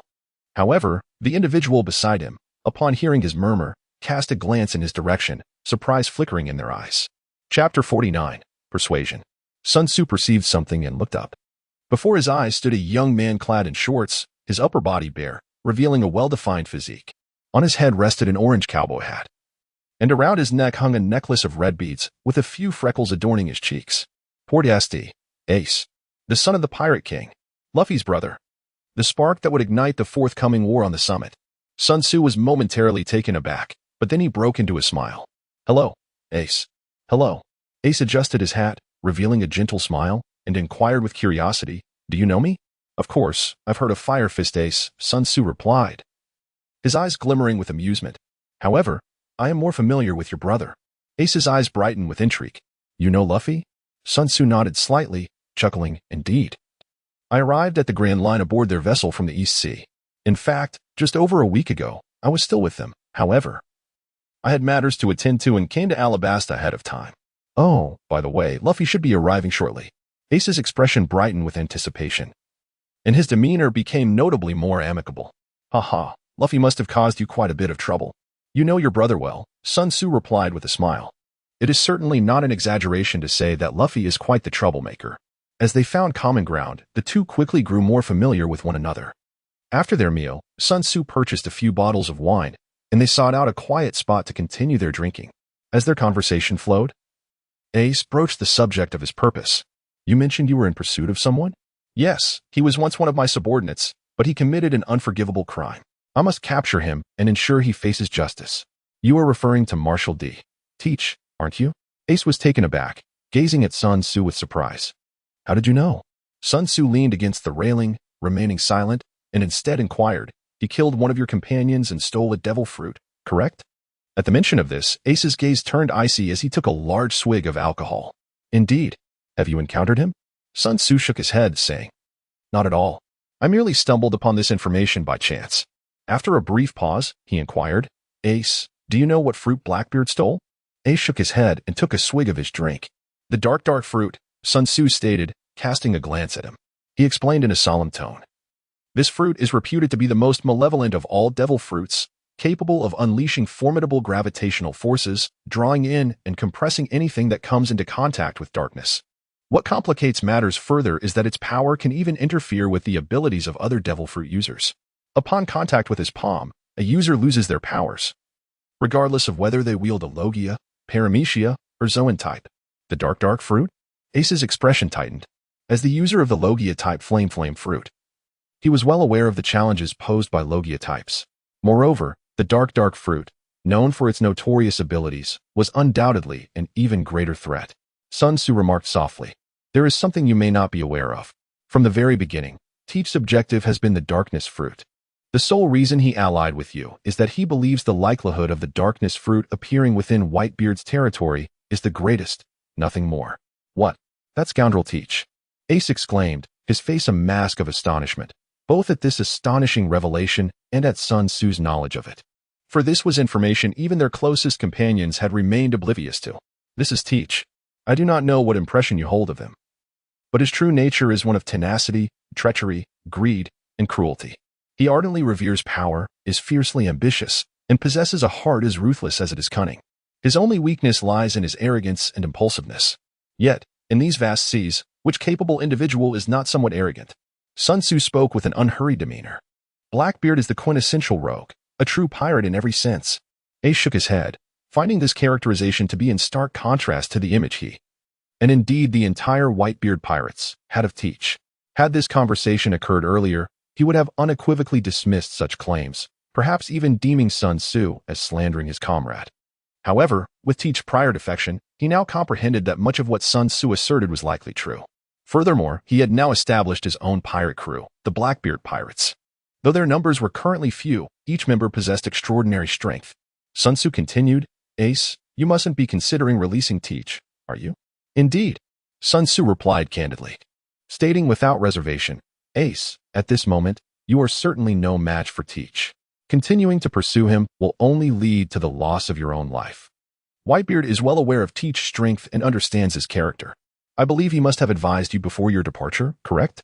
Ace recalled a moment from before his journey, falling into a brief silence before responding, "Indeed, he did." Sun Tzu turned his gaze towards the distance and remarked softly, "You should be well aware of Whitebeard's profound regard for his family, as well as his stance towards traitors. Yet, he has chosen to impede your pursuit of him. Ponder the implications of that." Ace drained the bottle of liquor in one go and grinned, saying, "That's not acceptable. Teach has betrayed his comrades, and as the captain, it is my duty to capture him and ensure he faces his punishment, even if the outcome is death? Haha, I might not necessarily meet my end." Ace chuckled, lifting the brim of his hat with a finger. "I am quite formidable, you know." Sun Tzu curled his lips in disdain, saying, "See, I was right all along. Those with even a modicum of strength are invariably arrogant." Ace gazed into the distance, his tone resolute. "I will ensure that Teach faces his reckoning."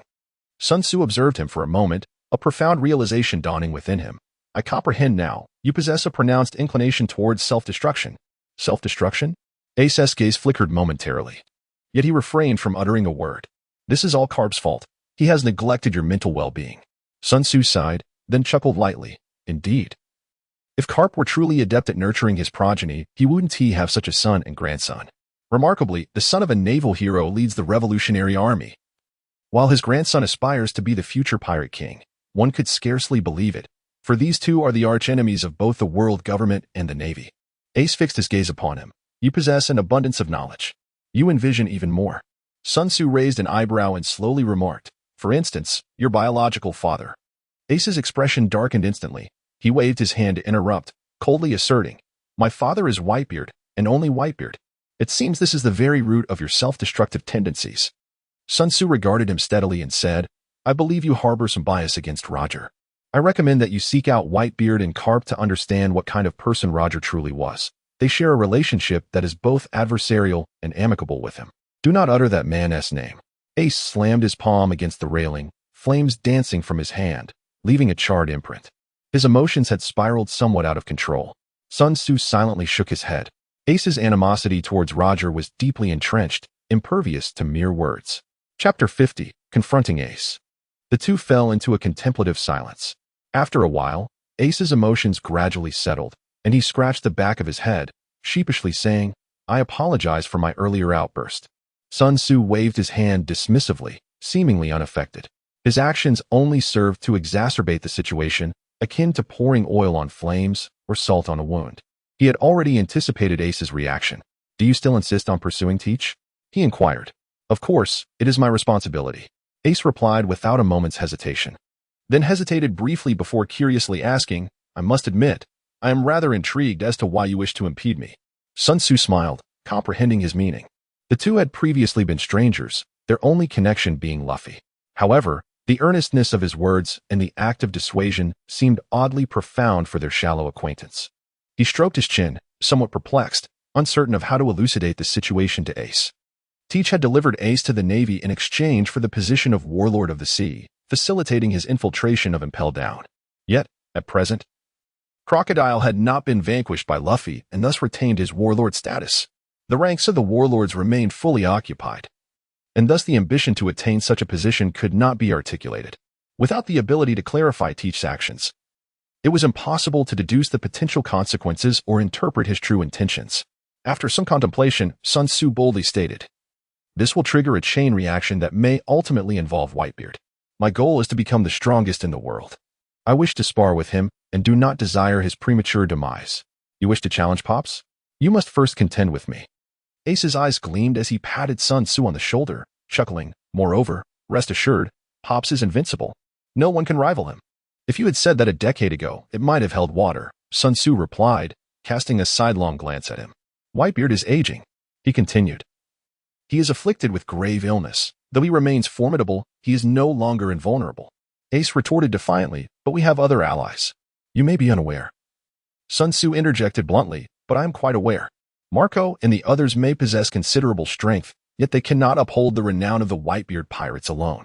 Understand that if unforeseen circumstances arise, you will not be contending with mere underlings, but with the other 3 emperors of the sea and the marine headquarters. Their might is not significantly lesser than yours. Indeed, they may be even stronger. Observing Ace's continued nonchalance, Sun Tzu felt a stirring within and jested, Doubt me? Would you care to test it? Ace inquired in astonishment, How would we test it? Sun Tzu raised his palm, forming it into a fist. Let us see who is stronger. In due course, the one with the mightier fist shall hold sway. Ace was rendered speechless. This seemingly refined individual had uttered such blunt words. Nevertheless, a spark of intrigue ignited within him. Knowing so many secrets and still daring to challenge the world's strongest, he was certain that Sun Tzu was no ordinary character. He intended to gauge his opponent's true caliber ahead of time. Ace glanced around. This place doesn't seem suitable. Does it? Let us step outside. Sun Tzu pointed. The expanse beyond is nothing but desert, perfectly fitting for a confrontation. Very well. Ace nodded, inhaling deeply as a surge of battle intent welled up in his eyes. He held great confidence in his own abilities. Otherwise, he would not have dared to challenge Whitebeard in the past. Upon reaching a consensus, the 2 swiftly made their way outside the city. It was now evening, with the sun hanging low, casting a warm red hue over the sands that appeared to be tinged with crimson. They halted beside a sand dune just outside Naha.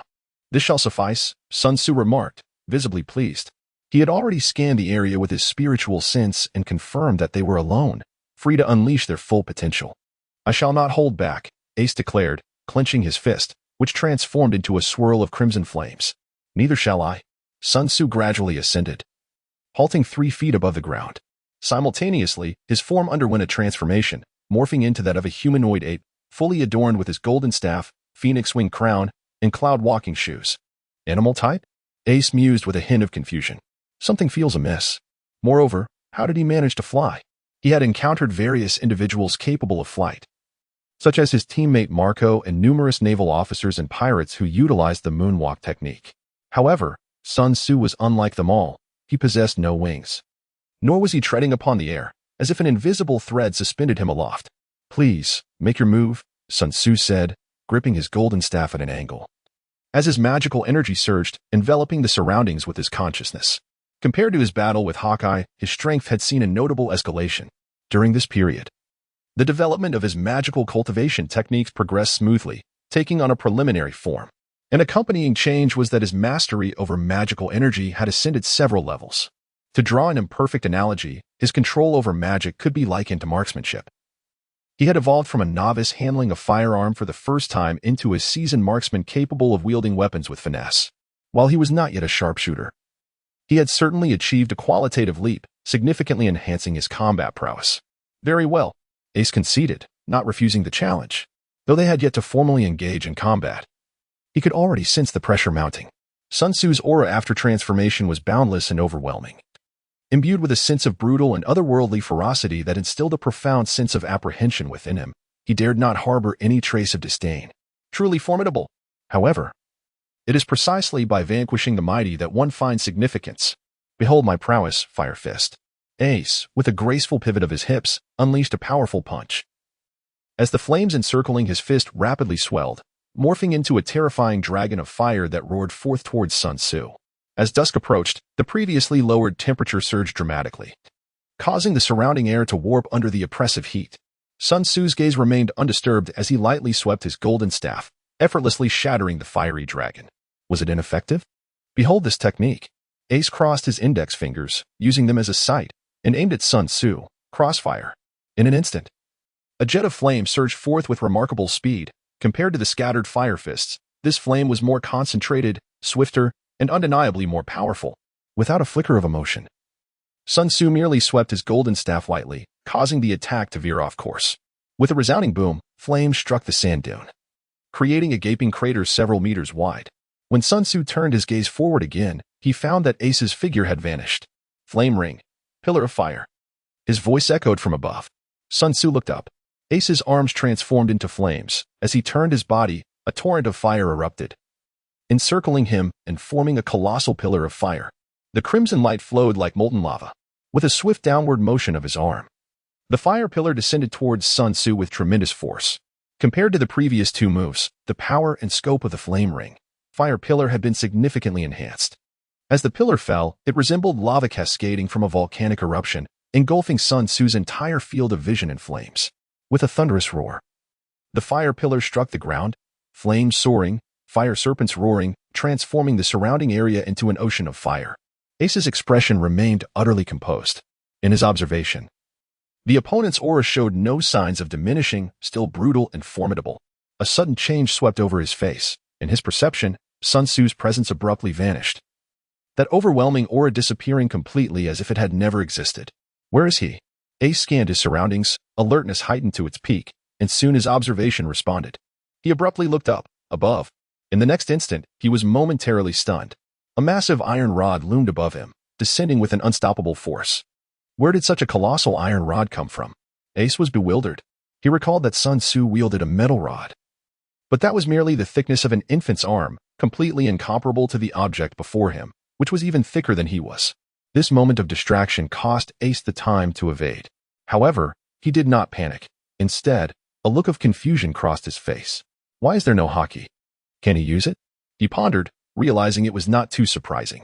In the East Blue, where the weak were numerous, few understood Haki, and it was nearly impossible to learn. After all, he had only mastered it upon entering the Grand Line. Hadn't he? Without Haki, does that mean you lose? Just as Ace intended to elementalize and evade the impending strike, his expression shifted dramatically. Thud.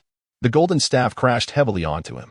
Ace plummeted like a meteor, blood gushing from his mouth and nose as he left a crimson arc in the air, ultimately crashing headfirst into the sand dune.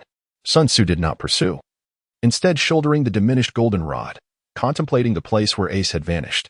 It seems my conjecture was correct. Infusing mana can indeed capture the flowing form of a natural type ability user. This is hardly surprising. The flowing form of a natural type user is not invincible, aside from Haki. There are opposing elements that can inflict harm upon them. For instance, the sand fruit is vulnerable to water. Similarly, flames could potentially harm Akiji, while water or ice could damage Akainu. Mana is a form of energy, and its high level of variability allows it to injure natural type users, which is not unexpected. However, this renders Haki rather redundant, Sun Tzu mused. The manuscript for cultivating mana is nearing completion. Soon, the development of abilities will fall into place. With the cultivation of mana, the exploration of powers, and the honing of divine techniques, he has an abundance of tasks ahead. He would not squander time on Haki until his strength reaches the next threshold. Coughing, Ace emerged from the rubble, blood trickling from the corner of his mouth, appearing quite disheveled. What was that? How could I be harmed without Haki? I refer to it as mana. Sun Tzu slowly descended, hovering 3 feet above the ground. It is an ability bestowed by a devil fruit. Mana? Ace mulled over the term, puzzled by its peculiar name. But that was not the crux of his concern. He was more intrigued by another question. You consumed a mythical Zoan-type devil fruit, did you not? Indeed. Sun Tzu spun the golden rod and flashed a grin. It is the monkey fruit of the mythical Zoan variety, in the form of the great sage equal to heaven. As expected, a knowing look crossed Ace's face. There was indeed a mythical Zoan user among the Whitebeard pirates, and he was well aware of their formidable strength. However, he was unafraid. Though mythical Zoans are powerful, his natural type flame fruit was no less impressive. I shall not be so careless next time. Ace braced himself, transforming his arms into 2 fiery spears, a reckless smile playing at his lips. Just as I desired. Sun Tzu looked down upon him, his gaze calm. Divine fire. Unknown fire. Ace leaped into action, lunging at Sun Tzu, simultaneously flinging forth the 2 fiery spears. His combat aptitude was remarkable, even without his natural type devil fruit. His physical prowess was formidable. As the saying goes, dragons beget dragons and phoenixes beget phoenixes. As the son of the pirate king, this was only to be expected. Sun Tzu wielded the golden cudgel, sweeping it across with force, sending 2 flaming spears flying. At that moment, Ace had lunged before him, his fist raised high. Fire fist.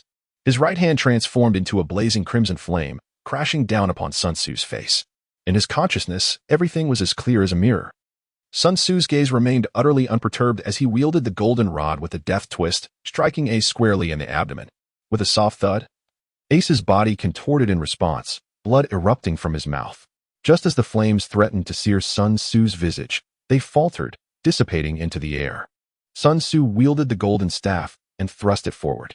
Ace's body trembled, soaring backward like a cannonball, plunging headlong into the sand. Is this all you can muster? How utterly disappointing. Without pausing, Sun Tzu continued his advance, speaking as he flew toward Ace's point of descent. Just as he arrived, a towering column of flame erupted into the sky, enveloping Ace. Simultaneously, a shadow surged forth from the sand, hands ablaze, lunging toward him. Certainly not. Ace roared in fury. His form a striking amalgamation of human and flame, enveloped in a scorching wind, resembling a meteor defying the heavens. Sun Tzu approached with the golden staff in hand. The air was filled with the thunderous sounds of combat as an intense battle erupted. Waves of sound, akin to rolling thunder, exploded forth, accompanied by powerful shock waves that stirred the surroundings into chaos. Ace's prowess in close combat, augmented by the abilities of the Mera no Mi, rendered him even more formidable. The evolution of his combat style was a seamless fusion of his fruit's capabilities and his hand-to-hand skills, a stark contrast to the Mr. 5 Sun Tzu had previously encountered. The fierce struggle continued for several minutes until Ace, with a fiery punch as cover, deliberately created distance between them. What a troublesome ability, he gasped, his expression grave as he scrutinized Sun Tzu. The unfettered ability to fly and the seemingly malleable nature of the iron staff had left a profound impression on him. Is that all you can muster? Sun Tzu looked down with a dismissive air, his tone icy. He shifted into a combat stance, and particularly after his transformation.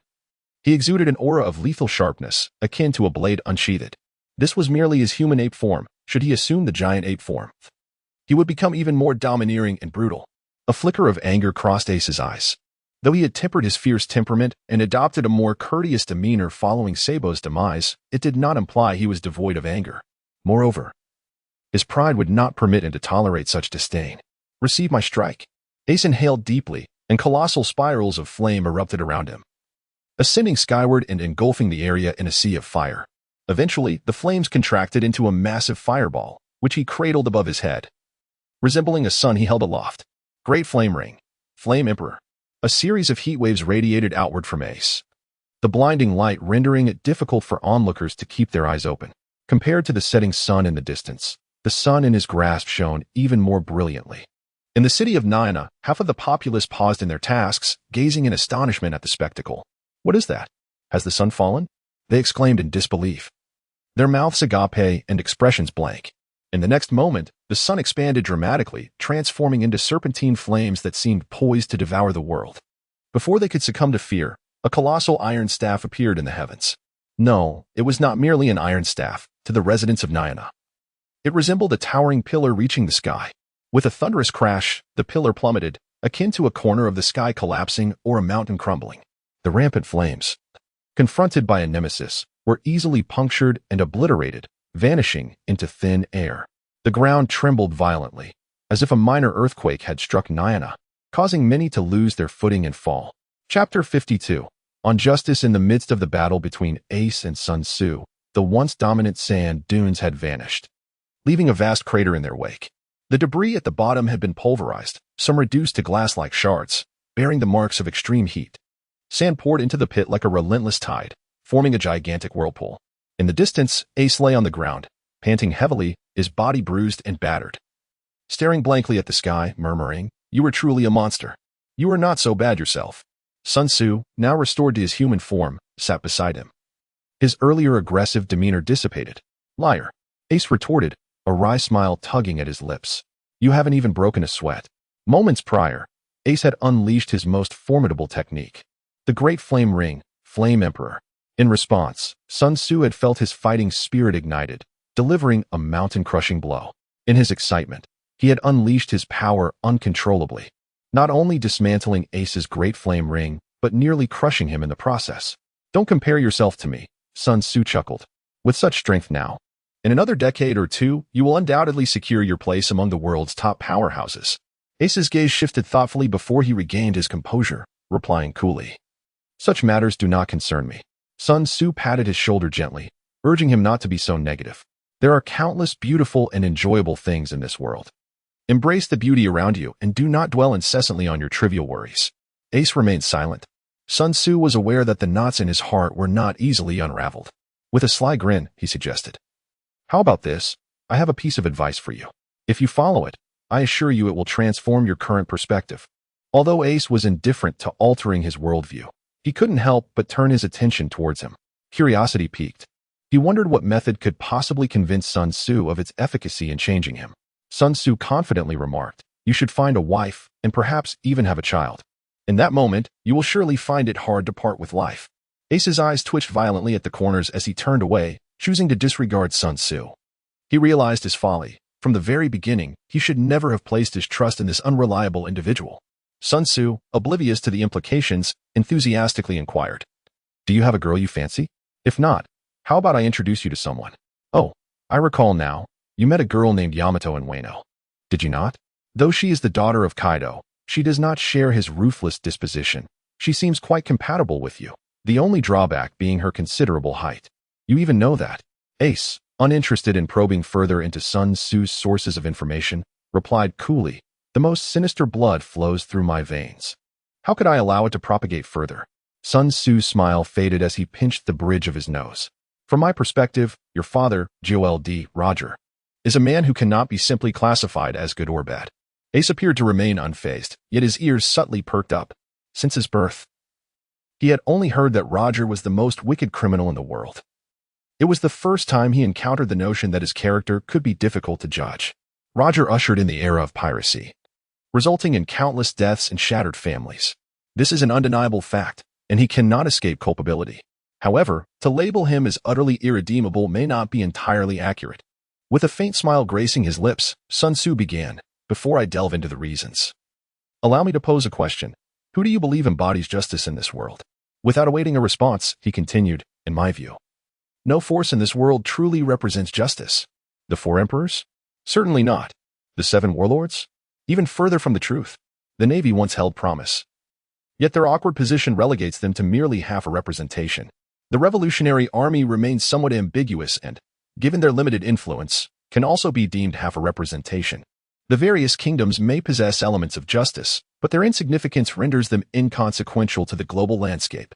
At this juncture, Ace could no longer contain himself and interjected, "What about the world government?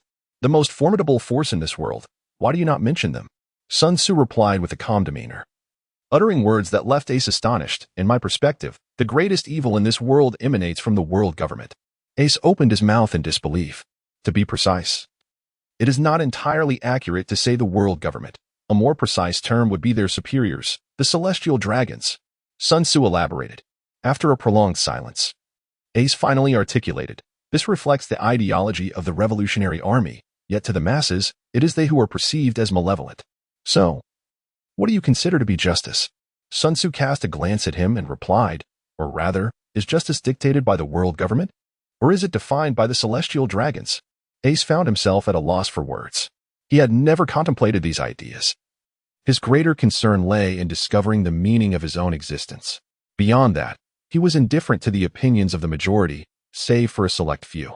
"In my view," he continued, "only a government that represents the requirements of advanced productive forces, embodies the direction of progressive culture, and upholds the fundamental interests of the vast majority of the populace can be deemed a just government, while the celestial dragons."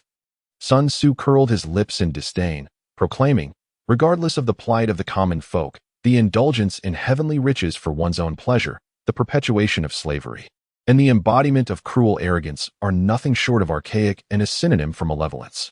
It stands in stark opposition to justice. The world government, under the dominion of the celestial dragons, is inherently devoid of any association with righteousness. Fortunately, the Navy, being a generation removed, maintains a certain distance from the celestial dragons. Otherwise, they would scarcely be regarded as anything at all. Ace blinked, and although he could not fully grasp the concept of productivity, he felt that Sun Tzu's words carried a semblance of truth. Sun Tzu continued, "On the surface, the era of great pirates was ignited by Roger. Yet he merely served as a catalyst. The true root of the chaos lies in the existence of the celestial dragons. They have plunged the world into turmoil, forcing countless individuals into despair, which is why this world is rife with disorder and why pirates abound like fish in a river. If the world were a place of harmony, do you truly believe Roger could wield such profound influence and spawn so many brigands?" Ace stared blankly for a moment before responding. Even so, that does not prove he is just, does it? Indeed. Sun Tzu nodded gently.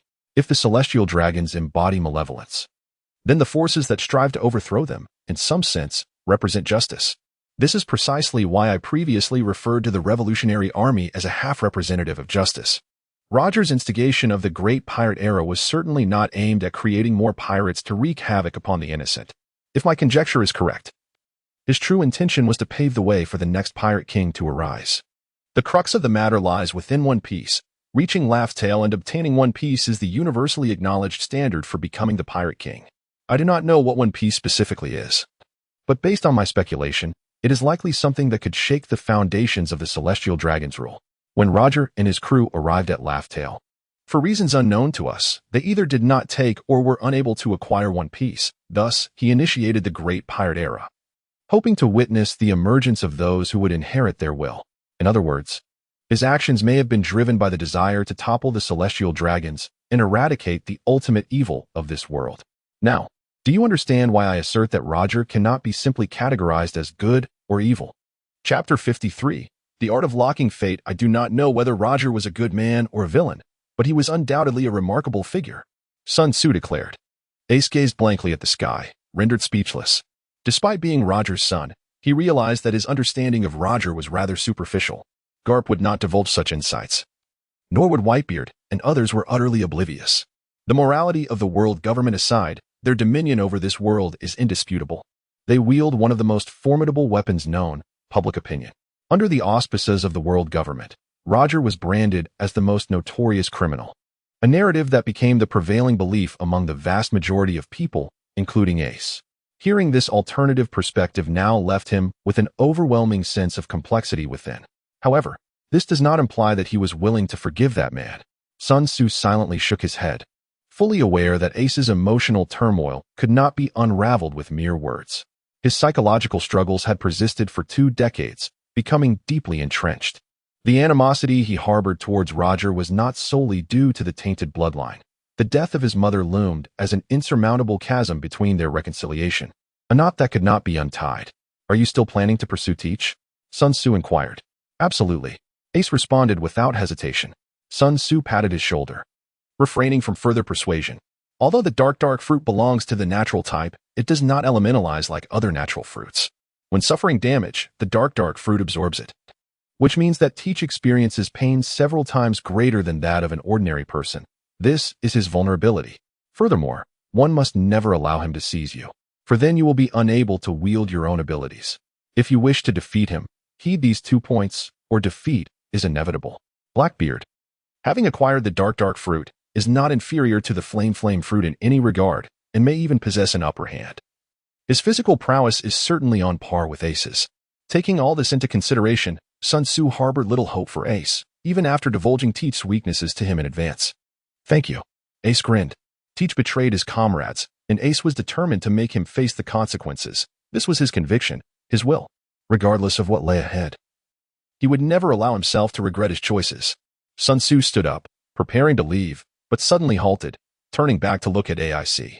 After a moment of contemplation, he said, "Let me give you a gift." A gift? AIC replied, his expression filled with confusion. Sun Tzu did not respond. Instead, he grasped his shoulder with his left hand and hoisted him up, while his right hand unfurled, channeling his magical energy. "Hey, what are you planning to do?" AIC exclaimed, his eyes widening in alarm. He sensed an overwhelming threat emanating from that hand, sending shivers down his spine. More importantly, Sun Tzu's posture unmistakably indicated that he was about to deliver a slap. "Rest assured, you won't die," Sun Tzu declared with confidence, though he hesitated momentarily, adding, "Of course. This is merely my conjecture. I have yet to experiment with it, so I cannot guarantee any side effects." "Huh? I don't want any gifts. Just let me go," AIC pleaded, attempting to struggle.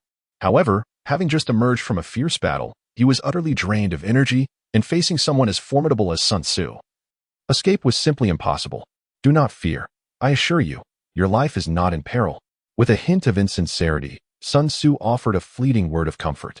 Yet his gaze abruptly shifted to one of earnestness. Fixating on Ace's chest, his right hand suddenly struck out. Bang! Ace trembled violently, opening his mouth, but no sound emerged. The air quivered, resonating with a sound reminiscent of crashing waves. A torrent of magical energy surged from Sun Tzu's palm into Ace's body, swiftly conquering and permeating every inch within. 2 minutes later, this magical force began to retract, withdrawing from the limbs and ultimately coalescing within Ace's vital organs. Sun Tzu released him, letting out a long sigh. Cough, cough, cough. Ace coughed several times, pressing his hand against his chest. His expression peculiar. What have you done to me? It's nothing. Merely left a spell within your body. Sun Tzu gazed at Ace, a satisfied nod gracing his features. It was merely a conjecture, yet it had surprisingly come to fruition. From the moment he learned that the devil fruit could harbor magical energy, he had been pondering a crucial question. Was it the material of the devil fruit that allowed it to contain such power, or was it the abilities it encompassed? If it were the former, there would be no need to fret about the destruction of the devil fruit. It could be sliced and utilized in portions. Conversely, if it were the latter, a new inquiry arose. Could those who consumed the devil fruit also harbor magical energy? After all, the bodies of the ability users had been fundamentally altered, suggesting they bore little distinction from the devil fruit itself. Prior to this, Sun Tzu had merely entertained the notion without delving deeply into it. After all, using people as vessels for alchemy felt profoundly inhumane. Even if it were feasible, he would never resort to such measures. However, after his confrontation with Ace, another thought emerged. If ability users could indeed harbor magical energy, might he leave a trace of it within their bodies? Or perhaps even transform them entirely? What Sun Tzu had just executed with Ace straddled the line between these two possibilities. It was neither a simple infusion of magical energy nor a permanent alteration. The former would yield little effect, while the latter was far too complex to realize without extensive experimentation. He inscribed a spell within Ace's body. A spell? What might that be? Ace pressed his hand to his chest, his expression a mixture of confusion. He could distinctly sense something new within him. Was that the spell? Even if I were to elucidate, you would not comprehend. You need only understand its purpose, Sun Tzu succinctly explained. This spell is called the life-locking technique. It will automatically activate when you face a life-threatening situation, securing a portion of your vitality and granting you a chance to survive. The life-locking technique? Ace's eyes were clouded with bewilderment. Was such a thing achievable through the powers of the devil fruit? Do not set your expectations too high, Sun Tzu cautioned. It will merely keep you hanging on temporarily. Without prompt medical attention, you would still succumb. Ace pondered for a moment, then broke into a grin. I see now. Thank you, Sun Tzu. It sounds promising. He harbored little concern that Sun Tzu would harbor ill intentions toward him. If that were the case, he would have perished moments ago. Of course, he was not entirely at ease. Upon returning, he intended to explore the possibility of expelling the energy within him, not necessarily to act on it, but merely to be prepared. After all, the presence of an uncontrollable force within his body felt rather unsettling.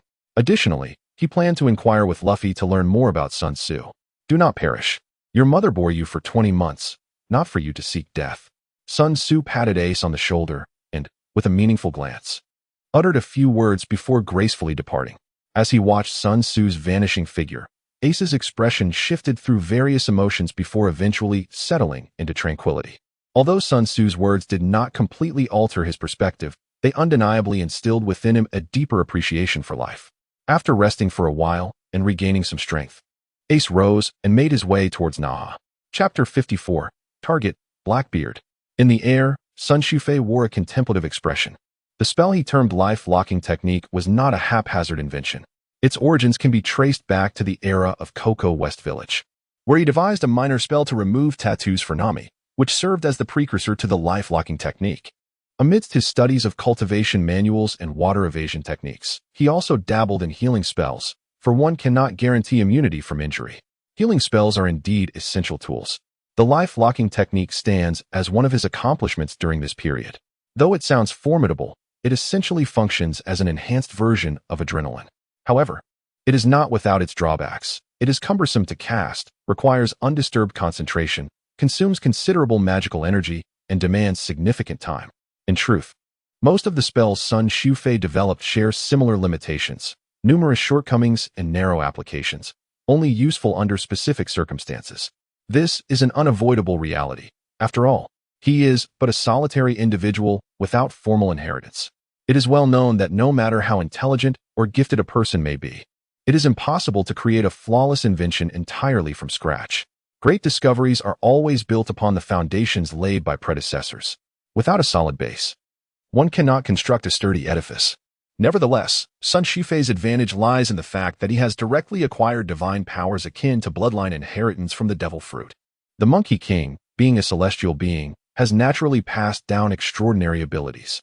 With such divine powers as a reference, it is akin to receiving guidance from a highly skilled yet somewhat negligent instructor, offering a lofty perspective on his endeavors. While he may lack foundational knowledge, his understanding of spells and divine powers is profound, precise, and intricate, drawing closer to their essence.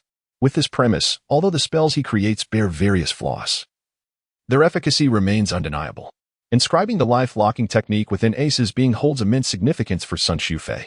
It serves as proof that those with abilities can indeed function as vessels for magical energy. While devil fruits are rare, individuals with powers are abundantly available, especially in the New World, where they seem to abound. The atmosphere has suddenly turned sinister, as if compelling him to resort to cannibalism. Sun Wukong sighed deeply. However, the notion of using humans to concoct elixirs is too inhumane for him to entertain, and even the idea of crafting weapons from human lives feels somewhat unsettling. Regardless of whether they are enemies, he bears no psychological burden when it comes to killing, even if it involves taking countless lives. The act of refining corpses post-mortem is somewhat acceptable, but utilizing the results on himself or his friends becomes exceedingly disconcerting. How he wished he could extract the abilities from the devil fruits. At this thought, Sun Wukong paused momentarily, his eyes narrowing. Such a capability does indeed exist. Is it not the power of the dark fruit? It seems I am destined to clash with Blackbeard. Sun Wukong couldn't help but chuckle, then began earnestly pondering how to claim the powers of the dark fruit for himself. Regrettably, the fruit had already been consumed. Otherwise, he could have found someone he trusted to ingest the dark fruit and serve as his assistant. As for subjugating Blackbeard, that fleeting thought was quickly abandoned. A man as ambitious as Blackbeard could never accept subservience. Given his nature, even if Sun Wukong were to forcibly suppress him, it would merely place a bomb beside himself, risking self-harm with a careless move. To extract the powers of a devil fruit user, one would require the dark fruit. Yet, to obtain the dark fruit, one must first extract it from Blackbeard's body, which has become an insurmountable paradox. Sun Wukong pinched the bridge of his nose, feeling an intense headache. The multitude of issues demanding his contemplation weighed heavily on him, and he worried that this mental strain might lead to the departure of his hair. As he pondered various possible solutions, a sudden thought flashed through his mind. Could he possibly refine Blackbeard into a magical artifact, utilizing the powers of the dark fruit as a foundation? In Sun Tzu's previous conception, the devil fruits and their users were merely regarded as vessels for magical energy. The ultimate efficacy of the concocted substance relied predominantly on this magical energy, with only a minor influence from the inherent qualities of the materials. However, could one not adopt an alternative perspective whereby magical energy serves as a supplement while the properties of the materials, or more precisely, the abilities granted by the devil fruits, take precedence in the process of refinement and creation? Sun Wukong contemplated earnestly and concluded that it should indeed be feasible. Moreover, this approach might allow for a more profound harnessing of the material's potential, thereby enhancing the quality of the creations. However, a significant challenge loomed. This method necessitated an intimate understanding of the properties of the materials employed, specifically the abilities conferred by the devil fruits. And each unique ability would require a specially tailored refinement technique. Sun Wukong pressed his forehead, feeling an intensifying headache, inwardly lamenting that he was merely courting trouble. Although this world possesses a compendium of devil fruits, it merely offers rudimentary descriptions, useful yet limited. What he truly required was an extensive array of detailed data regarding these fruits. For someone who is not a user, deciphering such complexities would undoubtedly prove exceedingly challenging. Nevertheless, despite the difficulties, this undoubtedly presented a promising avenue of thought. More importantly, he had discerned a potential solution to the question of acquiring the powers of the dark fruit. The next step involved devising a specific method for its refinement. Sun Wukong furrowed his brow in contemplation. This was the most crucial yet arduous phase, fraught with numerous challenges. Among them was the previously mentioned need for comprehensive data on the dark fruit. It was unlikely that Blackbeard would cooperate with his research, which posed a significant obstacle. However, prior to that, there remained another pressing issue to address: the art of forging. While the concept was appealing, the reality was that he currently lacked any proficiency in this craft. Sun Wukong smirked, reflecting internally. Thus, I must first develop the art of weapon forging, subsequently gather data on the elusive dark fruit, and then devise a method for its refinement. Concurrently, I cannot neglect the cultivation of my secret techniques and the development of water evasion spells. And I must also seek out the King of Hell. The workload is indeed substantial, and each task demands a considerable amount of mental energy, leaving me feeling even more fatigued than during my days as a corporate drone. He let out a sigh of exasperation. Nevertheless, despite the heavy burden, he harbored no disdain. Instead, he was invigorated and found joy in his endeavors, a stark contrast to his previous life. It is imperative that I refine Blackbeard before the onset of the Great War. Sun Tzu pondered over certain matters, his heart stirred. Following the war atop the summit, Blackbeard had acquired the formidable power of the Tremor fruit. Undoubtedly, the Tremor fruit possesses immense strength, yet for Sun Tzu, it merely added to his troubles. The complexity of mastering one ability already consumed a significant portion of his mental resources, should Blackbeard wield two powers. The intricacies involved in their cultivation would likely escalate not merely to double, but potentially to several times, even dozens of times, the original difficulty. The pressing question remains, is it feasible to achieve such mastery? Sun Tzu felt a profound sense of uncertainty. Time was exceedingly tight, the array of challenges daunting, and each issue was exceptionally complex. Despite his relentless efforts, he harbored little confidence in completing everything before the impending peak of war. After some contemplation, he resolved to postpone certain tasks, such as the development of the water avoidance technique, a spell that would enhance his survival capabilities. There was no urgency for this endeavor. It could be deferred for later. However, the development of cultivation manuals remained paramount. This was crucial for enhancing his control over magical energy, benefiting the design of refining techniques without any drawbacks. As for the search for the Underworld King, he decided not to expend too much energy on that front. Once he mastered the art of refinement, he could effortlessly forge a more powerful and impressive means of transportation. Chapter 55. An overnight stay lost in thought. Time slipped away swiftly, and by the time Sun Tzu regained his awareness, he had already arrived in Albana.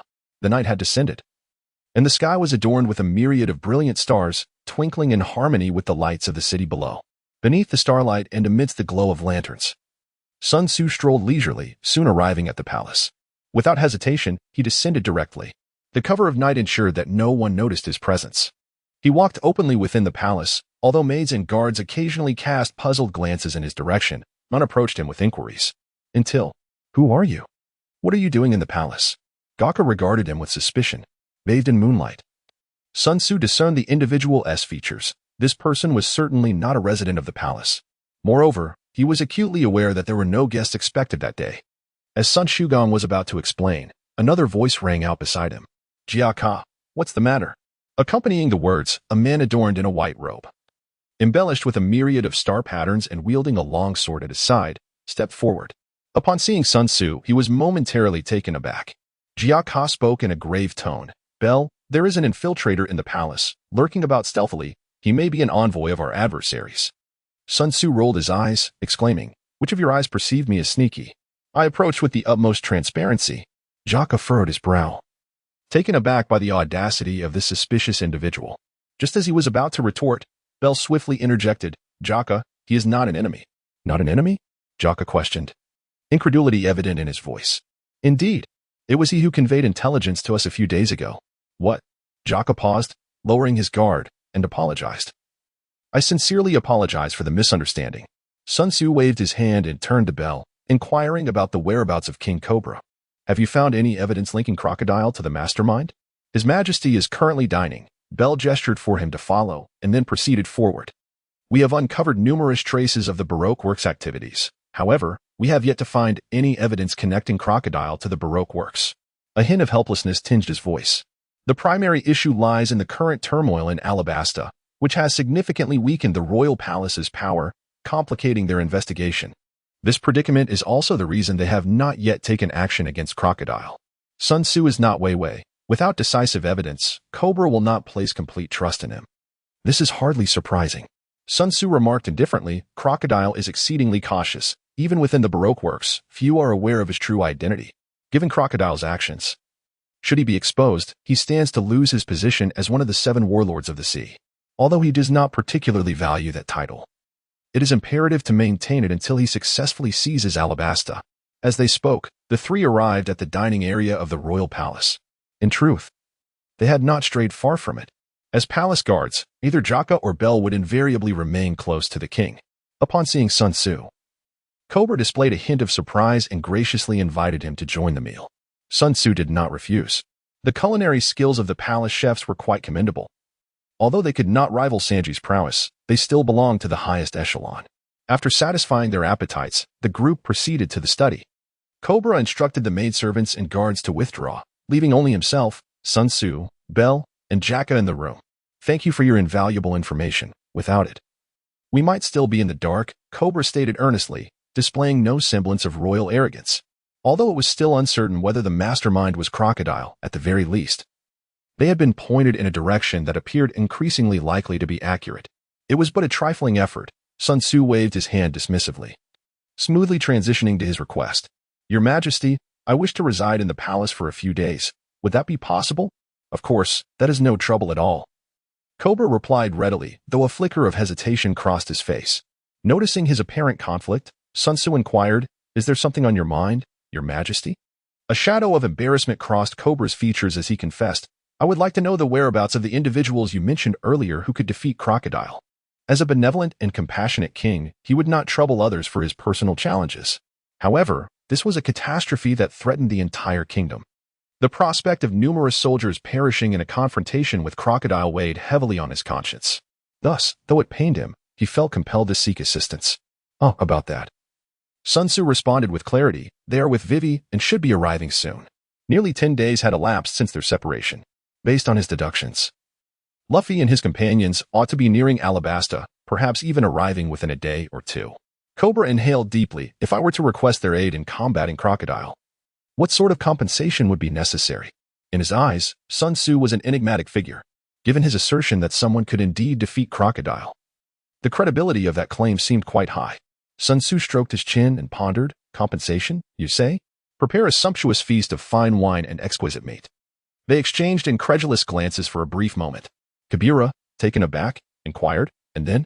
Sun Tzu pondered for a moment and then remarked, We should prepare an ample supply of food. There's a voracious eater among us. Is that all? Kibira exclaimed in disbelief. Was he jesting? What sort of recompense was mere food and drink? They were noble allies, inherently opposed to the wicked Crocodile, requiring no reward beyond sustenance. Sun Tzu replied nonchalantly. Kibira's face remained etched with skepticism. He even began to suspect that Sun Tzu was mocking them. Perhaps no one was truly capable of confronting Crocodile? After all, he was one of the 7 warlords. The more he pondered, the more his thoughts spiraled. The claim of needing no reward could merely be a fade. A hint of an unspoken embarrassment. Observing Kibira's expression, Sun Tzu could surmise his thoughts and rolled his eyes. Very well, let us prepare some wealth as well. As for the specifics, consult Vivy and the others when the time comes. Upon hearing about the money, Kibira felt a slight sense of relief. Now that felt more reasonable. Nevertheless, he still tempered his expectations. After Sun Tzu's departure, Kibira instructed Bell and Jaka to prepare. As soon as we obtain evidence that the mastermind is Crocodile, we shall immediately mobilize against him. Yes, replied Bell and Jaka in unison. After a moment's hesitation, Jaka expressed his concern. Your Majesty, can that person truly be trusted? What if he is the one? Kibira waved his hand, his gaze profound. That is unlikely. We have conducted our investigation. He only appeared in Alabasta 8 days ago. Pausing for a moment, he shifted his tone. Of course, we cannot afford to be overly trusting. We must remain vigilant. As his intentions, Kibira's voice grew softer, and the final words were lost to Bell and Jaka. Chapter 56, The Treasury Following the Maid to his room. Sun Tzu felt a twinge of confusion. Whether it was forgetfulness or intentional, Kibira had not uttered a word regarding the underworld king. Did he not care? This thought arose and was swiftly dismissed. Alabasta safeguarded a historical text that contained information about the underworld king's whereabouts. It was conceivable that Kibira might be unaware of the underworld king's location, but to suggest he was indifferent to him was utterly implausible, even as he lay in bed. Sun Tzu continued to ponder this matter. He contemplated numerous possibilities, meticulously analyzing each one before discarding them. What could be the reason? Through the window, he gazed outside. A bright moon hung high in the sky, resembling a white jade plate with a missing piece, while the myriad stars twinkled like loyal sentinels surrounding the moon. Despite the enchanting scenery, he found himself unable to appreciate it. This question, though seemingly trivial, weighed heavily on his mind, as if it concealed significant information. It could not be mere forgetfulness. The connections between Crocodile, the underworld king, and himself were too apparent. Even if Kuro had initially overlooked it, he would have surely recalled it by now. Sun Tzu pondered in silence. In other words, Kuro intentionally omitted any mention of the Dark King. But what could be the reason? Was it a matter of time? No, there have been ample opportunities just moments ago. Perhaps he was more concerned about the unseen puppet master? That might be the case, yet he ought not to dismiss the matter of the Dark King so casually. Was there some apprehension that rendered him unable to speak? Sun Tzu pondered slightly. This possibility appeared to be the most plausible. However, it raised a new question. What concerns plagued Cobra that he dared not even mention it? Was he afraid of inadvertently providing me with a hint? The issue was that he remained unaware of the whereabouts of the Underworld King. As long as the historical text stone tablet remained undisclosed, discussing it further seemed inconsequential. Just as Sun Tzu was about to voice his frustration, he suddenly froze. No. How could I presume that Cobra is unaware of the Underworld King's location? He could very well know where the Underworld King resides. Thus, another possibility arises. Cobra's omission of the Underworld King was not intentional, but rather a result of his indifference, as he is confident that I cannot find it. If it is not a threat, it is not worthy of concern. In the face of more pressing matters, such a temporary oversight is indeed understandable. So, why is he so certain that I cannot locate the Underworld King? Because I have left Albana. Sun Tzu's eyes suddenly gleamed with realization. If Pluto was indeed in Alabasta, everything made perfect sense. During my stay in Alabasta, Cobra had people monitoring my every move, well aware of my whereabouts. Wait a minute, there's a flaw in this reasoning. Sun Tzu furrowed his brows again. Cobra's surveillance wasn't particularly tight. I often managed to shake them off. If he based his certainty on that, it wouldn't be rigorous enough. He shouldn't be so confident. He doesn't have complete records of all my movements, yet he's certain I haven't found Pluto. Under these circumstances, there's only one possibility. The location of Pluto must be under his absolute control. Without hesitation, a single word flashed through Sun Tzu's mind: the Royal Palace. Amidst the chaos in Alabasta, one of the few places Cobra could maintain absolute control over was undoubtedly the Royal Palace, the most probable location of all. Pluto is hidden within the Nefertari Royal Palace? Even as Sun Tzu deduced this answer, he found it somewhat absurd. A battleship, even if not enormous, would still measure dozens of meters in length. Where in the Nefertari Palace could something that massive be concealed? There are no structures large enough. And underground seems equally implausible. During his previous stay, he had thoroughly investigated the premises. Very well, time to search again. Sun Tzu unfurled his consciousness. Although he did not intend to expend excessive energy within the realm of the Underworld King, having discovered a lead, he was certainly inclined to exert himself further. Like caressing a beloved, Sun Tzu's awareness gradually spread throughout the palace, leaving no corner unexamined. What is this? Alas, a restroom. How unfortunate. Oh, this appears to be a bathhouse. I assure you, my intentions are not voyeuristic. I am merely searching for the Underworld King. Such a vast room must not be overlooked. Where is everyone? A female dormitory? Ahem, the ladies possess commendable figures. A storage room, a kitchen. Could this be a treasury? By around 3 in the morning, Sun Tzu had thoroughly searched the palace once more, yet yielded no discoveries. Not to mention a warship several dozen meters long, even a small boat eluded him. All that related to vessels were mere models. There were a few hidden chambers, and he stumbled upon the treasury of the Nafalatali clan, yet regrettably, it was of little use to him. He sought not gold and silver, but ancient weaponry. There were no secret passages or the like. Within the subterranean expanse of his consciousness, he found no trace of the Underworld King. Could it be that he was not within the palace? Sun Tzu pinched the bridge of his nose. Compared to other cities, although the atmosphere in Albana was somewhat agitated, it had yet to descend into chaos. Perhaps there existed another clandestine location. According to previous conjectures, the Underworld King's whereabouts were likely heavily guarded. However, during his last citywide search, he did not recall encountering such a place. Where could it possibly be? Sun Tzu rose from his bed and stepped out of the room. He felt a sense of irritation. It was as if his goal was tantalizingly close, yet he could not grasp it no matter what he did. This sensation was utterly exasperating, making him wish he had never discovered any clues at all. Sun Tzu wandered aimlessly through the palace. It was late at night, and the palace was enveloped in silence, with only a few drowsy guards standing watch. He wished to remain undisturbed, and even in his distraction, he instinctively steered clear of the guards. Sun Tzu's speed was astonishing, and he possessed the ability to fly, often straying from conventional paths. As long as he wished to remain undetected, the ordinary guards would be entirely oblivious to his presence. Time slipped away unnoticed until a sudden gust of cold wind awoke him from his reverie. Where was he? Sun Tzu looked up in astonishment. Realizing he had traversed half of the royal palace, moving from the eastern side to the western side, a sweep of his consciousness revealed a sense of familiarity. It seemed he was near the treasury of the Nafalatali family. Taking a few steps forward, he indeed beheld the treasury's location. Sun Tzu pondered a thought. Should he venture inside for a glimpse? Although the treasure vault was guarded, it posed no obstacle for him. Soon, he resolved to explore within. His intention was not to pilfer anything. A gentleman cherishes wealth, but through righteous means.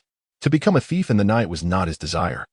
Sun Tzu merely wished to enter and ascertain whether he could uncover any clues regarding the Lord of the Underworld.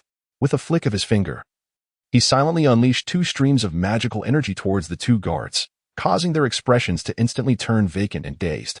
Sun Tzu strode confidently towards the entrance, pushed open the grand door, and stepped into the treasure vault, subsequently shutting the door behind him. Throughout this entire episode, the 2 guards exhibited no reaction whatsoever. Chapter 57, The One Within the Coffin. Sun Tzu has increasingly mastered the art of magic. Just moments ago, he employed a minor spell on 2 guards. A simple incantation that obscured their senses. This technique bore resemblance to the one he had used to enhance Nami's sight and hearing. However, in contrast to Nami's vivid perceptions, the 2 guards remained utterly oblivious to the enchantment. Upon entering the treasure vault, the initial impression was one of resplendent opulence. Pillars were artfully scattered throughout the chamber, each adorned with intricately carved golden dragons, their fierce visages brought to life in the stone. The surrounding walls were festooned with an array of calligraphy and paintings. Sun Tzu may lack an artistic sensibility and an understanding of the world of calligraphers and painters. Yet he can sense the profound passage of time that is imbued within those characters and paintings. Undoubtedly, these are antiques. Ahead and on both sides, display stands are arranged, showcasing a collection of treasures. There is a jade carving that exudes an air of exceptional value, a mysterious, ancient wooden box whose contents remain unknown, as well as a seemingly worthless broken sword. The items stored here do not all appear to be of high monetary worth. Some seem to be preserved purely for commemorative reasons, and their numbers are quite substantial. Sun Tzu glanced around, finding little to pique his interest. Behind the exhibition stand, against the wall, sat a series of large boxes. It was evident that the contents within were of a lesser quality than those displayed on the stand. Sun Tzu approached a chest, which bore a lock, yet as he reached out to caress it, a soft click resonated, and the lock yielded. He lifted the lid, and a humming sound emerged. A dazzling golden light erupted forth. To his astonishment, the chest was filled with gold. What a treasure! Sun Tzu could not help but exclaim. When it came to antique calligraphy and paintings, he was unable to discern their value. Commemorative collectibles held no significance for him. In his perspective, only tangible assets such as gold and silver were of true worth. Regrettably, this was not what he desired. He closed one box and opened another. Inside lay a substantial piece of metal, presumably not an ordinary substance, given its potential to rival gold. Sun Tzu, filled with a glimmer of hope, attempted once more, only to be met with disappointment. It still could not bear any magical power. Utter rubbish, he muttered under his breath as he opened 2 more chests. One contained books, appearing quite ancient, entirely handwritten. As he flipped through the pages, he discovered it was a personal biography of someone named Weiss, utterly worthless to him. The other chest held a meticulously crafted ship model. This model was exquisite, showcasing the grain of the wood, the connections at various junctions, and an abundance of intricate details, leaving no room for criticism. Truly a masterpiece. It was nothing short of art. Sun Tzu could hardly part with it, playing with it for quite some time before reluctantly setting it down. However, he was not there for amusement today. He sought clues pertaining to the Underworld King. After a flurry of activity, Sun Tzu had opened all the chests, including the small one on the display stand. He examined each one diligently, yet regrettably, found no leads concerning the Underworld King. Amusingly, he stumbled upon 2 additional ship models. While the 3 models exhibited slight variations in design, they shared an abundance of intricate details and exceptional craftsmanship.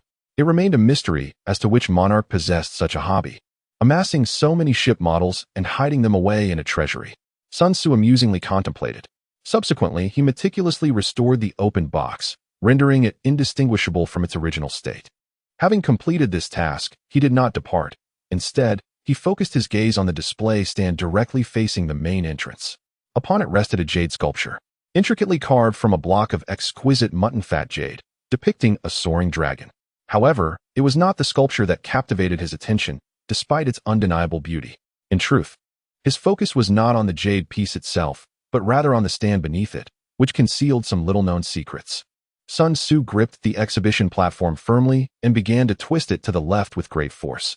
Initially, there was no response. However, after 2 seconds, a creaking sound emerged, evoking an uncomfortable sensation akin to that of a toothache. As the platform rotated, the floor ahead cracked open, parting to reveal a dark, gaping hole. Indeed, this was a concealed passageway, leading down to a secret chamber. Sun Tzu was the first to discover the secret chamber, gradually uncovering the mechanism to unlock it. It is likely that the Nefertali family has not accessed this hidden passage for quite some time. Sun Tzu pondered silently. No, to be precise, they may have scarcely opened it at all. In the television dramas he had previously watched, the entrance to such secret passages always bore some traces. However, this display platform was indistinguishable from its surroundings. The floor showed no signs of wear or friction. At the very least, this passage had certainly remained undisturbed in recent years. Sun Tzu descended into the secret passage. It was a staircase that spiraled downward, devoid of any light, enveloped in profound silence, with only the echo of his own footsteps reverberating through the stillness. A timid soul would likely lack the courage to venture down into such darkness.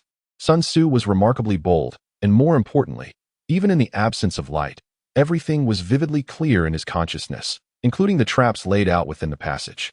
He successfully reached the secret chamber. This was an empty room, lacking the opulence of the treasury above. One could even describe it as rather shabby. However, Sun Tzu felt no surprise, even a sense of inevitability, for this was a burial site.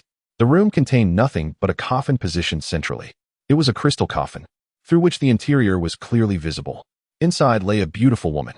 Countless years may have passed, yet her body remained well preserved. As if she had merely closed her eyes moments ago. She appeared less like a corpse and more as if she were merely asleep, poised to awaken at any moment. Although he had witnessed this scene before, a hint of astonishment flickered in Sun Tzu's eyes. The woman in the coffin bore an uncanny resemblance to Wei Wei. With her flowing blue hair, captivating visage, and an innate air of nobility, the only discernible difference was that the woman in the coffin exuded a serene dignity, while Wei Wei radiated a lively, restless spirit. Could this be an ancestor of Wei Wei? Sun Tzu was suddenly struck by a thought. Could she be the very monarch who renounced her celestial dragon identity? One of the original 20 who sought to conquer the world? The more he pondered, the more plausible this notion seemed. Constructing a mausoleum beneath the palace and treasury was certainly not an endeavor an ordinary king could undertake. In the annals of the Nefertari lineage, this woman undoubtedly held a position of remarkable significance. While the earlier history remains elusive, it is indeed known that 8 centuries ago, a uniquely extraordinary king emerged. Yet, if this were true, how could her remains have remained uncorrupted for 800 years? Alas, these questions are destined to remain unanswered. Sun Tzu's spirit swept around, finding nothing else. It was a disturbance. He murmured softly and departed from the secret chamber. Upon returning to the treasury, he restored the display stand. Sun Tzu departed without a trace of reluctance, making his way directly to the door. It was time to return. At that moment, the sky had begun to blush with the first light of dawn, and soon the day would break, although he had not taken a single thread. If Kubula were to discover that he had ventured into their family's treasury, it would undoubtedly lead to a most awkward situation. Chapter 58. The little ship in the bottle. Employing the same stratagem to deceive the 2 guards, Sun Tzu stealthily exited the secret chamber and returned to his own quarters. Throughout the entire affair, no one had detected his departure, nor would anyone be aware that he had meandered through the treasury of the Nefertali clan. Lying in bed, Sun Tzu had no intention of attempting to sleep again. While this excursion could be deemed fruitful, it ultimately felt like a failure. Perhaps it was true that I am simply fated to be at odds with the Lord of the Underworld. Sun Tzu's mood has settled. He has no intention of continuing his search, instead opting to wait for Robin to review the historical text of Alabasta. He plans to probe her, hoping to glean some information from her. He will continue to develop the gradually unfolding secrets, as he senses that success is imminent. Sun Tzu closed his eyes. After 2 minutes, he suddenly sat up, his eyes filled with astonishment and tremor. Could it be? Could that be Pluto? Or perhaps, was one of them Pluto? In Sun Tzu's mind, images flowed seamlessly before swiftly fixing upon one in particular. It was one of the 3 ship models. Unlike the other 2, This particular model was encased within a glass bottle, its opening sealed, rendering it inaccessible. At the time, he had merely cast a fleeting glance at it, allowing it to slip from his attention. However, in retrospect, although all three ship models were exquisitely crafted, there existed a subtle variation in their textures. The other two resembled their larger counterparts, while this one imparted the impression of a diminutive vessel. Sun Tzu inhaled deeply, a wave of excitement washing over him. I have been presumptuous. No one has ever asserted that the king of the underworld must be colossal. In the world of One Piece, the ability to alter one's size is not unheard of. The most common instance is that of Zoan-type users, whose transformations often result in an increase in stature, some even reaching heights of several dozen meters. Additionally, Capone-beaged biscuit fruit allows for the diminishment of individuals and objects alike. It is entirely plausible that the king of the underworld possesses a similar hidden ability. With this thought, Sun Tzu found himself unable to contain his eagerness, yearning to return to the treasury and verify whether his conjecture held true. However, upon glancing at the daylight outside, he restrained himself. The dawn had broken, and even with his swiftness and agility, there remained a risk of being noticed. After all, this was the treasury of the Nefertari royal family, exceedingly sensitive territory. If his hypothesis proved correct, it would be fortuitous. Yet if he were mistaken and subsequently apprehended, branded as a thief, it would indeed spell social ruin. There was no need to rush. Soon enough, there came a series of knocks at the door.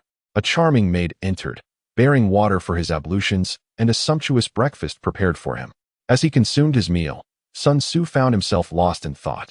If that truly is the king of the underworld, I might very well have to play the role of a gentleman of the rafters.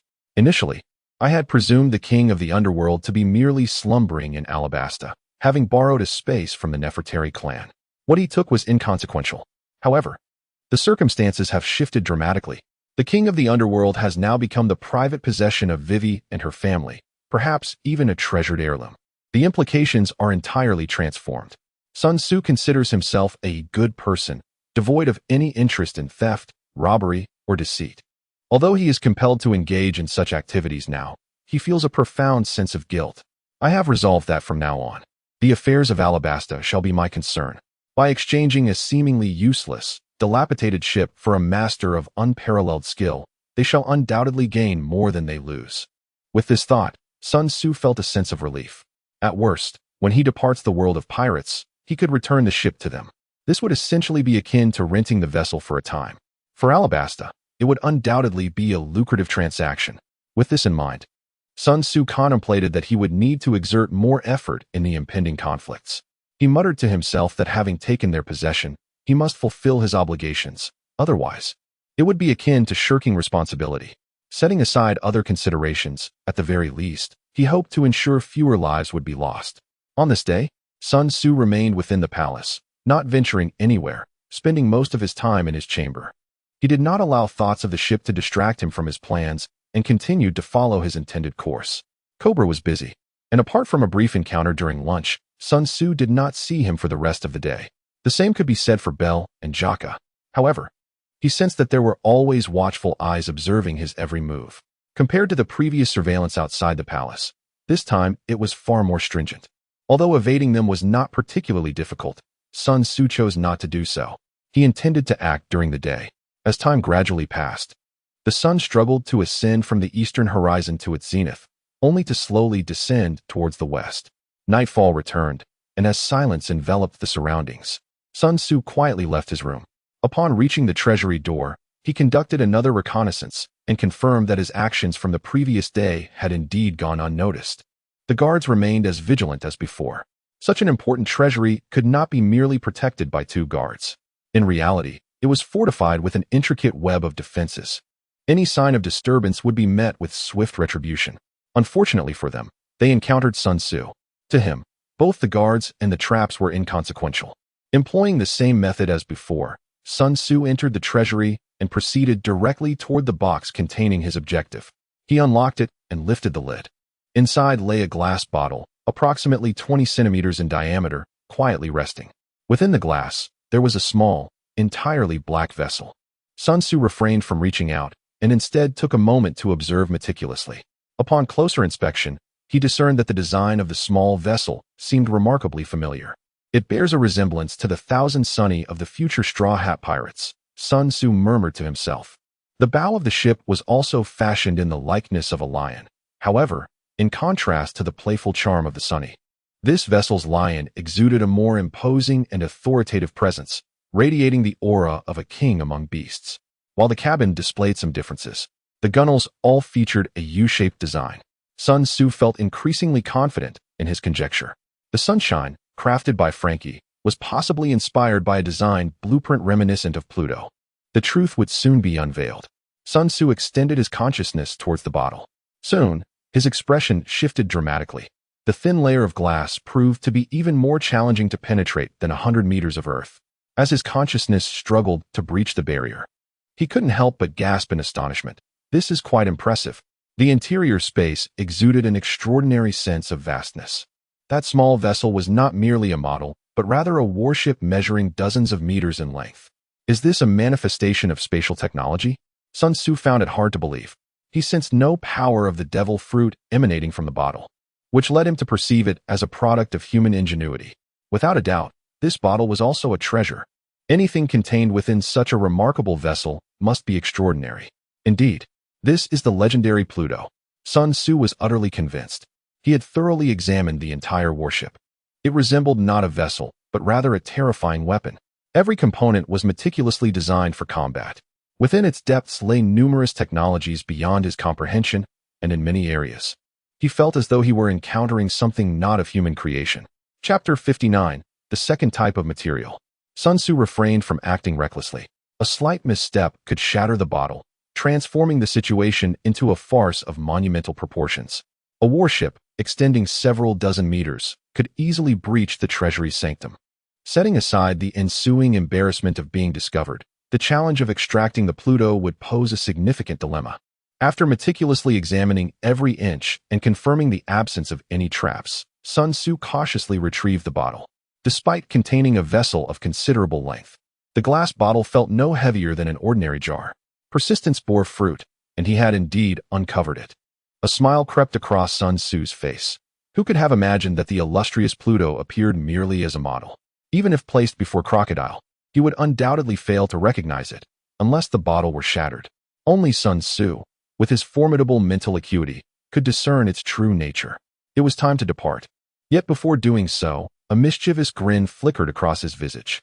Sun Tzu quietly departed, only to return 2 hours later. He carefully placed the bottle containing the warship back into the box. However, it was no longer Pluto. It was, in fact, a genuine model. Sun Tzu personally crafted the object, and despite a few subtle differences in charm, it bore an uncanny resemblance to the Lord of the Underworld at first glance. Although he had never studied sculpture, his mastery over power, combined with his spiritual awareness and magical prowess, rendered such earthly skills almost effortless. In contrast, considerable effort was expended in creating a glass bottle that closely resembled it. Now, even if Cobra were to come and inspect, he would undoubtedly fail to uncover the fact that the Lord of the Underworld had been substituted. Having completed all these tasks, Sun Tzu quietly returned to his chamber. The bottle containing the Lord of the Underworld lay silently upon the bed, its unassuming appearance ensuring that no one would suspect it to be one of the ancient 3 legendary weapons capable of annihilating the world. Sun Tzu approached, his palm resting upon the surface, his expression betraying a contemplative air. He had sensed something amiss with this vessel, the Pluto, moments earlier. However, due to the constraints within the treasury, he refrained from a thorough examination. Now, with his mind at ease, he discovered that indeed, there was a problem. In simple terms, this ship was lifeless. The Pluto harbored numerous structures that perplexed Sun Tzu. He could not ascertain the precise nature of the flaw, yet he could distinctly perceive that the vessel was defective. It seemed that this ship was unlikely to sail. Sun Tzu felt a tinge of disappointment. After expending such considerable effort, if he had merely acquired a worthless vessel, he would truly be at his wit's end. It was no wonder the Nephilim family refrained from utilizing the Underworld King. This was likely a significant factor. However, this bottle was not without merit. Perhaps he could unearth some value from it, which would serve as some consolation. Sun Tzu mused silently, realizing that this was not merely self-deception. This bottle might indeed employ spatial technology, rendering it a genuine treasure. Suddenly, Sun Tzu froze, his pupils dilating with excitement. Could it truly be? The materials used in this ship were indeed capable of conducting magical energy. Sun Tzu swiftly transformed his disappointment into exhilaration. This was the second type of material he had discovered that could conduct magical power. The underworld monarch, even in its pristine condition, was merely a grand plaything for him, providing a semblance of security during his moments of inadequacy. However, if the underworld monarch were constructed from materials capable of conducting magical power, the implications would be entirely different. This was a warship stretching several dozen meters in length. How much material was incorporated into its design? How many devil fruits could rival its magnitude? Suppressing his excitement, Sun Tzu conducted a meticulous examination. Soon, he uncovered a perplexing issue. The underworld monarch was composed of both wood and metal, both of which were capable of conducting and supporting magical power. Had he simultaneously discovered two types of materials that could bear magical energy? Sun Tzu does not share this belief. He is more inclined to think that a certain power inherent in the Pluto is the key to containing magical energy. If this is indeed the case, it may not be easily disassembled. Sun Tzu shook his head slightly. He had originally intended to dismantle the Pluto for materials, but it seems that plan will have to be abandoned. Sun Tzu placed the glass bottle down, lost in contemplation. It was not as splendid as he initially envisioned, yet it still came as a considerable surprise. Just moments ago, he lamented the inability to utilize the underworld king, but now a solution presented itself. I could refine it, transforming it into a magical artifact, undoubtedly enhancing the capabilities of the underworld king. Moreover, as a complete warship, there is no need for elaborate designs. I merely need to perform a cultivation transformation based on its existing structure. Ideally, it should possess the ability to change size for easier transport, akin to the golden cudgel that can be retracted into the body. Additionally, it must incorporate flight capabilities. As a magical artifact, the inability to soar would be utterly absurd. The offensive power is the underworld king's greatest asset, and it must be further augmented. Should I also consider adding invisibility? That might prove to be rather challenging. Sun Tzu contemplated deeply. Although the journey was fraught with challenges, the outcome exceeded even his most optimistic expectations. The significance of a magical artifact to him far surpassed that of an ancient weapon, and the combination of the two was indeed a stroke of fortune. After a considerable time, he finally regained his composure. It was premature to dwell on such thoughts. He needed to master the art of artifact forging first. Fortunately, the Monkey King was considerate, as the devil fruit did indeed contain knowledge of this craft. Whether this was a result of his enlightenment after achieving Buddhahood, or a consequence of prolonged exposure in the 8 trigrams furnace of the Supreme Old Lord, remained uncertain. Before transforming the underworld king, I can study this vial. Sun Tzu mused, caressing the glass container that housed the underworld king. Its texture was akin to ordinary glass, yet it was undoubtedly anything but.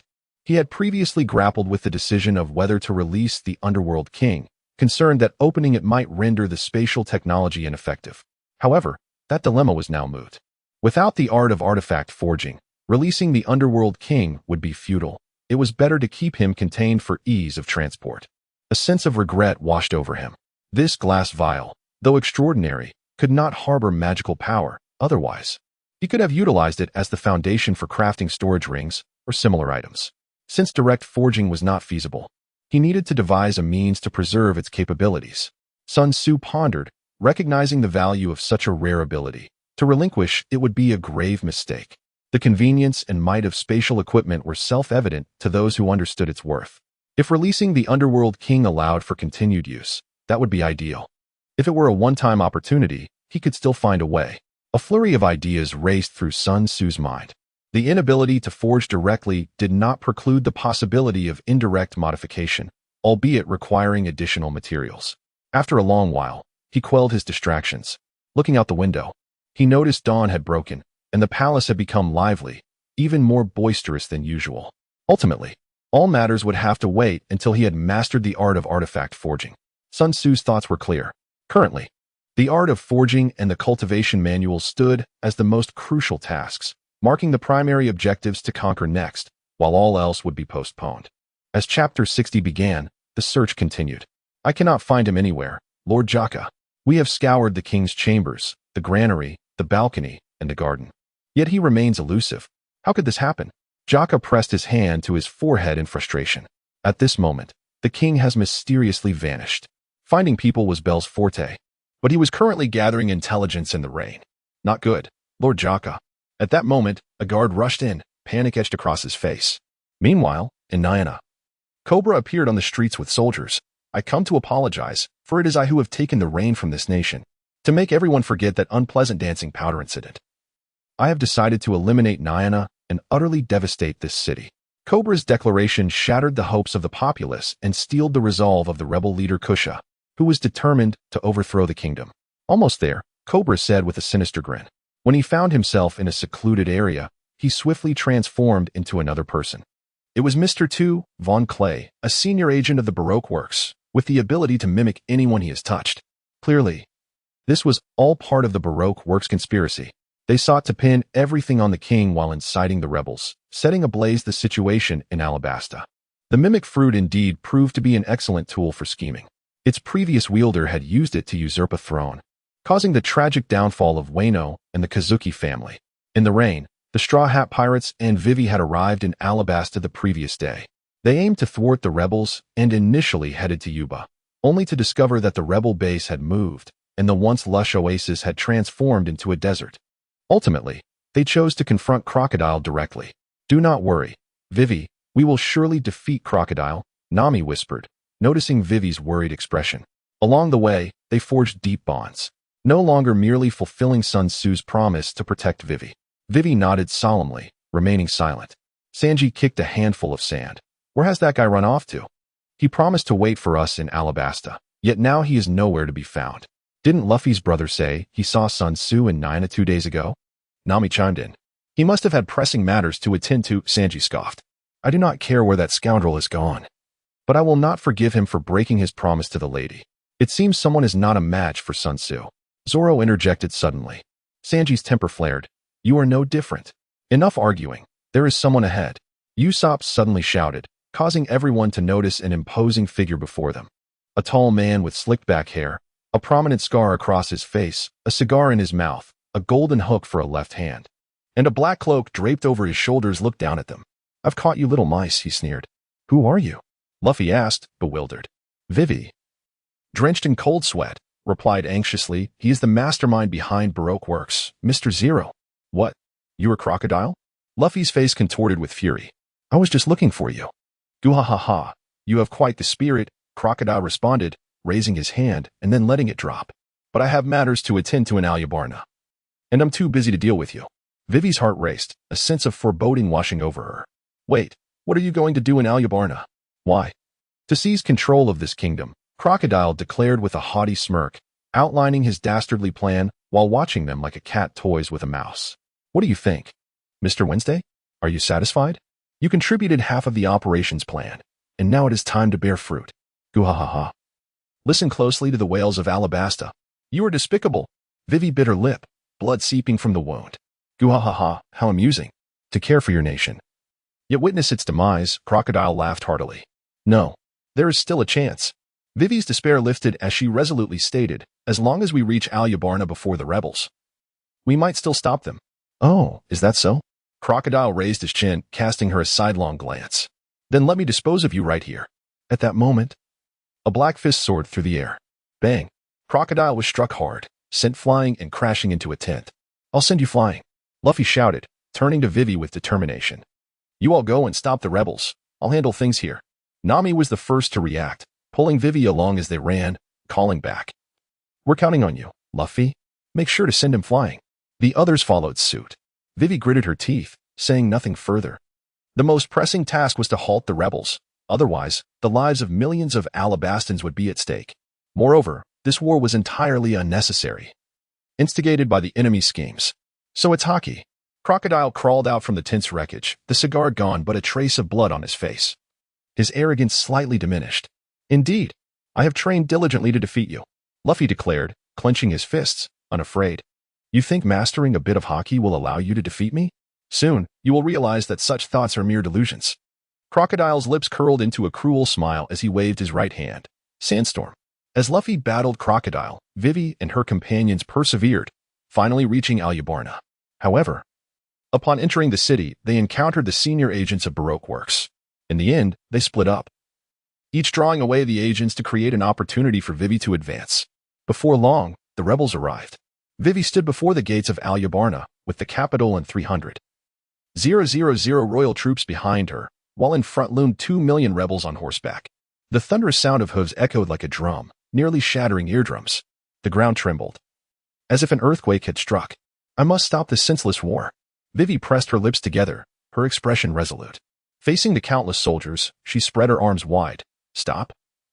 Rebellious army, please listen to me. However, her voice was drowned out by the cacophony of galloping hooves, her solitary figure dwarfed by the throng. The swirling dust obscured her presence, rendering her invisible to all. No. Vivy realized the gravity of the situation, her heart sinking. After all this effort, will it still end in failure? Her eyes brimmed with tears, and the moment one wished to gaze upon them, they felt an inexplicable lightness, as if rising from the ground. It seemed I had arrived too late. A somewhat familiar voice echoed beside me. We nearly caused our princess to shed tears. P.S. I apologize, dear friends. I have been rather occupied these past few days, hastily typing on my phone without correcting any typos. Normalcy shall resume tomorrow. Chapter 61. The Overbearing Conqueror. Mr. Sun Tzu. Wei Wei looked up at him, her beautiful eyes filled with tears. Please, help me. Sun Tzu fell silent for a moment before softly uttering, I apologize for my tardiness. It was not his intention to appear at the last moment. He was genuinely unaware. For the past few days, his focus had been entirely consumed by the underworld king, leaving him oblivious to the happenings around him. He was unaware that the Straw Hat Pirates had arrived, that Crocodile had initiated his plans, and that Cobra had been abducted. After Cobra's disappearance, chaos ensued within the palace. With only Gaka remaining in charge, who had no time to attend to him. It was only moments ago that the tumultuous arrival of the rebels roused him from his stupor, and upon probing the situation, he realized the gravity of the circumstances that had unfolded. Thankfully, it was not yet too late. Vivy bore no resentment towards Sun Tzu. Her hands clutched tightly at his shirt, her sorrowful gaze evoking an instinctive sense of compassion. In truth, she understood that the situation had become nearly irretrievable. Yet like a drowning person grasping at a mere straw, she could not help but reach out, despite knowing the futility of her actions. Sun Tzu took a deep breath and said earnestly, Leave it to me. With that, he swung his right leg, sending Kuro crashing against the city wall, and then descended with Wei Wei. At this moment, the rebel forces were less than 100 meters from the wall, and one man at the forefront suddenly widened his eyes. Kosha, there's someone ahead. Where? I don't see anyone. Kosha replied casually. In the sky? Up in the sky. In the sky? Could it be Belle? Kosha's heart stirred as he looked up, and he too was unable to suppress his astonishment. Is that Princess Wei Wei? Wasn't she supposed to be abroad? What should we do, Kosha? Someone beside him asked urgently. Don't worry about her. Keep pushing forward. Kosha gritted his teeth. At this point, the arrows were already on the string, and he had no choice but to release them. Even he knew it was impossible to halt the charge of 200,000 troops. Wei Wei anxiously observed the rebel forces below, her palms slick with sweat. Sun Tzu's gaze sharpened as he commanded, Halt. Initially, his voice was subdued, yet it surged forth like an avalanche, rapidly transforming from mere whispers into an unstoppable torrent. Halt. Stop. Come. His voice echoed repeatedly, each iteration louder than the last, ultimately crescendoing into a thunderous roar that reverberated through the air, drowning out even the deafening sound of galloping hoofs, reaching the ears of every rebel. It was as if his voice possessed an enchanting power, compelling all who heard it to slow their movements, diminishing the momentum that the rebels had accumulated. In that moment, a crimson glint flickered in Sun Tzu's eyes, and the overwhelming presence of his conqueror's Haki erupted forth. With a resounding boom, a visible shockwave radiated from his center, stirring a tempest, swirling dust, and causing the very air to creak under the strain. Astonishingly, the sky appeared to fracture, as if the clouds had been cleaved, revealing a deep rift. As the shockwave swept through, the rebels fell like severed weeds, their eyes rolling back as they succumbed to unconsciousness, collapsing in droves. When the tumultuous wave finally subsided, chaos reigned before the rebels. Hundreds of thousands lay incapacitated, mingling with camels and warhorses, leaving only their leader, Kosha, standing amidst the devastation, bewildered and aghast, his eyes wide with terror. At least 1/10 of the rebels had fallen, and their inexplicable collapse instilled fear in the hearts of those remaining, causing them to halt. What is happening? Could it be the wrath of the divine? This is the end. Surely, our actions have incited the gods. The bizarre scene sent shivers down the spines of all present, including the royal army atop the walls. From their elevated vantage point, they beheld the horrifying sight of countless rebels, like harvested wheat, lying defeated, a truly chilling spectacle. In that tense moment, both the rebels and the royal army ceased their movements. The air heavy with silence. Suddenly, a tremendous roar shattered the stillness as the ground trembled, and a colossal, pillar-like object, thick as 100 meters, plummeted down before Albana. This startling sight caused many to buckle at the knees, collapsing in fear. Sun Tzu patted the equally astonished Wei Wei and said, "Your Highness, it is your turn to take the stage."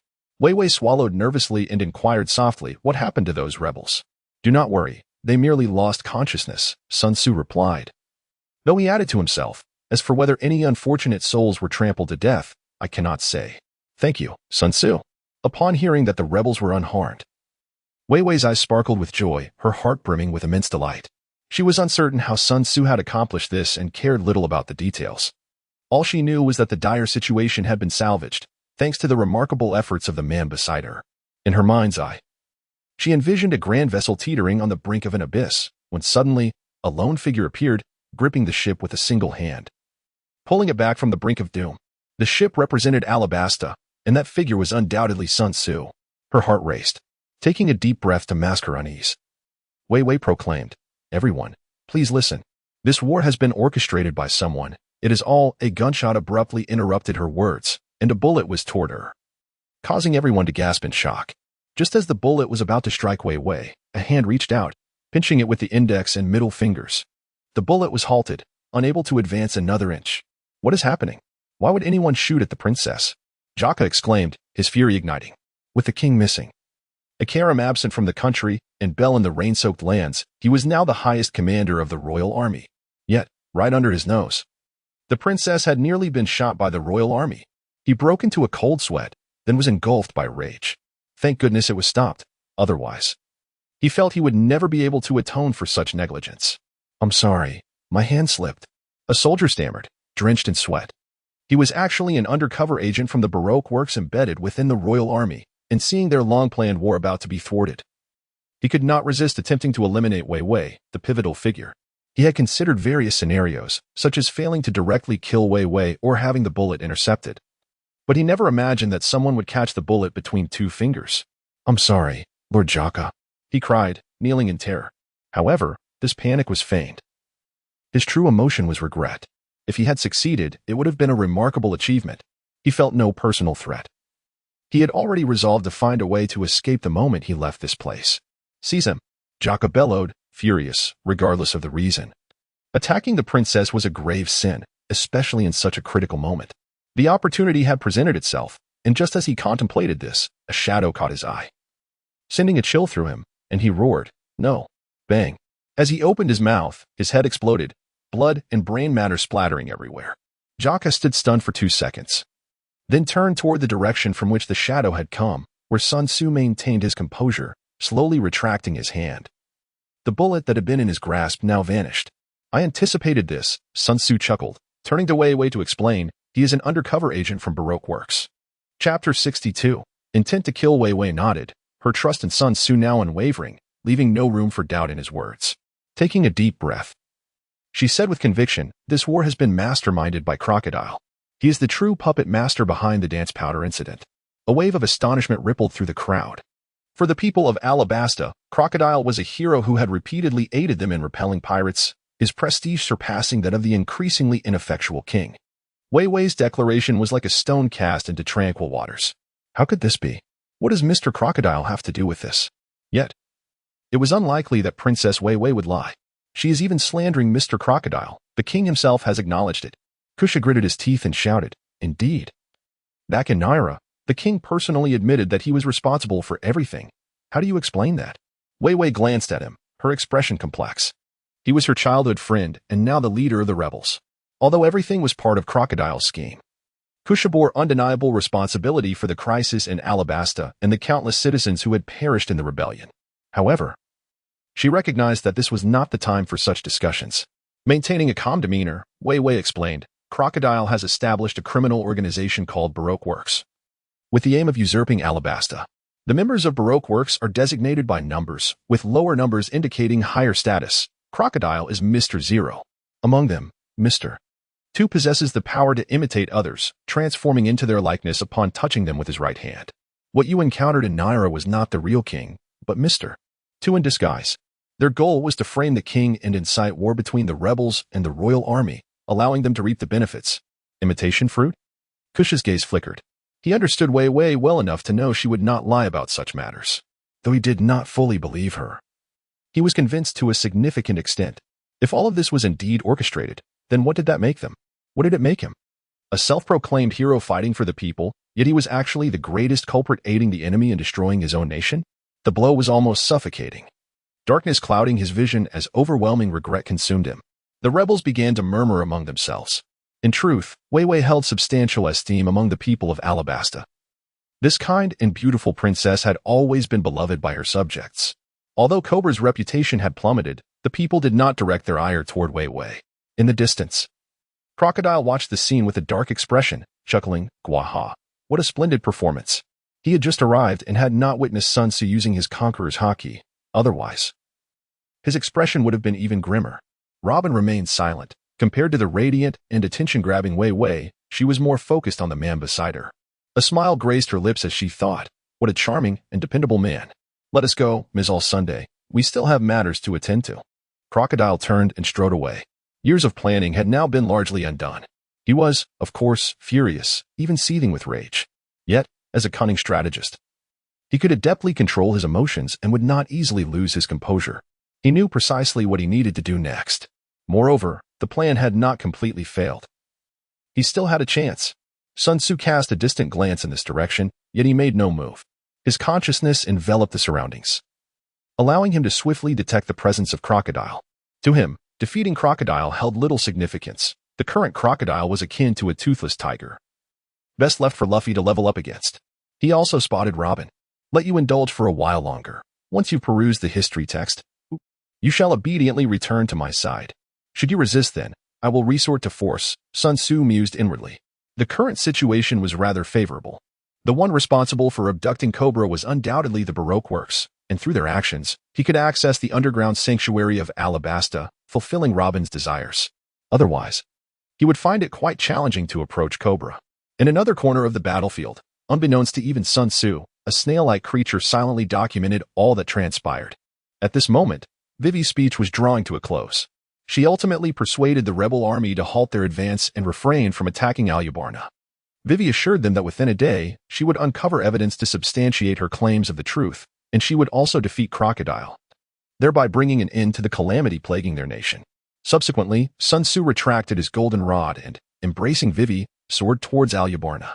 Shortly thereafter, the rebel leader, Kusha, entered the city alone to seek them out. His steps were heavy, his eyes filled with anguish, and upon seeing Sun Tzu and Vivy, he rasped, "What has happened to my comrades?" He had already checked, confirming that everyone was alive, yet none could be roused. "They're not dead. They'll awaken in due time," Sun Tzu replied nonchalantly. Kusha regarded him with a deep, penetrating gaze. He had previously suspected this man was behind it all, and now his suspicions were undoubtedly confirmed. Yet disbelief still lingered in his heart. After all, that was a force of 200,000. Even 200,000 ants, when gathered, could devour a man. Now, to think that 200,000 fully armed warriors had been subdued by a single individual, had he not witnessed it with his own eyes, he would have deemed it a fanciful tale. What? My father is missing? Vivy, having received unexpected news from Jaga, was seized by concern. After all her efforts to avert war, if anything were to happen to her father, "Do not worry, he is unharmed," Sun Tzu interjected at the opportune moment. "I have located Cobra. Aside from being somewhat disheveled, he has sustained no injuries. Crocodile needs him to open the passage to the underground sanctuary, so he would not harm him indiscriminately."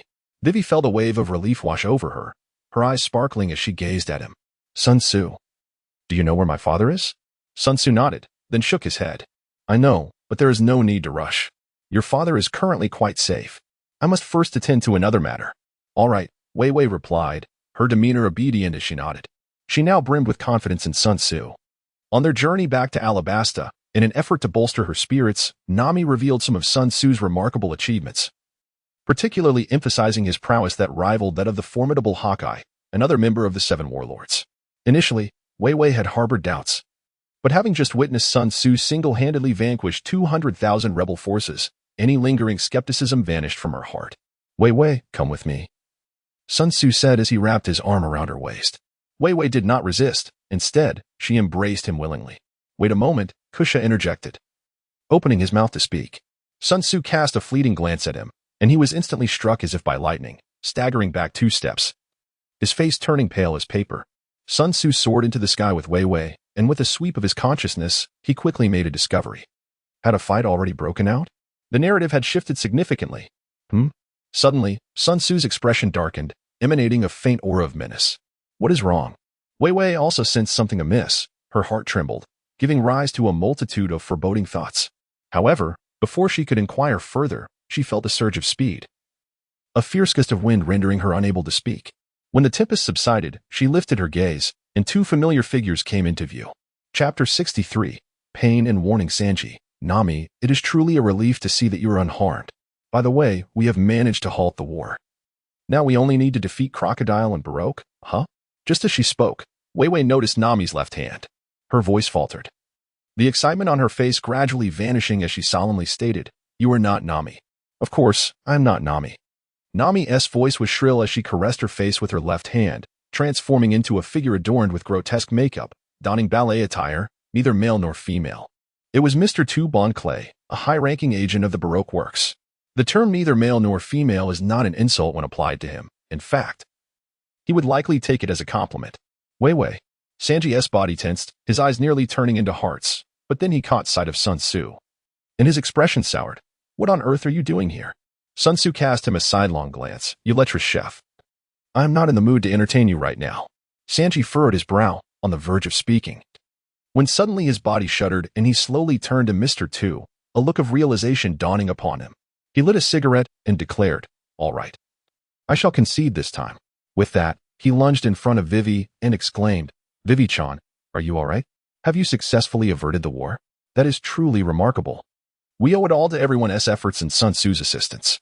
Vivy discreetly stepped back and murmured, "Sanji, I have a fiancé. Please do not behave this way." Fiancé? Sanji appeared as though struck by lightning. Meanwhile, on the other side, Sun Tzu approached Mr. Tu with an expressionless demeanor. "Are you looking to change opponents? What a pity, for I have always admired the finesse of your leg techniques." Mr. Tu responded with exaggerated gestures, reminiscent of a ballet performance. "You have made a grave mistake," Sun Tzu stated, his voice devoid of any emotion, akin to the chilling winds of winter that seep into one's bones. "Mistake? I do not comprehend what you are saying," Mr. Tu replied, his face betraying confusion. "You will soon understand." Sun Tzu's footsteps faltered, and in the next instant, his figure vanished abruptly. "This is bad." Mr. Tu's face changed dramatically. "Behold my transvestite fist technique." He unleashed a punch that sent shockwaves through the air. Within the Baroque works, aside from Crocodile, the strongest were Mr. 1 and Mr. 2. Below them, including Mr. 3, there was a significant disparity in strength, rendering them of an entirely different caliber. While Mr. 2's androgynous nature belied his prowess, he was only slightly weaker than Sanji from the original narrative. Of course, Sanji had now learned the 6 forms and Haki from Sun Tzu, making him somewhat stronger than in the original tale. Nevertheless, that fierce punch was met with unwavering resistance. Sun Tzu's silhouette emerged before Mr. Tu, his right hand gripping the wrist with the strength of an iron clamp. How is this possible? My transgender boxing technique. Mr. Tu's expression grew grave as he attempted to withdraw his arm, only to discover he was utterly immobilized. Before he could articulate his thoughts, Sun Tzu delivered a powerful punch to his face. Bang! Darkness enveloped Mr. Tu's vision, his head spinning, and he sensed several teeth loosening. Before he could regain his senses, a relentless barrage of fists rained down upon him like a torrential downpour.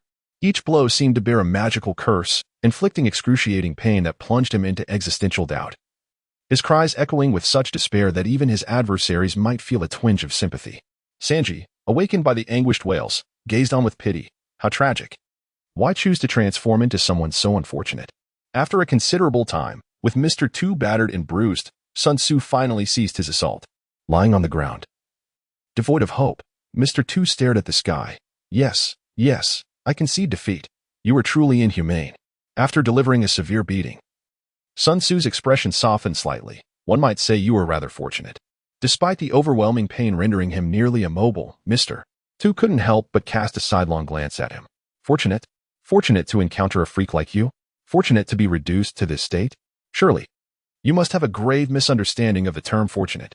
Sun Tzu smiled faintly and said, had it not been for your genuine belief in your own identity, and had your abilities not inspired me in some manner, you would undoubtedly meet your demise today. Mr. Tu, bewildered by these two reasons, grasped one thing. He exclaimed in astonishment, You are not going to kill me? Sun Tzu pondered for a moment before turning to Wei Wei. Wei Wei, the decision rests with you. Shall we take his life? Let's refrain from that. Wei Wei gently shook her head. We can simply hand him over to the Navy. Her kind-hearted nature made her averse to unnecessary bloodshed. In the original tale, the true antagonist, Crocodile, was also not slain but rather taken away by the Navy for imprisonment. Furthermore, there was another reason. Mr. Tu's recent plight had been truly heartrending, his cries echoing with such sorrow that they brought tears to the listener's eyes. Wei Wei felt her anger dissipating. Sun Tzu nodded, crouched down, and with a cheerful smile said, Did you hear that? You need not perish. Be sure to express your gratitude to Wei Wei. Furthermore, allow me to offer you a piece of advice. Forget Nami's visage.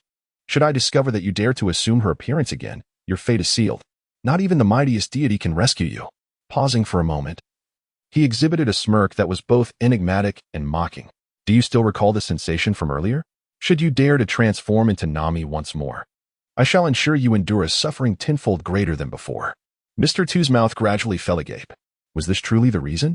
Nami, the auburn-haired lady he had just imitated, had led him to such excruciating torment. What a heartless fiend. A deep sorrow welled within Mr. Tu, almost bringing him to tears. To prevent any disbelief, I shall allow you a brief taste of it. A taste of what? Mr. Tu's confusion sparked momentarily, only to be swiftly replaced by a dawning realization. It was indeed tenfold. Pain, an unimaginable agony, surged through him. Tenfold. 1,000-fold, no. Perhaps 10,000-fold would be more accurate. Such torment was beyond the bounds of description, and though it only lasted a fleeting instant, it was undoubtedly the most harrowing memory Mr. Tu wished never to revisit. This was entirely understandable. In that fleeting moment, Sun Tzu had unleashed a barrage of spells upon him, augmenting his senses and amplifying his soul perception to its zenith. Then, he condensed his magical energy into a single needle and gently pierced his soul. The sensation was undeniably exquisite. As Sun Tzu stepped away, he cast a glance at Sanji that was laced with ill intent, causing an unsettling shiver to run through Sanji.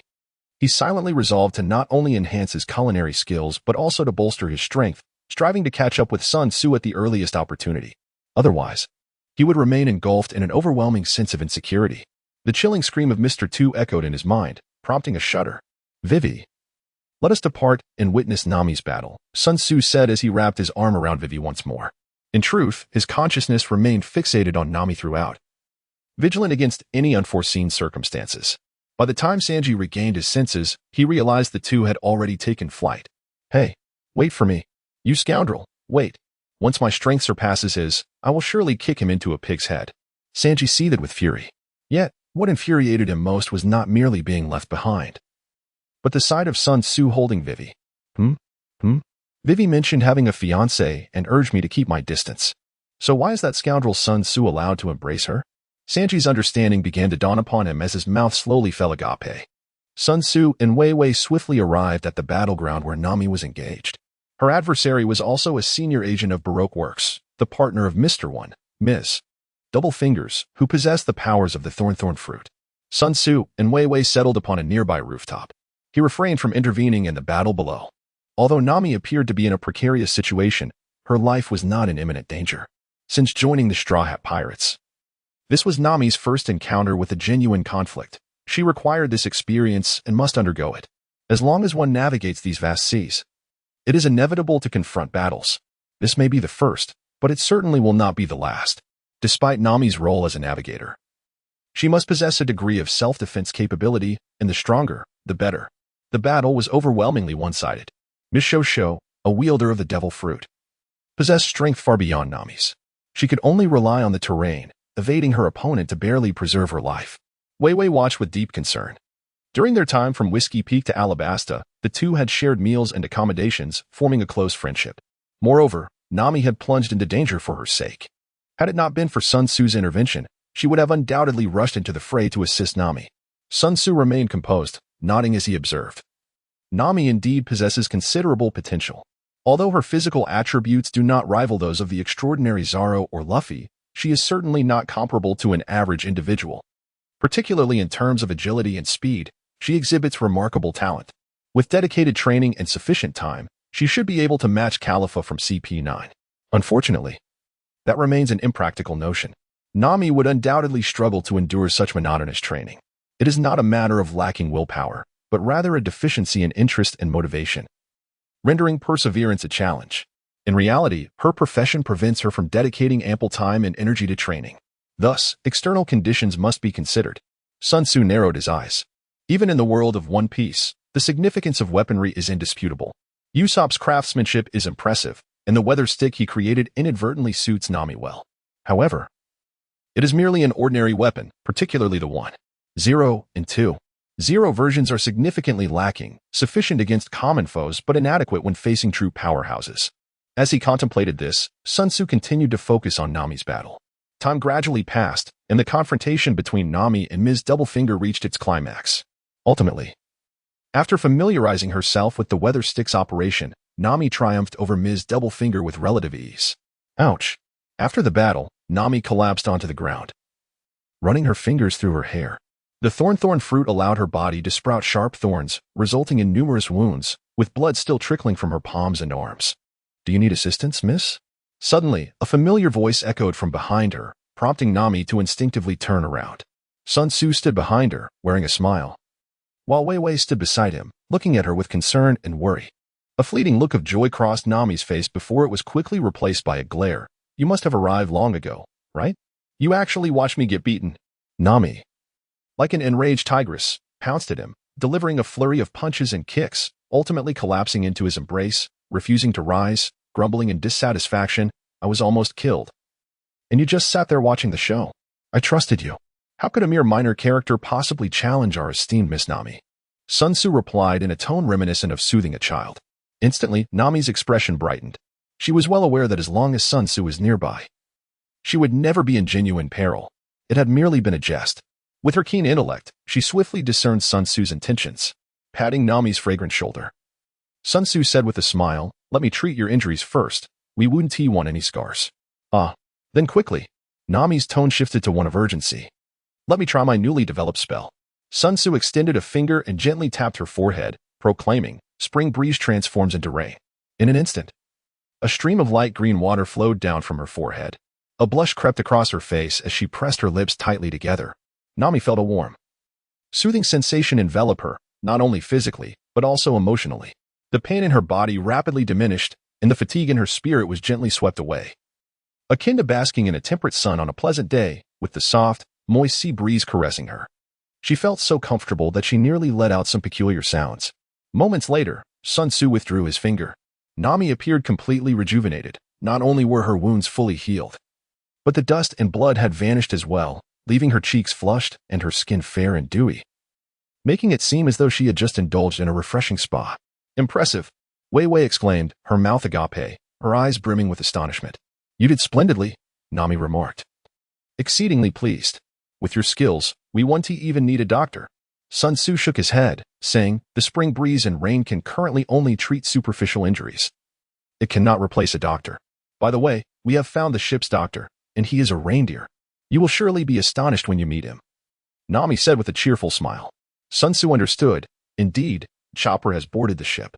Nami turned and embraced Vivy, exclaiming, "Vivy, what brings you to be with this fellow? Is there a way to avert the war?" Vivy's eyes sparkled with joy as she replied, "I encountered Sun Tzu outside the city, and with his assistance, we have successfully prevented the outbreak of war." "That is splendid news." Nami clenched her fist, then hesitated. "But I wonder how Luffy and Zoro are faring, especially Luffy. He remained behind to confront Crocodile. I wonder who emerged victorious." Frankly, Nami harbored little confidence in Luffy. She had witnessed Hawkeye's prowess, which was akin to a natural disaster. In her eyes, even if Crocodile was not as formidable as Hawkeye, he would not be far behind. Luffy was likely no match for him, and probably faced defeat. Sun Tzu interjected, "I just saw Crocodile, but Luffy is still alive." "Crocodile? What on earth is happening?" Both women gasped in unison. "Come. I shall take you to witness it for yourselves." Sun Tzu smiled gently, opening his arms wide as Nami and Vivy skillfully nestled into his embrace. Nami cast a surprised glance at Vivy, who felt her heart skip a beat and discreetly averted her gaze. Sun Tzu remained oblivious to the subtle gestures of the two women. The sensation of being enveloped by their embrace stirred a flutter within him. Particularly, as Nami and Vivy unabashedly nestled against him, the softness of their forms pressing firmly against his chest ignited a wave of distraction. Silently swallowing hard, he stifled the unwholesome thoughts that surged in his mind, and with the two women by his side, he soared into the sky towards the direction of the royal palace. Chapter 65, Smoker. When Sun Tzu and the two women arrived, a fierce melee was already underway before the royal palace, involving Crocodile, Luffy, and Smoker. What a lively scene. Sun Tzu raised an eyebrow and descended onto a rooftop with the two women. Why are the Marines here? Nami exclaimed. Who knows? Sun Tzu replied nonchalantly. The narrative had already been altered beyond recognition in his hands, so Smoker's presence was hardly surprising. Not only Smoker, he also spotted Das Bones not far from their location. Oh, has Luffy already begun to utilize Haki? He mused, impressed by the protagonist's innate talent. Observing the chaos below, Sun Tzu couldn't help but marvel. Although Luffy's technique appeared somewhat rudimentary and he seemed inexperienced, he had indeed grasped the fundamentals of armament Haki. Achieving such progress in merely 10 days was nothing short of extraordinary. Undoubtedly, this advancement had propelled Luffy's strength to new heights, especially against Logia-type foes, where he would no longer be relegated to a position of passive defense. Furthermore, his mastery of the shave technique was astonishingly proficient, akin to that of a seasoned veteran who had trained for decades. Sun Tzu nodded in approval. Luffy's shave had seamlessly integrated into his instincts, requiring no conscious effort to execute. Within the Navy, many individuals would never reach such a level in their lifetimes. However, this was solely concerning shave. Luffy displayed no remarkable prowess in the other 6 techniques. Nami and Vivy settled beside Sun Tzu, their curiosity piqued as they inquired, can Luffy win? Sun Tzu pondered for a moment before shaking his head, expressing his doubt. The possibility is slim. Although Luffy has initially grasped the basics of Haki, there remains a significant gap between him and Crocodile. As long as Crocodile performs at his usual level, Luffy stands no chance of defeating him. Is that Belle? Vivy's complexion changed suddenly as she exclaimed. The two followed her gaze, spotting a man clad in a white robe adorned with star patterns, lying motionless on the ground, his body stained with a considerable amount of blood. Indeed, it was Belle, but rest assured, Vivy, he is merely unconscious, Sun Tzu reassured her. Vivy nodded, though her worry did not diminish. Although Belle's role was merely that of a bodyguard, he was more like an uncle to her, a guardian who had nurtured her. Observing her concern, Sun Tzu contemplated. Very well, I shall tend to his wounds. Is that acceptable? Vivy bit her lip, feeling somewhat hesitant. Of course. Sun Tzu gazed downwards, a smile slowly emerging at the corners of his mouth. I intended to descend anyway. Attending to his injuries would be no trouble at all. Then I entrust this to you. Vivy's eyes sparkled with hope. Nami shot her a glance, a hint of skepticism flickering in her eyes. Stay here and remember, your safety must come first. Even if Luffy loses, it matters not. I assure you, Crocodile's ambitions will not succeed. Sun Tzu admonished the two before leaping down. The trio engaged in battle was startled by the sudden appearance of a figure, instinctively retreating and momentarily halting their skirmish. Upon recognizing Sun Tzu's visage, Smoker's expression shifted from confusion to wariness, while Crocodile remained impassive. Luffy, however, beamed with joy, waving and exclaiming, Sun Tzu, you've come. So he is allied with the Straw Hats. Smoker tightened his grip on the sea stone, his gaze transitioning from bewilderment to vigilance. With Luffy having mastered Haki, he had become increasingly formidable, and the addition of this enigmatic individual made capturing the Straw Hats a daunting task indeed. With a flick of his finger, Sun Tzu released a stream of magical energy that landed upon Bell, stirring him from his slumber with a soft groan. Disenchantment merely roused him and provided rudimentary care for his most grievous wounds. It is worth noting that the art of rejuvenation requires a substantial expenditure of magical power. Thus, while Sun Tzu generously invested his energy to heal Nami, Bell was not afforded such luxury. Moreover, as a Zoan-type devil fruit user, his vitality was formidable. Although his injuries were severe, they were not life-threatening. Without granting him a moment to speak, Sun Tzu pointed decisively and commanded, Go, ensure Vivy's safety. We shall handle the rest. Following his gesture, Bell's gaze fell upon the long-lost princess, understanding that his presence here would be of little assistance. He cast a lingering look at Sun Tzu and said, I leave it to you.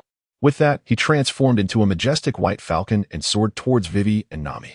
Though Bell's prowess was not particularly remarkable, his ability to fly afforded him a significant advantage in self-preservation.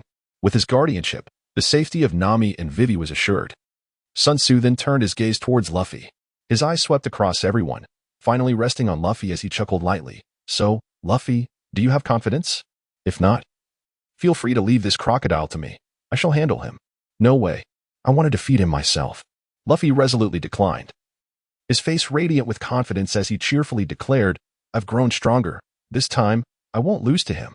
Excellent. Sun Tzu said no more. Turning to Smoker with a glint of amusement in his eyes, then I shall assist you in removing any obstacles. That's fantastic. Luffy exclaimed joyfully, this way. I can concentrate on defeating Crocodile. Crocodile let out a derisive chuckle. Gwahaha. You claim you will defeat me, but you truly are an ignorant brat. However, I have no time to play with you. He pressed his right hand against the ground, exclaiming, Erosion Rebirth. Hiss. All moisture in the vicinity was drawn towards his palm. As the water was extracted, both plants and rocks crumbled to dust, transforming into sand. Luffy hastily leaped aside. Smoker prepared to evade as well, but at that moment, he suddenly sensed a potent threat approaching from his side, forcing him to alter his course. As soon as he landed, he barely had a moment to catch his breath before another wave of danger surged towards him, the sensation of imminent death compelling him to forge ahead. Time and again. Every time he paused, a profound sense of threat surged within him, urging him to flee, leaving him no chance to glance back at what was transpiring. It was not until he departed the street leading to the palace that the feeling of danger abruptly vanished. Smoker turned back with a grim expression.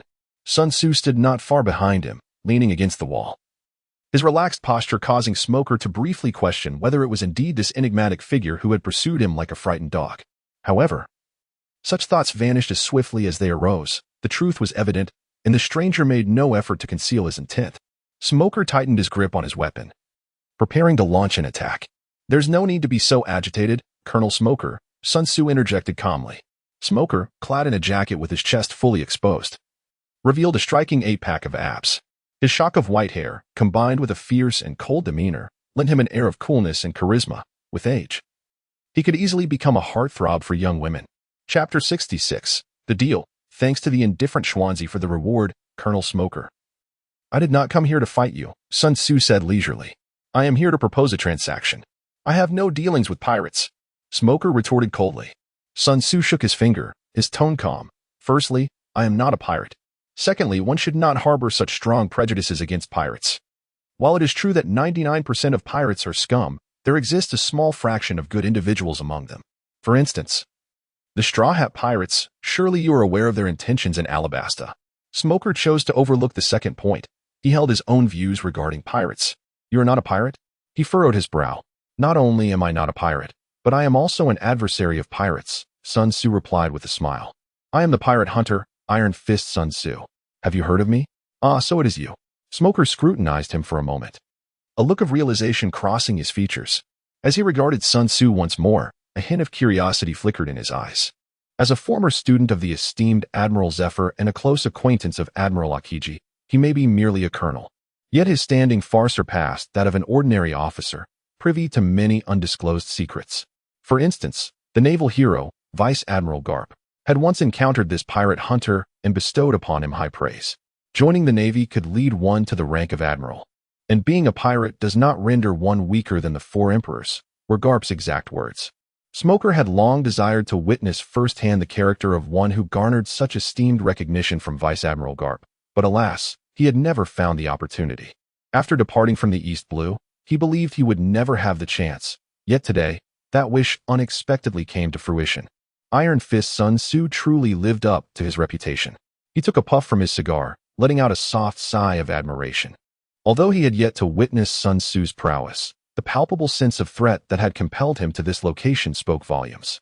However, he shifted the topic. Why would a pirate hunter associate with pirates? That is a personal matter. Sun Tzu raised an eyebrow. Moreover, there is no rule stating that a pirate hunter cannot befriend pirates, is there? Smoker's expression faltered. While it was indeed so, it struck him as quite peculiar for a hunter who made a living by pursuing pirates to form friendships with them. He took another puff from his cigar, deciding to temporarily set aside that question. What did you mean earlier by transaction? Sun Tzu retracted his nonchalant demeanor and stated seriously, allow me to inform you of the occurrences within this nation, and in return, I request your assistance in procuring intelligence from the Navy.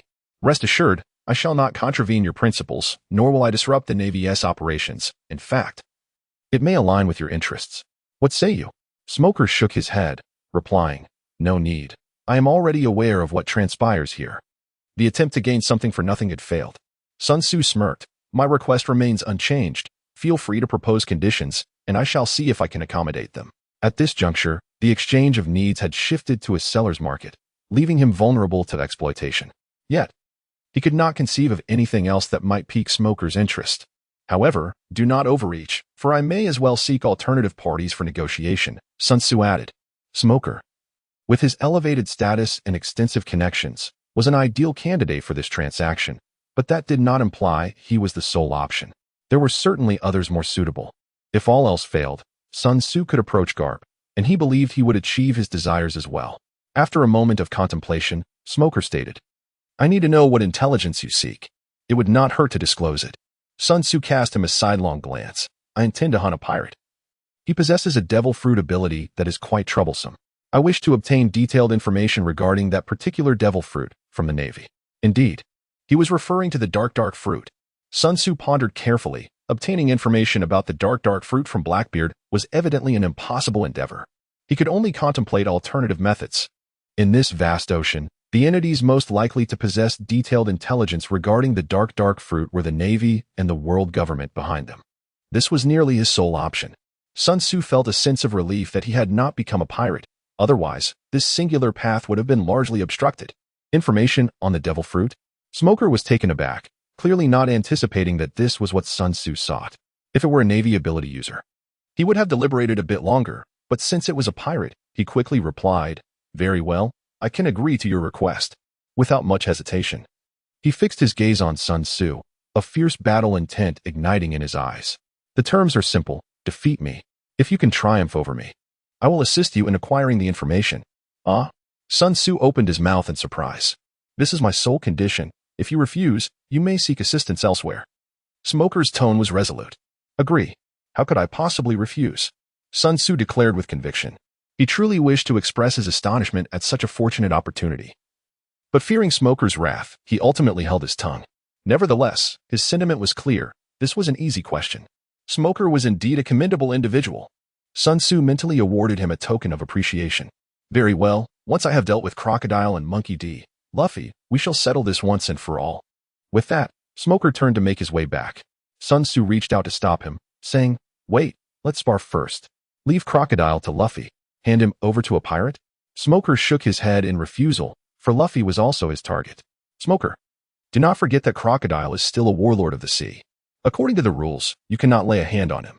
Seeing that direct persuasion was futile, Sun Tzu attempted a more subtle reminder. Rules? What do they amount to? Smoker scoffed, dismissing the notion. He had disregarded regulations and defied orders from superiors more than once. Otherwise, as a Logia user, why would he be dispatched to the desolate East Blue? Having exhausted both direct and indirect persuasion, it seemed only a more formidable approach remained. Sun Tzu remarked calmly, In truth, it won't take long. Once we determine the victor, you may then attend to Crocodile. Smoker abruptly halted, his expression darkening. He certainly grasped Sun Tzu's meaning, and it was precisely this understanding that fueled his ire. Did he truly have the confidence to resolve this matter swiftly? Smoker scoffed inwardly, raising the Haki-infused weapon in his hand, and coldly declared, Very well. Let us settle this first. It would have been better to do so from the beginning. Sun Tzu silently cursed under his breath and inquired, Are you prepared? Let us begin. Smoker exhaled a plume of smoke, stating, Show me what you are truly capable of. Sun Tzu closed his eyes and then opened them again, a flash of crimson light sweeping past. The Conqueror's Haki activated. Smoker felt his body tense instantly, as if his heart were gripped by a colossal hand, leaving him breathless. Waves of dizziness coursed through his mind, causing him to stagger, nearly unable to maintain his footing. It was indeed the Conqueror's Haki. He immediately realized this. Sun Tzu is aware of his Conqueror's Haki, yet he never anticipated its formidable strength. It is essential to understand that Conqueror's Haki cannot be cultivated. It is intrinsically linked to the power of its possessor. The sheer ferocity of such Haki speaks volumes about his capabilities. Regrettably, although Smoker has grasped the situation, he finds himself utterly powerless to act, needing to exert all his strength merely to avoid losing consciousness. After approximately 5 seconds, the terrifying pressure finally dissipates and Smoker gradually regains his senses. He leans against the wall, having long since moved from his previous position. Opposite him, Sun Tzu appeared as if he had done nothing, leaning against the wall with a smile upon his face as he observed him. Chapter 67. A False Alarm. victory and defeat established. Although there had been no direct confrontation, Smoker was acutely aware of his defeat. Had this been a genuine battle, he would have already met his demise, for his opponent had ample opportunity to sever his head. He lit a cigar, took a deep puff, and calmly remarked, "You have won." "I concede." Sun Tzu nodded in acknowledgement. If there were anyone in the Navy who truly embodied justice, it would undoubtedly be Smoker. Moreover, he was not extreme in his views. He possessed a sound perspective, making him a rare talent within the Navy, albeit slightly lacking in strength. "What information regarding the devil fruit do you seek?" After a moment of silence, Smoker inquired in a serious tone. He was not one to shy away from defeat. Despite the severity of his loss, he would not evade responsibility. "The dark fruit is currently in the possession of Marshal D. Teach," Sun Tzu stated. D. Smoker's gaze sharpened. Sun Tzu raised an eyebrow, inquiring with curiosity. "Could you possibly divulge what it stands for?" "Ah, so you've heard of it too," Smoker replied, casting a glance at him before gently shaking his head. "Unfortunately, I am equally in the dark. I have merely heard that those bearing the din their name tend to be quite restless." "Indeed," Sun Tzu chuckled. "This Teach, though seemingly inconspicuous now, once belonged to the Whitebeard pirates. Although he has defected, he will undoubtedly become a more formidable threat in the future. If we do not eliminate him soon, he will surely become a significant menace to your navy. So we should express our gratitude to you?" Smoker remarked coolly. "Precisely." Sun Tzu asserted confidently, his demeanor bold. "This is a future emperor of the sea. Should he succeed, it would indeed be a monumental aid to the navy." Disregarding Sun Tzu's words, Smoker strode in the opposite direction of the palace. "You all can handle Crocodile. I will go gather intelligence." Sun Tzu pondered for a moment before hastening to catch up. "I shall accompany you," he declared. "What do you mean by that?" Smoker furrowed his brow, feeling his integrity was being questioned. "Nothing of great consequence. I merely wish to obtain the intelligence swiftly," Sun Tzu replied. "And what of Crocodile? Did I not mention? Luffy shall handle him. That mere straw hat kid? Do not underestimate him." After taking a couple of strides, Sun Tzu paused, turning back with a murmured thought. "Have I forgotten something?" He contemplated briefly. With Nami and Vivy under Bell's protection, their safety was not a significant concern. Even if an unforeseen event were to occur, Vivy bore a clone of his, ensuring he would be promptly informed. Then all is well. Sun Tzu felt a wave of relief wash over him. The safety of Nami and Vivy was assured, and everything else seemed trivial in comparison. In the palace, Vivy's expression darkened, and Nami's face was ablaze with fury. They had just received alarming news from Crocodile. At 4:30 in the afternoon, the square, where the king's army was stationed, would be bombarded by a specially designed shell capable of obliterating everything within a 5-kilometer radius. The current time was 4:20, which meant they had merely 10 minutes left before the impending disaster struck. An ordinary person in prime physical condition would take approximately 20 minutes to run 5 kilometers. What's more, there were hundreds of thousands of soldiers to evacuate. It was utterly impossible to withdraw everyone from the square within such a scant time frame. Furthermore, the rebels outside the city would also be affected by the 5-kilometer blast radius. If an accident were to occur, it could render all their efforts to date futile. How infuriating. This was unforgivable. Vivy gritted her teeth. "Gwahaha, you cannot save this country." Crocodile bellowed with laughter. "Luffy, I leave this to you." Nami shouted without waiting for a response, seizing Vivy's hand and dashing away. "Vivy, this is not the time to be angry. We must find the bomb and resolve this crisis." Vivy steadied herself, calmly stating, "Bell, go to the square and inform Gaka and Kusha. Tell the king's army and the rebels to keep their distance from the square. That way, even if we fail to locate the bomb, we can minimize casualties." "Yes, Your Highness."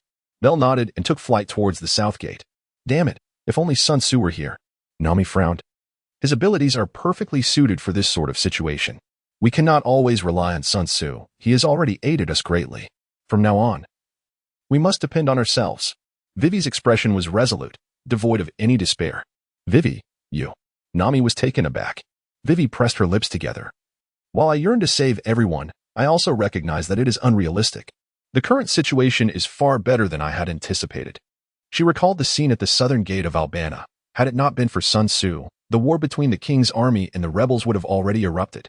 If that had happened, the present circumstances would be exponentially worse. The war had not broken out, and the king's army still had a chance to evacuate the square. Crocodile's scheme would surely fail. A radiant smile blossomed on Vivy's face. "Of course, I will not give up. I will exert every effort to find the cannon and the shells, ensuring that no one is harmed." Nami beamed. "Vivy, You are truly remarkable. We will assist you. Vivy. Nami. Are you all right? A voice reached their ears, and the two looked up to see Usopp, Chopper, Sanji, and Zoro, who had just defeated their opponents, arriving together. Nami's spirits lifted. Without any pleasantries, she got straight to the point. Listen up, everyone. Here's the situation. She quickly recounted the circumstances, concluding with, time is of the essence. We must split up and locate the cannon and the shells to prevent the bombing. I can't believe this. That despicable crocodile. Understood. Leave it to us. The group's expressions turned serious as they prepared to spring into action. Wait. Usopp called out, rummaging through his bag and handing each of them a small object. This is my creation, the red serpent star. If anyone finds the cannon, use this to notify the others. Very thoughtful, Usopp, Nami praised, her smile fading as she added, now, let us get to work. They nodded at one another and dashed off in different directions. Where could it be? Vivy pondered as she searched. Compared to the original timeline, time was much tighter now. Yet she felt more composed. A cannon capable of causing destruction over a 5-kilometer radius would undoubtedly be sizable. And there were not many places that could accommodate such a large object. Moreover, to fire into the square, it would need to be positioned at a considerable height and remain sufficiently concealed. With this in mind, Vivy's gaze immediately fixated on the taller buildings. No. Still nothing. As time elapsed, Vivy's demeanor grew increasingly serious. Was my deduction incorrect? No. Perhaps it lies in another direction. Vivy couldn't help but glance toward the clock tower. The minute hand had crossed the 5 and was approaching the 6. Time was running out. Suddenly, her eyes widened in excitement as she exclaimed, I've got it. The massive clock on the tower resembled a door that could open, revealing a spacious room behind it. This was the base where Vivy had played with Kusha and others during her childhood, and she had visited it multiple times. High in position, facing the square, hidden away, and spacious, all the conditions were met. Vivy sprinted toward the clock tower, tossing the red serpent star into the sky, which immediately erupted into a crimson signal. By the time she reached the base of the clock tower, Nami, Chopper, and Usopp had also arrived, with Zoro and Sanji hot on their heels. Vivy, have you found the shells? Not yet, but I'm nearly certain. Vivy panted, wiping the sweat from her brow as she quickly relayed her hypothesis. This is indeed an excellent place for launching shells. Chopper looked up, murmuring, but we might run out of time, Nami interjected, her brow furrowed. There's just over a minute left. We can't possibly climb up. Damn it. If only I could use moonwalk. Sanji kicked a stone in frustration. Although he had a natural talent for it, he had yet to master the technique. Has Bell not arrived? Vivy sighed. Hoping Bell would see the smoke signal and come to scout, it seemed her hopes were dashed. With no other options left, Vivy charged toward the clock tower. There is no time. We have to take the stairs. The others quickly followed suit. No one spoke. The only sound echoing in the corridor was the rhythm of their footsteps. They all understood that time was against them, and preventing the bombardment was no longer feasible. 1 minute, and 20 seconds, 25 seconds. The bombardment was about to begin. Vivy bit her lip, tears brimming in her eyes. Nami cast a worried glance at her. Sanji, Zoro, Chopper, and Usopp wore equally grim expressions. 35 seconds, 45 seconds, 2 minutes. Huh? The group exchanged bewildered looks, each reflecting the confusion in the other's eyes. Has the bombardment already ended? Zoro's puzzled voice broke the silence. Sanji shot him a sideways glance. You idiot, green-haired head. That shell is capable of obliterating everything within a 5-kilometer radius. If it exploded, we would definitely hear it. You curly-brow, what do you mean by that? Zoro retorted. Shut up, all of you. Nami yelled, causing Sanji and Zoro to jump slightly and obediently fall silent. She contemplated for a moment before saying, what if Crocodile was deceiving us? We'll find out if we go up and check. A glimmer of hope flickered in Vivy's eyes. From what she knew of Crocodile, he was not one to employ such tricks. Yet, the bombardment had indeed not occurred. Something must have gone wrong. She silently pondered. More than a minute later, the group finally reached the rooftop. Vivy dashed ahead, bursting through the door, only to freeze at the threshold. What is wrong, Vivy? Nami took a step back, following closely behind, and upon discerning the situation within, she was momentarily taken aback. What is going on here? Chapter 68, The First Companion. This was an expansive chamber, directly facing a clock, where a cannon measuring over 2 meters in caliber, nearly 3 meters in length, stood. However, the cannon had now been reduced to a heap of scrap metal, its barrel utterly mangled. Beside the cannon lay a colossal shell, its center adorned with a dial, the hands of which had long ceased to move. Further away, two corpses lay askew. Zoro entered, glancing around. It appears someone has preemptively resolved the issue. Sanji crouched by the bodies, observing. The blood has yet to fully congeal. The time of death is no more than an hour ago. Vivy, do you recognize them? Vivy nodded. They are Mr. Seven and his companion. As they spoke, Usopp cautiously tapped the colossal shell, and after a long while, he exhaled. This shell must be completely destroyed. It won't explode. Who could have done this? Chopper reverted to his smaller form, smiling with relief. What a good person. It must be Sun Tzu, Nami, and Vivy replied in unison. They exchanged a glance and both smiled. A question mark appeared over Zoro's head. Puzzled. How do you know? Nami pointed to the destroyed cannon barrel, where a deep dent was evident. That mark should have been made by Sun Tzu's weapon. She then gestured toward the two bodies. The wounds they bear are consistent as well. Moreover, only Sun Tzu could have discovered such a hidden enemy position in advance. The group turned to Vivy once more. She indicated the edge of the cannon, where an inconspicuous footprint, composed of blood and dirt, lay. I happened to notice earlier that this footprint matches Sun Tzu's exactly. Upon hearing their explanations, the others nodded in agreement. It's that rascal. Now it all makes sense. Sanji lit a cigarette, taking a leisurely puff. Zoro, however, stared at the mangled cannon barrel, lost in thought. Is Sun Tzu also in Alabasta? That is wonderful, Usopp exclaimed, unaware of this news. Hey, Usopp, who is Sun Tzu? Chopper tugged at Usopp's clothing, asking in a hushed tone. Everyone seemed familiar with him, while he was left in the dark. Usopp placed his hands on his hips. Sun Tzu is quite a formidable character. Just a notch below me. Ha. Is he our companion? Chopper inquired again. Usopp scratched his cheek. Well, that is not quite right. He is more like a passenger on the ship. Technically, our ship still belongs to him. Chopper's eyes lit up. So he is like Vivy? Indeed. It's quite similar. Usopp nodded, reminiscing. It's been ages since I heard the stories of ninjas. Once this matter is resolved, I must have Sun Tzu share some tales. Ninja stories? What are those? Chopper quickly asked. They're called Naruto. Absolutely thrilling. Naruto? How impressive. I want to hear too. Chopper's eyes sparkled with anticipation. Nami approached Vivy, tucking a stray strand of hair behind her ear. Sun Tzu really should have said something about such a significant event. We worried for nothing. Vivy's eyes curved, revealing her pleasant mood. I believe he may have forgotten. Compared to the overwhelming spectacle of a million-strong army, this is indeed a trifling matter. Now, only Crocodile remains. Nami wore a serene smile. Once we defeat him, everything will come to an end. Indeed. Vivy's voice trailed off, imbued with a dreamlike quality. Everything has gone so smoothly. When she arrived in Alabasta from the rain-soaked land, she had prepared herself for a desperate struggle, bracing for the worst. Yet now, a war has not erupted. The high-ranking agents of Baroque works have all been vanquished. And as long as the mastermind Crocodile is dealt with, the calamity in Alabasta can be completely resolved. More importantly, this goal is certainly achievable.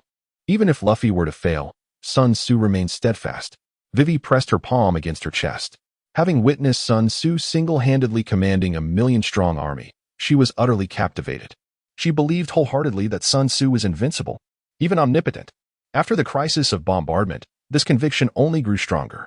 Since Sun Tzu stated that Crocodile would fail, it must be an established fact, although everything is yet to transpire. In the burial hall beneath the sacred temple, Robin donned a cowboy hat. Draped in a white robe, adorned with a golden brooch at her chest, standing before the historical text. Though her expression remained calm, a flicker of disappointment crossed her brow. Is that all there is? Is this the entirety of the hidden secrets? Are you not satisfied? I have complied with your requests. Cobra sat nearby, cross-legged on the ground, appearing somewhat disheveled yet maintaining a tranquil demeanor. Indeed. Robin sighed, her gaze dimming. Just then, footsteps echoed from the entrance as Crocodile entered the hall. His presence made the outcome of the battle abundantly clear. Truly, these are state secrets. If one were unaware, they would indeed be elusive. Aside from some facial scars, there was no evidence that Crocodile had endured a battle. Is this the historical text, Nico Robin? You are remarkably swift. Robin replied nonchalantly. Do you comprehend it? Crocodile's tone shifted to one of excitement. Yes. Then read it to me without omitting a single word. Robin paused momentarily before beginning to recite. In the year 239 of the celestial calendar, Kasira conquered Alabasta. She had barely read a few lines when she was abruptly interrupted, as Crocodile impatiently interjected. I am not interested in the history of this nation. Nico Robin. You know what I desire. Where is the world's most wicked weapon hidden in this country? Tell me at once. There is no record of that. This text only chronicles the history of this nation, Robin stated, her expression unwavering. What? Crocodile was momentarily stunned, his expression betraying little change. This was merely due to his deep-seated composure. In reality, his spirit had nearly crumbled, even more so than in the original narrative. In the original story, he at least retained the possibility of seizing Alabasta and gradually searching for Pluton. Now, with the war between the rebel and royal armies thwarted, such an opportunity was exceedingly minimal. This was a fatal blow to Crocodile, who had invested all his hopes in Pluton.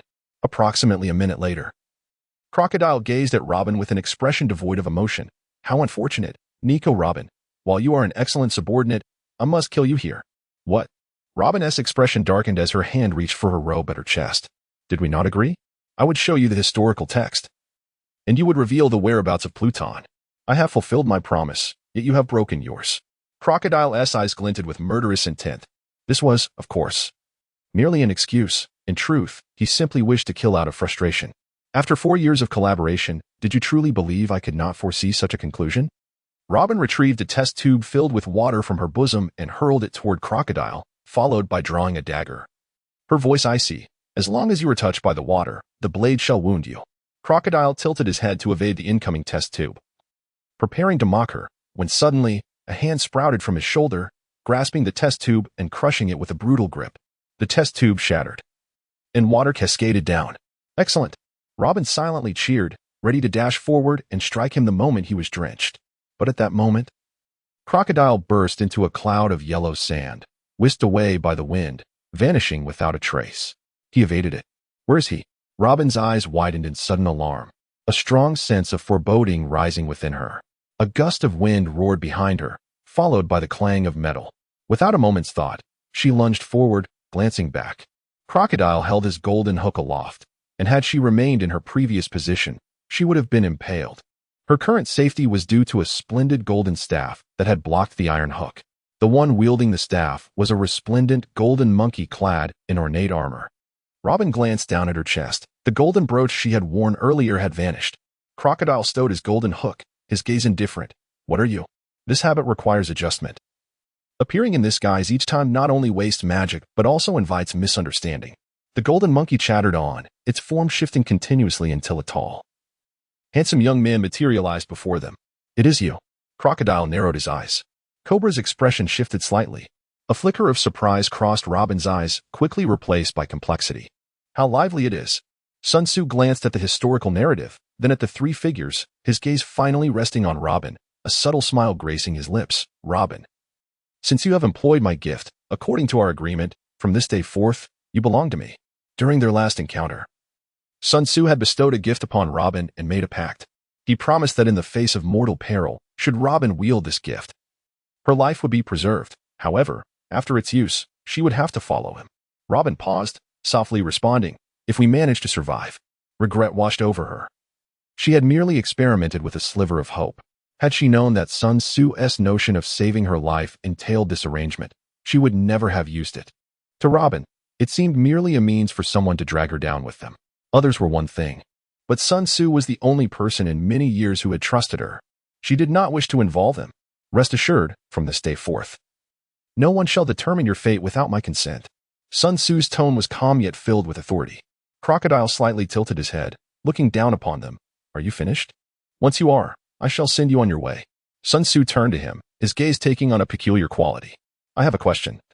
If you would be so inclined to answer, my lord? Crocodile twirled the golden hook on his left hand, leisurely responding. I do not mind indulging the curiosity of a dying man. Then may I inquire, Lord Crocodile, were you ever a lady? Sun Tzu endeavored to infuse sincerity into his tone, wishing to convey that his curiosity was genuine and devoid of ulterior motives. Yet, scarcely had the words left his lips when an icy chill enveloped the air, the temperature of the underground sanctuary seemingly plummeting several degrees. Chapter 69. The Great Battle with the Sand Crocodile. You seek death.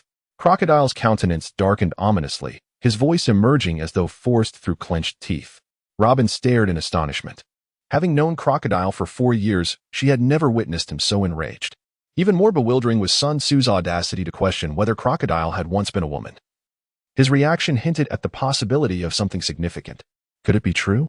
The flames of gossip ignited in Sun Tzu's eyes. This reaction suggested there was indeed more to the story.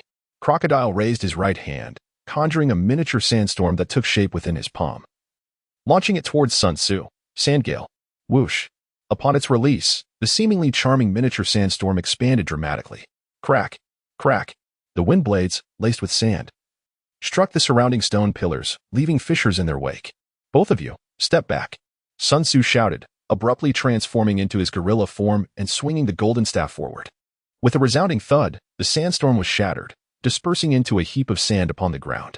It seems I have stirred up a hornet's nest, Sun Tzu remarked cheerfully, resting the golden staff on his shoulder. Having already suffered a blow from the king of the underworld, Crocodile had nearly lost his fighting spirit. No matter how formidable his strength, it had been rendered ineffective. However, this latest turn of events transformed Crocodile's despondency into fury, though still not at his peak. His current state was a far cry from the earlier lack of will to fight. Thus, the question arose, could Luffy still triumph over him? As Sun Tzu was deep in thought, a sudden glimmer of cold light flashed before him. He instinctively tilted his head slightly, as a golden hook narrowly grazed his eye. How audacious! An ambush! Sun Tzu spoke as his hands moved ceaselessly, twirling the golden staff before striking horizontally at Crocodile's waist. Crocodile's expression was one of disdain. Showing no intention to evade, his right hand shot out like lightning, aiming for Sun Tzu's face. Yet, in the next instant, his countenance changed dramatically as his body was sent flying sideways, crashing into a pillar with a thunderous roar, shattering it to pieces. Coughing, Crocodile emerged from the rubble, spitting out a mouthful of blood, and with a darkened expression, he glared at Sun Tzu, questioning, "You did not employ water, nor did you utilize Haki. How could you possibly injure me?" Sun Tzu's lips curled into a subtle arc. "Well, why don't you take a guess?" Crocodile's brow twitched, barely suppressing a curse. "Do not presume that a modicum of talent grants you the right to be arrogant. You have a long way to go." With a swift motion of his arm, he conjured a colossal crescent-shaped blade of sand, aimed at Sun Tzu. Anything that came into contact with the sand blade would instantly have all its moisture siphoned away, reducing it to parched granules. Columns toppled, and the walls fissured dramatically, as if a chunk had been forcefully removed. A mere parlor trick, Sun Tzu scoffed, brandishing the golden staff. As he held one end steady, the other suddenly expanded. With a gentle sweep, he shattered the sand blade, then swung his arm forcefully toward Crocodile. Despite its newfound size, the golden staff remained as light as a feather in his grasp. Thud. Crocodile narrowly dodged. Sun Tzu raised his staff once more, bringing it down with tremendous force. A resounding thud echoed through the air. The golden cudgel transformed into a myriad of phantoms, as if a golden tempest swept through the underground sanctuary. The ground was marred by enormous craters, while serpentine fissures snaked across the surface. Sun Tzu resembled a colossal piledriver, wreaking havoc with reckless abandon. Conversely, Crocodile appeared akin to a timid mole, perpetually fleeing beneath the relentless onslaught of the golden rod. After a mere 10 seconds, Sun Tzu, having exhausted his breath, finally came to a halt.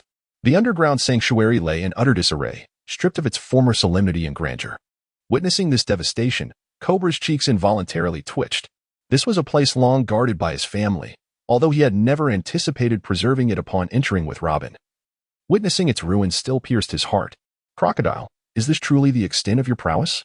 Surely your reputation cannot be merely fabricated by others. Sun Tzu hovered in the air, his gaze laced with disdain. Cease your self-satisfaction, you wretch. A storm brewed upon Crocodile's visage. With a sharp crack, he removed his golden hook, revealing a more sinister, enigmatic claw. The disdain on Sun Tzu's face deepened. Poisonous hooks, is it? My contempt for you has only grown.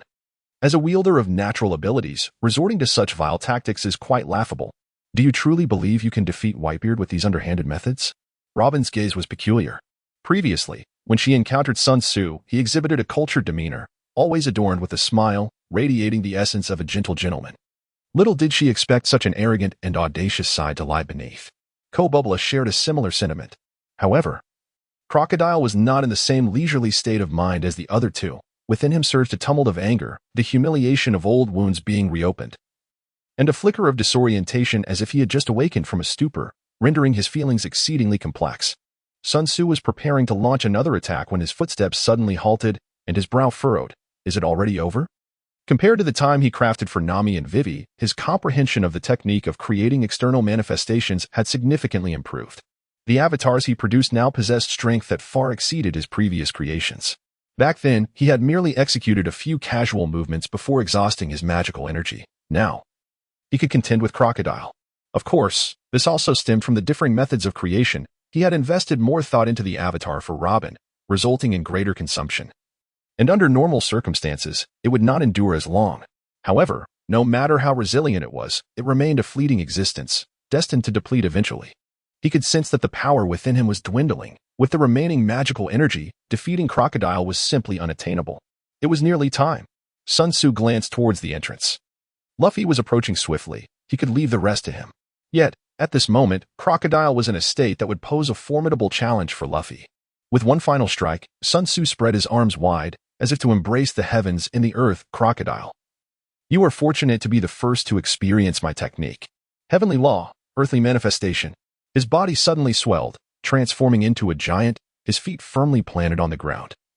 His head reaching the ceiling, and his aura became heavy and profound, akin to an unfathomable abyss. What? Crocodile's expression changed dramatically. He felt an alarming surge of danger. The threat of death resonated in his mind like a frantic tolling bell. Begone! Sun Tzu bellowed, his voice thunderous, causing the air to vibrate visibly. Grasping the golden cudgel with both hands, he swung it as if preparing to strike a baseball. Boom! The air was torn asunder. A sharp explosion accompanied by a powerful shockwave radiated outward. The golden cudgel, now expanded several times in size, shot through space like a bolt of golden lightning, appearing before Crocodile at an unimaginable speed. How was this possible? Crocodile's eyes widened in disbelief. He had assumed that Sun Tzu would slow down after enlarging, which seemed logical. Yet, the scene before him shattered his understanding. Sun Tzu's speed has astonishingly surged. This is utterly incomprehensible. With a resounding thud, Crocodile was struck directly. Blood gushing forth as if his very bones had shattered, his body transforming into a shooting star, hurtling away. As Luffy arrived at the entrance of the underground temple, poised to enter, he witnessed Crocodile flying out, colliding headfirst with the adjacent palace. Huh? It's in your hands now, Luffy. It was Sun Tzu's voice. Why was he here? Luffy pondered for a moment and promptly dismissed the thought. That was of little consequence. What truly mattered was his determination to send the sand crocodile flying. No problem. Leave it to me, Luffy shouted exuberantly. Chapter 70, The Black Hyena. The Underground Temple.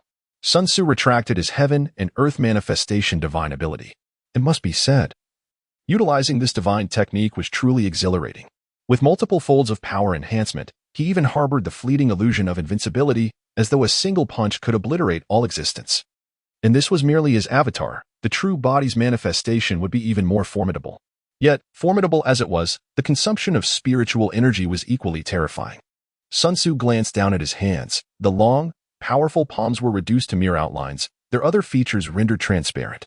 This was a result of his enhanced understanding of the outer body and spiritual powers, had he still possessed the level of mastery he had in the small garden. This incarnation would have already dissipated. He withdrew his hand and turned to Robin, smiling. All right, from here on, we can leave it to Luffy, in his current state.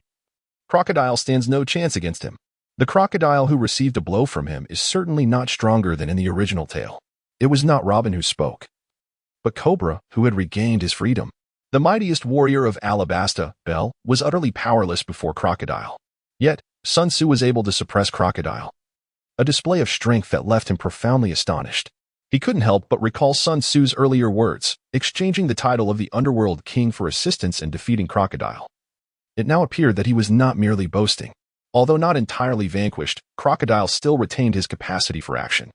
Sun Tzu corrected his statement and then glanced at the historical text, casually remarking, "The information and location of the Underworld King must be recorded here, correct?" How could he possibly know? Cobra was taken aback. He had not forgotten that Sun Tzu had mentioned his aim was also the Underworld King. Since the text was inscribed in a special script, it was not a significant issue if someone were to see it.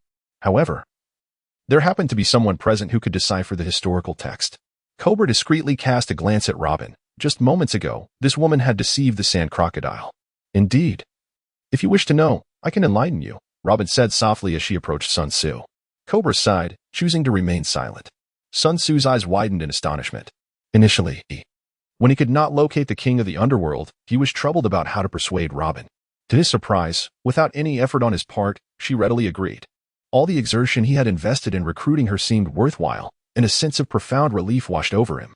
Shaking his head in response to Kabura's puzzled gaze, he declined, saying, "There is no need for that. I find myself no longer in need." It was not a matter of desire, but rather necessity. Robin, contemplatively gazing at him, suddenly widened her eyes, revealing an unmistakable terror. What has happened to you? Sun Tzu turned his head and noticed that his left shoulder had also become transparent, gradually spreading towards his neck and arm. It was merely a depletion of strength. This body could no longer sustain itself. Depleted strength? Robin was taken aback, his expression easing slightly. Could it be that? Sun Tzu stroked his chin and remarked, "Did I not mention? This is merely a projection of the gift I bestowed upon you. Its power is finite, and once expended, it shall vanish." A projection? Robin exclaimed in astonishment, having assumed that Sun Tzu had traversed dimensions in some manner. Yet, the fact that a mere projection, born from a single strand of hair, could subdue Crocodile raises questions about his true strength. For now, let us leave it at that. You should wait for me at the designated location, Sun Tzu instructed, as a significant portion of his form began to fade into transparency. Understood. Sun Tzu nodded to Cobra, then swayed his body and vanished without a trace. This time, it felt somewhat different. Robin paused for a moment, a subtle smile gracing his lips, and stepped outside. Sun Tzu paused momentarily, his gaze sparkling with a concentrated brilliance as his consciousness returned from his doppelganger's true self. Possessing such formidable power, the technique of the external avatar indeed held practical value. He mused leisurely that if its potency were limited solely to the confines of a small garden, the external avatar technique would be utterly superfluous. Although it still lacked endurance, it could at least unleash commendable strength during an explosive moment. Of course, this was contingent upon his direct control. A whimsical thought suddenly flitted through Sun Tzu's mind. With my mastery of the external body technique in such a manner, I wonder if the Monkey King would be speechless. In the hands of the Monkey King, this technique allows for the plucking of a single hair to conjure a multitude of clones, embodying a strategy of overwhelming numbers. However, in his grasp, it has devolved into a mere replication technique. Alas, to reach the Monkey King's level, one requires an exceptionally high realm of cultivation, a feat he is still far from achieving. Smoker cast a puzzled glance at Sun Tzu. This individual had just momentarily drifted off into thought, and now seemed to have regained his focus. Remarkably, even while lost in contemplation, he adeptly navigated around obstacles, moving with unwavering stability. Yet, Smoker was not overly inquisitive. Although mildly intrigued, he had no intention of probing further. With a decisive motion, he unveiled a formidable motorcycle. "Hey, are you truly planning to accompany me back?" he inquired. "Of course, the payment has already been made. If I don't follow, what if you refuse to acknowledge it?" Sun Tzu replied matter-of-factly. Smoker's lips twitched, nearly causing his cigar to slip from his mouth. Previously, the insinuations had been subtle. Now, it was stated outright. "Then let us get going," Smoker replied coldly, unwilling to engage in further conversation with Sun Tzu. Sun Tzu remained indifferent as he settled into the back seat. The motorcycle roared to life, emitting puffs of white smoke. Sun Tzu gazed in astonishment. In this world, many nature-based abilities are inherently dynamic, and the modes of transportation are remarkably unique. Smoker's motorcycle, powered by smoke, is amphibious. Ace's small vessel runs on fire, while Haki's bicycle, although human-powered, traverses a road forged of ice. Then there is Inaro's electric airship, each a testament to creativity. This smoke-powered motorcycle is not only clean and pollution-free but also remarkably swift. After a little over 2 hours, the two beheld the vast ocean. Upon their arrival, a naval warship lay anchored, and at the bow stood a strikingly beautiful officer with pink hair. Her exquisite features were framed by a sleek black uniform that accentuated her alluring figure, adorned with a naval greatcoat, sunglasses perched upon her forehead, and a cigarette dangling from her lips, exuding both charm and elegance. She was Colonel Tina of the Navy headquarters, who had joined the Navy alongside Smoker and was also a student of Zifa. Their camaraderie was evident. What a delightful coincidence. Smoker revved the motorcycle, steering towards the warship. With Smoker present, there were no concerns, and they smoothly boarded the vessel, where Colonel Tina personally welcomed them. After exchanging pleasantries, she imparted crucial intelligence. "I have just received word that Das Bones has apprehended Crocodile. Furthermore, we recently discovered a Baroque work ship laden with a substantial quantity of dancing powder, sufficient to incriminate him." "Indeed. Has he been defeated?" Straw Hat Luffy. "You have grown to such an extent," Smoker murmured. Sun Tzu sat in a chair, cradling a cup of coffee in his hands, and smiled as he remarked, surprised. "Are we?" It was I who taught him. The terms dominance and six styles evidently signify a substantial enhancement in Luffy's prowess. "What?" Both Smoker and Captain Tina turned their gazes towards him simultaneously. Sun Tzu was momentarily taken aback, then added, "Of course, it's not solely my doing. A master opens the door, but the journey of cultivation relies on the individual. Luffy's own efforts are also commendable. However, that is not the crux of the matter." The two fell silent. Smoker spoke solemnly. "You are aiding and abetting evil. Is that so? Are you planning to apprehend me?" Sun Tzu replied nonchalantly, "But before you do, you might want to capture Vice Admiral Carp first. After all, Luffy is his own grandson." "What?" Smoker's eyes widened in surprise. He then recalled an old event and suddenly understood. No wonder. No wonder that in Lobe Town, Dragon would save Straw Hat Luffy. He is among the few who know Dragon's true identity. The revelation that Dragon had a son, and that son was none other than the extraordinary Luffy, made Smoker ponder deeply. He felt the stirring of a significant tide of change. It seemed that something monumental was on the horizon. "It appears I must hasten to apprehend him." Tina could not restrain her curiosity and asked, "Smoker, who is he? Aren't you going to introduce him?" Chapter 71. Distress snapped back to reality. Smoker replied coolly, "You should be familiar with him. He's the pirate hunter of the East Sea, Iron Fist Sun Tzu."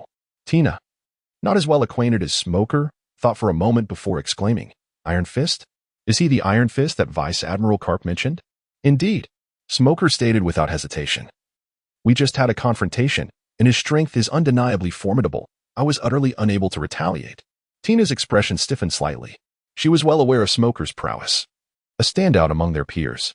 Although he currently held the rank of colonel, it was merely due to his abrasive temperament, which had antagonized many. Now, hearing Smoker claim he had no means to fight back was truly astonishing. Sun Tzu propped his chin on his hand and chuckled. "In truth, there is no need for you to say this. It tarnishes your gallant image in the eyes of the fair lady." "Tina? A beauty? Smart? Gallant?" The two of them simultaneously let out a derisive laugh. Sun Tzu, all right. It seems that the two of them truly do not harbor such feelings for one another. The beautiful colonel glanced at him with curiosity. "Is it really that strong?" Tina inquired, perplexed. Sun Tzu, with a beautiful visage, a curvaceous figure, a mature demeanor, and an alluring uniform, combined with a serious yet somehow endearing tone, he cast a sidelong glance at Smoker. How could any man remain unmoved?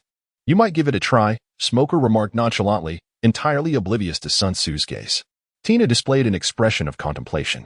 Sun Tzu hastily interjected, "Let us return to the matter at hand." As he spoke, he exchanged a knowing glance with Smoker. This time, Smoker caught the signal and asserted confidently, "Tina, I require your assistance with a particular matter." "I anticipated as much," Tina sighed, her expression one of resigned expectation. "Pray, tell me what it is." Smoker's demeanor remained unchanged as he stated, "I need you to gather detailed information on a certain devil fruit." "A devil fruit?" Tina inquired. "Indeed, a Logia-type fruit," Smoker clarified. "Why do you not undertake this task yourself?" Tina frowned. Smoker replied with a dismissive snort, "I have no desire to interact with those individuals." Tina let out a soft sigh. "Very well, but you shall owe me a favor." Smoker waved his hand dismissively, unconcerned. "Please expedite the process, Colonel Tina," Sun Tzu interjected. "It is of urgent necessity." "Understood," Tina responded, her resolve unwavering as she swiftly rose and headed towards the adjacent room, leaving Sun Tzu and Smoker alone together. Sun Tzu surveyed his surroundings and remarked with admiration, "The Navy is truly exceptional. This vessel far surpasses ours. The Mary, in terms of fundamental specifications, is rather unimpressive. Both its design and materials are exceedingly ordinary, rendering it merely a commonplace civilian ship, nothing more. Although it has given rise to a ship's spirit, this does not alter the reality of its mediocrity. Much like a smartphone, regardless of how sophisticated the operating system may be, it cannot exceed the limitations imposed by its hardware. Moreover, the Mary suffers from another drawback. It is simply too small, with a total length of barely over 20 meters. It can accommodate 5 or 6 individuals comfortably, but any increase in numbers would result in significant crowding. In truth, the Straw Hat Pirates' transition to a new ship is an inevitable development. Suddenly, Smoker interjected, "Would you consider joining the Navy?" Sun Tzu looked at him in surprise. "Are you suggesting I become a recruiter? That doesn't seem to align with your character." "I merely wish to avoid witnessing a formidable individual like you positioned in opposition to the Navy," Smoker replied, his tone composed. Sun Tzu leaned back, gazing out the window. "Mr. Carp had extended an invitation to me, promising the rank of Rear Admiral, which I declined." Smoker nodded slowly, just when Sun Tzu thought he had given up. Smoker added, "It seems you harbor a certain interest in Tina. Cough, cough, cough.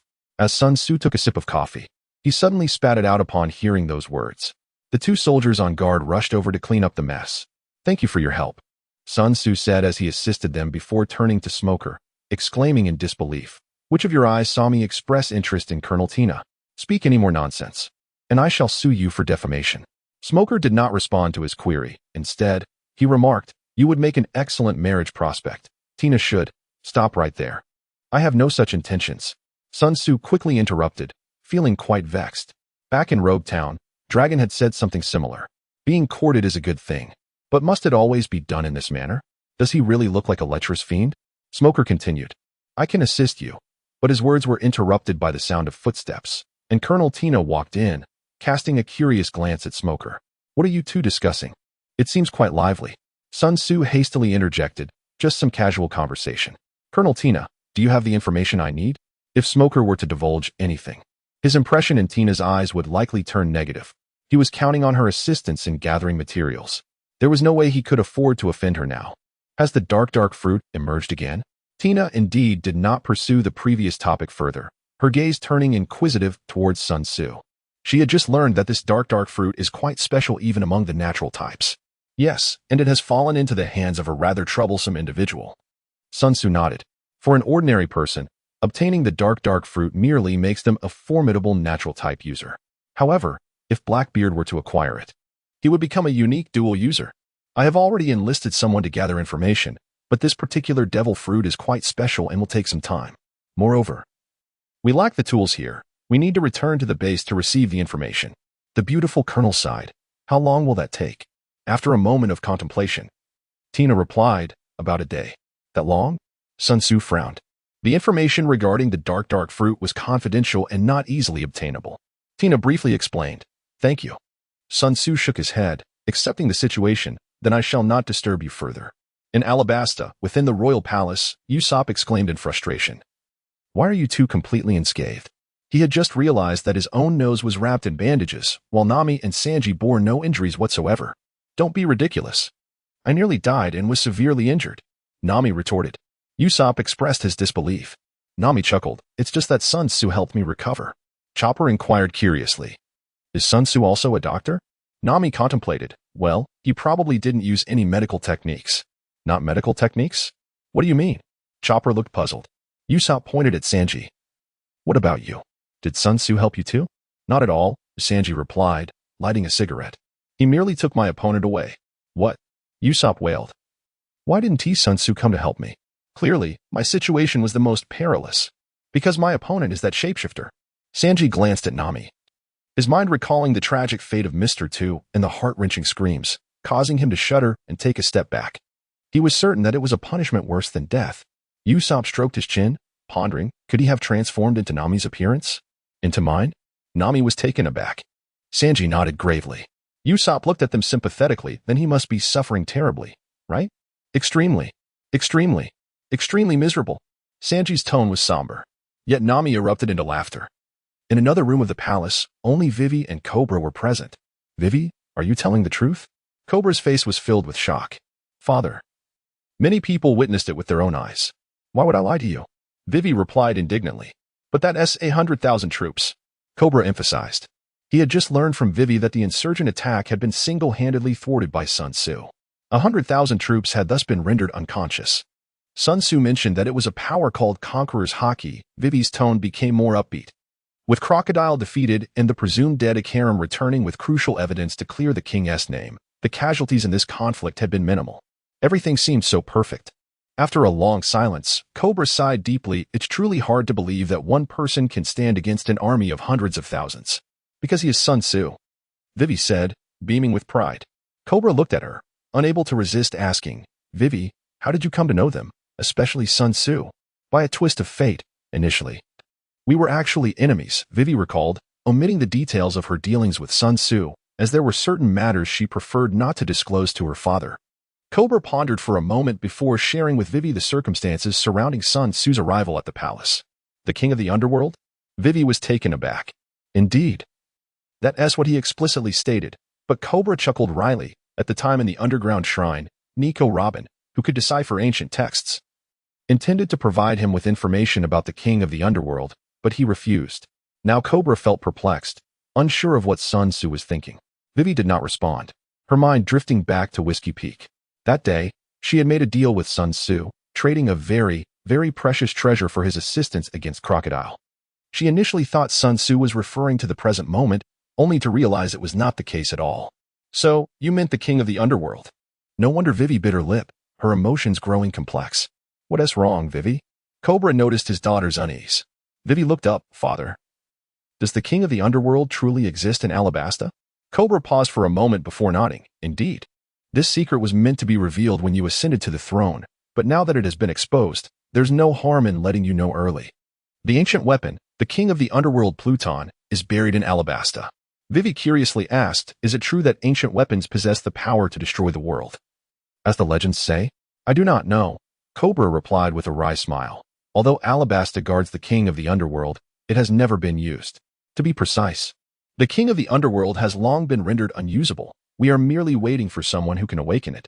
Vivy bit her lip, her expression wavering. But ultimately she grew resolute. Father, I have promised Sun Tzu that if he helps us defeat Crocodile, I shall grant him the king of the underworld. Cobra appeared to have anticipated this, his expression remaining largely unchanged as he let out a gentle sigh. Vivy, are you certain? That is a legendary ancient weapon said to possess world-destroying power. If placed in the wrong hands, it would spell disaster for the entire world. Vivy took a deep breath and said, Father, I cannot ascertain the extent of the underworld king's power, but I have witnessed the strength of Sun Tzu with my own eyes. I believe that with his prowess, even the underworld king would merely be an embellishment. Moreover, Sun Tzu possesses a gentle temperament, a cheerful disposition, and treats others with utmost courtesy. He would never engage in such treachery. The image of Sun Tzu's arrogant and domineering demeanor within the underground sanctuary lingered in Cobra's mind, leading him to reflect on the irony of her words. Yet, he could not deny that outside of battle, Sun Tzu did indeed embody the qualities of a learned and cultured gentleman.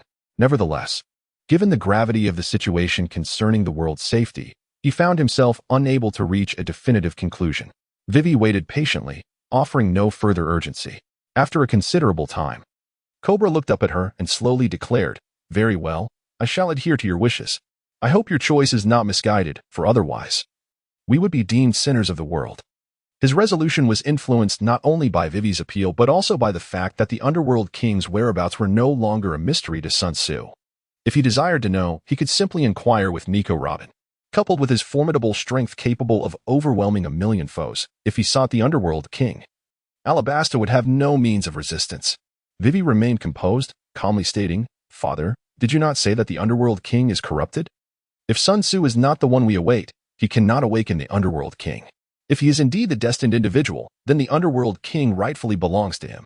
You make a valid point, Cobra conceded, shaking his head as he rose to his feet and began to walk outside. Come with me, Vivy. A quarter of an hour later, upon arriving at the structure before them, Vivy inquired with confusion, Father, what brings us to the treasury? I have brought you here to retrieve the underworld king, Cobra replied softly. The underworld king resides within our treasury? Vivy gasped in astonishment. Until now, she had only known of the underworld king but remained oblivious to its true nature. You will indeed be astonished, Cobra said, a mysterious smile gracing his face as he reminisced about the incredulous expression he wore the first time he encountered the underworld king, accompanied by his father's joyful laughter. This could be seen as a peculiar quirk of the Nefertari family. Now it was his turn to relish this intriguing moment. With varying expectations, Cobra and Vivy entered the treasury. Is this truly the underworld king? Upon seeing the miniature ship encased in the bottle, a series of question marks filled Vivy's mind, leading her to doubt whether her father was jesting. Cobra laughed heartily and said, Vivy, this is indeed the underworld king. Once the bottle is shattered, it will transform into a colossal battleship. Legend has it that the main cannon of the underworld king can obliterate an island with a single shot. It took a long while for Vivy to close her mouth in disbelief. This, I fear even Crocodile would fail to recognize it. At Cobra's gesture, she cautiously cradled the bottle containing the underworld king. If Sun Tzu doubts it, let him consult Nico Robin. She has seen the historical text and understands everything. At this point, Cobra hesitated, adding, there may also be records detailing how to restore the underworld king. If so, perhaps Sun Tzu, who has gained Nico Robin's approval, is indeed the destined individual. However, Cobra quickly dismissed these thoughts, shaking his head. The ancestors had merely passed down the responsibility of guarding the Underworld King in the historical text, leaving no further information. Perhaps the Underworld King held special significance for the ancestors, but for him, the well-being of Vivy and Alabasta was of paramount importance. Having resolved to bestow the Underworld King upon another, he no longer wished to dwell on it. The future's fate would be left to destiny itself. Chapter 73. The data is acquired. Ah, scary, Dasky exclaimed, her expression taut as she launched a merciless attack forward, wielding her long blade with remarkable finesse. Sun Tzu sat upon a chair, wielding a knife with dexterity, effortlessly parrying Dasky's relentless assaults. Occasionally, he would counterattack, leaving her in a state of disarray. Before long, Dasky found herself drenched in sweat, breathless and forced to cease her onslaught. Sun Tzu set aside his long knife and took a sip from the coffee on the table. Feeling frustrated as he mused, why must I do this? Am I not a guest? It was now the second day after their victory over Crocodile. The previous day, after escorting Crocodile, Dasky and the others hurried back to the military base under Tina's jurisdiction. For reasons unknown, Dasky had been persistently challenging him to spar shortly after their meeting. For Sun Tzu, defeating her was a simple task. However, out of respect for Smoker and Zoro, he could not bring himself to strike with full force. As time passed, he felt more like a sparring partner than anything else. Wiping the sweat from her forehead, Dasky declared with unwavering determination, I will capture Roronoa Zoro.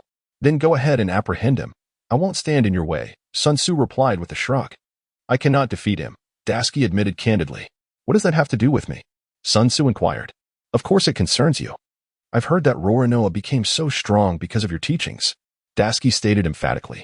You overestimate me, sister, Sun Tzu replied, somewhat exasperated. Besides, you were unable to defeat him before I even began to teach him, weren't you? Dasky fell silent at this. At that moment, Smoker interjected. Why not offer some guidance to Dasky? Consider it a favor I owe you. Sun Tzu turned to him, expressing his surprise. Is this truly necessary? There are numerous swordsmanship experts within the Navy, are there not? Moreover, I am not particularly skilled in the art of the sword. However, Smoker's tone was indifferent, concealing the astonishment that stirred within him. Remarkably, in just a day, nay, less than a day, Dasky's prowess had shown marked improvement. Upon first noticing this, he found it perplexing and spent considerable time in careful observation before uncovering the underlying secret. Sun Tzu appeared to casually respond, yet each move carried profound intent, subtly guiding Tashigi to refine her techniques. Every counterattack he executed precisely targeted her weakest points. This dual approach accelerated Tashigi's swordsmanship at an astonishing pace. As for Sun Tzu's claim of lacking expertise in swordsmanship, Smoker didn't believe a single word. To him, Sun Tzu's mastery had already reached a transcendent level. Such an effective training method was beyond anything he had ever witnessed or even heard of. My greatest flaw is having too many virtues, Sun Tzu sighed, scratching his head with feigned distress. No matter how hard I try to conceal them, people always see right through me. In truth, his swordsmanship wasn't inherently profound. It was his divine consciousness and supernatural abilities that elevated him. His divine insight granted him a commanding perspective, allowing him to effortlessly grasp the essence of swordsmanship in this world. While he couldn't claim absolute mastery, guiding someone of Tashigi's level required no dedicated practice. He could improvise flawlessly. His divine awareness, meanwhile, enabled him to dissect every motion of his opponent, exposing flaws even they were oblivious to. Combined, these gifts produced the remarkable results before them. Interestingly, Tashigi was the first to receive such treatment. During his earlier training of Luffy and the others, his control over spiritual energy and comprehension of divine techniques had been rudimentary. Though the foundation was there, it lacked the refinement of his current methods. Smoker's eye twitched. The man's words were infuriating, yet undeniably true. Even if he wanted to retaliate, Sun Tzu's overwhelming strength made it impossible. Just then, Tashigi, having regained some stamina, stood before Sun Tzu once more, gripping her blade with stubborn determination. Again, she demanded. Sighing, Sun Tzu picked up the training sword. Foolish girls always have the best luck, he mused. Between Zoro's connection and Smoker's plea, he had little choice but to serve as her sparring partner. Not that it troubled him. He could multitask effortlessly, simultaneously refining cultivation manuals and forging techniques while instructing her. At the moment, however, his focus lay elsewhere. A recent encounter with Mr. Two had sparked inspiration, offering glimpses into another divine technique, the legendary 72 transformations. More precisely, a fragment of it, human transformation. Intriguingly, he noted similarities between this ability and cosmic manifestation, likely due to their shared nature as bodily metamorphosis techniques. Developing this skill would undoubtedly prove easier than others. Yet, even simplicity demanded time, and now is not the moment to dwell on it. Sun Tzu pondered for a moment, deepening his impression to ensure it would not slip from his mind, before casting it aside. As the sound of a rhythmic beat echoed, he practiced with Dasky for another 2 rounds when Tina interrupted their session, approaching with a stack of papers in hand. Sun Tzu's eyes sparkled with excitement. Colonel Tina, has the information been sent over?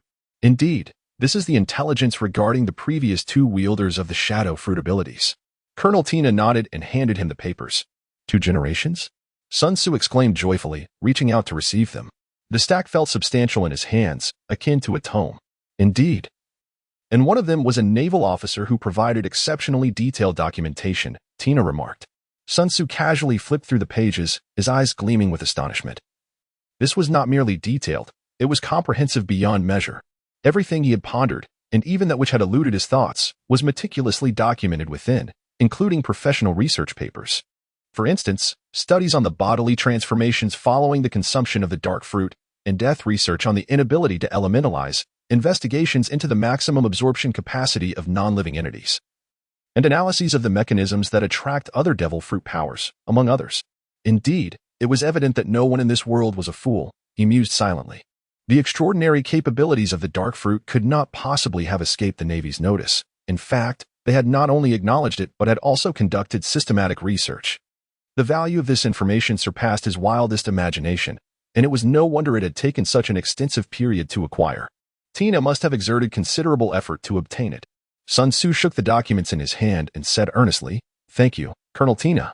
This information is immensely beneficial to me, and I owe you a favor. As long as it does not contravene any principles, do not hesitate to call upon me in the future." A smile graced Tina's face as she replied, "I won't make demands like Smoker does regarding sparring or the like. There are few challenges in this world that can truly confound me. Even if you wish to take down an emperor, I could devise a plan," Sun Tzu casually remarked. After a moment, he suddenly noticed the surrounding silence and looked up to find everyone staring at him, their expressions filled with astonishment. With a quick realization, he chuckled, "Haha, you can't be serious. I was merely jesting. Taking down an emperor is no simple feat." Chapter 74. Return a jest? Your tone hardly suggests that. A fleeting thought crossed Smoker's mind, which he quickly suppressed. He was reluctant to dwell on the matter. If Sun Tzu truly possessed such power, it might not bode well for the Navy. Tina cast a penetrating gaze at Sun Tzu. Her considerable efforts to aid him were not merely out of goodwill. It was partly due to Smoker, but more crucially, it was because of Garp. Unbeknownst to Smoker, she had discreetly contacted Garp, and providing Sun Tzu with this information was also at Garp's behest. Smoker often operated alone and was unaware of these matters. In truth, such precious information was not something their ranks could freely distribute. During her conversation with Rear Admiral Garp, she sensed his significant regard for Sun Tzu. Considering what he had just said, it was difficult for her not to contemplate further. Sun Tzu carefully stored the information regarding the dark fruit, smiled softly, and remarked, "I have obtained the information, and it is time for me to take my leave." So soon? Smoker and Tina had yet to utter a word when Dasky spoke up, her voice tinged with palpable reluctance. She was not foolish. She was acutely aware of her rapidly growing strength during this period. If she could maintain this momentum, she believed she truly had a chance to surpass Roronoa. Sun Tzu smirked slyly. "If you are reluctant to part, you may accompany me back. I shall arrange for Zoro to personally serve as your sparring partner." Darsky blinked, suddenly regaining her composure. Her cheeks flushed crimson. "What nonsense are you spouting?" Do you not harbor any feelings for him?" Sun Tzu raised an eyebrow. Darsky replied coldly, "Of course. He is a pirate, and I am a Navy officer. I hold nothing but disdain for him." "Is that so? How unfortunate." Sun Tzu sighed. "In Zoro's heart, you are quite special. He merely regards me as a substitute for someone else." As soon as the words left her lips, Darsky realized their implications, tinged with a sourness she did not intend. She wished to argue but feared it would only exacerbate the situation, ultimately pouting and turning away from him, refusing to engage further. Sun Tzu ceased to tease her, turning his gaze towards Smoker and Tina, and with a light chuckle remarked, "Well then, farewell. I am immensely grateful for your assistance. If I succeed, I shall present you with a gift upon our next encounter." I shall have someone deliver it to you, Tina responded. No need for that. Sun Tzu shook his head, and amidst the astonished gazes of the crowd, his body gradually lifted into the air.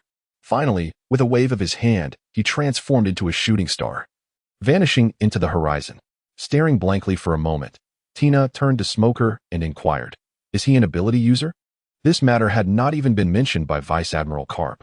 I do not know, Smoker replied, his expression impassive.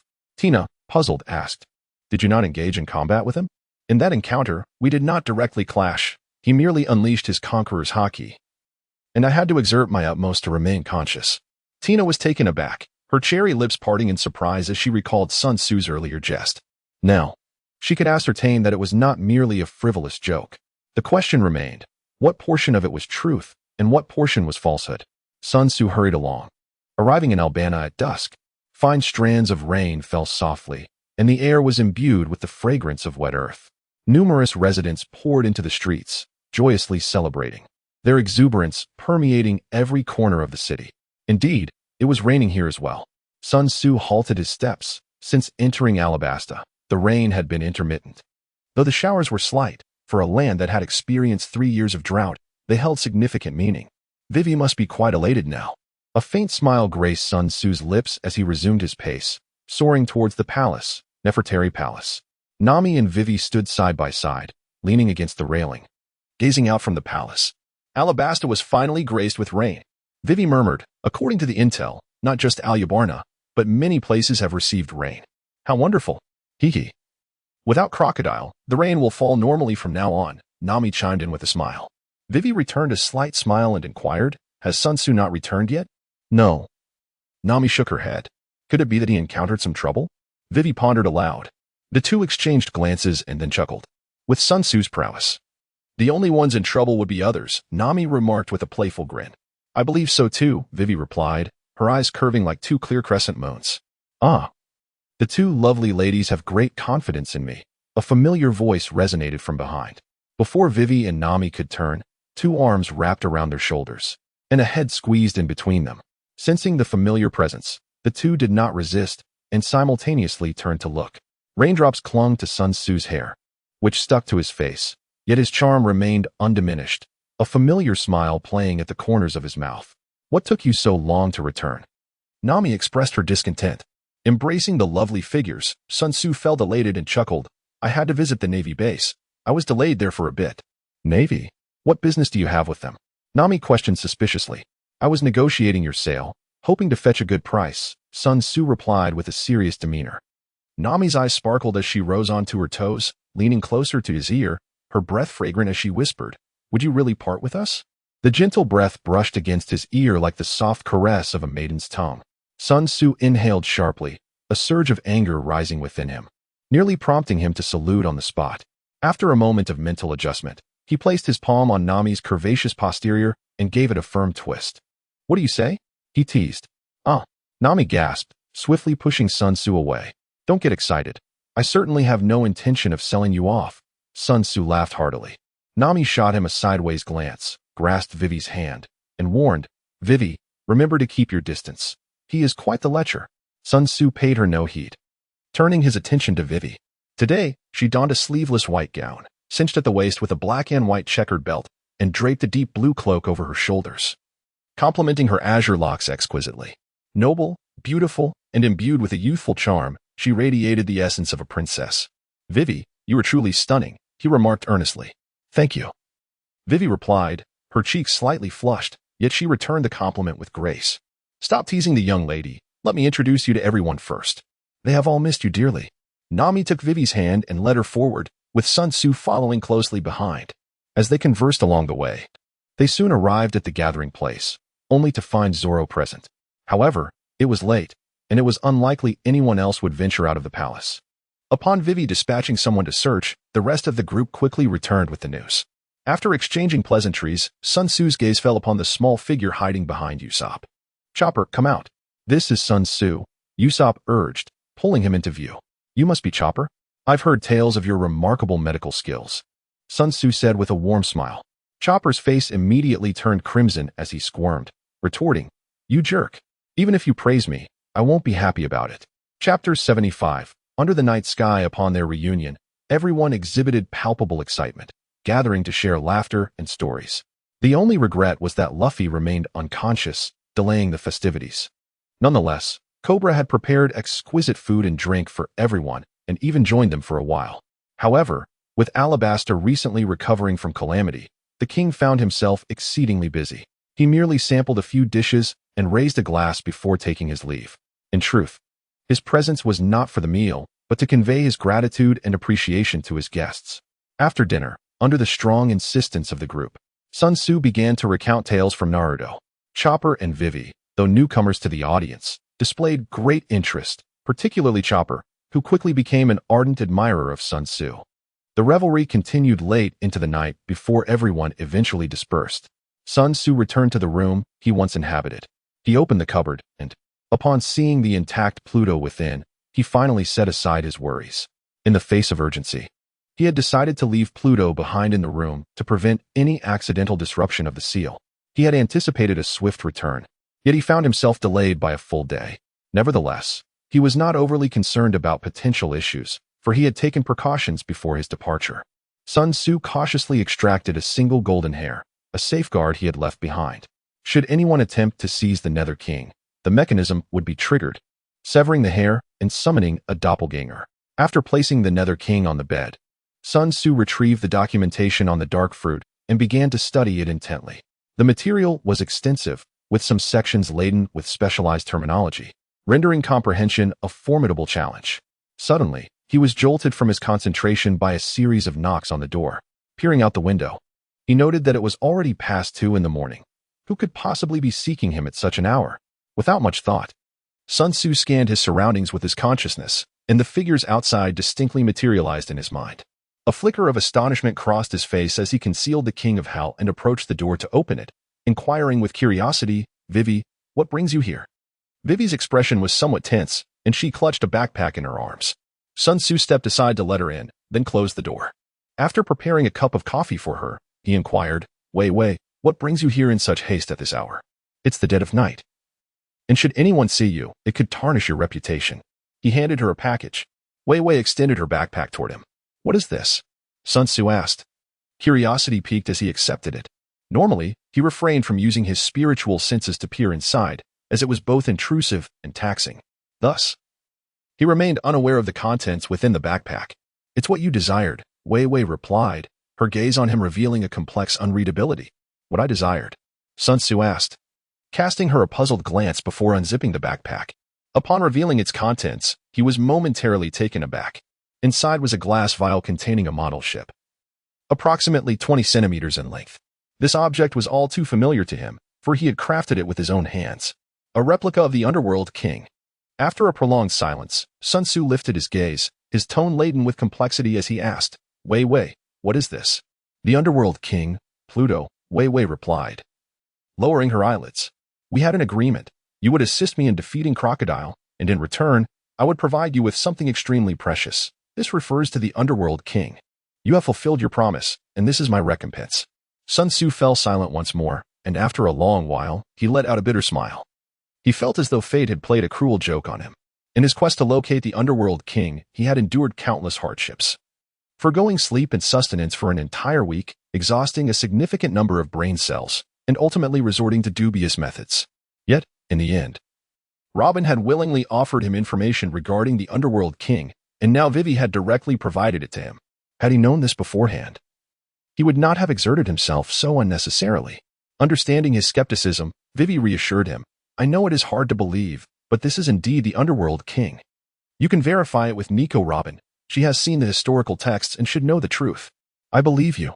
Sun Tzu nodded, hesitating for a moment before adding. But you really need not have gone to such lengths. Crocodile was defeated by Luffy, and it was Zoro and the others who took down the high-ranking agents of Baroque Works. My contributions were minimal. Vivy shook her head. You prevented a war and defeated Mr. 2. Moreover, my father has mentioned that your efforts were significant in the defeat of Crocodile. You deserve this. After a moment of contemplation, Sun Tzu extended his hand to accept it. Very well, I shall accept it. A smile graced Vivy's face as she reminded him. The Underworld King has been unusable for quite some time, But my father mentioned that the historical text of the underground temple might contain a method for restoration. Thank you. Sun Tzu replied earnestly. His actions, while perhaps important, paled in comparison to the value of the underworld king. Though it was a counterfeit, the sentiment was undeniably genuine. I shall take my leave now, Vivy said, turning to depart. Wait. Sun Tzu called out hastily, asking, Vivy, do you still have the gift I gave you back then? When they parted at Whiskey Peak, he had crafted a clone for both Nami and Vivy. Nami's had been expended in the small garden, while Vivy's had remained dormant. Vivy paused, her face flushing with color as she awkwardly glanced away. Why yes. Please, give it to me. Sun Tzu extended his palm. Vivy looked up at him, her face shifting from crimson to pale, and after a few seconds of hesitation, she slowly raised her hand to begin unbuttoning her attire. One button, two buttons. A swath of porcelain skin was revealed to the air, dazzling Sun Tzu to the point he could scarcely keep his eyes open. He quickly covered his eyes. Wait, Vivy. What are you doing? Vivy rolled her eyes, exasperated. You could at least pretend to be subtle. Your fingers are wider than your eyes. What do you think you're blocking? Ignoring him, she continued unfastening her buttons until she reached her waist, then reached beneath her bra to retrieve a golden brooch. Here you go. So that's how it is, Sun Tzu chuckled awkwardly, accepting the brooch from her hand.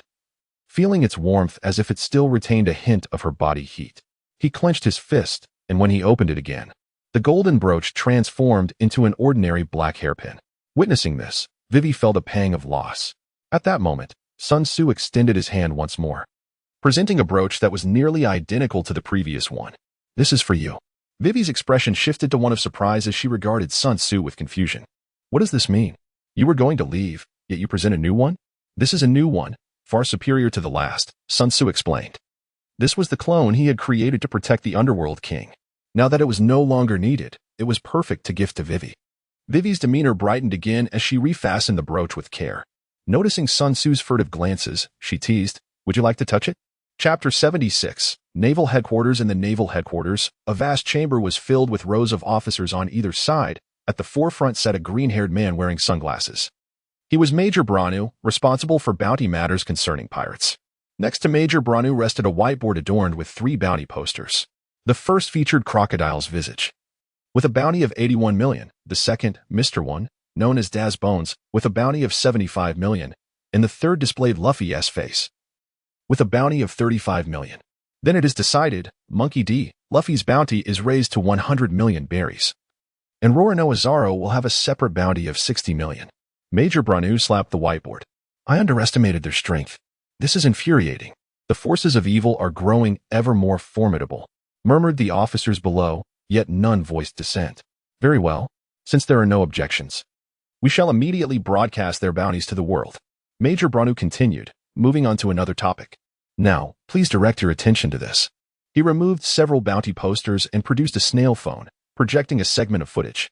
Stop right there. The moment the footage began, a thunderous voice captured everyone's attention.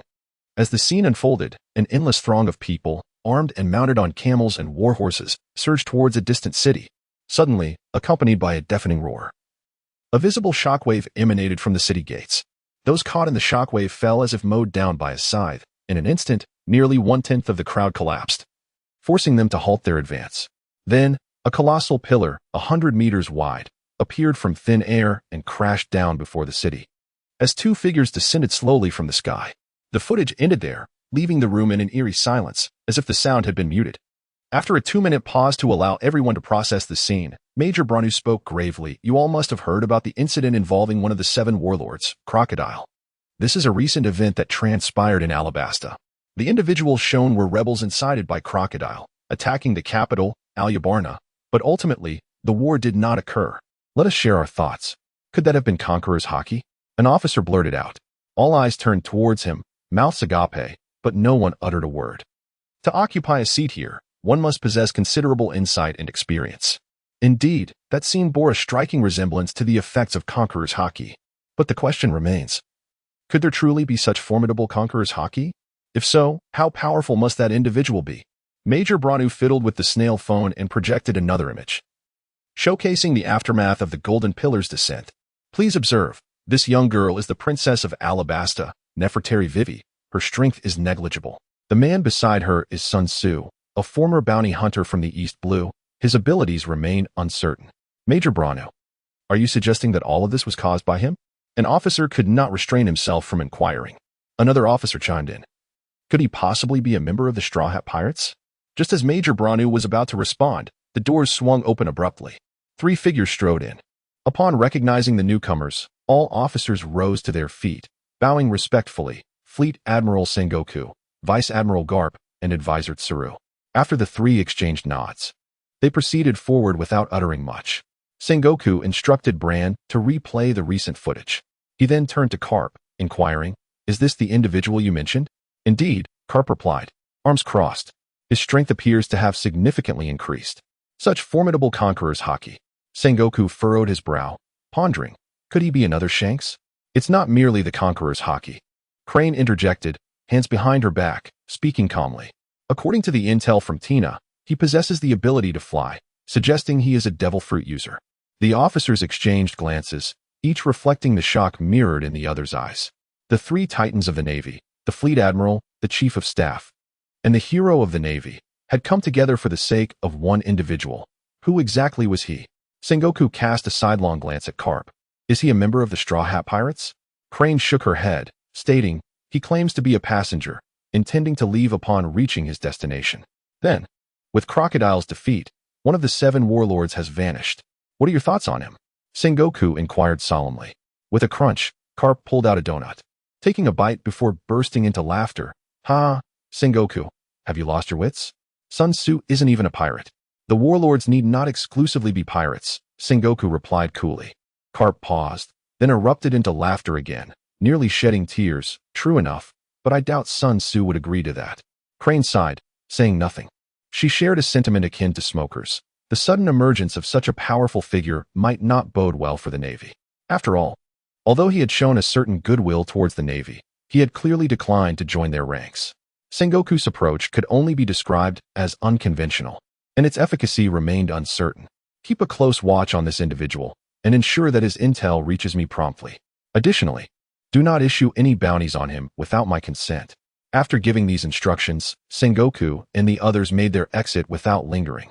The remaining officers exchanged glances, their eyes brimming with curiosity as they turned to Sun Tzu. Alabasta, Albana. Sun Tzu sat upon a chair. To his right rested a table laden with small stones. Opposite him stood Zoro, wielding twin blades, his eyes covered. Behind him loomed a large, uneven rock, its surface pockmarked and rugged. Sun Tzu picked up a small stone from the table and casually tossed it away. Whoosh! The stone spun through the air, piercing it like a bullet fired from a cannon, heading straight for Zoro's head. Blinded, Zoro could not see, yet at the last moment, he sensed something and sharply turned his head aside. Thud! A small crater appeared on the rock behind him. Breath is of utmost importance. Relying solely on one's ears will not cultivate the observation Haki. Sun Tzu instructed. Moreover, one must strive to remain calm. The calmer, the better. Intense emotional fluctuations may assist in awakening observation Haki, but Sun Tzu believed that such an approach was unsuitable for a swordsman, especially for Zoro. His inherent talent did not necessitate such a gamble. As he spoke, Sun Tzu threw another stone. Unlike the previous one, this stone flew silently, as if it had melted into the air, leaving not even a ripple. With a thud, the stone struck Zoro in the abdomen, causing him to stumble and fall, clutching his midsection in agony. Zoro. Chopper hurried over to assess his injuries, gravely stating, "You cannot continue training. Your prior injuries have yet to heal, and pushing further will only exacerbate them." Zoro removed his mask, took a few breaths, and, feeling a slight alleviation of pain, struggled to stand, flashing a grin. "It's nothing, Chopper. This little injury is trivial." He rolled his shoulders and looked at Sun Tzu. "Let us continue." "Enough. Take a break. Haste makes waste. Your body can't endure any more training." Sun Tzu waved his hand, refusing Zoro's request. With his keen awareness, he could see Zoro's physical condition with clarity. Zoro was indeed nearing his limit. Continuing to practice would yield some progress, but it would also leave hidden injuries. Accumulating too many hidden injuries might not matter in youth, but in old age, they could manifest as chronic ailments. Chapter 77. Departure. Very well. Zoro sheathed his sword and sat down, closing his eyes to recuperate. Nami approached and sat beside Sun Tzu, glancing at him. "You seem in a good mood today." "Do I?" Sun Tzu replied with a wry smile, his lips nearly curling into a grin. "Perhaps it's because you're with everyone again," Nami suggested. Sun Tzu touched the corner of his mouth and chuckled awkwardly. Then shifted the topic. Could you pass me the climate tact? What for? Nami inquired curiously as she handed it over. I'll help you modify it. To see if it can become even more powerful, Sun Tzu responded. The art of forging differs from cultivation techniques and supernatural abilities. While cultivation methods and supernatural powers cannot be utilized if incomplete, forging is an art without a notion of completeness. The knowledge related to it is boundless, however. If one masters a portion of the essential knowledge, they can begin to experiment with forging. Sun Tzu held a weather stick in one hand and a fruit adorned with spiral patterns in the other, lost in contemplation. Nami glanced over, her curiosity piqued, and exclaimed, What is this fruit? Why does it appear so peculiar? Sun Tzu, without lifting his gaze, remarked, Are you interested in the devil fruit? Is this truly the devil fruit? Nami exclaimed, her eyes instantly transforming into the shape of coins. Where did you acquire it? I've heard that a single devil fruit can fetch a staggering sum of 100 million berries. Forget that idea. Sun Tzu shot her a glance, expressing his disbelief. If you wish to taste it, I can offer it to you, but selling it is out of the question. Nami sighed, reluctantly averting her gaze. Very well then. I certainly do not wish to become a landlubber. Sun Tzu ceased his discourse, diverting his gaze and dedicating a moment to contemplation before finally storing the devil fruit away. During this period, he had conducted an exhaustive study of the fruit, rendering further scrutiny unnecessary. His current focus shifted towards the transformation of the weather stick utilizing this remarkable fruit. The Zoan-type devil fruit seemed rather incongruous with the weather stick. Perhaps employing it merely as a raw material would be more fitting? Yet, such an approach felt undeniably wasteful. In Sun Tzu's mind, a flurry of thoughts erupted, some utterly impractical, while others seemed more plausible. Yet, he found himself unable to devise a feasible plan. Everyone! A shout disrupted his contemplation as Usopp approached, beaming with delight. Good news! Luffy has awakened. After such a prolonged state of unconsciousness, it appeared that Luffy had faced a formidable challenge. Reflecting on this, Sun Tzu silently commended his own decision as remarkably astute. Luffy had mastered the art of Haki, significantly enhancing his strength, despite suffering grave injuries. Had it not been for his own efforts in severely wounding Crocodile, Luffy would have surely struggled against the enraged adversary. Finally, Luffy was awake. Zoro opened his eyes, a smile gracing his features. Despite his usual nonchalance, it was he who had been most concerned for Luffy's well-being. Let's go see him, Sun Tzu declared, rising to join the others as they made their way toward Luffy's room. Upon arriving at the door, they paused, hearing Luffy's voice resonating from within. What? I was unconscious for 3 days? That means I missed 15 meals. No sooner had he uttered these words than a louder lament followed. Sun Tzu talked about Naruto? Why was Tia included? The group exchanged amused glances, laughter bubbling forth. This was unmistakably Luffy's style. His boundless energy inspired a twinge of envy even in Sun Tzu. As night fell, Cobra momentarily set aside his pressing governmental duties to prepare a grand feast. After 3 days without sustenance, Luffy exhibited his voracious appetite, devouring an entire plate of food in one gulp. Unsatisfied, he reached for more, seizing from others' plates. Usopp and the others, deprived of their meals, retaliated, resulting in a delightful uproar among them. Sun Tzu sat in the corner, a fruit platter before him, occasionally taking a bite. Why are you lost in thought? A familiar voice echoed, prompting him to look up. Wei Wei, clad in a homey blue long dress, exuded less of a princess's nobility and more of a youthful charm. Their eyes met, and Wei Wei instinctively averted her gaze. Sun Tzu's lips curled into a faint smile as he replied, I am contemplating a few matters. What matters? Wei Wei inquired curiously as she took a seat beside him. Sun Tzu said, When the time comes for us to depart, will you choose to leave with us? Wei Wei was taken aback, her smile gradually fading, and a hint of confusion flashed in her eyes as she replied, I am not certain. Sun Tzu picked up a piece of apple and tossed it into his mouth, mumbling, Since there is uncertainty, let's not dwell on it for now. The boat will find its way when it reaches the bridge. We shall cross that path when the time comes. Wei Wei broke into a bright smile, nodding emphatically, and raised her glass, exclaiming, Cheers. Sun Tzu clinked glasses with her and downed the drink in one go. After the banquet, Cobra arranged for everyone to enjoy a bath. The palace bathhouse was exceedingly luxurious, yet it had not been used since the nationwide drought began. Even the king had resorted to bathing in a small wooden tub. Now that the calamity had passed and Alabasta was once again blessed with rainfall, the bathhouse was reopened. A small incident occurred when some individuals, upon discovering the proximity of the women's bathhouse, expressed curiosity about its appearance. To impart the lesson that curiosity can lead to dire consequences, Sun Tzu delivered a profound education using her fist, which was as large as a clay pot, and provided individualized coaching for particularly stubborn individuals. Ultimately, everyone recognized their folly and dismissed their misguided thoughts. As they departed from the bathhouse, all the men, except for Sun Tzu, bore bruises and swollen faces, with even Cobra sporting a pair of black eyes, which widened the eyes of Nami and Vivy in astonishment. After the activities concluded, Cobra exited, leaving only the Straw Hat Pirates, Sun Tzu, and Vivy. Before long, they received a call from Mr. Tu, announcing that he had taken the merry-go. After deliberation, they resolved to depart that very night. So soon? What should I do? Vivy exclaimed, momentarily stunned. Just earlier at the banquet, she had discussed this topic with Sun Tzu, believing there was ample time for consideration, only to find herself thrust into a decision-making moment so swiftly. Vivy, listen carefully. We are granting you 12 hours to ponder, Nami said firmly, clasping her hand. Once we reclaim the merry-go, we will pass by Eastport at noon tomorrow, though we likely cannot dock there. If you wish to continue sailing with us, that fleeting moment will be your opportunity to board. We will welcome you warmly. However, if you do not come. Vivy, come with us, Luffy shouted exuberantly. Luffy, please don't say that. This is a decision she must make for herself. Having reached an agreement, everyone hastily packed their belongings in preparation for departure. Vivy organized the super-fast duck brigade to escort them. However, as they were about to leave, Sun Tzu paused. You all go ahead. I will catch up with you shortly. Nami glanced at him, choosing not to say much, simply nodding in response. All right.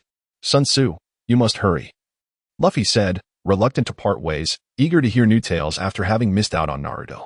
The others were aware of his ability to fly and his formidable strength, so they harbored no concerns.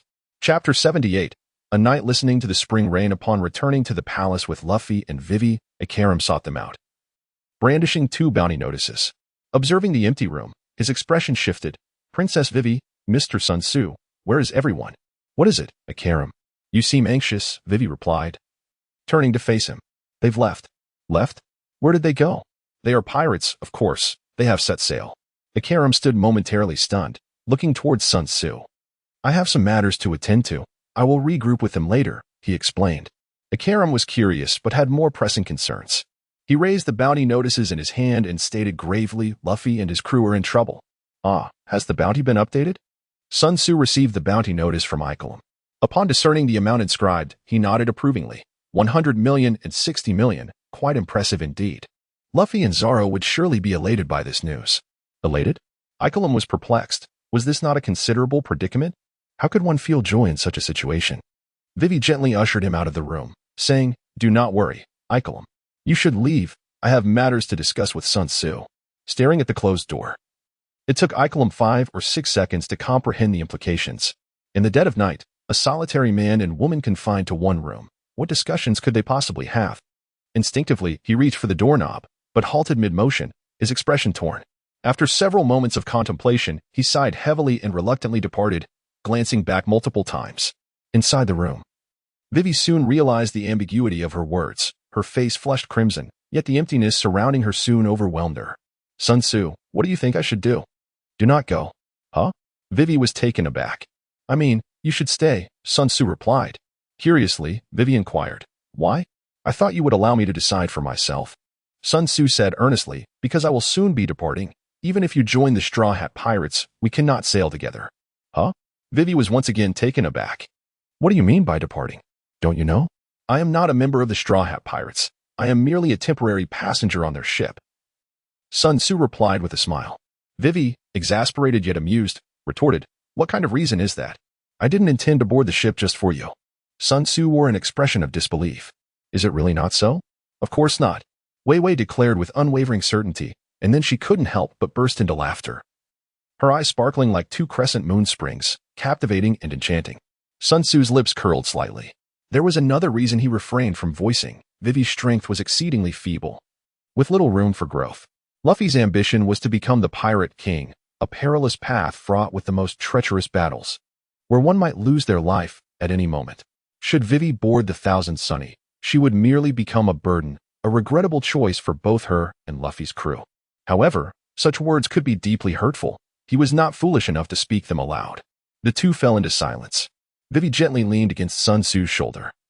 And after a long pause, she declared, I have decided to heed your advice and stay. If Luffy and the others discover that I urged this, they would surely be furious with me. Sun Tzu replied, they would not stand a chance against you. She chuckled softly. Hee, they wouldn't be able to best you. He sighed. Others may be manageable, but when Nami loses her temper, even I must tread lightly. Nami is truly fortunate, Vivy remarked quietly. Who can say for certain? Sun Tzu raised his hand, forming a fist.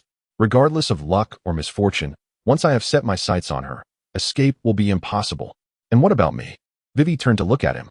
Sun Tzu touched his nose. Did he have feelings for Vivy? Undoubtedly. Even before arriving in the world of One Piece, he had harbored affection for her. However, during their time together, aside from occasionally taking small advantages, he did not endeavor to increase their rapport. Vivy was unlike Nami. While Nami lived freely and for herself, Vivy bore the weight of a nation's expectations as a princess. He was acutely aware of his inability to shoulder such responsibility, which deterred him from engaging with her frivolously. Do not forget what you did last night. Vivy's gaze fixed intently upon him. Sun Tzu's gaze involuntarily drifted downward, recalling the soft, sleek sensation, causing a stir within his heart. Noticing his subtle movements, Wei Wei's lips curled into a faint smile. Father wishes for me to find a son-in-law soon and bear a grandson. Seeing that he remained unresponsive, Wei Wei grew agitated. Then I shall seek another. With that, she feigned an intention to rise. Sun Tzu reached out and caught her, swiftly pushing her down onto the bed before she could fully comprehend the situation. The night was filled with the gentle, persistent sound of spring rain, echoing to the ends of the earth. The following day, a resounding knock echoed through the air. Why so early? Wei Wei was startled awake by the knocking. Her eyes fluttering open to reveal a handsome face mere inches from her own, gazing at her with a smile. After a moment of stunned silence, she regained her senses and glanced out the window, realizing that dawn had already broken. It's all your fault for keeping me up so late, preventing me from getting a proper rest, she said, pulling back the covers to reveal her perfectly shaped thighs and smooth, flat abdomen. How can you blame me? It was your insistence, Sun Tzu replied, unable to resist drawing closer. Stop it. I still have a speech to prepare, Wei Wei exclaimed, swatting his mischievous hand away. Sun Tzu reluctantly withdrew his hand, admiring Wei Wei as she changed her attire, and inquired, Are you considering a trip to Donggang? Wei Wei's movements momentarily slowed. He continued, Even if you choose to stay, it would be courteous to bid farewell. Very well. Wei Wei nodded emphatically. You go summon Kuro, and I shall leave a message for my father and the others. Shall I accompany you? Sun Tzu asked. Yet, having made his decision, he felt no trepidation. No need. Wei Wei gently pushed him towards the window and opened it wide. It's still too early. I shall inform them in a couple of years. That is agreeable. Sun Tzu respected Wei Wei's resolution and leaped gracefully from the window. Wei Wei took a moment to adjust her attire before heading to the door. Having lingered for so long, the people outside were growing anxious. Are you departing? Cobra exclaimed urgently. But the speech is about to commence. The entire nation awaits your presence. There's no helping it. Wei Wei replied with a mischievous smile. I must bid farewell to Luffy and the others. I am off. With that, she leapt directly from the platform, startling the crowd. Even if you must leave, is such a dramatic exit truly necessary? I never said I would not agree. Cobra hastened towards the edge of the platform. At that moment, Belle immediately began to transform, preparing to rescue Wei Wei. In the next instant, Wei Wei's figure reappeared, perched upon someone's back, waving to the crowd as she swiftly soared beyond the palace gates. I see now, Cobra relaxed.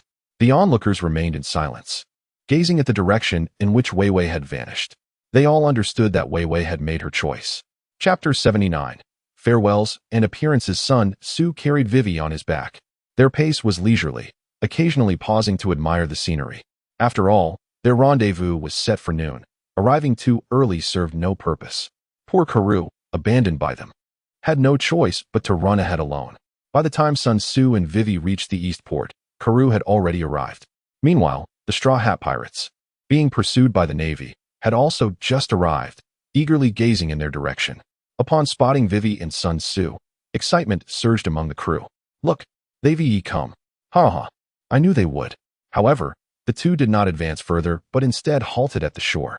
Vivy descended from Sun Tzu's back, joyfully waving her hand. Yet her cheerful expression soon faded. After a brief silence, she bit her lip and called out, "I'm here to say goodbye." Vivy produced a microphone she had prepared in advance. This was a nationwide broadcast, ensuring her words would be heard. "I'm sorry, I can't go with you. I truly appreciate everything you've done for me during this time. Although I long to embark on adventures, my love for my country is too profound. Hence, I cannot accompany you."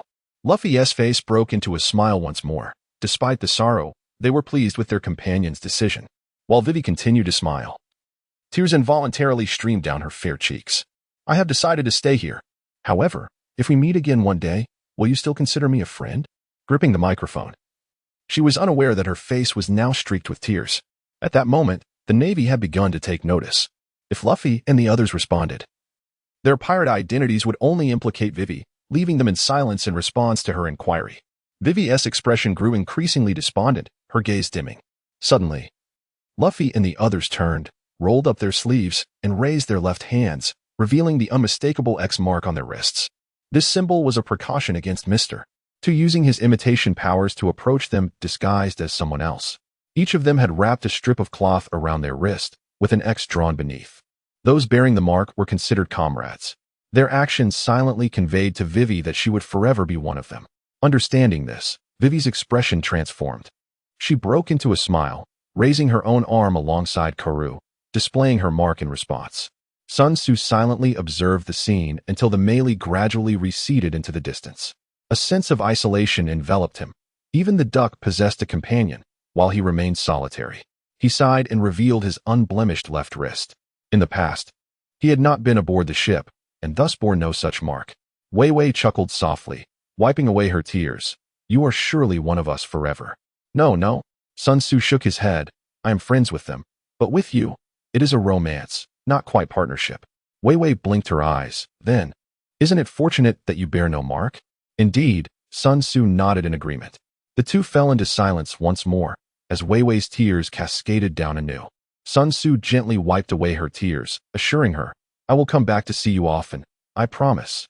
He cradled Wei Wei's face in his hands and leaned down, experiencing a sensation softer than flowers as their lips met. After a lingering moment, he whispered, "I must take my leave now." Wei Wei reluctantly nodded in response. With a graceful tip of his toes, Sun Tzu lifted his body into the air and cast a lingering glance at her before vanishing like a shooting star. Wei Wei stood motionless, gazing in the direction they had departed for quite some time. Eventually, she gathered her composure, mounted Kuro, and tied up her hair. "From this day forth, my adventures have come to an end. Let us return, Kuro, to Albana." As Sun Tzu returned to the Mary, apart from Zoro, the others wore despondent expressions, their spirits as low as wilted eggplants. "What is with this demeanor? Am I not welcome back?" He jested. "Not at all." They replied in unison, albeit feebly.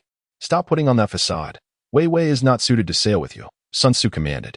"Sanji, please prepare me a cup of coffee. I did not sleep well last night." With a swift clatter, as soon as he finished speaking, a cup was placed before him. "Boss, you have finally arrived. I have been awaiting your return for several days," a sudden unfamiliar voice chimed in. Everyone turned in unison, exclaiming in astonishment, "Oh, it's you. What brings you here?" Nami and Usopp quickly embraced Sun Tzu from either side, while Chopper, bewildered, surveyed the scene before ultimately deciding to join Usopp and clutching Sun Tzu's leg. Sanji, with a starry-eyed expression, exclaimed, "What a beautiful big sister." Zoro, hand resting on the hilt of his sword, coldly remarked, "Are you here to take revenge for Baroque works? If so, bring it on." Meanwhile, Luffy remained unfazed. Sun Tzu shook off Usopp, kicked Chopper away, and after discarding all accessories except for Nami, he remarked, "Do not be alarmed, she has come to seek me." Everyone turned their gaze in unison. Robin is not a villain. Sun Tzu looked at Luffy. "Isn't that so, Luffy?" Luffy nodded in agreement. "Indeed. When I was poisoned by Crocodile, she was the one who provided me with the antidote." Sun Tzu nodded and continued. "Robin has severed her ties with the Baroque works, and, from this moment forth, she shall serve as my secretary and remain aboard the ship for a while." A collective gasp arose from the crowd, this time more intricate in nature, with Nami, Sanji, and Usopp each expressing distinct reactions. Despite Sun Tzu's endorsement, the group remained vigilant. However, Robin, employing a subtle approach, swiftly alleviated their animosity. Possessing high emotional and intellectual intelligence, she had, despite limited interactions, accurately discerned the unique personalities of each member of the Straw Hat Pirates. Nami quietly approached Sun Tzu and inquired, "What did you do last night?" Sun Tzu maintained his composure, saying, "It's nothing. I merely offered some comfort to Wei Wei." "Is that all?" Nami regarded him with suspicion. What else could it be? Sun Tzu's gaze was earnest. Indeed, he had comforted Wei Wei, albeit in a somewhat unconventional manner, and ultimately, his goal was achieved. She had not felt sorrow at all last night. Nami pursed her lips, unsure if she believed him, and turned to Robin, remarking softly, "You truly found a beautiful secretary." "Beauty is irrelevant. What I value is Robin's capability," Sun Tzu corrected. "Did you know? Although the Baroque works operates under Crocodile's orders, all specific affairs are managed by Robin. So, she is both beautiful and competent?" Nami mused. "Ahem, she is indeed quite capable." Sun Tzu cleared his throat. Nami shot him a sidelong glance, half smiling, yet chose not to say more. Chapter 80. The Great Immortal Technique. A thick layer of clouds enveloped the sky, dimming the light. Robin sat in a chair, engrossed in her reading, and casually asked, "Navigator, do you think it will rain today?" "No," Nami replied, scribbling and doodling on a sheet of paper. "However, a breeze will pick up shortly." "You truly excel as a navigator," Robin complimented. "Of course." Nami beamed with pride. Robin set her book aside and glanced at Nami before looking ahead.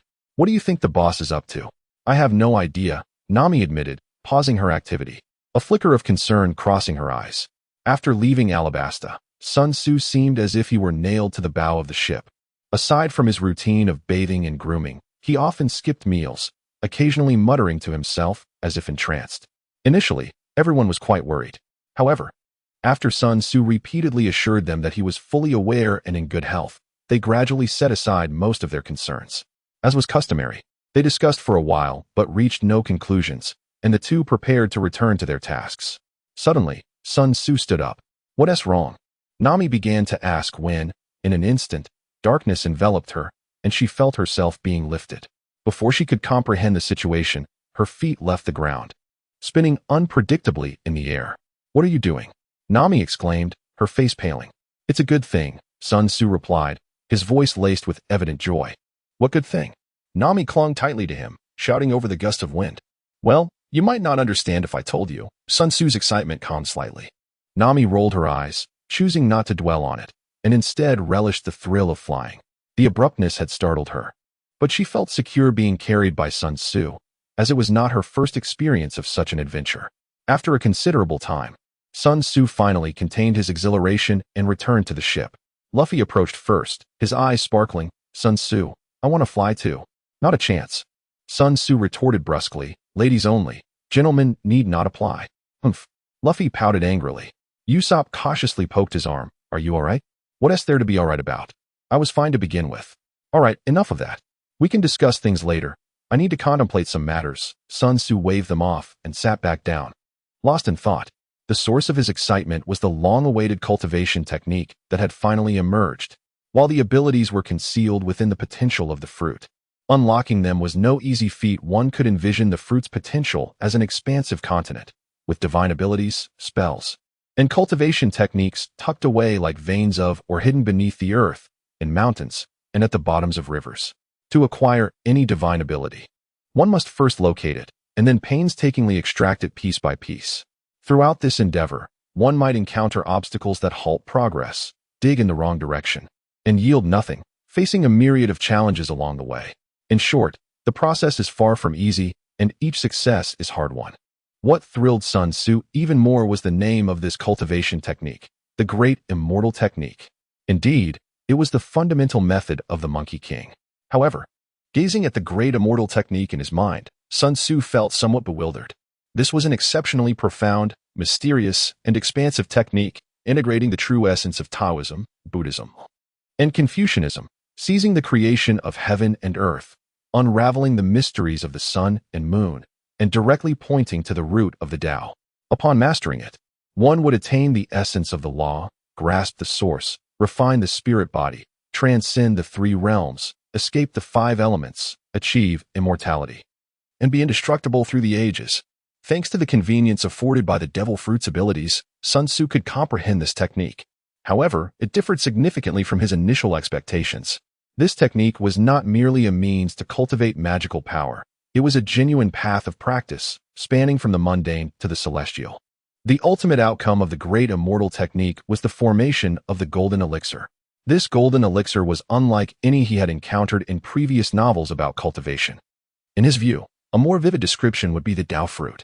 To attain the Tao fruit was to become a celestial being. The question remained, could he cultivate it? No, more accurately, could he even practice it? Sun Tzu's expression turned grim. The first concern was that the great immortal technique demanded a high standard of character. It required abstinence and purity, which was exceedingly challenging for an ordinary person like him.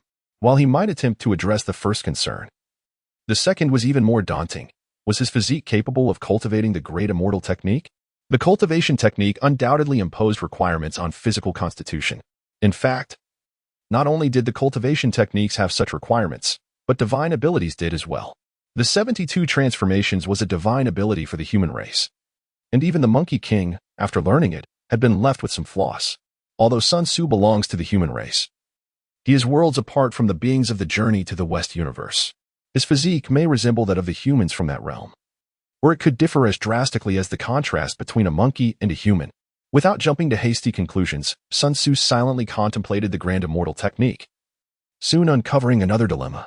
Despite its profound intricacies, the practice of the grand immortal technique begins with the foundational elements of essence, energy, and spirit.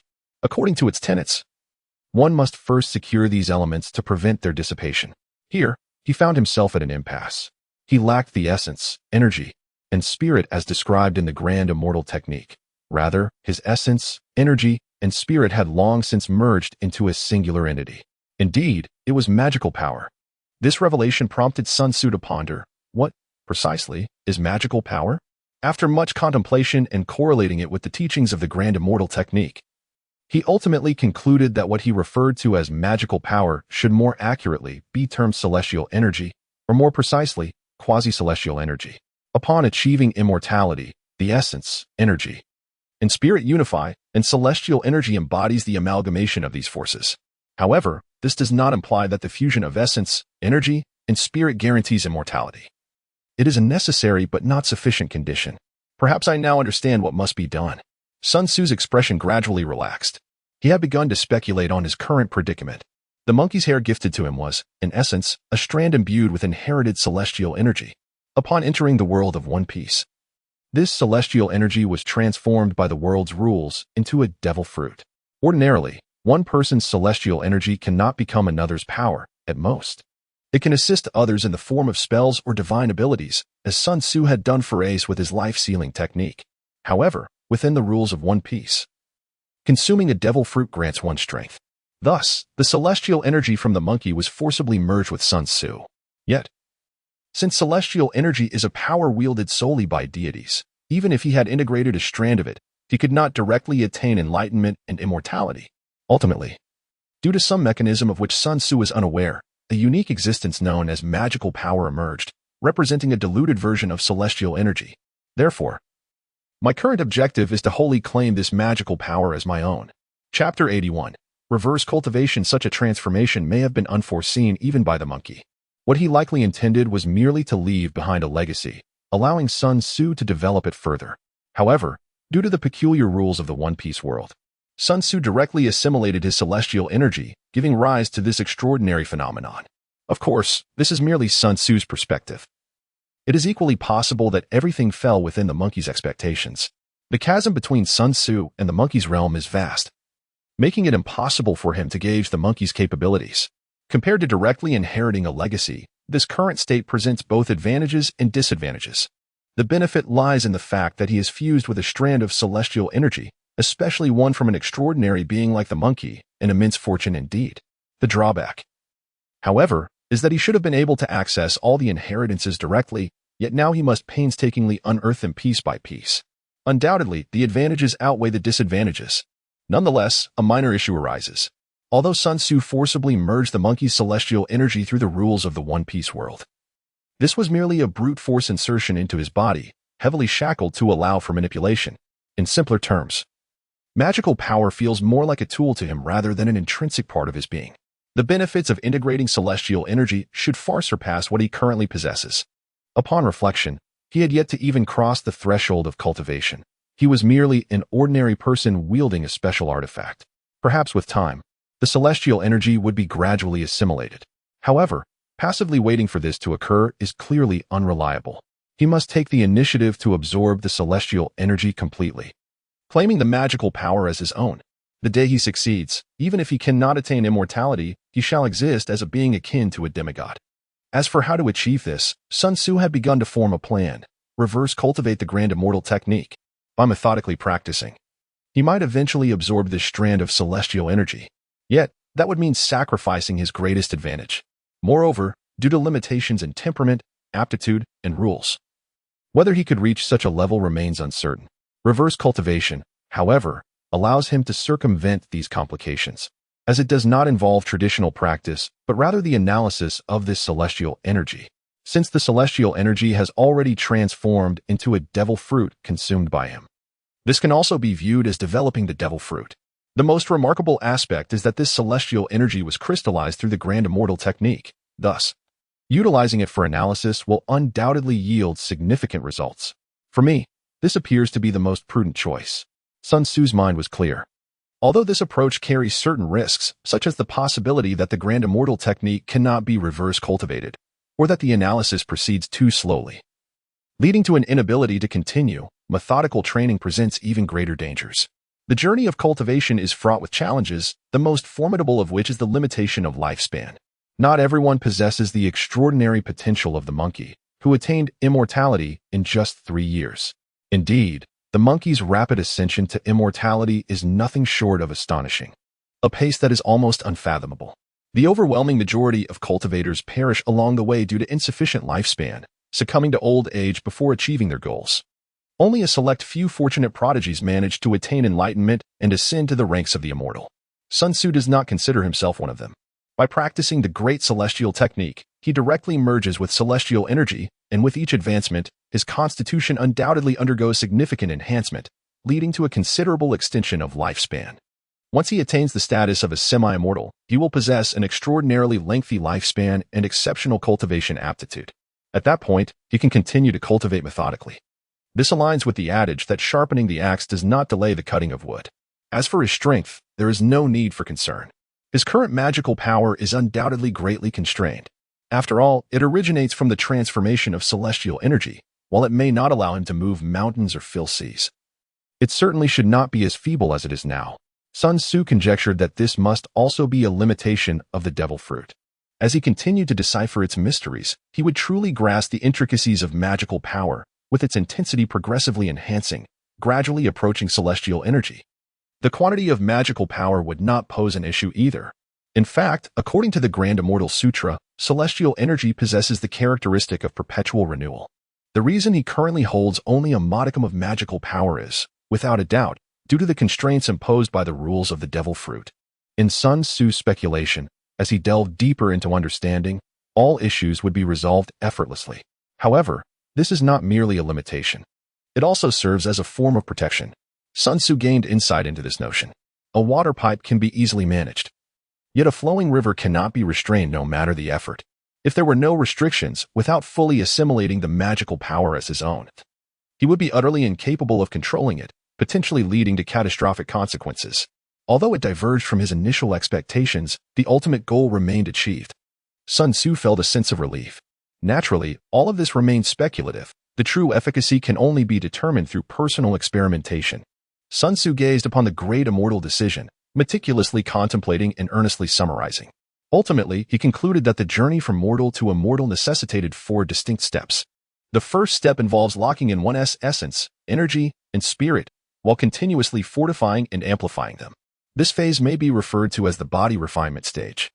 The second step entails honing one's character, polishing the Tao heart, and ultimately forging the Tao foundation, which can be termed the foundation establishment stage. The third step is the opening of the Niwen Palace to nurture the primordial spirit, known as the primordial spirit stage. The fourth step achieves enlightenment and culminates in becoming a Buddha or an immortal. Thus, if he were to reverse the process, it would follow the order of primordial spirit, foundation establishment, and body refinement.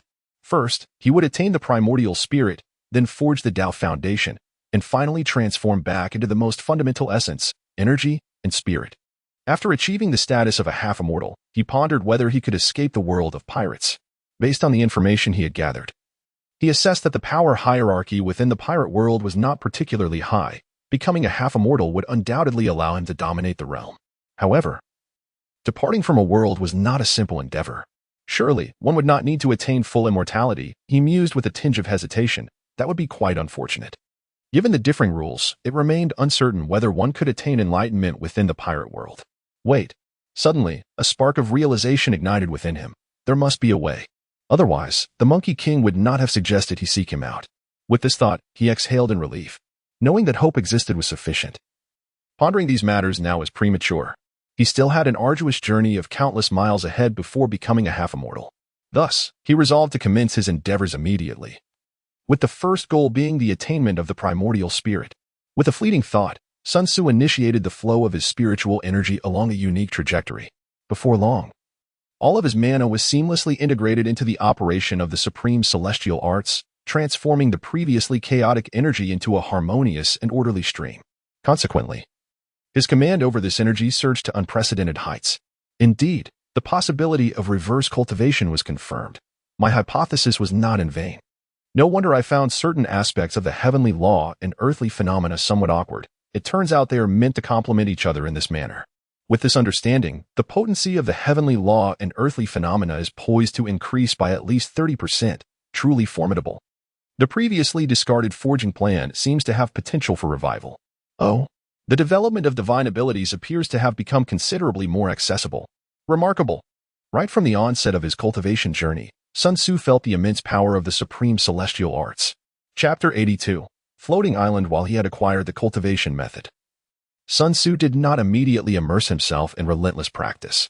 On one hand, achieving the primordial spirit was no simple feat, particularly since he was employing an unorthodox approach that required reverse cultivation, necessitating careful contemplation and analysis of its intricacies. On the other hand, there were more pressing matters at hand. Sun Tzu retrieved Nami's weather stick. Having completed his cultivation techniques, he had elevated his control over magical energy to a new level and amassed considerable knowledge in weapon refinement.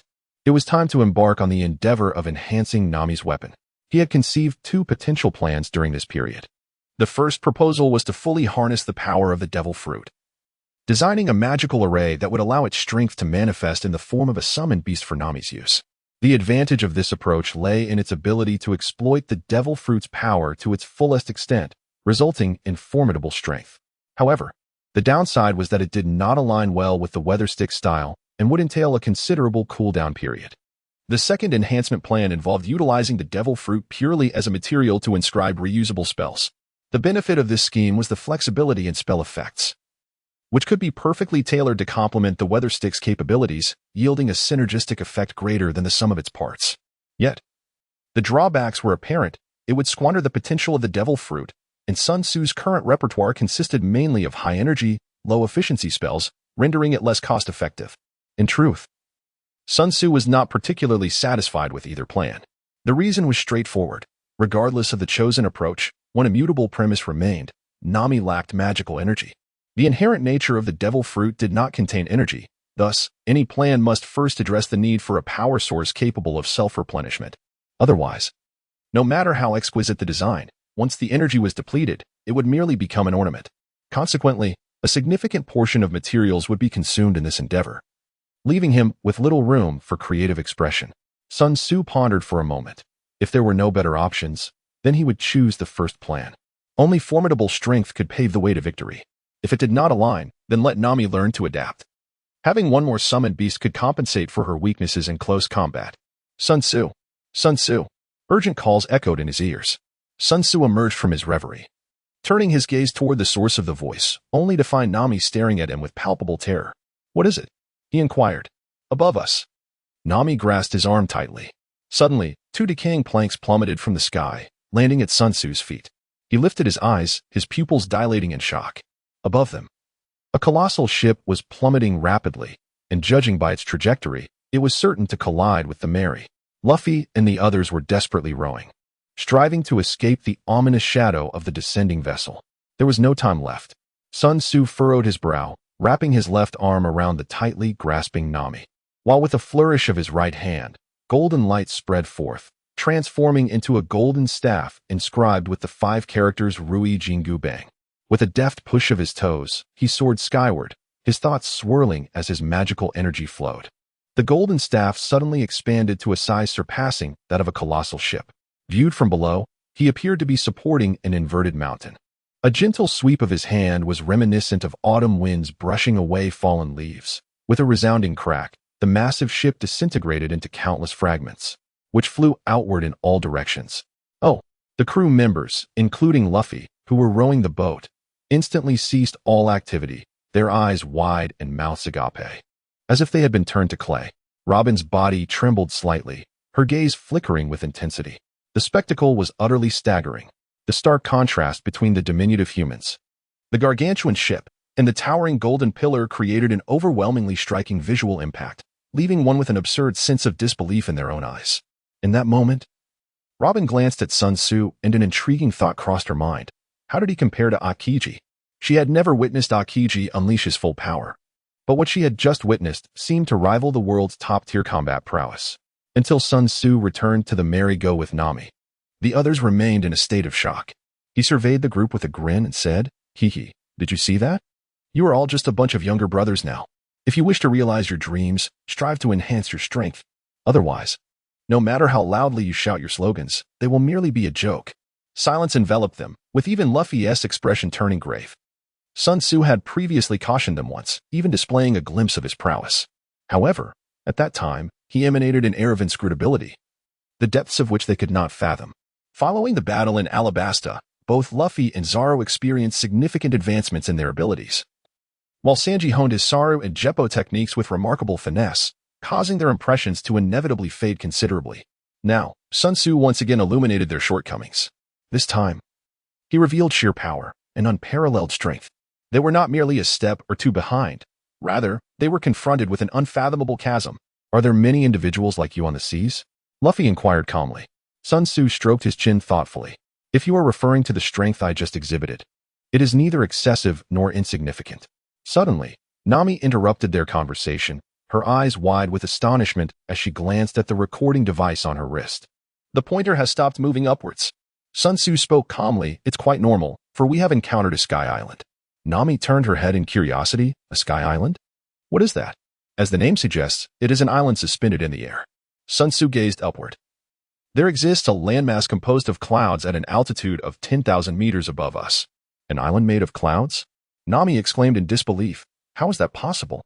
Robin interjected, "Miss Navigator, no matter how bizarre or perilous the situation may seem, one must never doubt the log pose. It is an unbreakable rule.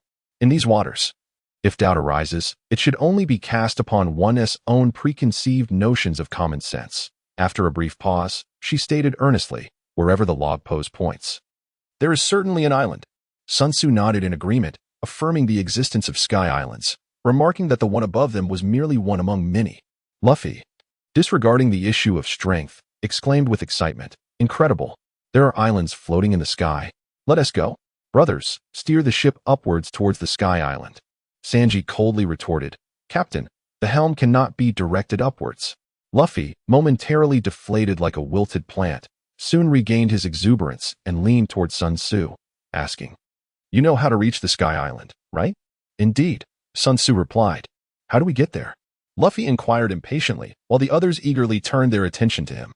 The notion of an island suspended 10,000 meters in the air piqued everyone's curiosity, with the eyes of the group upon him. Sun Tzu allowed a smile to grace his lips and stated, "We fly up there. Fly up there." The expressions of the crowd gradually shifted from anticipation to bewilderment. Was this answer incorrect? Not in the slightest. Could it be accomplished? For Sun Tzu, it was entirely feasible. But was this what they truly wished to know? "Ha." Sun Tzu chuckled, waving his hand dismissively. "Just kidding. To reach the sky island from here, I only know that one can ride a powerful sea current to ascend. However, I am unaware of the precise location of that current. You will need to gather information yourselves." "A sea current?" Nami's mouth fell agape. Traveling to 10,000 meters in the air via a sea current seemed utterly absurd. "Let us set off. We must find the current leading to the mythical island," Luffy shouted, disregarding everything else. "Sea current! Sea current!" Usopp and Chopper echoed, brimming with excitement. All right, Nami sighed, pressing her forehead, feeling exasperated with them. She resolved that if they were to locate that current, she would certainly cling to Sun Tzu's coattails when they headed to the Sky Island. Wait a moment. Robin pointed to the floating debris of a ship on the water. Isn't that a fine target for gathering information? Indeed, Nami exclaimed, realization dawning upon her. That ship must have fallen from the sky. It could very well be from the Sky Island. Let us salvage it. Luffy shouted. Salvage, echoed Chopper and Usopp in unison. Quiet down. Nami raised her fist, delivering 3 firm knocks, compelling Luffy and the others to crouch down, covering their heads, and obediently falling silent. Sun Tzu observed them as they engaged in playful banter. Subsequently, under Nami's guidance, Usopp fashioned 3 rudimentary diving apparatuses using barrels and pipes, which Luffy, Zoro, and Sanji donned to descend into the depths of the sea, embarking on an expedition to explore a sunken ship in search of clues leading to the Sky Island. Boss, you seem to have something on your mind, Robin remarked, having approached him unnoticed. Sun Tzu was momentarily taken aback. Is it that obvious? Robin, perched on the ship's railing with her chin resting on her hand, regarded him with curiosity. It seems to have begun since we departed from Alabasta. It was very noticeable before, but it has become quite apparent over the past couple of days. The navigator lady must have sensed it as well. Sun Tzu chuckled, shaking his head. It appears my expression management is lacking. He chose not to delve further into the subject, instead directing his gaze towards the spot where Luffy and the others had plunged into the water. Something entertaining is about to unfold. Entertaining? Robin pondered, inquiring further. Yet Sun Tzu had already closed his eyes, leaving her with no choice but to relent. Shortly thereafter, accompanied by a peculiar melody, a grand sailing ship brimming with monkey motifs emerged. A burly figure, resembling a gorilla, stood at the bow, rhythmically blowing a whistle. Conflict soon ensued between them and the Straw Hat Pirates. Sun Tzu sat at the side, indifferent to the commotion, as long as no one perished. They could engage in their antics freely. After a while, he opened his eyes, a peculiar glimmer surfacing within them. It was approaching. The previously clear sky had now darkened, shrouded as if by a veil of black cloth. Beneath the waves, a colossal shadow glided slowly, revealing its true form only upon surfacing. It was a gigantic sea turtle, measuring no less than several hundred meters in length, floating atop the ocean like a small island. Sun Tzu, this is terrible. Luffy and the others have been swallowed by the sea turtle.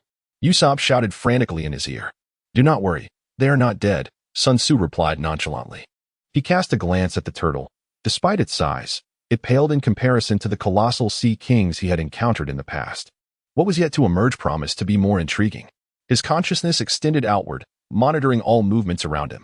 Before long, Luffy and his companions emerged from the turtle's mouth, followed closely by a humanoid resembling a monkey, his face ablaze with rage, ready to engage in a confrontation. It's here. Sun Tzu suddenly stood, his gaze sharp and directed forward. The others, sensing his urgency, followed his line of sight, and soon their faces were etched with terror. Their eyes wide and mouths agape as if dislocated, unable to close. Before them stood 5 towering shadows, blocking out the sun over the ocean. In comparison to the enormous turtle, the 5 figures appeared as mere specks. Each of the 5 was humanoid in shape. 3 wielded long spears, while the other 2 were unarmed, adorned with wing-like objects on their shoulders. Moreover, they exhibited movement, seemingly alive. Sun Tzu's gaze swept the surroundings like a radar. After a moment, he slowly sat down, contemplating calmly. Perhaps the absence of any formidable presence truly signifies the projection of the inhabitants of the empty island. Monsters! The crowd finally came to their senses, exclaiming in horror as they fervently paddled their oars, fleeing towards the direction away from the ominous shadow. Sun Tzu calmly observed as the dark shadow gradually faded, ultimately vanishing from sight. Intrigued, he pondered whether his mastery of the heavenly and earthly divine powers could reach such colossal dimensions. In the tale of the journey to the west, the Monkey King displayed an impressive stature, towering over the earth and sky. If he could attain such a size, he would indeed be invincible. A form spanning thousands of meters, without the need for any techniques, merely moving would unleash natural disasters. However, he soon relinquished this unrealistic fantasy. Even if the heavenly and earthly powers could manifest such grandeur, it would only be achievable after attaining immortality. After a frantic escape, the group finally emerged from the shadow's oppressive grasp and re-entered daylight. Still shaken, they discovered that the so-called Salvage King, a formidable ape, remained aboard the vessel. After being sent flying, the group found themselves in a predicament. The recording pointer still indicated an upward direction, in the Grand Line, without a directional pointer. progress would be near impossible. Fortunately, Robin, demonstrating her reliability, had stealthily acquired a permanent pointer from the salvage King's ship, which pointed towards an island named Gaia. The group set sail once more. During their journey, they examined the spoils retrieved by Luffy and his companions. Most items were mere scrap metal. Armor shattered upon impact with the ground. Only one item could be considered a significant find, a map marked with the name Skypiea, the land of the gods. All eyes turned to Sun Tzu, seeking his confirmation, as he had always exhibited a profound understanding of Sky Island. Indeed, Sun Tzu nodded. This is a map of Sky Island, albeit an ancient one. Yahoo! Luffy cheered exuberantly. Nami, however, tempered the enthusiasm. Don't celebrate too soon. This is merely a map of Sky Island. We still lack clues regarding the currents leading to it. That's all right. We can inquire once we reach Gaia, Luffy replied, his face brimming with optimism. As they sailed onward, it wasn't long before they sighted the island. Towns dotted the landscape, but as they drew closer, something felt amiss. This town seems peculiar, Nami remarked, standing at the bow with a hint of confusion. Many pirate ships, Robin noted, crossing her arms beside her. It must be a town catering specifically to pirates, Sun Tzu commented lightly. Such scenarios were not uncommon. Pirates tended to be extravagant spenders, and their money was relatively easy to earn, provided one could manage to keep it safe. After all, pirates were often unreasonable.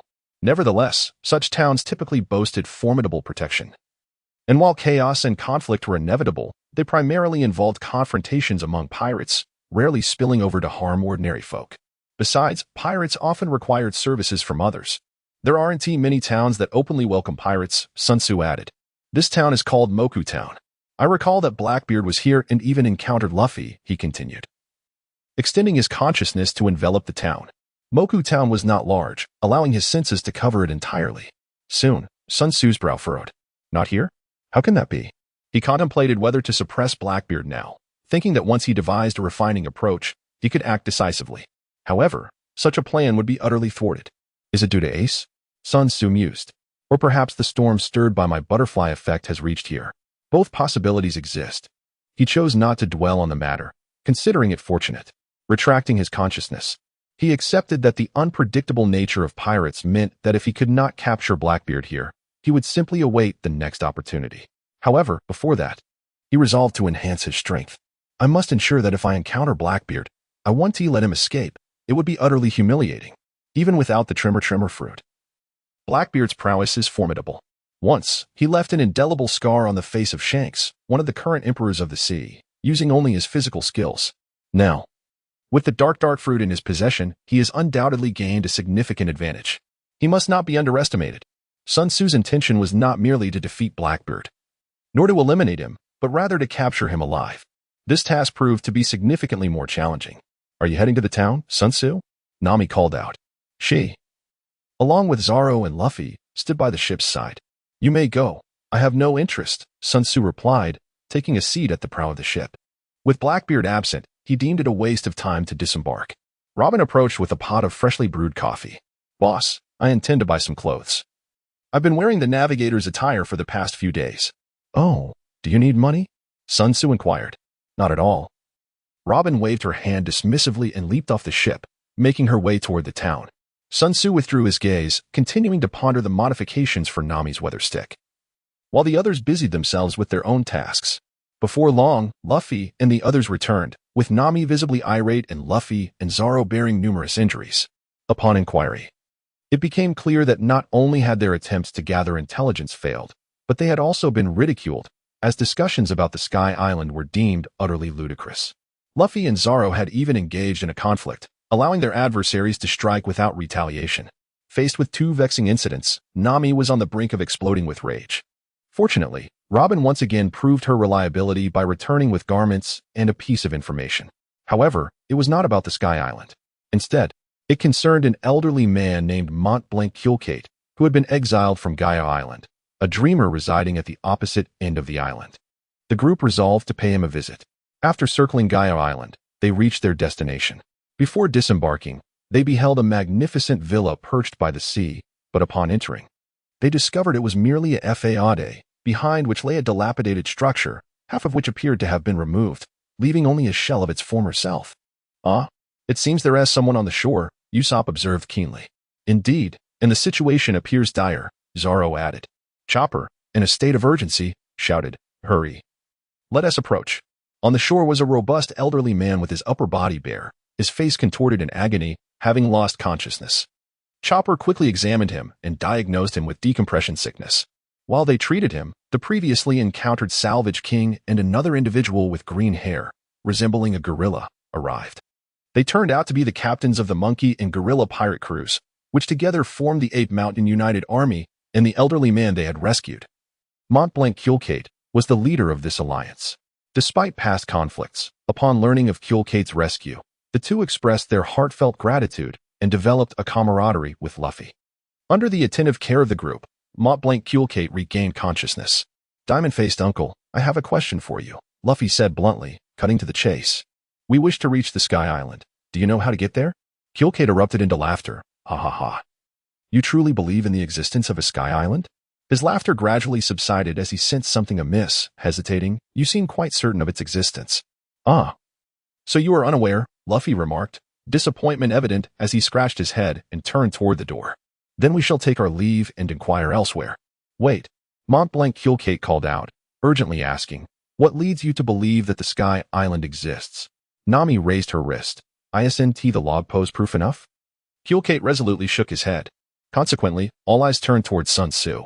Kulkate also glanced over, a realization dawning upon him. This individual seemed to hold the key. Sun Tzu emerged from his reverie, meeting the gazes of the crowd with a calm shake of his head.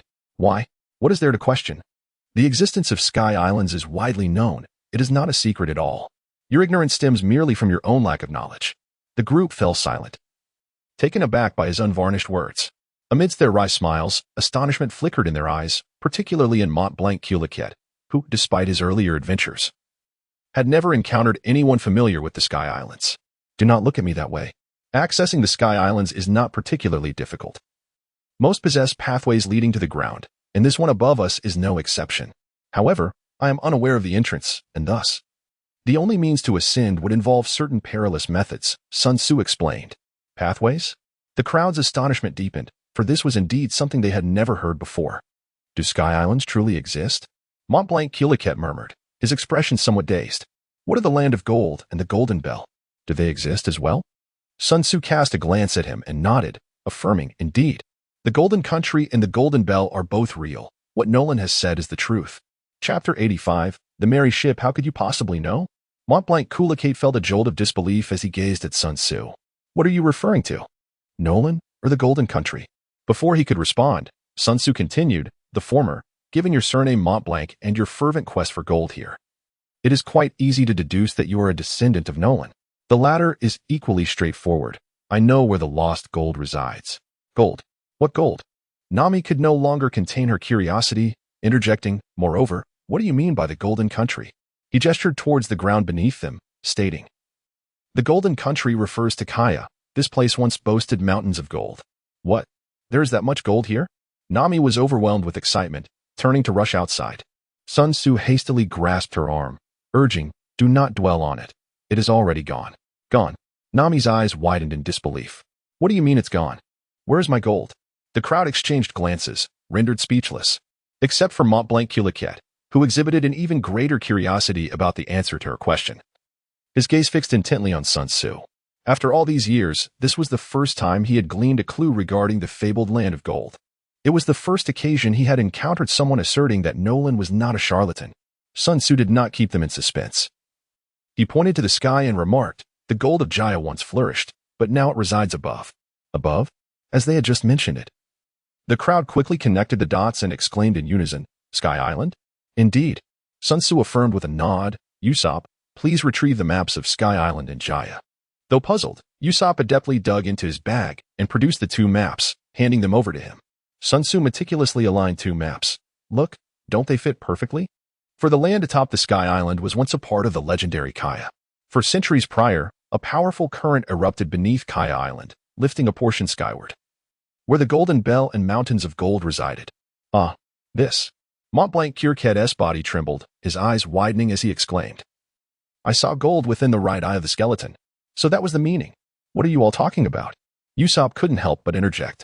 The terms Golden Country, Golden Bell, and Nolan left him utterly bewildered. After a brief silence, Montblanc began recounting the tale of his ancestor, Montblanc Noland. Noland, an adventurer from a northern kingdom, returned from his exploits with wondrous tales, though many doubted the veracity of his accounts.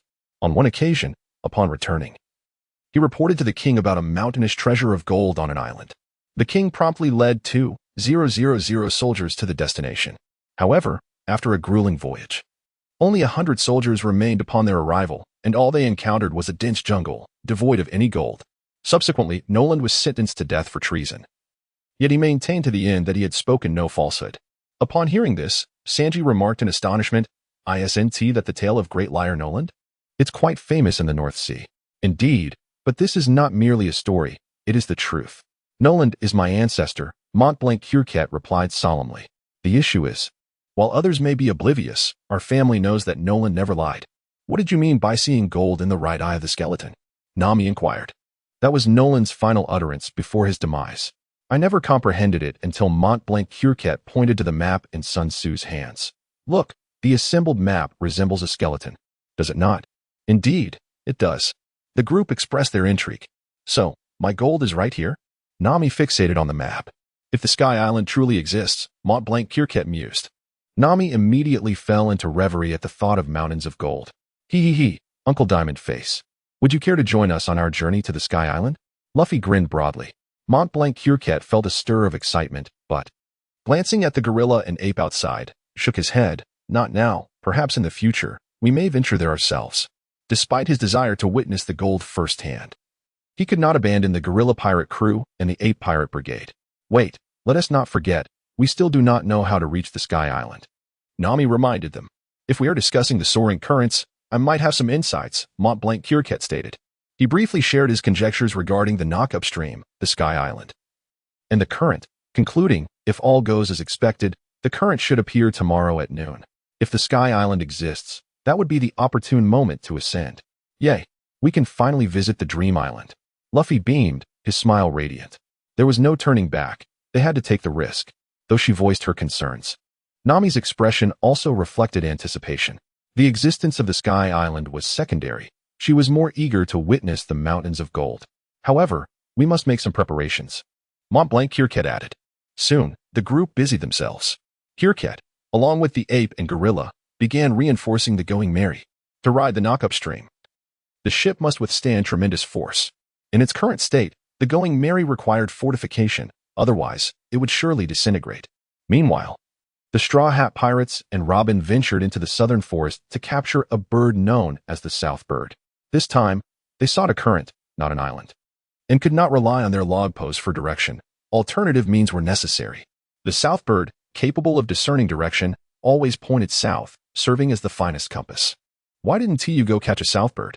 Montblanc asked Sun Tzu, who was approaching.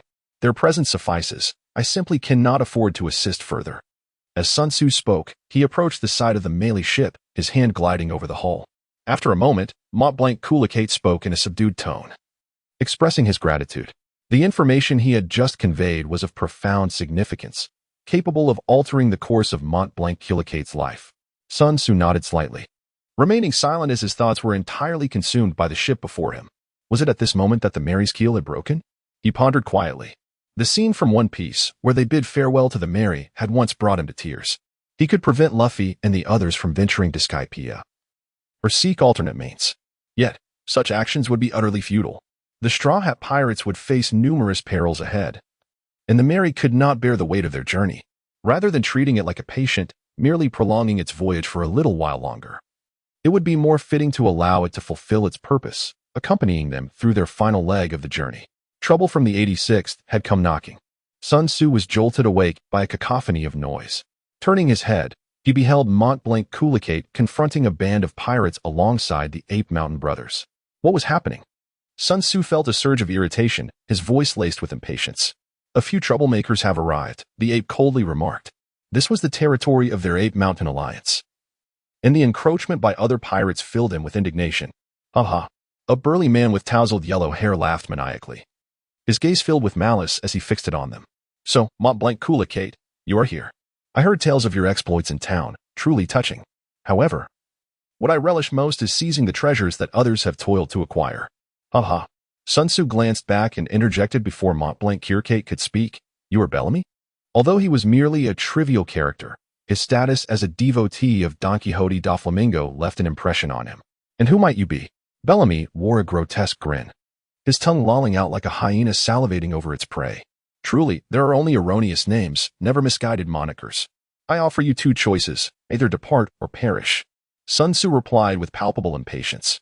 Do you even comprehend whom you are addressing? Sneered the blue-haired man beside Bellamy, suddenly lunging towards Sun Tzu. With a sweeping strike, he brandished his large blade, a sinister smile etched on his face, as though he could already envision Sun Tzu's decapitated form. Be cautious. Montblanc, taken aback by the unexpected aggression, sought to intervene, but it was already too late. In that instant, everyone felt a blur before their eyes, losing sight of Sun Tzu. The blue-haired man seemed to collide with an invisible barrier, his forward momentum abruptly halted. It was only then that the others noticed a figure had materialized before the blue-haired man, grasping his neck and lifting him off the ground. Sun Tzu. Whether it is Montblanc or Bellamy, both are taken aback. Is this truly your choice? A cold smile crept upon Sun Tzu's lips. The blue-haired man struggled, urging, Let me go? Do you not realize that Bellamy is a notorious pirate with a bounty of 55 million? He has no time to waste on idle chatter. Sun Tzu's palm tightened. Wait. Bellamy sensed something amiss. Crack. Before he could finish his sentence, Sun Tzu had snapped the blue-haired man's neck. You actually killed Sachis. Bellamy was both shocked and enraged.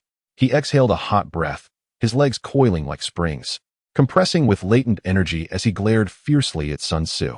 I will make you pay for this. Bellamy roared, the coiled spring releasing a tremendous force that propelled him forward. In the next instant, a hand emerged from the void, pressing down on his head. An unfathomable power surged forth. How is this possible? A sense of absurdity washed over Bellamy. Even if there were a building ahead, he was confident he could demolish it. Yet now, his feet had left the ground, only to be forcefully pressed back down. Boom. The earth trembled, dust swirling into the air. What has transpired? Everyone fixated on the dust-shrouded area, particularly those who accompanied Bellamy, their spirits trembling with unease. For Sun Tzu's figure had vanished once more. As the dust gradually settled, two silhouettes emerged from the haze. One stood, the other lay prostrate. The standing figure was Sun Tzu, while Bellamy lay on the ground, his neck twisted grotesquely, blood gushing from the corner of his mouth like a river breaching its banks.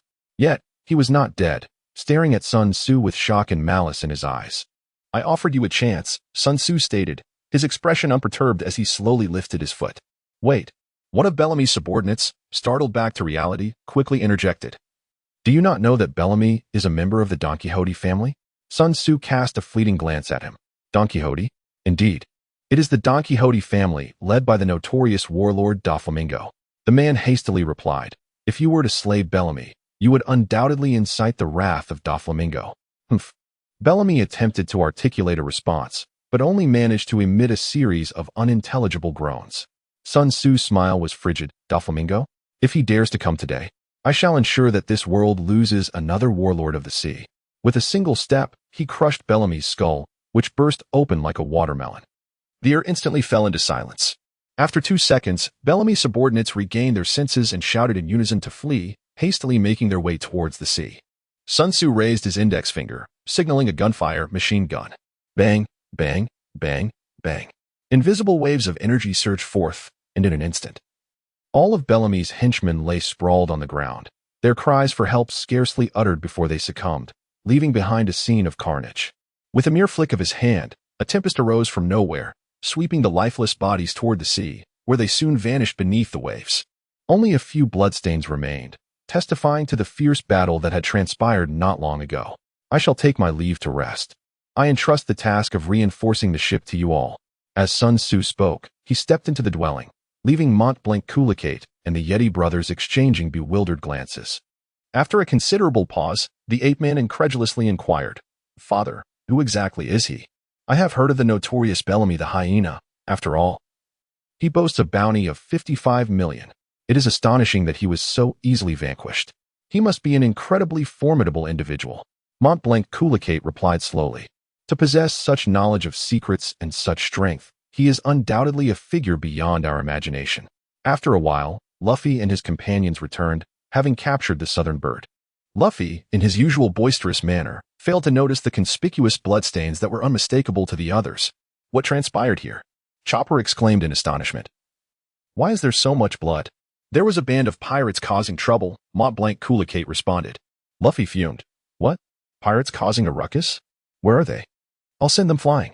The audacity of anyone obstructing his path to Sky Island was utterly intolerable. Mont-Blanc Coulicate pointed towards the sea. Did they flee?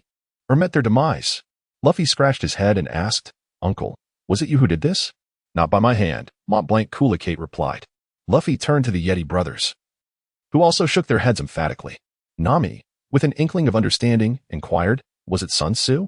Indeed, Mont-Blanc Coulicate cast a glance at them. Your companion is truly formidable. That pirate named Bellamy, with a bounty of 55 million, was dispatched with a single blow. Who did you say? Nami exclaimed, her voice rising in urgency. Bellamy. Do you know him? That person. Zoro and Luffy exchanged knowing glances. They had previously clashed with that group in Mock Town. Nami chuckled. So it was them. Sun Tzu did splendidly. She had been quite vexed at the time, and now she finally felt a sense of vindication. Mont-Blanc Coulicate hesitated momentarily before cautioning. However, you should exercise caution. Bellamy appears to be a subordinate of the warlord Don Quixote da Flamingo. Another warlord? Nami felt no trepidation, even managing a smile. After all, they had already dealt with two. What was one more? The others displayed no signs of fear either. Seeing their reaction, Mont-Blanc Coulicate chose not to elaborate further and resumed his efforts to reinforce the Mary. Chapter 87. Ascending to Sky Island the following day, Sun Tzu emerged from his chamber. Witnessing the bustling activity of the crew who had toiled throughout the night, alongside the newly fortified vessel, the Mary, the bow, mast, and hull had all undergone significant reinforcement, causing the Mary to appear considerably larger, with an additional pair of wings adorning its sides. Sun Tzu, come quickly. We are about to set sail, Nami called out.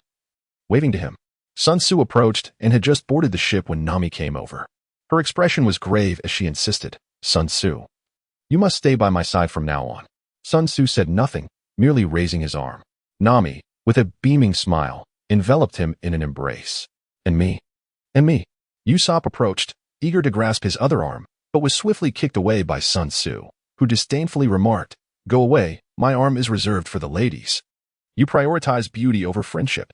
Usopp bellowed, launching himself at Sun Tzu once more, only to be swiftly restrained by a firm grip on his face, preventing him from getting closer. Luffy waved at Mont-Blanc Noland, exclaiming, Uncle, should we discover the golden bell on Skypiea, we will surely ring it and inform you. Amidst the playful banter, the Mary and the Ape Mountain Alliance's vessels gradually departed from the shore. The group advanced slowly in the presumed direction, and around 10 o'clock in the morning, they spotted the cumulus cloud to the southwest. Subsequently, with the assistance of the Ape Mountain Alliance, they located the site where the sky current was expected to emerge. Upon arrival, they were met with an enormous whirlpool, its diameter exceeding a kilometer. It appeared as if the seabed had ruptured, causing water to surge in, accompanied by a deafening roar that reverberated around them. This spectacle surpassed everyone's expectations. The Ape Mountain Alliance managed to escape, yet the Mary was ensnared by the whirlpool, plunging into its depths, too late for regrets. While Luffy and Zoro maintained their composure, Nami, Usopp, and Chopper were utterly terrified. Nami nestled deeper into Sun Tzu's embrace, refusing to budge, while Usopp and Chopper, lacking such comfort, clung to his legs, appearing pitiful. Just as it seemed the Mary would be entirely consumed, the whirlpool abruptly vanished, leaving the sea calm and serene. What just happened? Why did it disappear so suddenly? Luffy exclaimed in alarm, for this was crucial to their journey to Skypiea. Nami lifted her head from Sun Tzu's embrace to glance around, her expression shifting slightly. No. It hasn't vanished. The whirlpool has merely sunk beneath the surface. Sun Tzu's consciousness continuously surveyed his surroundings. He recalled that in the original narrative, the Blackbeard pirates had pursued Luffy to this very location. However, he found no trace of them now, indicating they had completely departed. Retracting his thoughts, Sun Tzu casually scanned downward, his expression suddenly changing as he shouted, Quick, paddle the ship forward another 20 meters. What is the matter? Someone inquired. Stop asking questions. Paddle now. Faced with his serious demeanor and urgent tone, the crew set aside their confusion and immediately sprang into action. At that moment, Sun Tzu took the opportunity to explain, we are no longer at the center of the ascending sea current. While 20 meters may not seem far in the vastness of the current, when it comes to ascending thousands of meters into the sky, Even the slightest miscalculation could mean the difference between success and death. Upon hearing this, the crew exerted themselves even more fervently. With a sound of splashing, they reached the position Sun Tzu indicated, and suddenly the sea surface began to bulge upward. "It's coming! Hold on tight!" everyone exclaimed, their eyes widening in anticipation. In the next moment, a colossal stream of water surged skyward, piercing the clouds and transforming into a towering pillar of water that connected the heavens to the earth. The merry-go was initially positioned directly above the current, but it soon began to slide down, flying vertically upwards alongside the torrent. How exhilarating! What is the principle behind this? Luffy exclaimed, his voice filled with excitement. Sun Tzu extended his palm, feeling the wind and the ocean currents. In simple terms, it was akin to a vast ocean standing upright, rather than merely a column of water, accompanied by ascending warm air currents. The Mary was merely advancing with the sea breeze, riding the currents. However, a sudden alarm arose. The ship began to lift, and we risked being thrown overboard. Sanji shouted, "It's your turn now, Nami." Sun Tzu gently patted the girl in his arms. "No problem, leave it to me." Nami responded with unwavering confidence, leaning into his embrace as she began to issue commands. "Everyone, listen to me. Starboard, turn the helm to port." Under Nami's guidance, the Mary regained its stability, soaring on the rising air currents, ultimately plunging into the thick clouds. Alas, the moment they entered, Sun Tzu sensed something was amiss. The air here was exceedingly thin, rendering it nearly impossible to breathe. He glanced around, noticing the pained expressions on everyone's faces, all suffering from the torment of suffocation.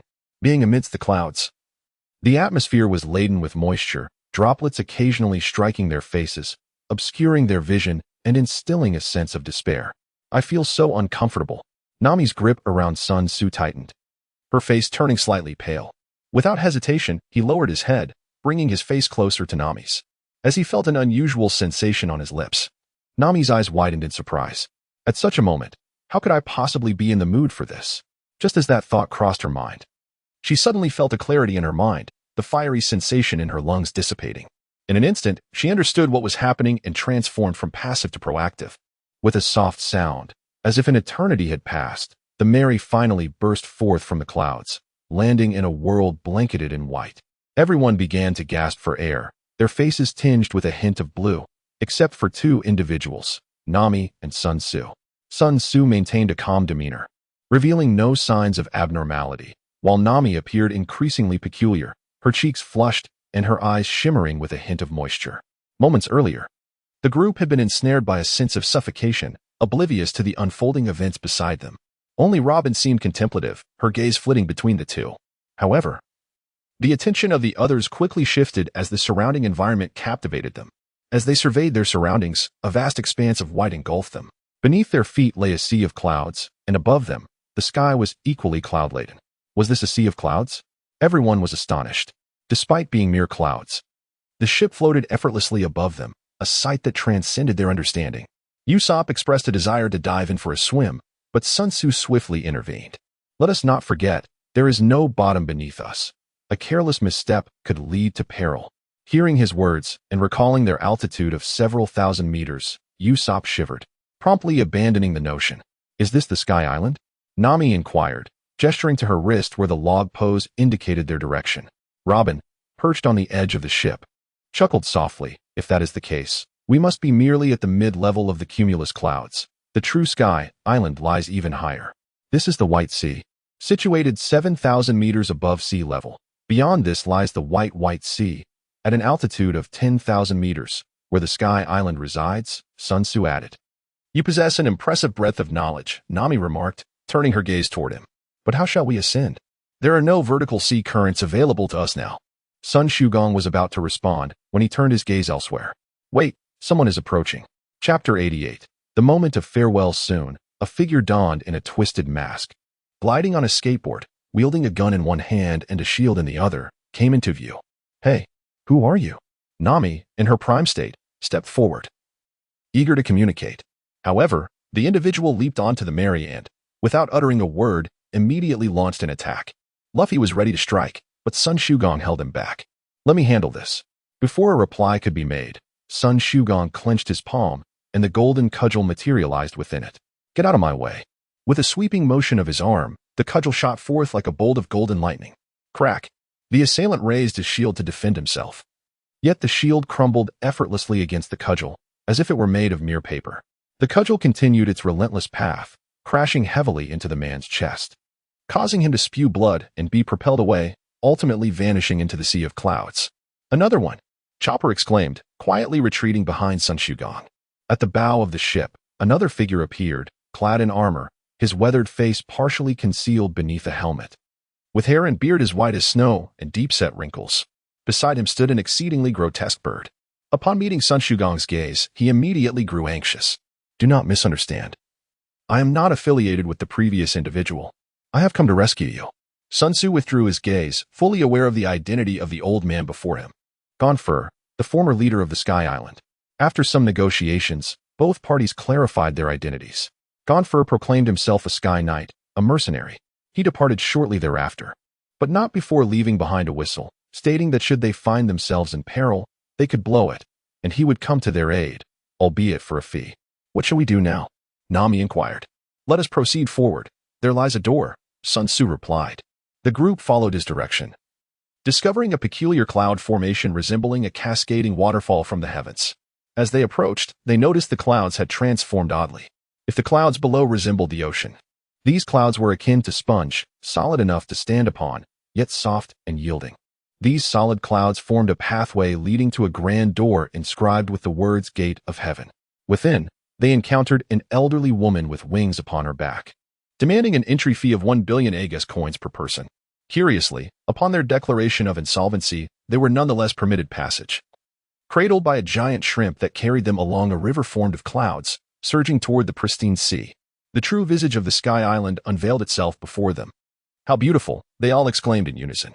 Before them lay an island seamlessly integrated with the clouds, spectacular and dreamlike, truly evoking a sense of paradise. Fantastic! This is the thrill of adventure, Luffy exclaimed, his eyes gleaming with excitement, ready to leap from the ship. Wait, Sun Tzu halted him, his gaze sweeping over each individual. After a brief silence, he spoke softly, I have something to disclose. Nami stepped forward. Sun Tzu, can it wait? We've finally arrived at the Sky Island. Let us explore it first. Indeed, I can hardly contain my eagerness for adventure, Luffy shouted.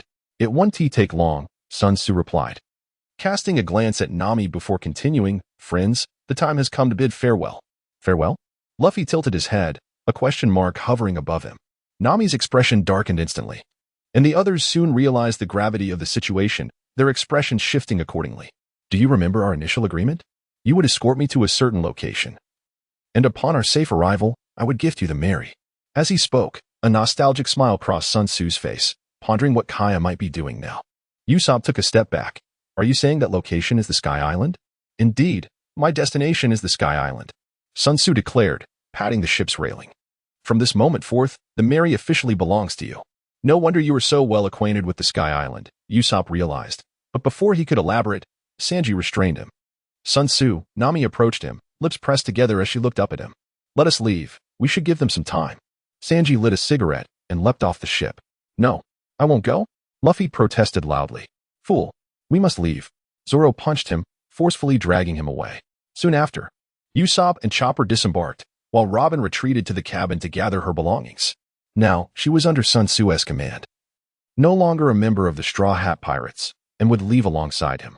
Before long, only Sun Tzu and Nami remained on the deck. Follow me. Sun Tzu took her towards the cabin, entering the girls' dormitory. Robin, who was tidying up her clothes, was momentarily taken aback upon seeing them and chuckled softly. Should I leave? No need. Sun Tzu waved his hand. Nami, undress. Nami glanced at him and then at Robin, ultimately steeling herself. She never anticipated that Sun Tzu harbored such preferences. Fine. She would indulge him this once, but only this once. If he dared to bring it up again, she would not hesitate to retaliate. Robin's expression also became somewhat awkward, and she discreetly hastened her task, eager to depart. Before long, Nami stood before him, completely bare. The sight of her flawless and radiant form stirred something within Sun Tzu. Come on. Nami, flushed with embarrassment, spoke with a slight tremor in her voice. After all, this was her first time. Their most intimate interaction prior to this had been the brief moment shared amidst the clouds. Although she had anticipated such a day, it arrived too suddenly, leaving her unprepared and somewhat flustered. Click.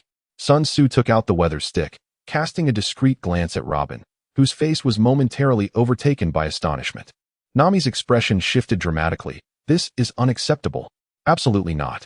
Sun Tzu jested. What are you thinking? I merely wish to return it to you. Nami shot him a fierce glare, questioning whether this was the appropriate moment for such remarks. Sun Tzu chuckled lightly, but his expression soon turned serious. I previously mentioned I would modify your weapon, however. I have come to a realization and decided to abandon that plan. Nami's face reflected confusion, as she could not comprehend his intentions. Sun Tzu paused briefly before continuing. Since it is merely a vessel, why should I choose the weather stick? Would it not be more advantageous to utilize it directly on you? Furthermore, this would also resolve the issue of energy. What are you talking about? Nami inquired, her expression one of confusion. Robin, too, began to sense that the situation diverged from her initial expectations, her gaze now tinged with curiosity. You will soon find out, Sun Tzu declared, flipping his hand to reveal a devil fruit resting upon his palm. With a surge of magical energy coursing into his right hand, it became enveloped in an overwhelming force, rendering it indistinct, as if cradling a distortion of light. The devil fruit levitated above his palm, and under the anxious yet intrigued glances of Nami and Robin, it began to dissolve. Initially transforming into a colloidal substance, it then shifted to a liquid form, gradually diminishing in size. Ultimately, what remained was a globule the size of a ping-pong ball, its hue a deep crimson, reminiscent of blood. At this moment, Sun Tzu finally exhaled, wiping the perspiration from his brow. Although he had mentally rehearsed this countless times, it was indeed his first practical attempt. He feared that even the slightest tremor of his hand might squander this precious devil fruit. Chapter 89. The Canine with Sorcery. What is this? Nami could not help but ask. Robin, equally intrigued, turned her gaze towards him, having never witnessed such an application of a devil fruit.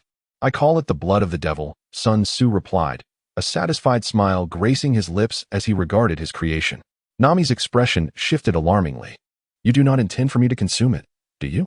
The shape and name of the substance were exceedingly bizarre, and she lacked the courage to ingest it.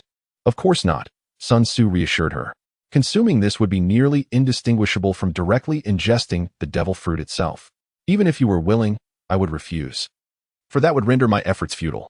Adjusting his demeanor, Sun Tzu's emotions returned to a serene calm.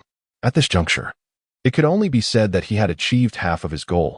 It was not yet time for celebration. He extended his fingers into a blade-like formation, channeling his magic to dip into the blood of the devil. Now, whatever may occur, try not to move, he instructed. Okay, Nami replied, her voice tense as she nodded. Lower your hands and extend your legs, Sun Tzu directed. She complied without hesitation.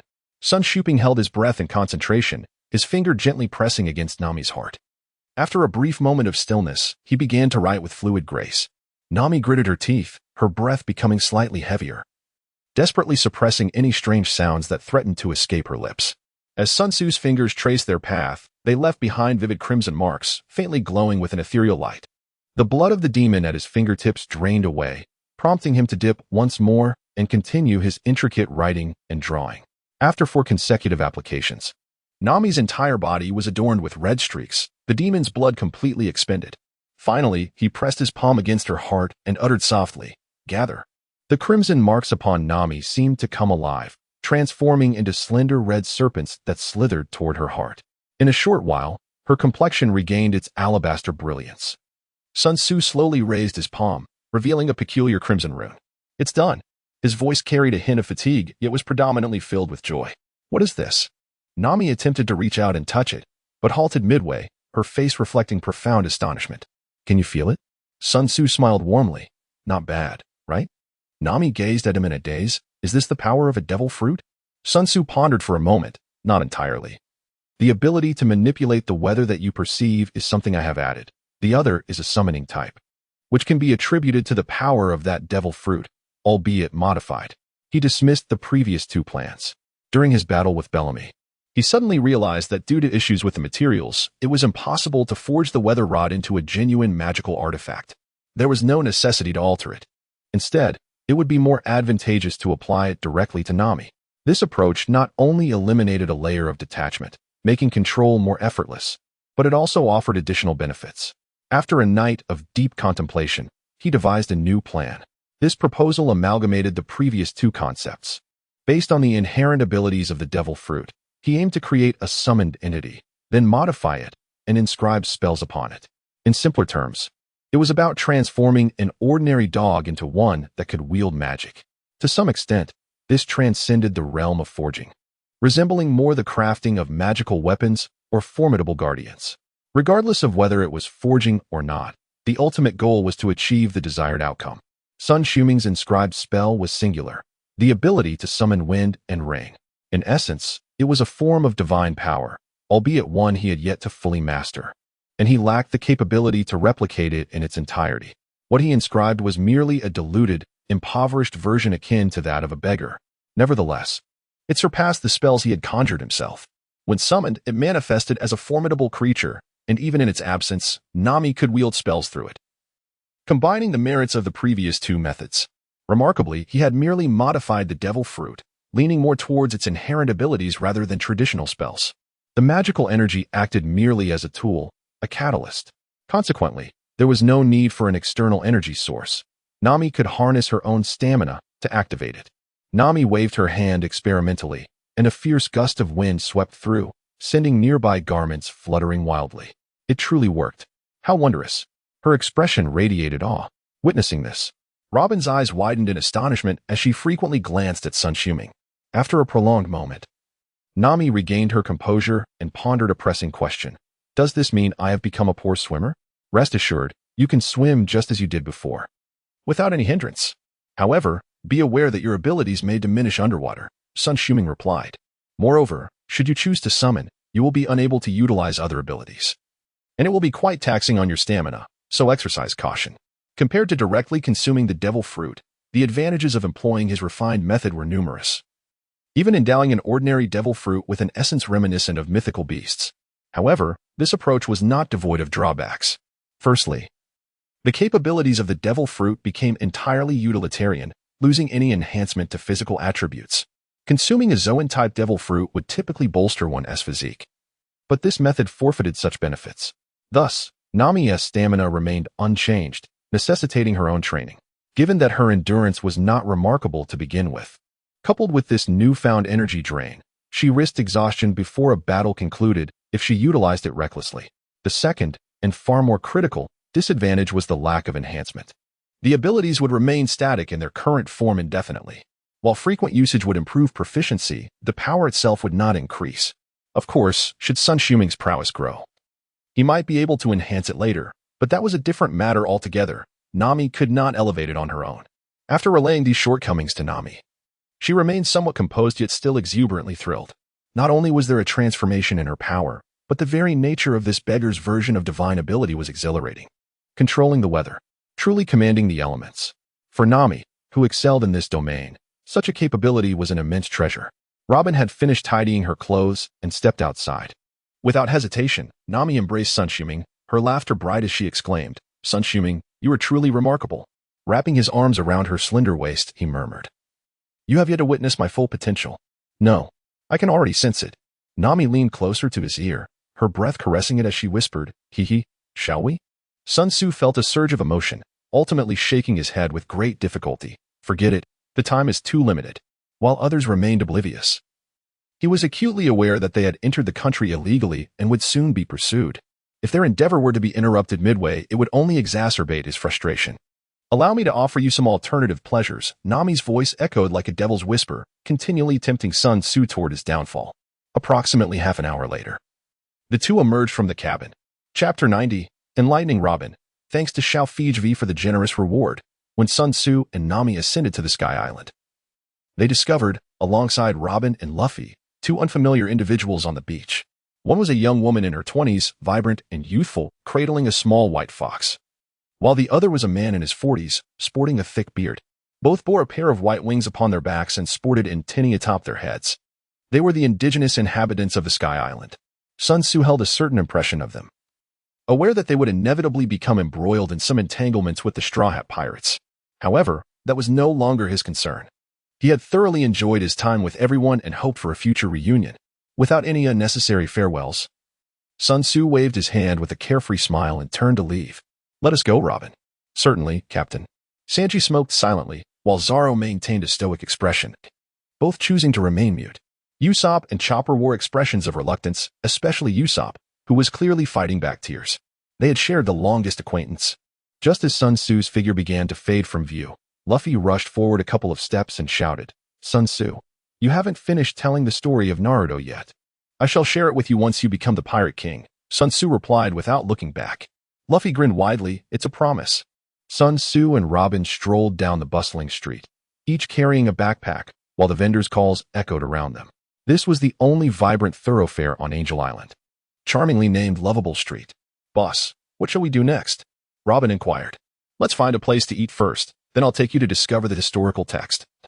Sun Tzu replied casually, appearing somewhat indifferent. "Historical text? Does Sky Island possess such a thing?" Robin exclaimed in surprise. "Indeed. But it is not the kind that records actual history. Rather, it resembles the one from Alabasta," Sun Tzu nodded. Robin felt a tinge of disappointment. Yet his curiosity remained piqued. Sun Tzu glanced at her and smiled. "Do you know who created the historical text? Or perhaps the boss is aware?" Robin gazed at him with piercing eyes. Sun Tzu nodded gently and said, "In the latter part of the Grand Line, known as the New World, there exists a nation called Wano. The historical texts were crafted by their hands.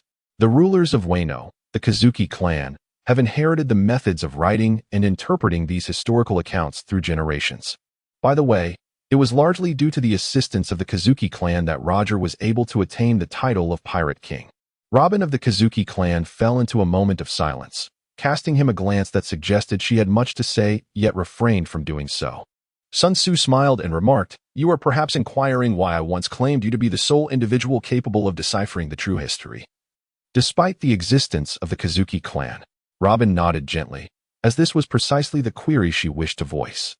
The reason lies in the fact that the legacy of the Kazuki clan has been severed. 2 decades prior, the last heir, Kazuki Oden, was slain by Kaido. Although he left behind a pair of offspring, neither of them mastered the art of interpreting the true history. Sun Tzu's expression was somewhat peculiar. Setting aside other matters, Peach Boy must perish. Robin was unaware of his thoughts and quietly pondered the intelligence he had just divulged, though it comprised merely a few brief sentences. The information contained within was profoundly rich.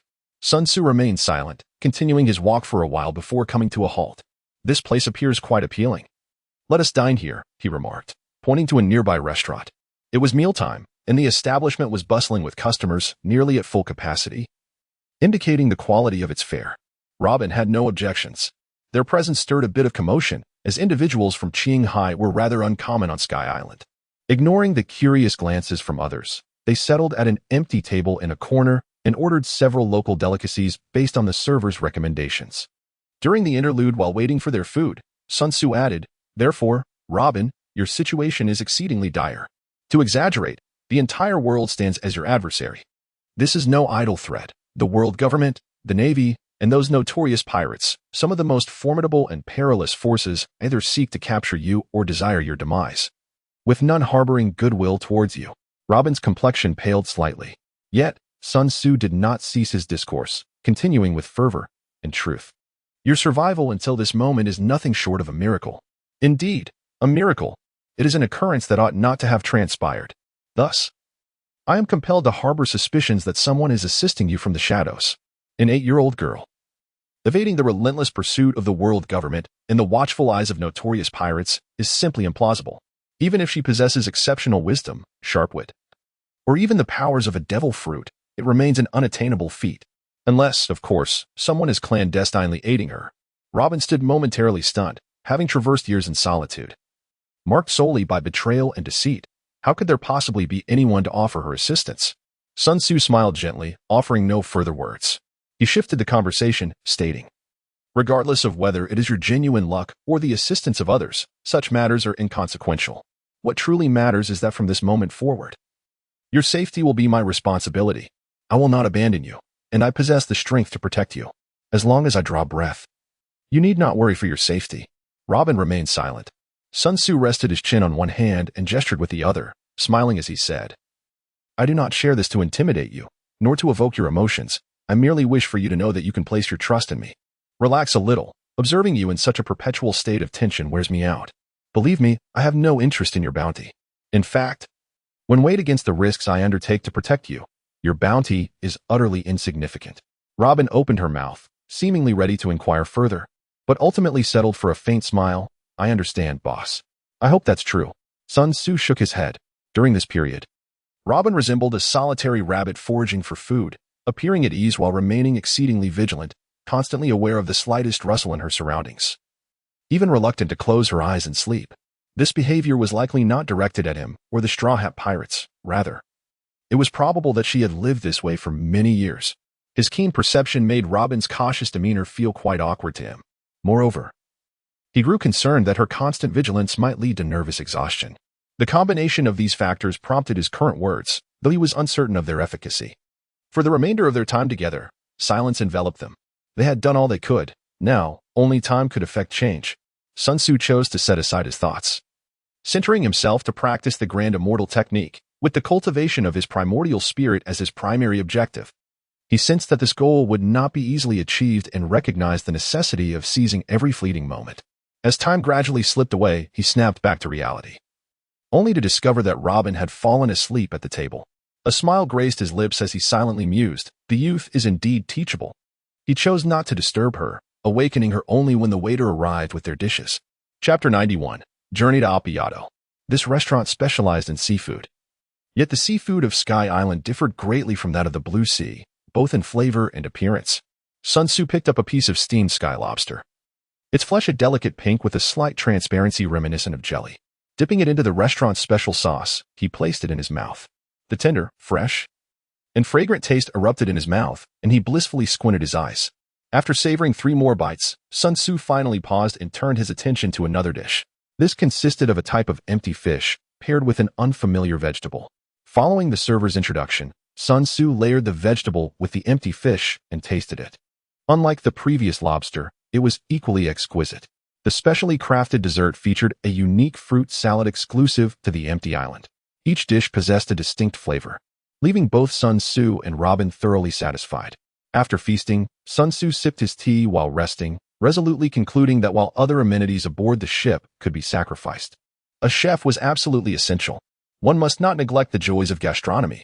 Moreover, given the rich diversity of species in the pirate world, not indulging in a culinary exploration would be a disservice to this extraordinary journey. After their meal, Sun Tzu and Robin strolled along the charming street, where he shared all the information he had gathered with Robin. 900 years ago, there existed a city on Gaia Island known as Zangdora. Zangdora was an important transportation hub on the continent, thriving and affluent, where gold served as currency. Consequently, mountains of gold accumulated there, culminating in the construction of a colossal golden bell. Following the end of the blank century, Zangdora fell into ruins, its prosperity vanished, and civilization dissipated, leaving behind a primitive tribe known as the Shandians. Despite their loss of civilization, the Shandians remained steadfast in their ancestral mission to protect the peace of historical text. Thus, they continued to live in a primitive society, steeped in superstition, viewing unknown diseases as curses and venerating colossal serpents as deities, offering human sacrifices to them. This state endured for 4 centuries. Approximately 400 years ago, Gaia faced a plague, and the Shandians, adhering to their customs, intended to resort to human sacrifice once more. Just then, Norland passed by, drawn to the enchanting sound of the golden bell, arriving on the island to intervene. With Norland's assistance, the plague on Gaia Island was eradicated, and he vanquished the revered serpent, thereby dispelling some of the superstitions and forging a deep friendship with the Shandians, particularly with their great warrior, Calgera, who became a close confidant. The plague could also infect plants, and to eliminate it entirely, Norland identified all infected trees and felled them. However, the Shandians regarded the trees as the dwelling places of ancestral spirits, leading to misunderstandings between the two parties. It was not until Norland departed by ship that the miscommunication was resolved. They agreed to meet again, with Calgera promising to welcome Norland with the most melodious song. Yet, this farewell turned out to be eternal. Shortly thereafter, Gaia Island encountered a towering sea current, causing the Shandians and parts of Gaia Island to be swept up to a height of 10,000 meters in the sky.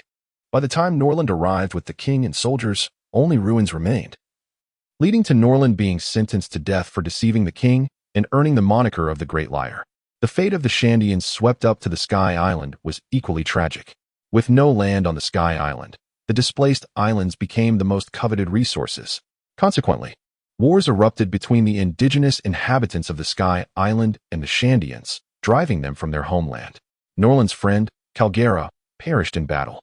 Now, 400 years later, the conflict endures, with countless Shandians sacrificing their lives in a relentless pursuit to reclaim their homeland and ring the golden bell once more, yet they have never succeeded. After hearing this, Robin pondered. So, the sacred land known as Appiato by the Sky Island residents was once Gaia? Indeed. The next destination we are heading to is that very place, where what you desire and what I seek both reside. Sun Tzu nodded. Robin cast him a puzzled glance. Boss, have you ever been to the Sky Island? No, Sun Tzu shook his head. Then how do you know so much about it? Robin inquired. Sun Tzu chuckled and said, Robin, how could you, as a historian, forget that the primary means through which humanity acquires knowledge is through books? Robin was momentarily taken aback. Of course, she had not forgotten, yet there existed an abundance of information that could scarcely be encapsulated within the pages of any tome. Suddenly, a group of individuals clad in uniforms and adorned with white berets obstructed their path. We have found you, illegal entrance from Qinghai. You have mistaken us. Sun Tzu replied nonchalantly, preparing to depart. The leader of the white berets appeared momentarily flabbergasted. How could he exude such audacity? We are not fools. You clearly lack the distinctive wings and antennae of the Sky Island inhabitants. As Sun Tzu was truly about to leave, the leader hastily stepped forward, blocking their way. Do not attempt to wriggle out of this. Confess, and you shall be treated leniently. Resist, and the consequences will be severe. Your futile excuses will avail you nothing. However, there is no need for undue concern. Illegal entry is merely a level 10 offense.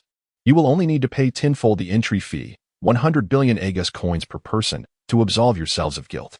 With 10,000 Aegis coins equating to 1 Bailey. This meant that the two of them could secure their release by paying 200 million Baileys. I possess the funds, yet I have no desire to part with them. With a chuckle, Sun Tzu waved his hand and said, Robin, teach them a lesson. Understood. Robin crossed his arms over his chest and intoned, 6-wheel flower, anchor flower. Each member of the White Beret Corps sprouted 6 arms that seized their adversaries by the arms, necks, and legs, twisting them backward. A sharp crack echoed as they rolled their eyes and lost consciousness. Witnessing this spectacle, the residents of the surrounding Sky Island fled in a flurry. Their faces etched with terror. Boss, is this truly without consequence? Robin inquired. They are the enforcers of the Sky Island, are they not? Sun Tzu shook his head and said, there is no problem.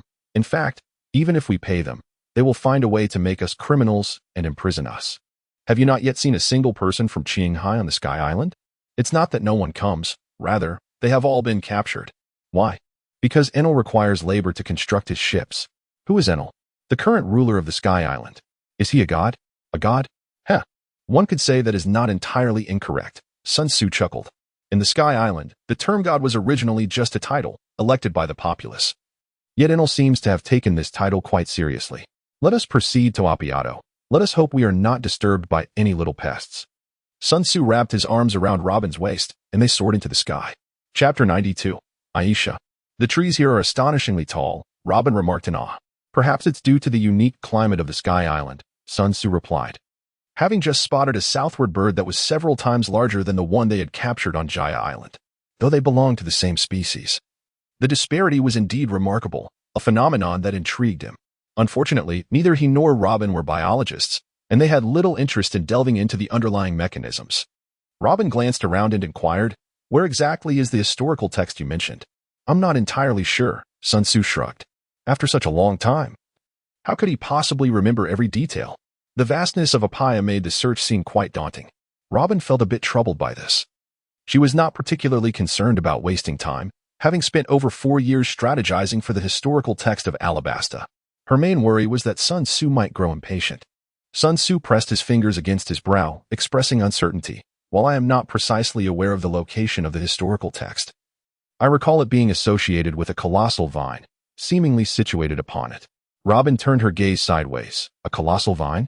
Is it that one? Her eyes were fixed upon an immense vine that spiraled up to the clouds, clearly visible even from such a distance. It must be, and regardless. We will find out by going there, Sun Tzu replied. The two continued their conversation leisurely as they walked, unhurried in their journey. Occasionally, remnants of ancient structures dotted the ground, piquing Robin's interest. Since there was no rush, Sun Tzu indulged her curiosity. After examining a collapsed edifice, they were about to depart when Sun Tzu halted once more, turning to the side, come out. No one responded.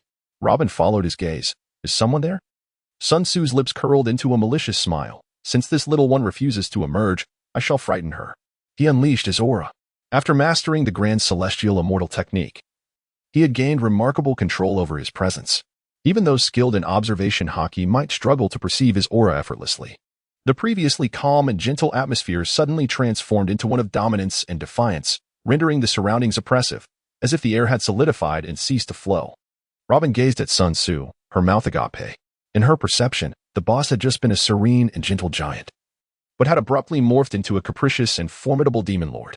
This sensation reminded her of the time she felt something similar in the underground sanctuary of Alabasta. Yet it was far more intense now. She instinctively held her breath. However, this feeling was fleeting, vanishing almost as quickly as it had come. Just as she prepared to speak, a soft cry emerged from behind the large tree, sounding very youthful, as if it belonged to a little girl. Robin's expression shifted, her gaze taking on an unusual quality. Sun Tzu gently touched his nose, feeling somewhat awkward. Haki, it seems I may have gone a bit too far.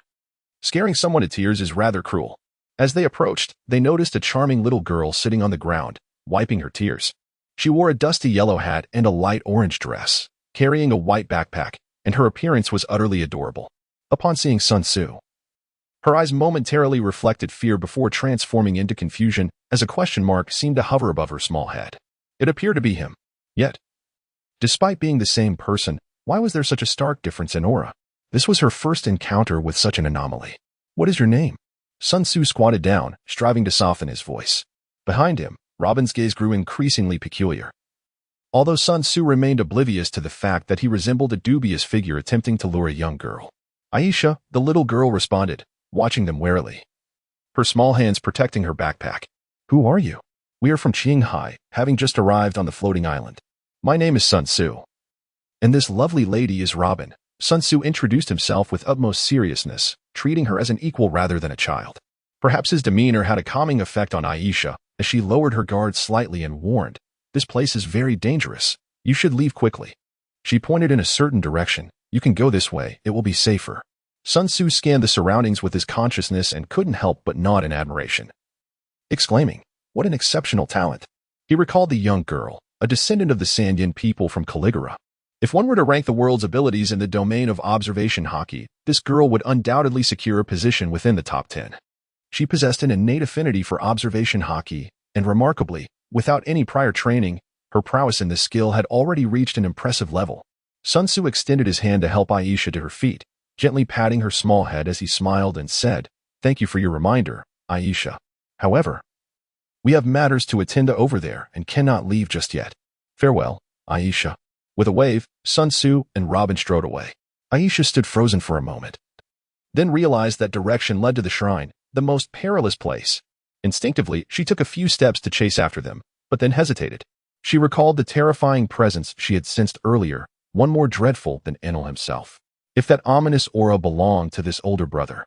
Aisha gritted her teeth and swiftly turned back, racing in the direction she had come from. Meanwhile, at the shrine, Enel gazed in the direction of Sun Tzu, his expression one of astonishment. His observation abilities were formidable, enhanced by the power of the rumble fruit, and he had detected that fleeting, terrifying presence. What could it be? Enel pondered, wondering if it was some form of natural disaster. The aura sent shivers down his spine. He believed no one in the world could surpass his strength to elicit such a feeling of danger, reasoning it could only be a calamity. Yet, why were those two from the Blue Sea there? Could they be responsible for it? Enel furrowed his brow in contemplation. Though proud, he was not a fool, and he would not easily dismiss this as mere coincidence. After observing for a while, Enel finally relaxed. The two individuals seemed rather unremarkable, unlikely to cause such a stir. Moreover, even if they could, what of it? He was lightning, the deity who wielded divine retribution. He was invincible, even if those Blue Sea individuals had some minor tricks. They were hardly a threat. Ha ha ha, the situation had become rather amusing.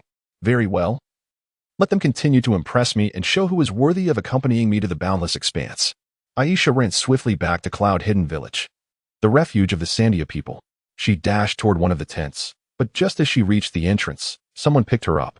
"Let me go?" Aisha protested, kicking her short legs in discontent. "Aisha, it's best if you don't go in now. Weber is in a foul mood," came the warning. Aisha's expression faltered. In her eyes, That was one of the most terrifying scenarios. However, recalling her recent experience, she regained her determination. But I have very important intelligence. The person behind her paused, taken aback. Aisha, who feared Weber the most, insisted on entering despite knowing he was angry, which indicated the significance of her information. Very well, he relented, releasing her. Aisha stood at the entrance, taking a deep breath before cautiously lifting the tent flap. Numerous gazes turned toward her. Sitting directly in front was a young man with his upper body bare, a tattoo on his left eye, a fierce expression, cradling a burning cannon in his arms. A cigarette dangling from his mouth. Aisha glanced at him and immediately hid behind the only woman in the tent. Aisha claims to have critical intelligence, announced a man wearing a hat and draped in a large cloak as he entered and sat cross-legged on the ground. Everyone's attention shifted back to Aisha. She cautiously poked her head out. I just saw two people from the Blue Sea. They went to the shrine. Confusion spread among the crowd. Although individuals from the Blue Sea were rare, they occasionally appeared, so what made this information significant? Aisha continued. One of the Blue Sea individuals is extremely terrifying. Terrifying? Weber frowned. More terrifying than Enel. Aisha thought for a moment before adding, far more terrifying. Weber immediately stood up. Aisha, are you certain? Not entirely sure. Aisha hesitated, speaking softly. Not certain? Weber's expression hardened, his gaze turning icy. Aisha shrank back, explaining, because his aura fluctuates, it starts weak, suddenly becomes incredibly strong, then reverts to its original state. Weber contemplated this, picking up the burning cannon. Regardless, this is an opportunity. If that Blue Sea individual can cause some trouble for Enel, we may have a chance to eliminate him. He moved toward the exit, his voice low and commanding. Prepare for battle. Those ready, follow me. Chapter 93. Enel makes his appearance as dusk settled. Sun Tzu and Robin arrived beneath the immense vines, pausing intermittently along the way. Sun Tzu expanded his consciousness, and the surrounding scenery vividly imprinted itself in his mind. He had indeed located the historical text, perched atop the vines, perhaps obscured by the clouds. It had remained undiscovered for 4 centuries. Thank you, boss, Robin replied, her voice tinged with a barely perceptible excitement. For the sake of Alabastus historical text. She had risked her life collaborating with Crocodile, laboring for 4 long years to achieve success. Yet, scarcely a month into her service with her new employer, she had stumbled upon another fragment. A feeling of alignment with her current companion began to swell within her. However, before gazing upon the historical text, would you care to see the true land of gold, Shandora? Sun Tzu inquired. Isn't this it? Robin responded, momentarily taken aback and filled with confusion. Not entirely. A flash of golden light emanated from Sun Tzu's hand as the golden staff materialized. He tossed it upward, and it suddenly expanded into a colossal pillar, 2 meters in diameter and several meters long. With a thunderous crash, the staff descended, piercing through the island cloud beneath. Once he retracted the staff, the scene within was unveiled to the two of them. So that's it, Robin realized. I wondered why the ruins of Qinghai were entirely shrouded in island clouds. They leaped down through the opening created by the staff and beheld another part of Shangri-La. After being thrust into the sky, the ruins of Shangri-La had been eroded by the island clouds. What they had seen from above was merely the upper half of the city. They strolled through the remnants. Although Shangri-La had been destroyed for 8 centuries, one could still glimpse traces of its former splendor within the ruins. I am curious about the blank century that transpired. Such a magnificent city as Shangri-La could not have vanished without reason, Robin mused. This is the ultimate secret of the world. Sun Tzu, hands clasped behind his back, walked alongside Robin through the shattered streets of Shangri-La. Suddenly, Robin halted, gazing at a nearby wall. Ancient script. What does it say? Sun Tzu inquired. Bury the truth within your heart. Remain silent. We are the authors of history. Intertwined with the chimes of the great clock tower, Robin whispered, her eyes widening. Could it be that Shangri-La was destroyed to protect the true essence of history? There is a possibility, Sun Tzu replied. The mission of the Sandian people is to safeguard the historical essence of this place. Robin's eyes sparkled momentarily, only to dim soon after. Boss, I remember you mentioning that the historical essence here does not record the true history. Indeed. Do you know where the record of the true history is? Robin looked at him with eager anticipation. Sun Tzu fell silent for a moment, uncertain. Yet he surmised that there was an 80 to 90% chance it was that location. Where? Robin pressed urgently. Raffider. Sun Tzu replied slowly. Even if he remained silent, Robin would inevitably uncover the truth within the annals of history.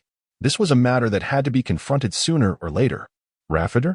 The light in Robin's eyes gradually dimmed. She felt an unexpected yet somehow predictable sensation. Indeed, the historical records, which chronicled the true history, were perfectly aligned with Raffider. However, for her, this was the most dreadful outcome. In other places, she could devise some strategies, but Raffider, that was the island sought after by the entire world. The final island only the Pirate King and his companions had reached. Sun Tzu grasped Robin's shoulder, turning her to face him, and inquired, "Robin, did you find the lunch enjoyable?" "Huh?" She lifted her gaze, momentarily taken aback. Before responding, "It was acceptable." "Is the view of the Sky Island beautiful?" Sun Tzu asked once more. "Indeed, it is," she nodded in affirmation. Sun Tzu embraced her, inquiring with a gentle tone, "Is my embrace comfortable?" A faint smile graced Robin's lips as she replied, "Hee, I understand, boss." "That's good to hear," Sun Tzu said nonchalantly as he released her. He then added with earnestness, "Do not lose heart. Opportunities will arise in the future. Even if, for some reason, we cannot reach Laugh-Tale. It does not mean that the true history remains beyond our grasp. Many of the Pirate King's crew are still alive." Robin nodded in agreement. She was inherently a resilient individual, and after a brief moment of disorientation, she had regained her composure. Sun Tzu patted her shoulder and said, "Let us proceed. Xiangwala has also been explored. We shall seek the historical text." "Wait, boss," Robin furrowed his brows. "Was it not said that Xiangwala is laden with mountains of gold? Why have we not seen a single piece?" "Because it has been taken away," Sun Tzu replied. "By the Sky Island people? To be precise, it was Enel." Sun Tzu clarified. "Indeed, it was I who discovered this place, while those fools remained oblivious for centuries." Robin turned abruptly. In the ruins of a nearby structure, a man sat with his upper body bare, his elongated earlobes drooping down to his chest. He held a metal rod, donned a headscarf, and behind him rose 4 large drums. "Enel." Sun Tzu turned to look back, his expression slightly peculiar. "I originally intended to bring Robin to review the historical text before seeking you out, but I didn't expect you to come knocking on my door. Are you looking for me as well?" Enel replied nonchalantly. "I am in need of a ship, as well as a helmsman to navigate it for me." Sun Tzu stated calmly. His first choice was the king of the underworld, and his second choice was Enelu's purgatory. As a vessel constructed from an abundance of gold and powered by electricity, capable of flight, it could be considered a tenuous alternative. Although he had acquired the king of the underworld, it was not yet operational.